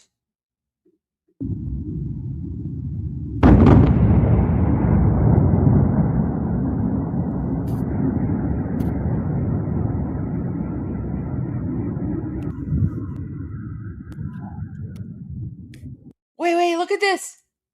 Look how.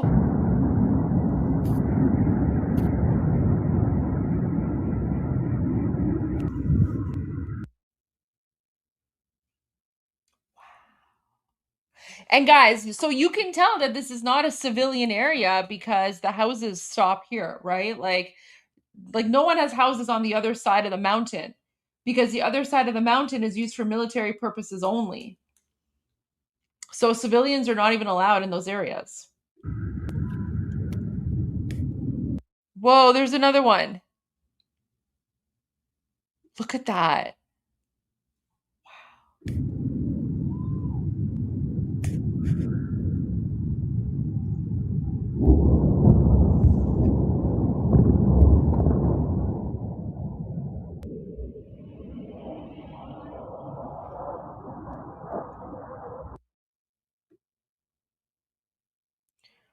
Do you see how like the sky just lights up, right? Like there's the city in dark and then there's when it lights up.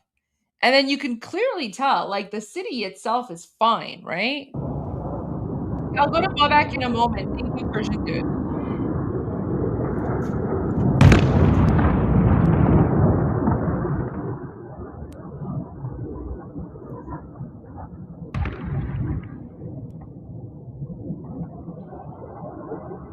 Whoa, look at that cloud. Look at that. Guys, this is what freedom looks like.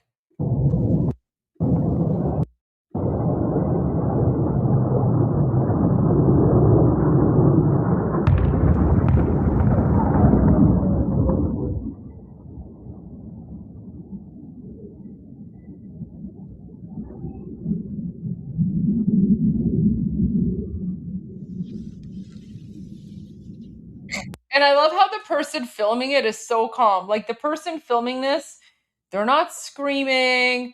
They're not like Allahu Akbar, la, la, la, la, right? Like they're just calmly filming the whole thing, right?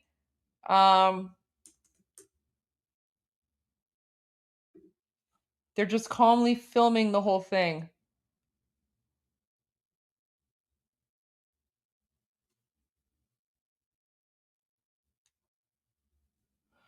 Okay, to the person who told me to check Bobak's thing, I don't know what you want me to check.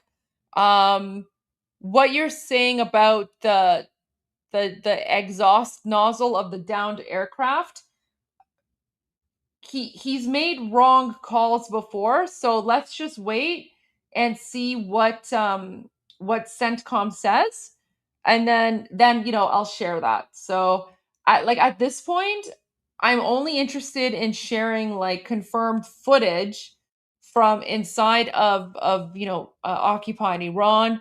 But when it comes to like analysis of what was downed and what wasn't, let's wait until the officials say something. So that's just what I want to say, because he's made some incorrect calls in the past, and I don't want to share something without it being verified by CENTCOM first. So I don't know. Like I don't want to like share that.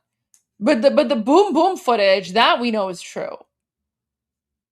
Especially from Vahid Online. Like honestly, like I trust Vahid Online more than like Vahid Online and Shin are my two go-tos. Okay, so that's not what you're talking about.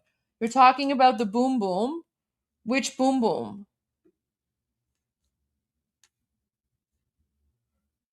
Two ballistic missiles launched by the IRGC Aerospace Force hit Tel Aviv? Is that the one you're talking about?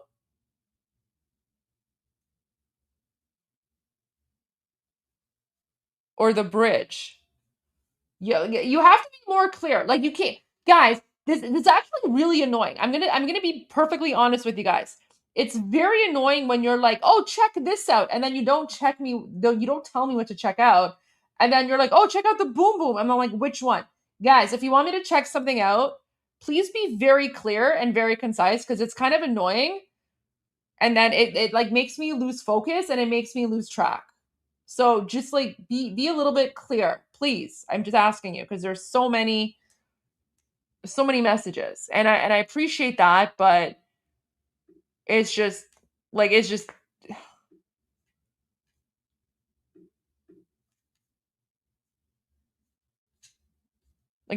gets a little bit annoying. I'm not gonna lie. Okay, so it's the bridge.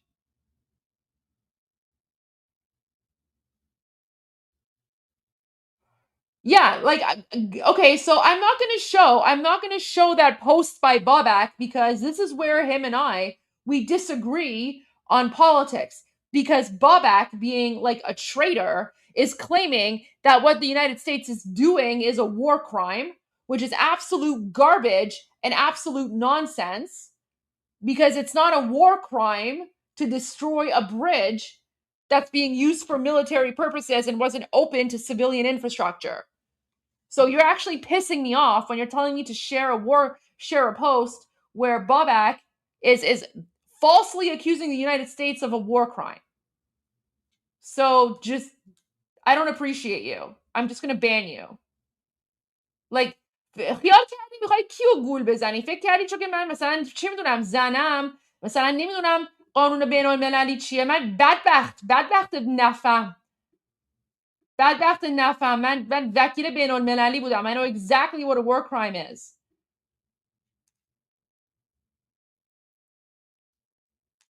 دیوونه. I'm not going to share posts of people accusing the United States of war crimes when it's completely untrue. So just like go back to the Stone Age where you belong. And guys, that's the thing. There's a lot of like regimes here. And this is why I'm like this, like guys, be very clear and concise, because there are a lot of trolls here.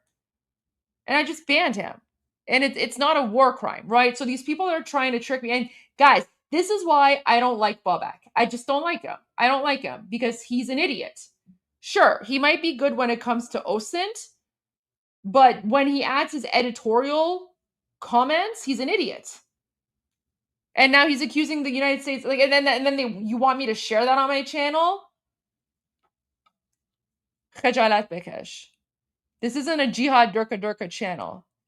Listen, just because, you know, I have fun and I smile and I joke, doesn't mean I don't know my international law. I know international law like the back of my hand, and I can quote everything that I need to in my sleep with both eyes closed. I just don't, you know, show off about it. Anyways, let's continue. I banned the bishara. I don't have time for like jihadi durka nonsense. And I will not tolerate anyone spreading propaganda on this channel. So there you go. Okay, there's actually something really important that I did want to share. Wow. War crime. You know what? I'm just going to ban this guy. Jeez, what an idiot. War crime. Khajalat bekesh. Yeah, this is why. Remember earlier today I said I don't like sharing things from Babak because we have political differences. Yeah, this is one of those political differences. Loser. Anyways, I wanted to share a post from someone that I know, and this is actually really important. So we're trying to get the word out here. Like my I think this is getting more traction on my Instagram account than it is on X, which is fine. Because you know, I have more followers on X. Sorry, I have more followers on Instagram anyway. Wait, let me see what's going on here. Okay. So, people are trying to get out the word in Persian about blood chits. So, what's a blood chit? I already shared the message in Persian, but so apparently this is something called a blood chit. So please share. Pilots and other members of the military at risk of isolation carry blood chits. When the Iranian regime, I wish Matt would say Islamic regime. So Matt, if you're watching, like, this is why you piss me off, even though I have a lot of respect for you, Matt, but just stop calling it the Iranian regime. But whatever. I will let it slide because we're helping rescue an American here. So while the Iranian regime, although it should be the Islamic regime, is reportedly offering up to 90,000 USD equivalent for the pilot is worth far more alive to the American government. Please spread the word. Each chit is serialized to the specific service member. Confirmation will be provided by the service member. And then this is the message. This is the message that's showing in different languages. I'm assuming this message is also there in Persian. So, I'm an American and do not speak your language. I will not harm you. I bear no malice toward your people. My friend, please provide me food, shelter, water, and necessary medical attention. Guys, okay, this is very dangerous. This is dangerous. You give a message to an Iranian, please provide me with food. You're going to be stuck at the barbecue for the next 7 days, and they're going to be force feeding you food. Guys, where do you think all the barbecue memes have been coming from for the last few hours? I'm joking. Anyway, so my friend, please provide me food, shelter, water, and necessary medical attention. Also, please provide safe passage to the nearest friendly forces of any country supporting the Americans and their allies. You will be rewarded for assisting me when you present this number to American authorities. This information can be sent electronically to the USA to confirm that you have safety of the American, and you will be rewarded handsomely. So apparently that's something called blood chits. And then this is it. So I see some squiggly lines here. I'm assuming, I don't know, maybe one of these squiggly lines is Persian. I don't know, maybe this one, but it's way too blurry. I can't tell.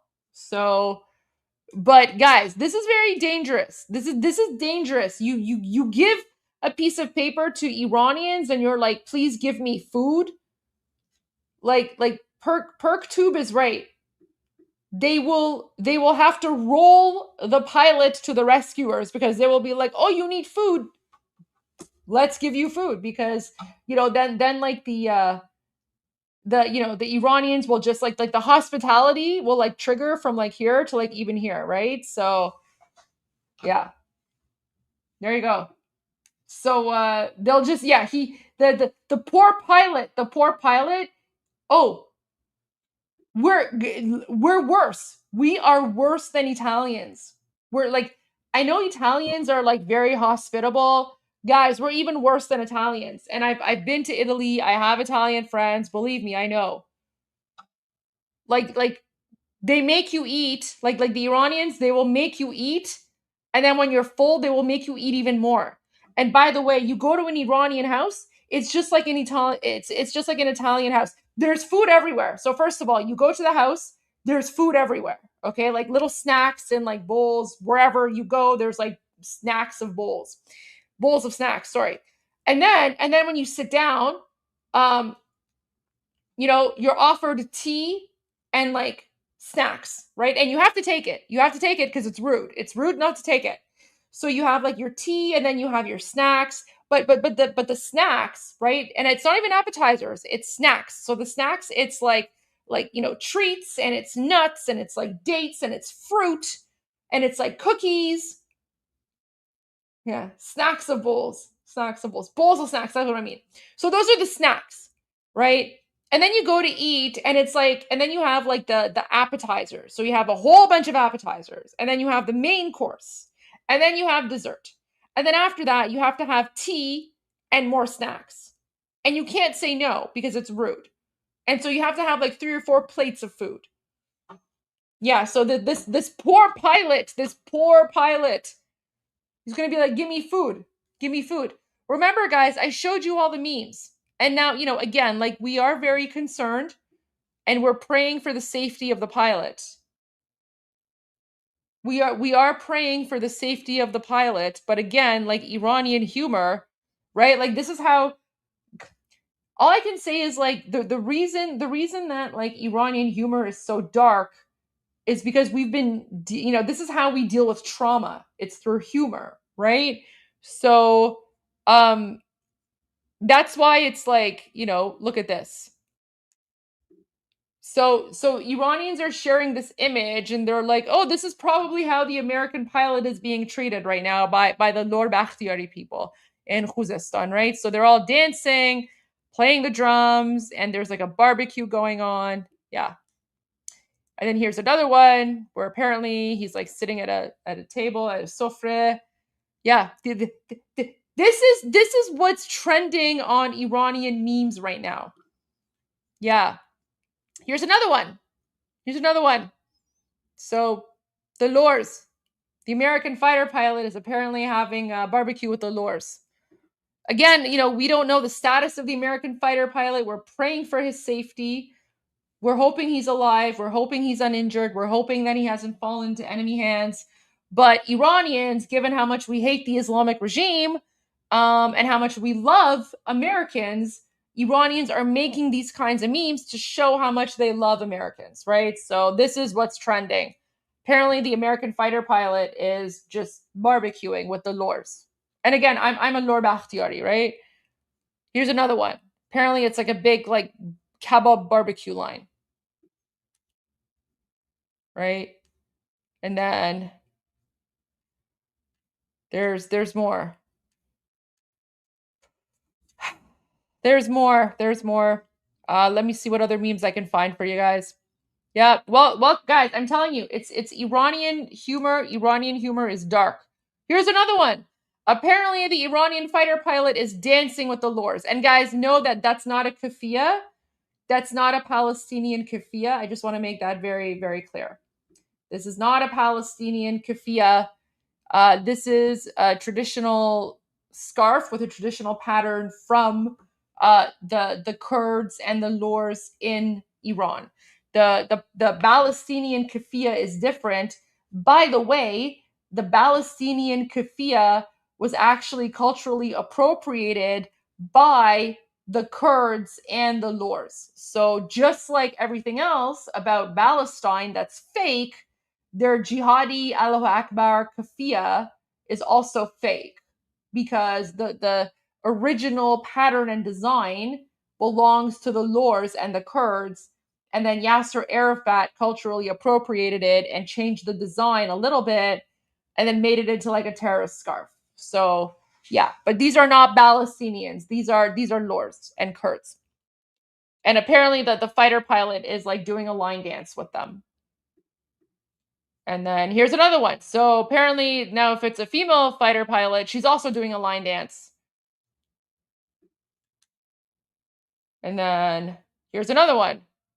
Apparently the fighter pilot is just having an amazing, yeah. Guys, so this is actually very typical of like an Iranian meal, right? So, I mean, it is AI. So I don't really know like what some of the foods are because it's like AI food. But you know, you would see like herbs. I don't know why there's like, I don't know if that looks like Cheetos or tangerines. That's not a thing. Cheetos and tangerines, not a thing. But the herbs, yes. And then this is, of course, rice with saffron. This is kotlet or kebab, although, I mean, again, it's AI, so it looks weird.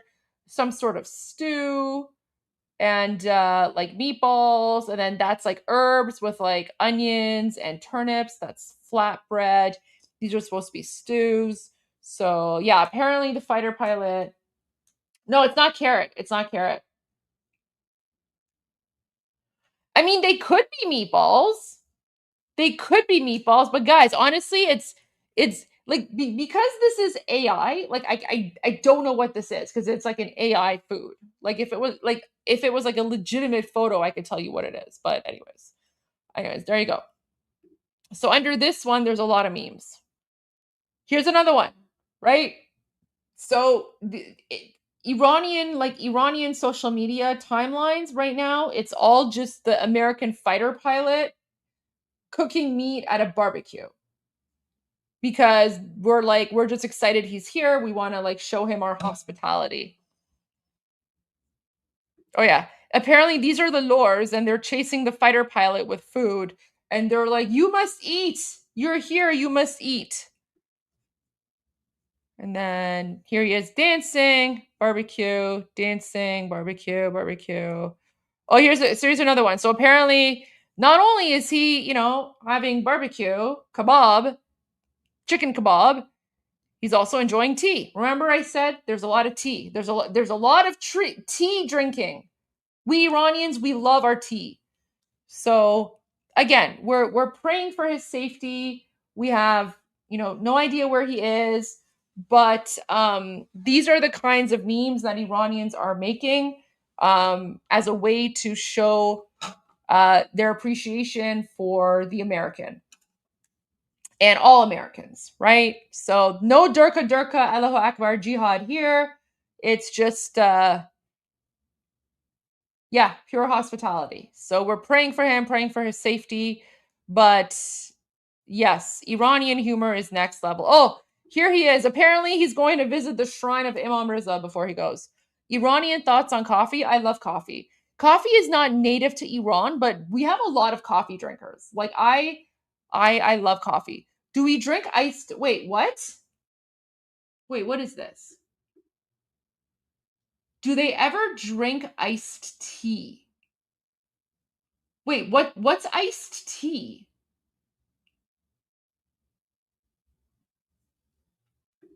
Guys, what's iced tea?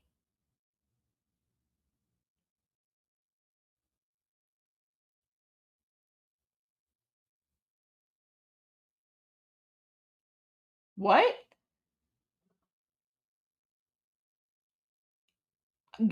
I've never heard of iced tea. What's iced tea?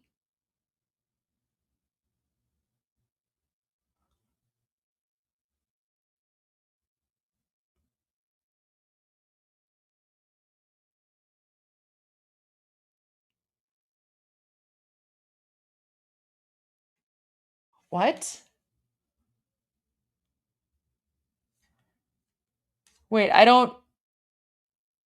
Okay, now I have to look this up. Guys, what's iced tea?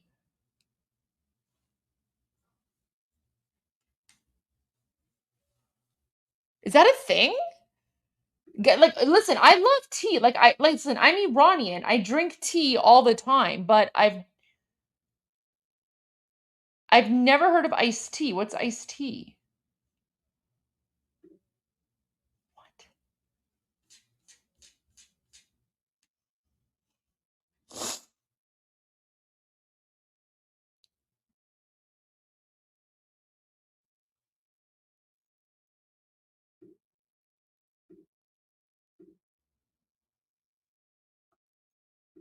Wait.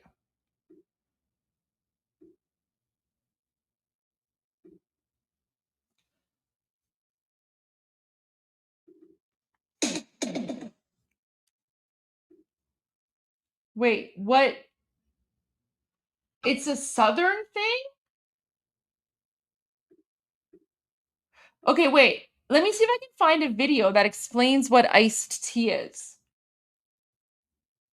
This is so... Who drinks cold... What is this? What is this iced tea thing?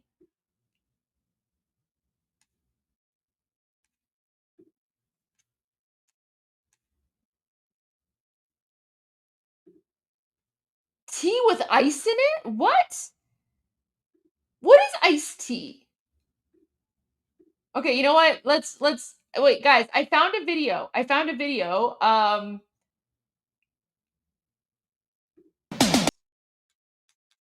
Yeah, I got you all.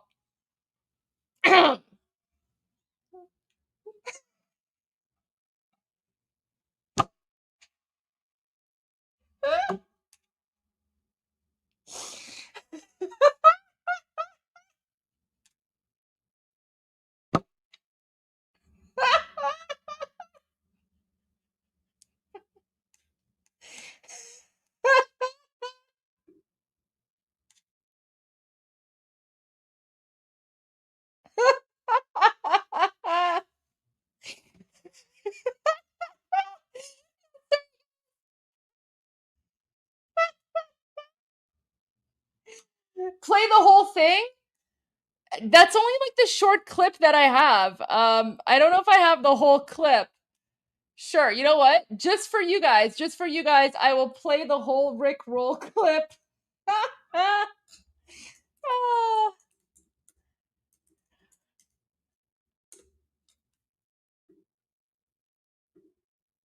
Okay, okay. Guys, I can't believe you actually thought I don't know what iced tea is. Oh my god.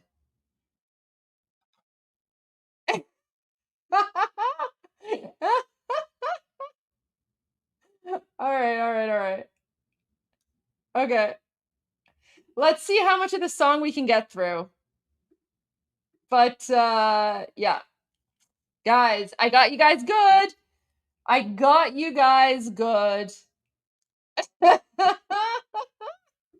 Everyone's so angry. Okay, guys. Here we go with the explanation of iced tea. Iranians. So the Iranians in the chat are probably so confused. So let me just explain this. So دوستان این یه شوخی بود که مثلا 20 سال پیش مثلا یکی یه چیزی میگفت که مثلا من مثلا اینو نمیدونم یا بیا مثلا یه ویدیو راجع به یه موضوع بهت نشون بدم بعد میومدن این آهنگ رو میزدن and then they called it Rick Roll یعنی یه جوری دارن مثلا شوخی میکنن. So من به همه گفتم که نمیدونم چای سرد چیه. بعد همه شاک شدن گفتن نمیدونی چای سرد چیه. بعد بهشون گفتم میام بذار یه ویدیو راجب چای سرد پیدا کردم بیا این ویدیو رو با هم نگاه بکنیم که من یاد بگیرم ببینم چای سرد چیه. بعد این ویدیو رو گذاشتم که همه بخندن. Anyways, I just explained Rick Roll to all of our Iranian viewers. So, yes, guys, I know what iced. I can't.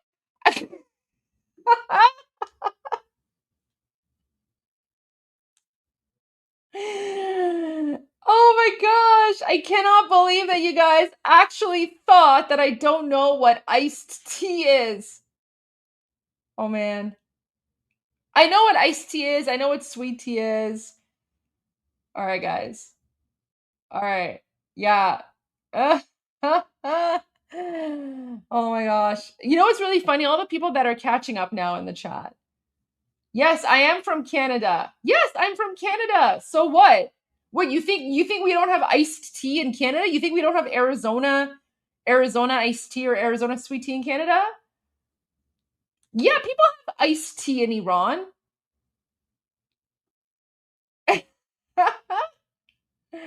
I've had Thai iced tea too. I know. Guys, I'm good. I'm telling you, I'm good. Guys, listen. Former politician, remember? I'm like a professional BSer. If I wanted to BS professionally, I could do that. So, oh man. I feel like, guys, I feel bad. Like I trolled all of you. I literally trolled the chat. Oh.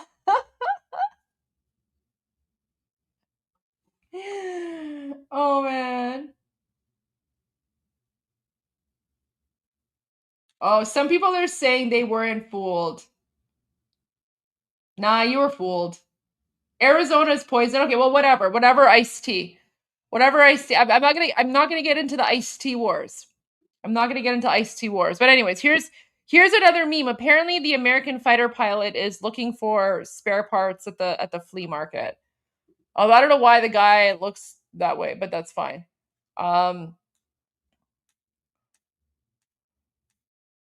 There you go.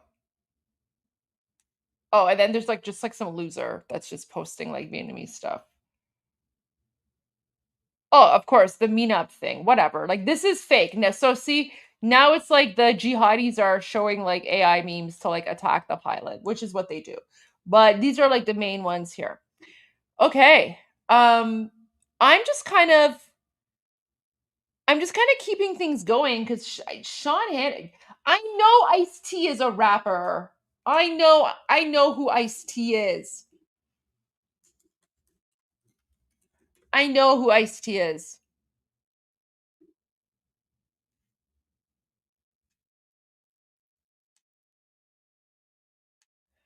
I know who he is.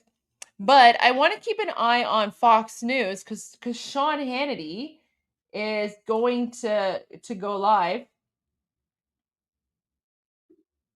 at 9, and I'm interested to see what he says.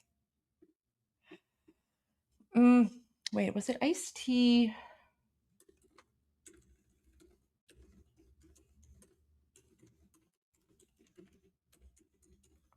Honestly, like my favorite Ice-T cameo is when he showed up on Aqua Teen Hunger Force.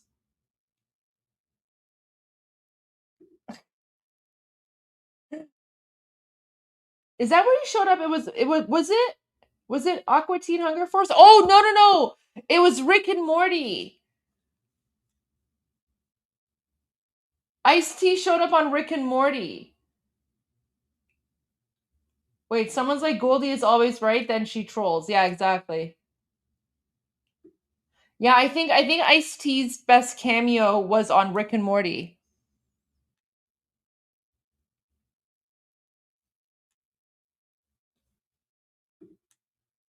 Okay.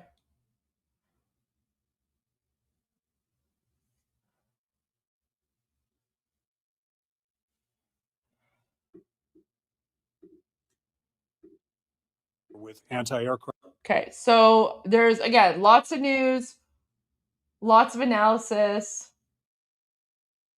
I'm really interested in what Sean Hannity has to say because Sean Hannity, of course, has the ear of President Trump, and Sean Hannity is very, very close to President Trump, right?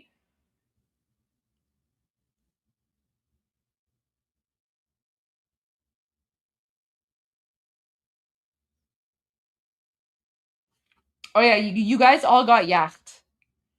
You guys all got yacked. Okay, so we have like 5 minutes until Sean Hannity.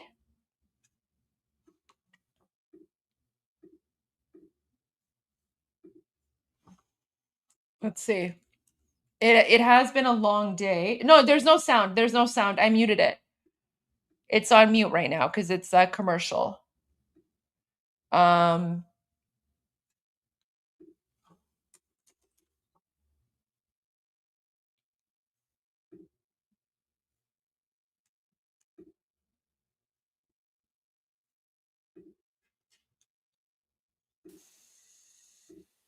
This is like the live view from NASA.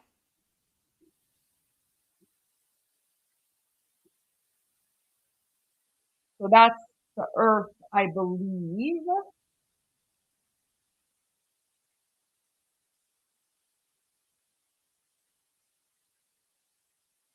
I guess they're like on their way to the moon, of course.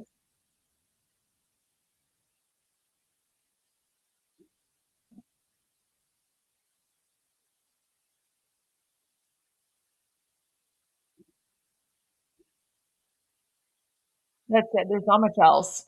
Although I think earlier they shared like the first live images of the astronauts, but probably not here. I know they shared it somewhere else.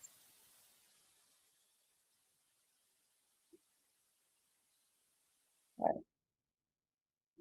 Here we go. We'll take some commercial breaks until Sean Hannity starts. Never in history has a modern military.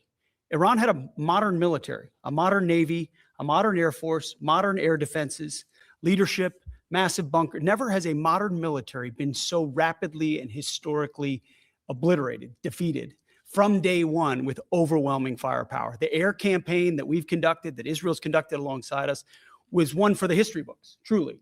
And it's because we have a president of the United States that when he sends his warfighters out to fight, he unties their hands to actually go out and close with and destroy the enemy as viciously as possible from moment one. And that's why we see ourselves as part of this negotiation as well. We negotiate with bombs. You have a choice as we loiter over the top of Tehran, as the president talked about your future. The president has made it clear that you will not have a nuclear weapon. The War Department agrees. Our job is to ensure that. And so we're keeping our hand on that throttle as long as hard as is necessary to ensure the interests of the United States of America are achieved on that battlefield. This is not Iraq and Afghanistan. This is not a president who's interested in vague end states. He's been very clear with us about what we need to accomplish, creating the conditions for them never to have a nuclear capability. And that's exactly what we're doing in historic fashion. Okay. Never. So there's that. I also did want to share a really important announcement. Oh my gosh. Look, this picture is like trending now. So all the Iranians are like, who made this? And like everyone's laughing. So apparently the Iranian Texans are chasing the American fighter pilot with food, right? Because they're like, you're here. We must feed you. Please eat our food. Okay. Screen share has lost audio, so let me reshare my screen. And let me, oh my gosh, what is this? Jeez. Now, like, Saeed Haddadian, a famous religious vocalist with close ties to Iran's establishment. Oh, what? Called Javad Zarif a traitor after his Foreign Affairs article urging an end to the war, and threatened to raid his home if he fails to retract his remarks within 3 days. Whoa, guys. Remember when Armin was telling you that he's been monitoring like the Allahu Akbar Durka jihadis, and there's a lot of infighting? So this is proof of that. So this is like the hardliners. The hardliners are now openly saying like, oh, Javad Zarif is a traitor to Iran, and if he doesn't take back his comments about like diplomacy with America, we're gonna like Durka him. Look at this. Like, this is exactly what President Trump wants. sorry, let's watch this. آقای ظریف 3 روز وقت داره بگه غلط کرد.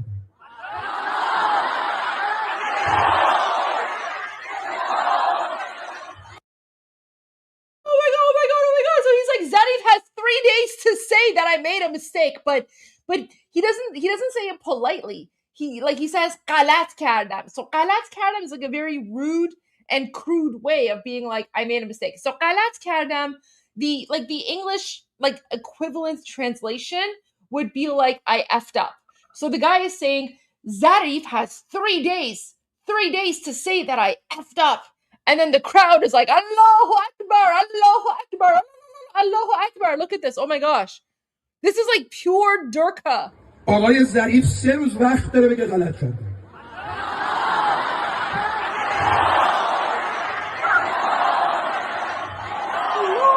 بعضی از دوستان آمدن گفتن که آقا خواهش میکنیم دو قطبی نشه. ما هم ناراحتیم از خیلی از حرفها. بعضیشون میگن آقا ما شک نداریم ظریف جاسوسه. Oh my god, guys! Remember when Armin was telling you that the hardliners are claiming that Zarif is a spy? Now they're saying it openly. They're like, do not doubt that Javad Zarif is... Guys, this is exactly what President Trump wanted. He wanted them to like internally collapse, right?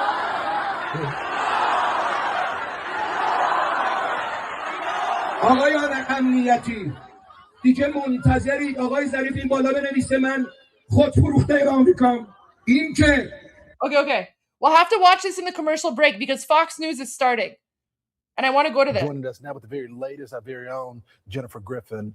Good evening, Jennifer. We'll get back to that. Good evening, Lawrence. We have some new details about the F-15E, which was shot down last night, and the A-10 Warthog, which was fired on and crashed near the Strait of Hormuz. The pilot of the A-10 Warthog was rescued after the crash, we've learned, and 2 rescue helicopters involved in the search for the missing F-15E weapons systems officer were damaged by enemy fire, and some of the helicopter crew members were injured, we're told, but they did manage to land safely. The U.S. F-15E was shot down late Thursday night before the sun rose on Friday in Iran. The pilot was rescued, but an urgent search continues for the weapons system officer who sits behind the pilot in the Strike Eagle cockpit.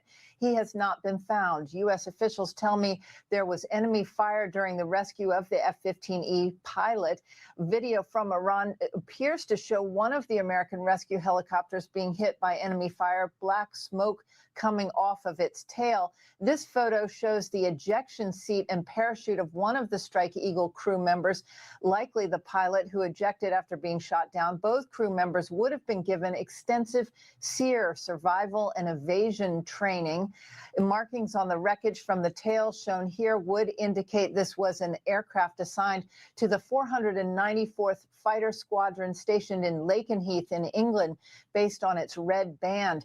This is one of the units deployed to the Middle East since the start of the war 35 days ago. The U.S. F-15E was shot down in southwest Iran. The Zagros mountain range cuts through the remote province. Images of the Pave Hawk rescue helicopters being refueled during daylight shows the urgency of the rescue efforts, but also the vulnerability of U.S. aircraft to anti-aircraft fire or shoulder-fired missiles, a big win for Iranian propaganda today. Secretary Hegseth has been at the White House with the president.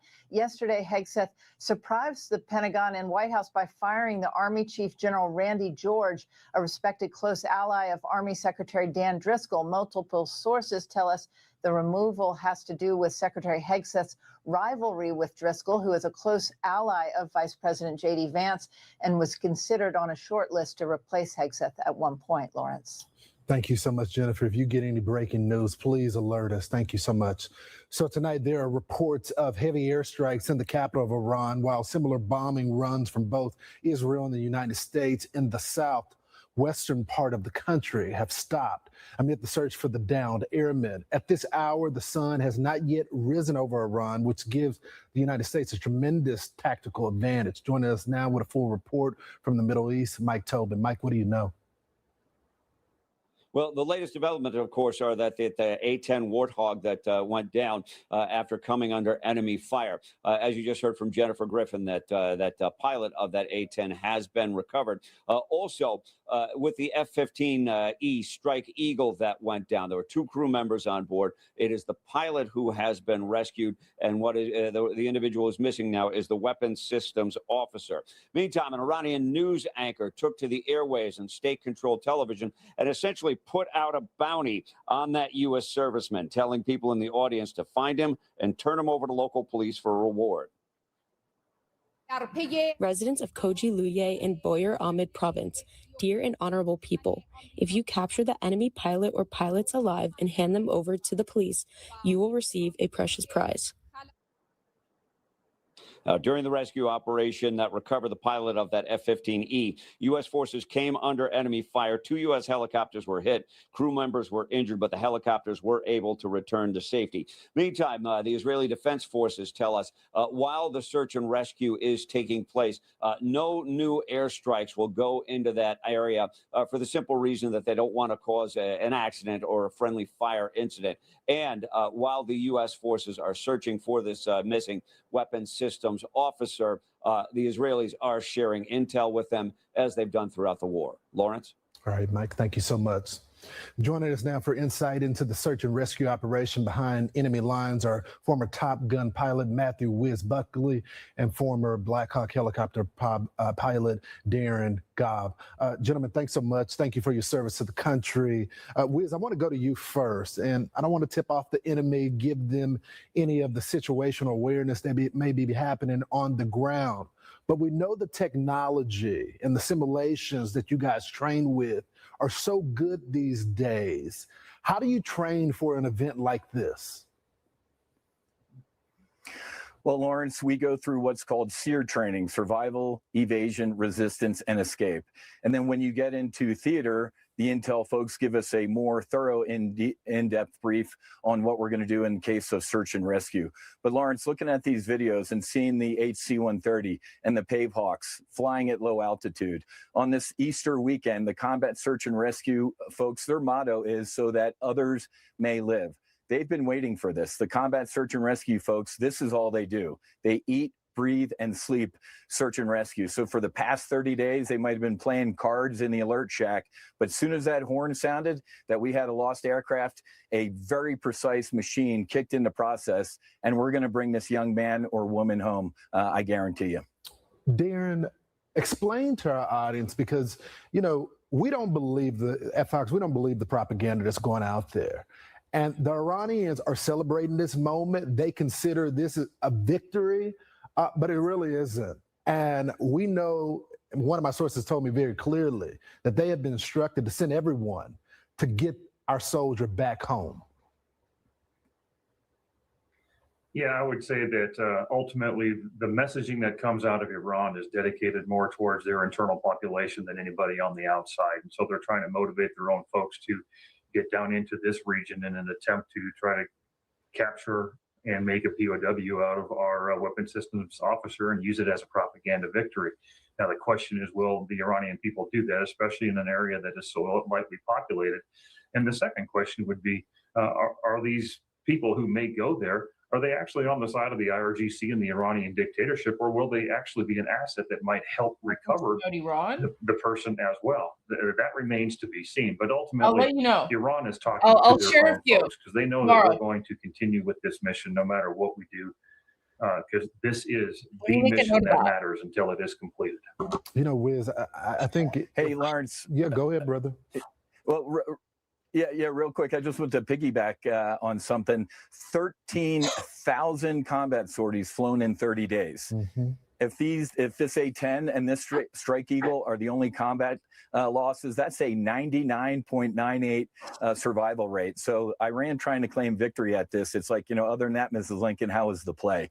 I'm pretty damn sure that we're winning. Yeah, but take me into the mind of a soldier right now when one of your brothers or sisters are facing this moment right now. What is the response back at home as you're preparing to go out there and find them? And guys, it's not my fault that you thought I don't know what iced tea is. Like, that was the most innocent Rickroll ever. Like, I'm just like, wait, what's iced tea? And then everyone's freaking out because you guys think I don't know what iced tea is. That's on you. That's on you, not on me. F-15E Strike Eagle over Iran by themselves. They had wingmen. They were either part of a large strike package or a flight or a division. So whoever witnessed this ejection, they probably immediately became the on-scene commander and started launching their search and rescue efforts. And I'm going to speak for the rescued pilot. I guarantee you, after they got a medical clearance and they were given a thumbs up, they wanted to jump back in the cockpit and go get that backseater, because we're all brothers and sisters in arms. Damn straight. Oh, I will. Dan, I will. You explain just to me won't what know that goes it's on coming. from a protocol standpoint. We're all praying for the family right now. This is not any type of news that you want to hear about. What is the process when something like this happens? Yeah, Lawrence, I think that's critical for the Americans to understand is, Wiz and I, people like us, we say things like nobody left behind, but what most Americans don't know is that there is a significant system behind how that works.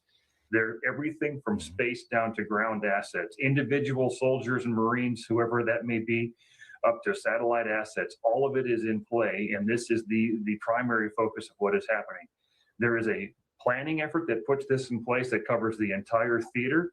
There is a rehearsal, and everything turns towards an isolated person when they become isolated. I've flown search and rescue missions as a recovery person. I've been shot down. I've been on staff planning these things. This is the mission that matters. So I think what the family needs to know most is that every single person in that theater would love to be on this mission to recover those folks. That's right. And that's where command comes into this as well and says, you know what, we have to assess risk and make sure that we can recover this person and not create a bigger problem by flying more assets into a place where they also could become isolated or shot down too. But I think that is the number one message, is that when we say nobody's left behind, we put the full weight of the entire military, all branches and other things behind their recovery, no matter what. As one of my good brothers said, that's downrange, tip of the spear, said, Iran should have took the deal. They just lit a match. And we know full force is coming from the United States military. Gentlemen, thank you so much for joining the program tonight. And tonight, President Trump won't say how the United States will respond if that missing service member is harmed in Iran. In a short phone call, he told one reporter that, quote, we're in a war, but negotiations with Iran leaders will continue. Keep in mind, though, the president also seemingly teased a plan to open the Strait of Hormuz and take the oil produced by Iran. Here now with reaction, Middle East Forum chief strategist and former U.S. Army Special Forces soldier Jim Hansen, along with Congressman Ronnie Jackson. Gentlemen, thanks so much for joining the program. Hansen, I'm going to go. Maybe, I guess Sean Hannity is off because it's Good Friday. Because this guy does not look like Sean Hannity. But at the same time, we still have a war to fight as well. What does the president need? Because usually it's Sean Hannity at 9 p.m. He's doing what he needs to do. I mean, obviously the military is well prepared to go ahead and do the rescue mission and find our pilot or find the Wizzo and bring him home. But President Trump can't let that distract from the fact that overall he has to finish the mission of destroying all of Iran's air defenses and the rest of it, taking care of the uranium and the nuclear weapons and nuclear capabilities, and then opening the Strait. Happy Good Friday, by the way, everyone. Happy Good Friday. Oh my gosh, someone's like, this is Sean, get your eyes checked. Oh no, it's terrible. It's so funny. Oh my gosh. Okay, well, happy Good Friday to everyone. You know what? I was going to make a Good Friday post, and then I was so distracted with the American fighter pilots. So happy Good Friday to you all. Out of the aisle to support the commander-in-chief. We're at war right now. They just attacked one of our own. Yeah, I wish I could tell you they would, Lawrence, but honestly, I do not think that they will, no matter what. Anything that Trump's involved in, no matter what the other circumstances are, even having Americans in harm's way right now and having a downed pilot. I mean, to be fair, I shouldn't really say happy Good Friday. It's more like wishing you a blessed Good Friday, right? Because it's not like we're not like celebrating the day that Jesus Christ passed on the cross, right? Like that's not happy Good Friday. So blessed Good Friday, because yeah, like 3 days from now he will resurrect. And I mean, this might be a good opportunity for me to replay my video when I visited the Church of the Holy Sepulchre, and I actually visited like the tombstone of Jesus Christ. And then I actually visited like his like the mausoleum where he is. So yes, blessed Good Friday to everyone who is observing Good Friday. Blessed Good Friday. It's not vital. You know, taking care of the nuclear capabilities is the number one thing. Having open trade and And I just want to say, I think, I'm not Christian, but I think Christianity is an absolutely beautiful religion.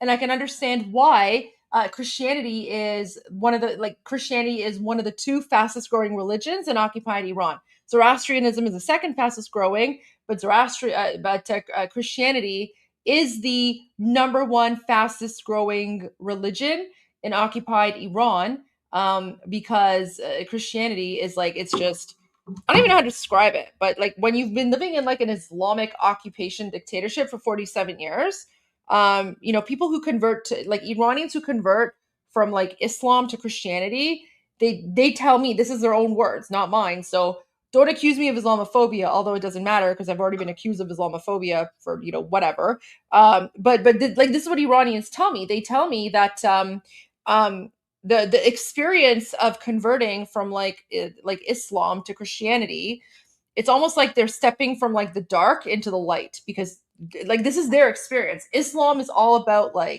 control and violence and hating your enemies and fearing Allah and blah blah blah blah blah, whereas Christianity is all about the love of Jesus Christ and accepting the Lord and things like that, right? So that's why Christianity is the fastest growing religion in occupied Iran. And for people who are saying that you will pray for me, thank you so much. I appreciate your prayers, and I love your prayers. So I do appreciate that very, very much. So guys, no, I believe in God, and I actually I respect Christianity. I do believe everything that happened to Jesus actually happened. I think Jesus was a real person. And everything that happened to him, I believe that. It's just I'm just not a formal Christian. It's just I have a different religion, but my religious values and my religious beliefs align very closely with Christianity, and I have a lot of respect for Jesus Christ. I also have a lot of respect for the Baha'i faith as well. Of course, the Jewish faith. I have a lot of respect for that as well. Yeah. There you go. So, all right, so let's continue. But I want to make a Good Friday post. But yes, please. I actually, it always warms my heart when I, hear that Christians are going to pray for me and my family. I love that because your prayers mean a lot to me. So thank you. Treasure are worth putting alongside their interests if they value that less than we do. I just hope we take the warning as well. Part of the reason why the Europeans are so resistant to join in is because their population has changed. They invited a reorganizing of their country, and they're afraid of upsetting a certain population within their country. America should take warning because the same thing could happen to us as well. Congressman Jim. And I'll tell you, Lawrence. Yeah, go ahead. I want to tell you also, we got to be careful because we share our intelligence with them, and we arm them and share our weapon systems with them. And at some point, we have to rethink that because you're right. Things are rapidly changing in Europe and not for the best. Hopefully, it changes soon. They learn from their flawed ways. Congressman Jim, thanks so much for joining the program. And coming up, more Iran from Iran, where the search for a downed pilot continues. Stay with us on this breaking edition of Hannity. Get new floors during Empire Today's gigantic 75% off sale. That's carpet, hardwood, tile, and vinyl. Yeah, no, I don't care about that. Okay. All right, let's go back to this Durka Jihad guy very quickly. Look at this, guys. So here, so this is basically what Armin was telling you guys about, right? About how there's internal collapse. So now the hardliners are going after Javad Zarif, although Zarif is just as a hardliner as everyone else. He's pretending to be moderate. And then he's like, oh, we're going to kill Javad Zarif. And everyone's like, oh, la, la, Allahu Akbar, Durka, Durka, right? So here you go. آقای ظریف 3 روز وقت داره بگه غلط کرده.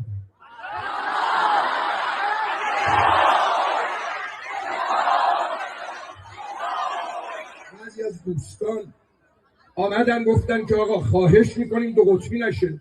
ما هم ناراحتیم از خیلی از حرفا.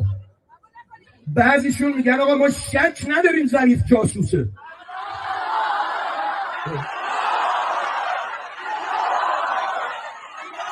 آقایان امنیتی دیگه منتظری آقای ظریف این بالا بنویسه من خود فروخته آمریکام. این که شما غلط میکنی برای جمهوری اسلامی ایران نسخه میپیچی آقای ظریف.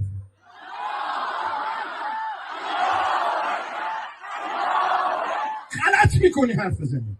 یک دو در این نسخه لابلا دیگه کور کر لال میفهمه که تو خائنی. اون وسط دشمنی که رهبر منو شهید کرده، دشمنی که انقدر بی احترامی به ایران کرده، تو میای میگی وسطش که آره یکی از چیزایی هم که میخوایم ارتباطش آمریکا با ما خوب شه.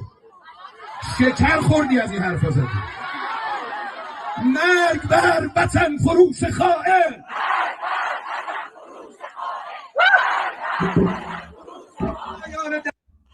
No, they're like death to the traitors, death to like basically they're referring to Javad Zarif. I mean, they're referring to like, you know, me and Armin and whatever, but now they're literally chanting death to Javad Zarif. Oh my gosh, guys, they've gone full cannibal. They've gone full cannibal. They're like eating each other.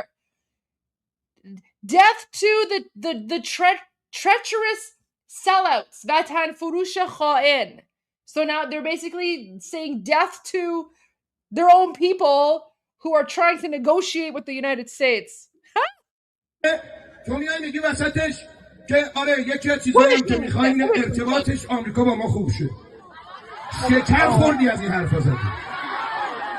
مرگ بر وطن فروش خائن.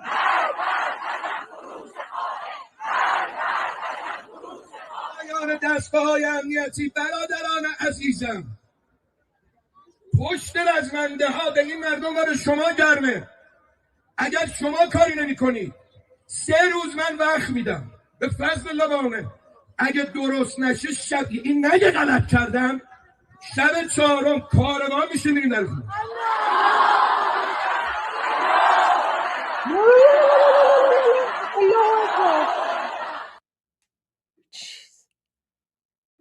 Honestly, literally the most low IQ people. Right? Like, guys, so you know what? This is actually a very good example of why, you know, when Iranians say that, you know, they've converted from Islam and they've gone to Christianity, right? And they've converted to Christianity, it feels like they've gone from the depths of hell to heaven, right? Like literally, like that's what they say. They're like, when we leave Islam and we convert to Christianity, it feels like we've escaped the depths of hell and we've gone to the light, and, you know, the light and love of Jesus Christ. Why? Because this is literally the Islamic regime's version of Islam. Satan is speaking through his lips. The guy's like, we're going to destroy the traitors, and, you know, death to the traitors. And then everyone's like, Allahu Akbar, right? So I don't know of any other religion in the world where someone is chanting death to traitors, and then people are like, I don't know, Christ is king, or I don't know, whatever Jewish people say, or whatever like Hindu people say, or whatever Baha'i people say, right? Literally no other religion in the world does that. There's only one religion where someone is like, death to so-and-so, and everyone's like, Allahu Akbar, right? Like, how else? How right? So do you now understand why? Iranians are literally like escaping Islam, and they're like, we're done with this jihadi nonsense. This version of Islam, anyway. This version of Islam. I mean, people from other countries, I'm not talking about your interpretation or your version of the religion. I literally don't care. Religion is private. But I'm speaking about the Iranian experience. I'm speaking specifically about the Iranian experience for people in occupied Iran. This is why Iranians are leaving Islam and they're going to other religions, mainly Christianity and Zoroastrianism. Why? Because this is the jihadi nonsense that we've had to deal with for the last 47 years. دشمنی که رهبر منو شهید کرده، دشمنی که انقدر بی‌احترامی به ایران کرده، تو میای میگی وسطش که آره یکی از چیزایی هم که میخوایم اینه ارتباطش آمریکا با ما خوب شه. شکر خوردی از این حرفا زدی. مرگ بر وطن فروش خائن.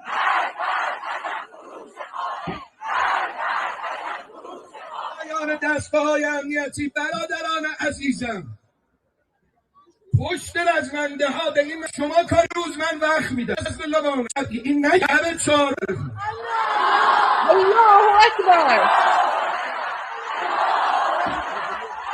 Yeah, so there you go, guys. I hope that gives you a better understanding of why Iranians are like, we're done with this. Like, Iranians are like, we're This may done. be challenging terrain. It's going to be dark and disoriented for that survivor. And so in some ways, it may complicate things as well. But overall, we would prefer, especially with our rescue forces that are coming in at lower altitudes and in the midst of the kind of threat that may be out there, to do this at night. Yeah, I know the Iranians are claiming victory right now, saying that we really haven't damaged their weapon systems. When you see those pilots and those helicopters flying that low, that is men and women on a mission, and that tells me that they see the strategic advantage. General, thank you so much for joining the program this evening. So over the course of this conflict with Iran, many of our so-called European allies and NATO have been the opposite of helpful. Not only did they decline to participate in any way, including a refusal even to secure their own oil shipments through the Strait of Hormuz, but several of our European so-called partners also blocked the United States from accessing air bases and using airspace over their countries. With friends like these, who needs enemies? And now President Trump is strongly considering pulling out of NATO as the organization's Secretary General makes an urgent visit to Washington, D.C. this week. Joining us now with a reaction from Fox News political analyst Reince Priebus, along with former diplomat who is running for Senate in New Hampshire, Scott Brown. Reince, you've been doing this for a very long time. The president, and you were there in the first term, rebuilt NATO. Part of the reason why they have weapons in Ukraine and they had some strategic advantages in that war is because the president helped rebuild it. And now they're returning the favor by not standing with us. Yeah, exactly, Lawrence. Well, first of all, President Trump learned in that first term, and I was there too, that when he got tougher, NATO got stronger. He learned that lesson early on when he said, wait a minute, these guys aren't paying at least aren't spending at least 2% of their GDP. What's going on? One thing to keep in mind here, everyone has to understand, everyone debates President Trump's foreign policy posture. One of the main staples of America First and President Trump is that he believes in the idea of mutual benefit when it comes to international relations. And if I'm giving you something, what am I getting? I can tell you, this isn't about leaving NATO. It's about redefining it. And I don't think that President Trump thinks that, America first means America alone. But as you said, when your allies won't even let you fly over the airspace in an action, put it aside. Maybe they don't like the action. Maybe they don't want to get involved. But the idea that some of your best allies won't even let you fly over their airspace for something that you think is really important. And while it may not be in Article 5 issues, but alliances are tested not only in war, alliances are tested as to whether or not they're going to stand up with you when you need them to. So this is the issue. And that's why the commander is coming to see President Trump on Wednesday, because he needs to keep it all together and try to figure out how to do that. Scott, I look at the irony. We wanted to refuel at Diego Garcia, refuel our bombers. And Iran had said for years, that they didn't have missiles that could hit a place like that. Yet we see that they tried to hit Diego Garcia. And then still after that, the Europeans still are slow walking their support for us.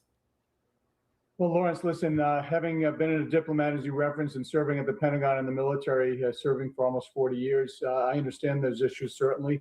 And more importantly, Iran has been destabilizing the region for 47 years for us, and also for their friends and counterparts in that region. And to think somehow... Okay, so It's not Sean Hannity. They're not giving like a lot of updates. So, we're keeping the pilot in our thoughts and prayers. Hopefully he will be found soon. This is interesting. So, an Iranian international investigation found that Iran's security and military forces moved personnel, weapons, and equipment into at least 70 civilian sites. Those of you who've been watching Iran Revolution Live, we've been raising awareness about this for the last few months, right? So, yeah, so what our investigation found is that Iran's security forces moved weapons, personnel, and equipment into at least 70 civilian sites during the war with Israel and the United States. And these sites were spread across 17 provinces, so in 28 cities and 2 villages, which tells us that it is a nationwide pattern. Well, and give us an idea, like kind of a behind the scenes look at how you came to this conclusion and the investigation in general. Yeah, sure. So one thing we did find was that out of all of those 70 locations, the biggest portion was schools as well. So that was 34 Terrific. Schools, which was shocking. And in terms of the behind the scenes, I guess the reporting of it, so it started off, so it was built in layers. We started to gather eyewitness accounts. So people, just ordinary concerned Iranian citizens, were messaging Iran International and telling us that, they're seeing security personnel, or, that moving into these sites or, moving their equipment in. And I started to record these messages thinking, it'd just be like maybe it's just an odd place, maybe it's an old school, but so I started to collect them, and and it was over so we did it over a 13-day period. We started collecting the messages and the visual evidence that came through over a 13-day period. Okay, so that was basically that. I can go back to this. And more people out in the field that are paid well to do this very important but risky job. In the private sector, they can't make enough weapons, and they need to be producing. It is really peace through strength. And if we don't have the strength to back up the peace, then we don't have a country. Ryan, Scott, thanks so much for joining us. You know what? The bottom of that said Hannity, but I don't see Hannity there. Powerful story. And now we're on a commercial break. Ooh, what? What's... God has a destiny for us all. The epic finale of The Faithful this Sunday on Fox. Oh, that looks kind of cool. I should probably watch that. Guys, I haven't watched a TV show in months. I've been so focused on Iran. All right. I mean, we can continue with Fox News just because I want to see what else. Although Sean Hannity's not there. Let me see if Mark Levin has done anything. I mean, this is the thing. It's Good Friday, so everyone is taking time off. But no, I know he has holiday breaks. I know that. All I'm saying is that, it is a crazy situation.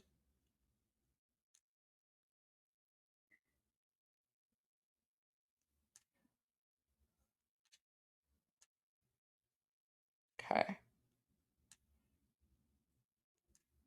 Yeah, no, wait. And there's nothing from CENTCOM either. You know what's strange? I think it was Fox News or someone said that CENTCOM was going to provide an official update today, but CENTCOM has not provided any updates at all. Like I'm assuming they're gonna provide maybe an update tomorrow or something, but I don't know. Let's just keep the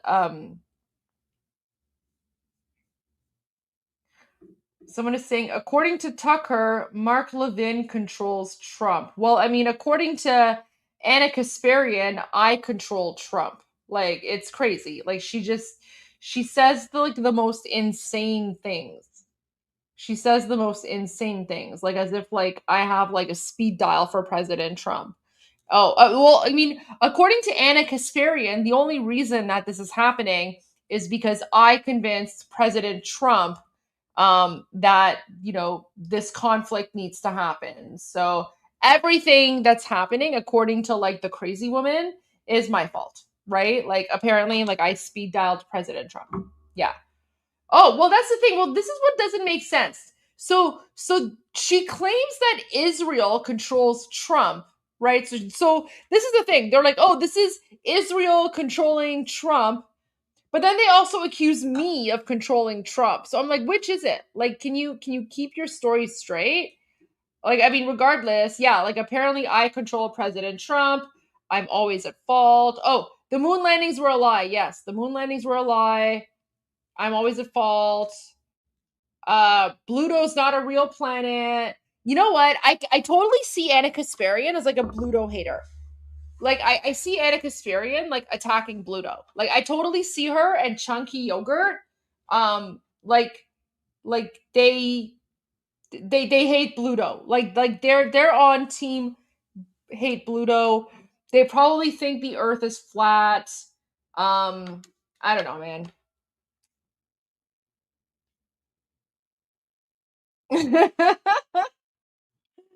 There you go. But yeah. Okay, guys, I think we're gonna call it a night. Well, yeah, listen, I'm team Pluto. I'm team Pluto. Like we need to make Pluto a planet again. Wait, do it? Yeah. Well, according to Anna Kasparian, I control President Trump because the only reason this conflict is happening is because of me. Like she basically said it's my fault that this whole conflict is happening. So, I mean, I didn't realize that a former Canadian politician had this much power and control over President Trump, but there you go. Oh no! Oh no! See? Magbad Bluto. It's not. Oh no. Oh my gosh, the Bluto civil war is okay. You know what? We need to settle this once and for all.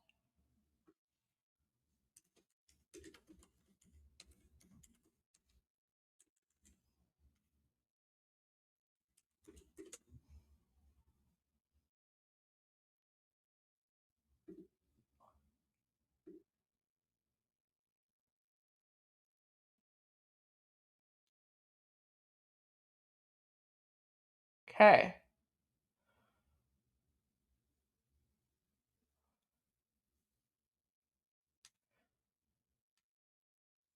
Let me see if I can find something here.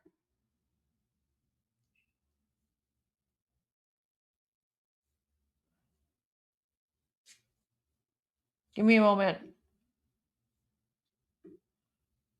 We need to settle this Pluto situation once and for all.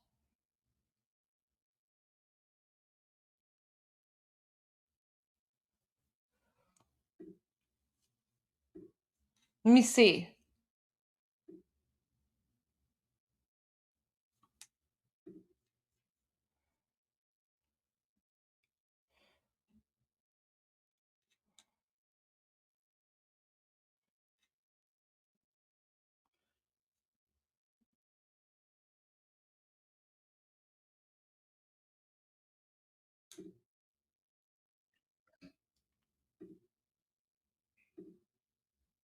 Wait. I want to find like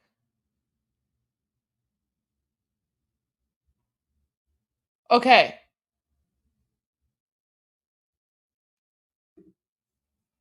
We're going to watch we're gonna decide once and for all if Pluto is a planet or not.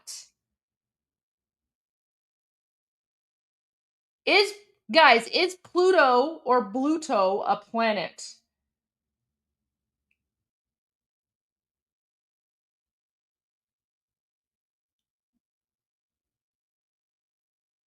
Not Neil? Okay, not Neil. I know, I'm not a big fan of Neil. Okay. I mean, I'll see if I can find like a better documentary. I just don't want to find like AI slop, right? Because I mean, okay, so here's like a PBS documentary. What about PBS? Is PBS good? Wow. Okay, so the Jupiter officially recognizes Pluto as a planet. Okay. Is PBS good?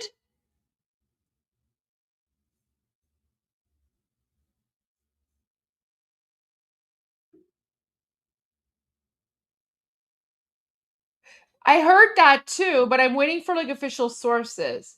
If Goldie controls Trump, is Goldie Mark Levin? Maybe. I mean, who knows? Who knows? Okay, so let's find a good Pluto documentary. I just don't want to find like AI slop. That's the thing. Wait, let me see if I can find something.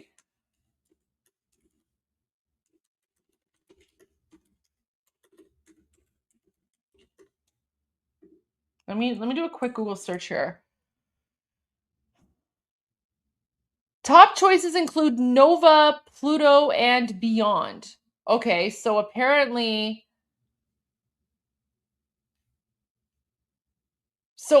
this is one of the best documentaries, the PBS one.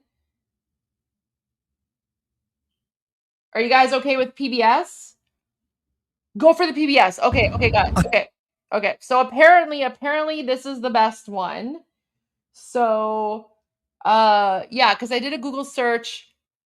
So Nova, Pluto, and Beyond is good. There's also Mission Pluto from National Geographic and The Year of Pluto.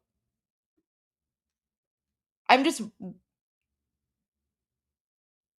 wondering if it's actually but is it gonna answer the question of whether Pluto is a planet or not? Because guys, we're not in Iran Revolution Live anymore. Like, this is the after show.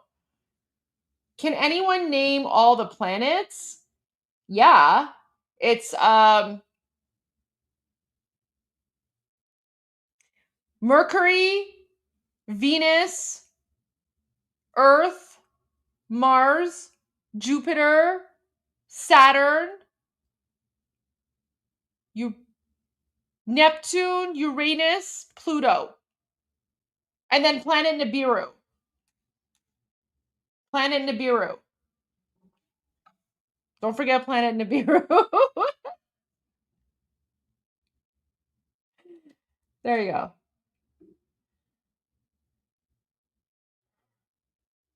Oh, it's Uranus and then Neptune. Okay, thank you. Thank you. Uranus and then Neptune.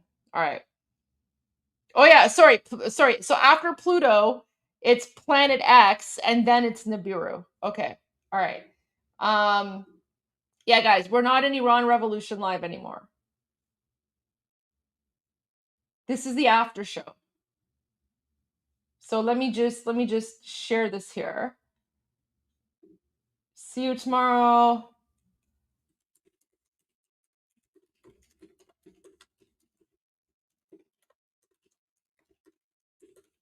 Okay, it's just now we're just into like the random after show. So okay. Oh, Pluto Revolution Live. Yes, we're now in Pluto Revolution Live. That's where we are right now. Oh no, I misgendered Pluto. It identifies as an asteroid. Oh no. Oh man.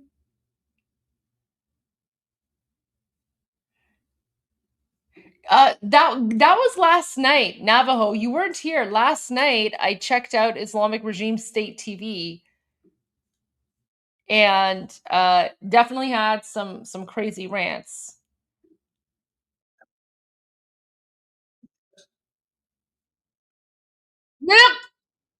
No, now you made me like go check Islamic Regime State TV again. دست یه دستش تفنگ یه دستش شاخ زیتون.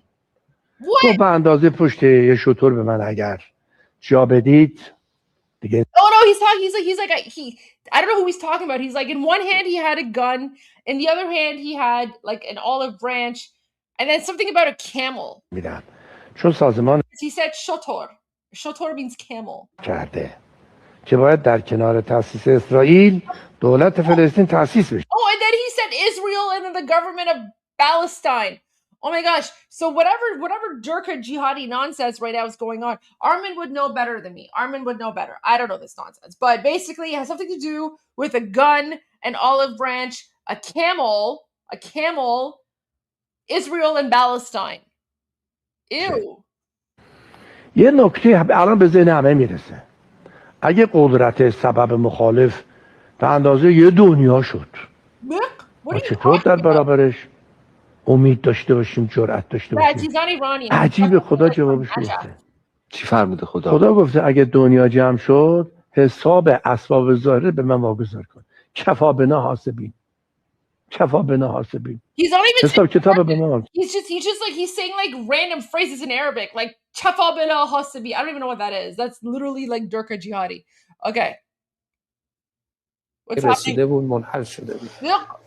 این انجمن رو شخص Why do these people all look like, I don't know, like monkeys and gorillas from like the Stone Ages? Like these guys, I swear, we Iranians, we don't look like this.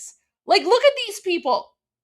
Like, Iranians don't look like this. I don't know which hellhole these people crawled out of, but Iranians don't look like this. Like, look at Armin. Armin is like a normal looking Iranian man. He doesn't look like this. My father doesn't look like this. The vast majority of Iranians, like, you can tell, you could like, what is this? Why do you look like this? Look. Just so ugly. جلسات حضور پیدا کنند سوال کنند Like they've crawled out of the depths of hell from Najaf or I don't know whatever garbage city they come from. Guys, I swear to you, we Iranians, we don't look like this. We don't.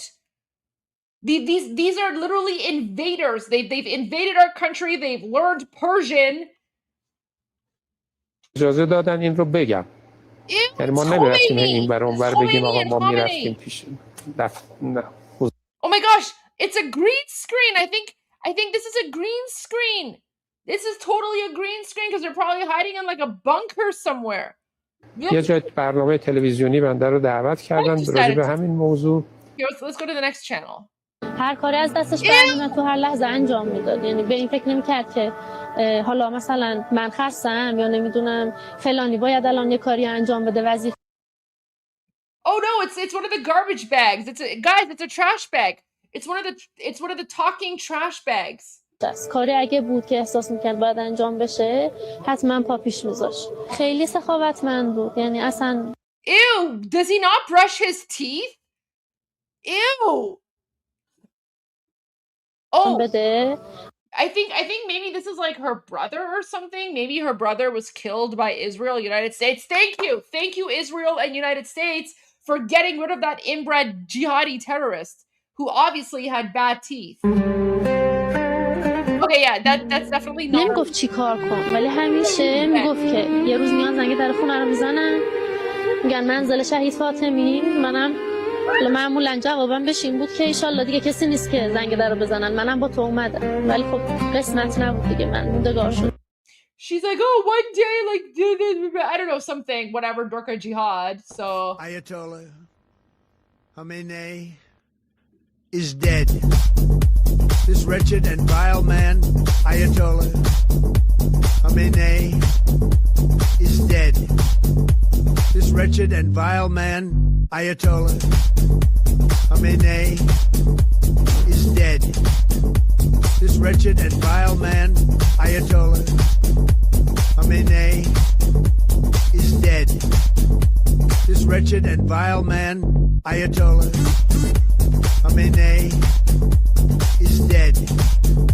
This wretched and vile man, Ayatollah Khamenei, is dead. This wretched and vile man, Ayatollah Khamenei, is dead. This wretched and vile man, Ayatollah Khamenei, is dead. Ayatollah Khamenei is dead. Oh, look, guys. Oh, now they're using, like, the Minab school. Oh, yeah, right? Like, guys, so this is the thing. The Islamic regime, they can't actually show footage of like, this so-called schoolgirl massacre, right? They can't show that. So the only thing they do is they literally just show, like, little girls with pink backpacks, like random music, right? What was Dream the World?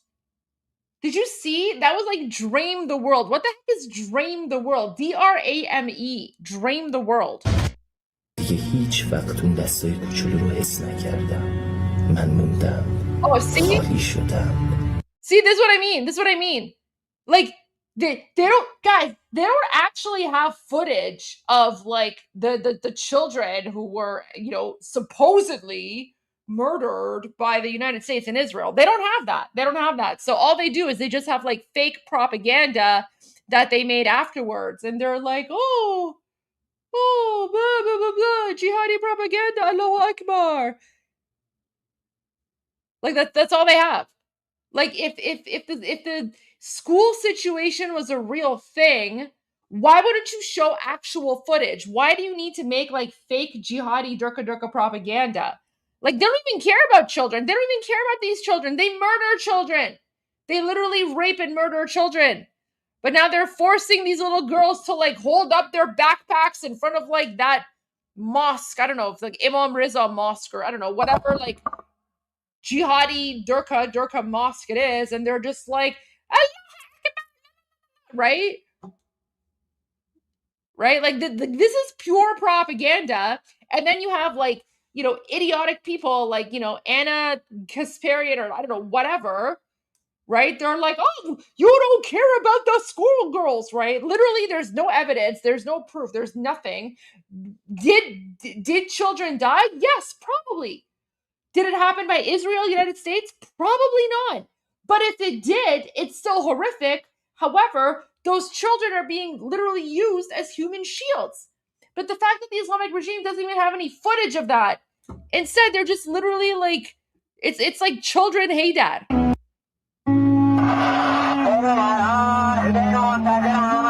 Look, I can't. This is like pure propaganda, right? صداهای مختلف در مورد وضعیت امروز لبنان و حتی جنگ و فضای سیاسی هستیم. داستان چیه؟ گفتی که یک سخنگو باید داشته باشیم. 1 دقیقه اگه پاسخ بدید. خب مشخصه که جریانی در داخل دولت لبنان نگران Okay, so now basically they're basically trash talking Lebanon. They're basically saying, "Oh, like the Lebanese government wants to kick us out, but nothing's going to happen because we control Lebanon, blah blah blah," right? So, again, this is the thing. Everyone always says, oh, Israel's the colonizer. Meanwhile, the Islamic regime is literally bragging on their own state TV about how they're colonizing and controlling Lebanon. No one ever speaks about that, right? No one ever speaks about the fact that the Islamic regime is the actual colonizer. Wait, I still have Pluto at the bottom. That's going to confuse a lot of people. All right, let me just come here. All right, anyways, I'm going to leave it here because it's getting late and I want to go to bed. And I'll see you guys tomorrow. Guys, wishing you all a blessed Good Friday. For everyone who is observing Good Friday, please also keep Iranian Christians in your thoughts and prayers, especially Iranian Christians who are in occupied Iran, because they are heavily persecuted. And Iranian Christians are, you know, another heavily persecuted group. And one of the reasons that they are being persecuted is because many of them have converted. And the crime for apostasy in occupied Iran. The crime for apostasy in Islam is death. So please pray for all Iranian Christians, especially Iranian Christian converts. So thank you guys. Blessed Good Friday to everyone who's celebrating. Happy Passover again to everyone who's celebrating Passover. To all of my Iranian friends and compatriots, happy Sizdeh Bedar, Khojaste Bad. And we will see all of you tomorrow for day 98. Day 98 of Iran Revolution Live. So until then, wait, I do have a few songs I want to play for you guys. Let me just pull up my songs here. So I haven't played Bapish for you today, so I definitely want to make sure that I play Bapish. Let me just do this. Where is it? I think because we ended, like, I did start very, very early. So, like the pre-show that I usually have, I'm going to end it with the pre-show. Okay. So you guys can get like just the pre-show music. So you guys can chill, you can leave. I'm just going to play the pre-show for you guys so you can hear some of the music that I didn't play earlier today because I started the show early because we wanted news. So as always, guys, God bless America. I'm Yisrael Chai, Payanda Iran, Javid Shah. And, get your groove on, guys, because we're going to start with some amazing music. All right, here you go. Are you guys ready? All right. Good night, everyone. Khamenei is dead. This wretched and vile man, Ayatollah Khamenei, is dead. No!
شویم ز یوغ بندگی شب سیاه ما ز نور شاه سپید دم شود ز فر پادشاه به نام شاه همه صدا شویم برای میهنم من و تو ما شویم به خوب به پاک عاشقان که جاوی شاه شده صدای ما در این گذار رنج و درد و آه بخوان وطن به نام پادشاه که با صدای شاه و نام تو جهان بلرزد از قیام تو به نام شاه به نام پهلوی وطن شود دوباره می نوی شب سیاه ما ز نور شاه سپید دم شود ز فر پادشاه به نام شاه همه صدا شویم برای میهنم من و تو ما شویم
I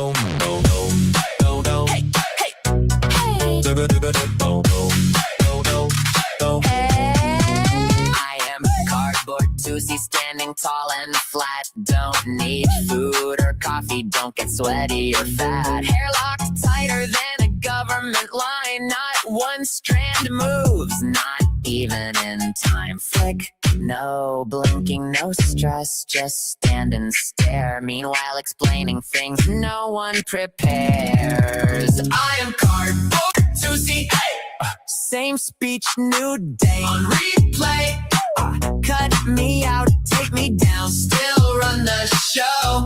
Explaining it again, real slow. Every live stream, it's the same old show. Same 5 questions, IQ below. Faux. Wait, can you say it one more time? Bro, I just did. Like 8 times. Dope. Surrounded by chaos, lost in the fog. Explaining basics like it's dialogue with a log. If patience was money, I'd own the street. Instead, I'm cardboard on repeat. I am cardboard Tusi, yeah. Hair still perfect, don't need a mirror. Flat but famous, loud and clear. Even cardboard gets it. Why you still here? Yeah, still explaining it. What?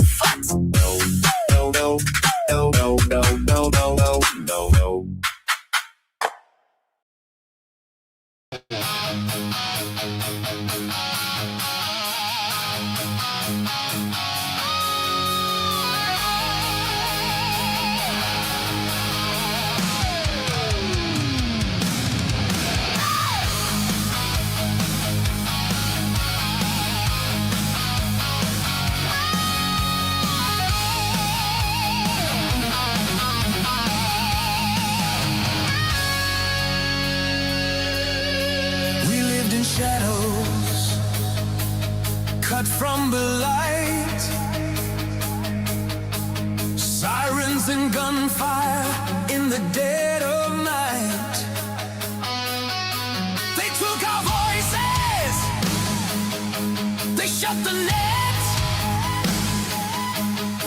They're not our will, not our regret. Now hear us say, without any apology, America, send your angels of liberty. Angels of liberty, unleash your fire, and the Islamic regime lift us higher. Angels of liberty, hear our cry.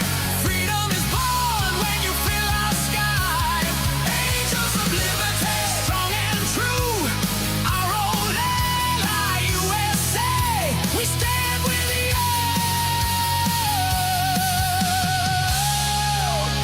Basajid are on every street. IRGC boots marching to beat. 40,000 killed, buried unnamed. 50,000 caged, broken and chained. But we still rise, we still believe in words you wrote, in vows you gave. We want freedom and revenge. We will fight beside you till the end. Angels of liberty, unleash your fire, and the Islamic regime lift us higher. Angels of liberty, hear our cry. Freedom is born when you fill our sky. Angels of liberty, strong and true, our old ally USA. We stand with you.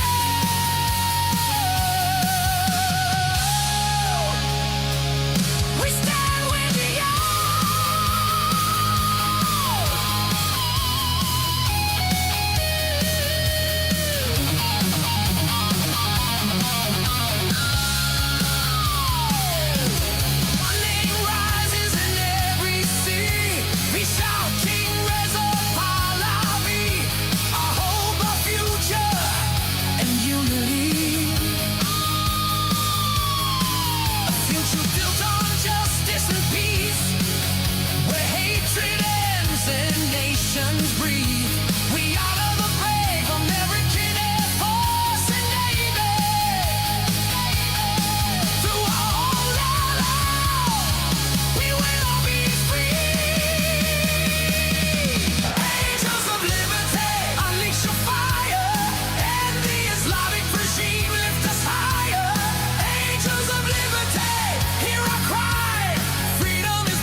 سیاوش ایوانی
غرق انقلاب است.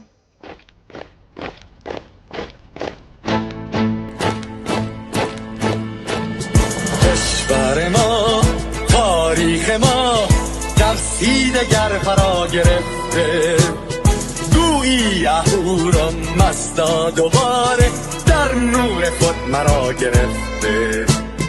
اکنون سرودی سر میدهم باز فارغ از رنج و تشویش، ایران غرق انقلاب است، به پیش به پیش به پیش. ایران غرق انقلاب است، به پیش به پیش به پیش. هن ای پدر، هن ای پسر، برخیز و با ما شو همگام، تا درد آن تجربه تلخ ما را نکشیده در خواب. بگذار هر دم بغرند گرگ‌ها دم لباس میش. ایران غرق انقلاب است، به پیش به پیش به پیش. ایران غرق انقلاب است، به پیش به پیش به پیش. ای کارگر، ای برزگر، راحت کنون ادامه دارد در این زمان که پرتو یزدان از هر سو بر تو میبارد. پس پیش به سوی آزادی از بحر خزر تا کیش. ایران غرق انقلاب است، به پیش به پیش به پیش. ایران غرق انقلاب است، به پیش به پیش به پیش. خلق‌ها به پا، بهر دفاع از استقلال و آزادی، تا بشکنیم پشت ارتجاع تیریزی ویران آبادی. تا زنده سازیم سنت‌های می از بر بالین و کیش. ایران غرق انقلاب است، به پیش به پیش به پیش. ایران غرق انقلاب است، به پیش به پیش به پیش. با امید روزی که تمام این دلبشو و انقلاب تموم بشه و ما در روشنایی، نور و سعادت مردم کشورمون غرق بشیم. نه خارجی، نه بیگانه، نه مستشارهای ویرانی، نه چیر خاران، نه کاسه لیسان، فقط هم رزمان ایرانی. ما با شرافت میهنی بسازیم بهر فرزندان خویش. ایران غرق انقلاب است، به پیش به پیش به پیش. ایران غرق انقلاب است، به پیش به پیش به پیش. مردان بیایید داخل صف ما، اکنون که آغاز رویاست. دشمنان بدانید ما زنده هستیم، بعد از ما هم ایران پابرجاست. آن روح شیطان ما را فریب داد با صد شعار مردمیش. ایران غرق انقلاب است، به پیش به پیش به پیش. ایران غرق انقلاب است، به پیش به پیش به پیش. پرچم ما، پرچم ایران غرق خون شهیدان، روی شانه هامان حمل میکنیمش در هر خیابان و میدان. تا ماسک دلغکان را برداریم از روی تسبیح و ریش. ایران غرق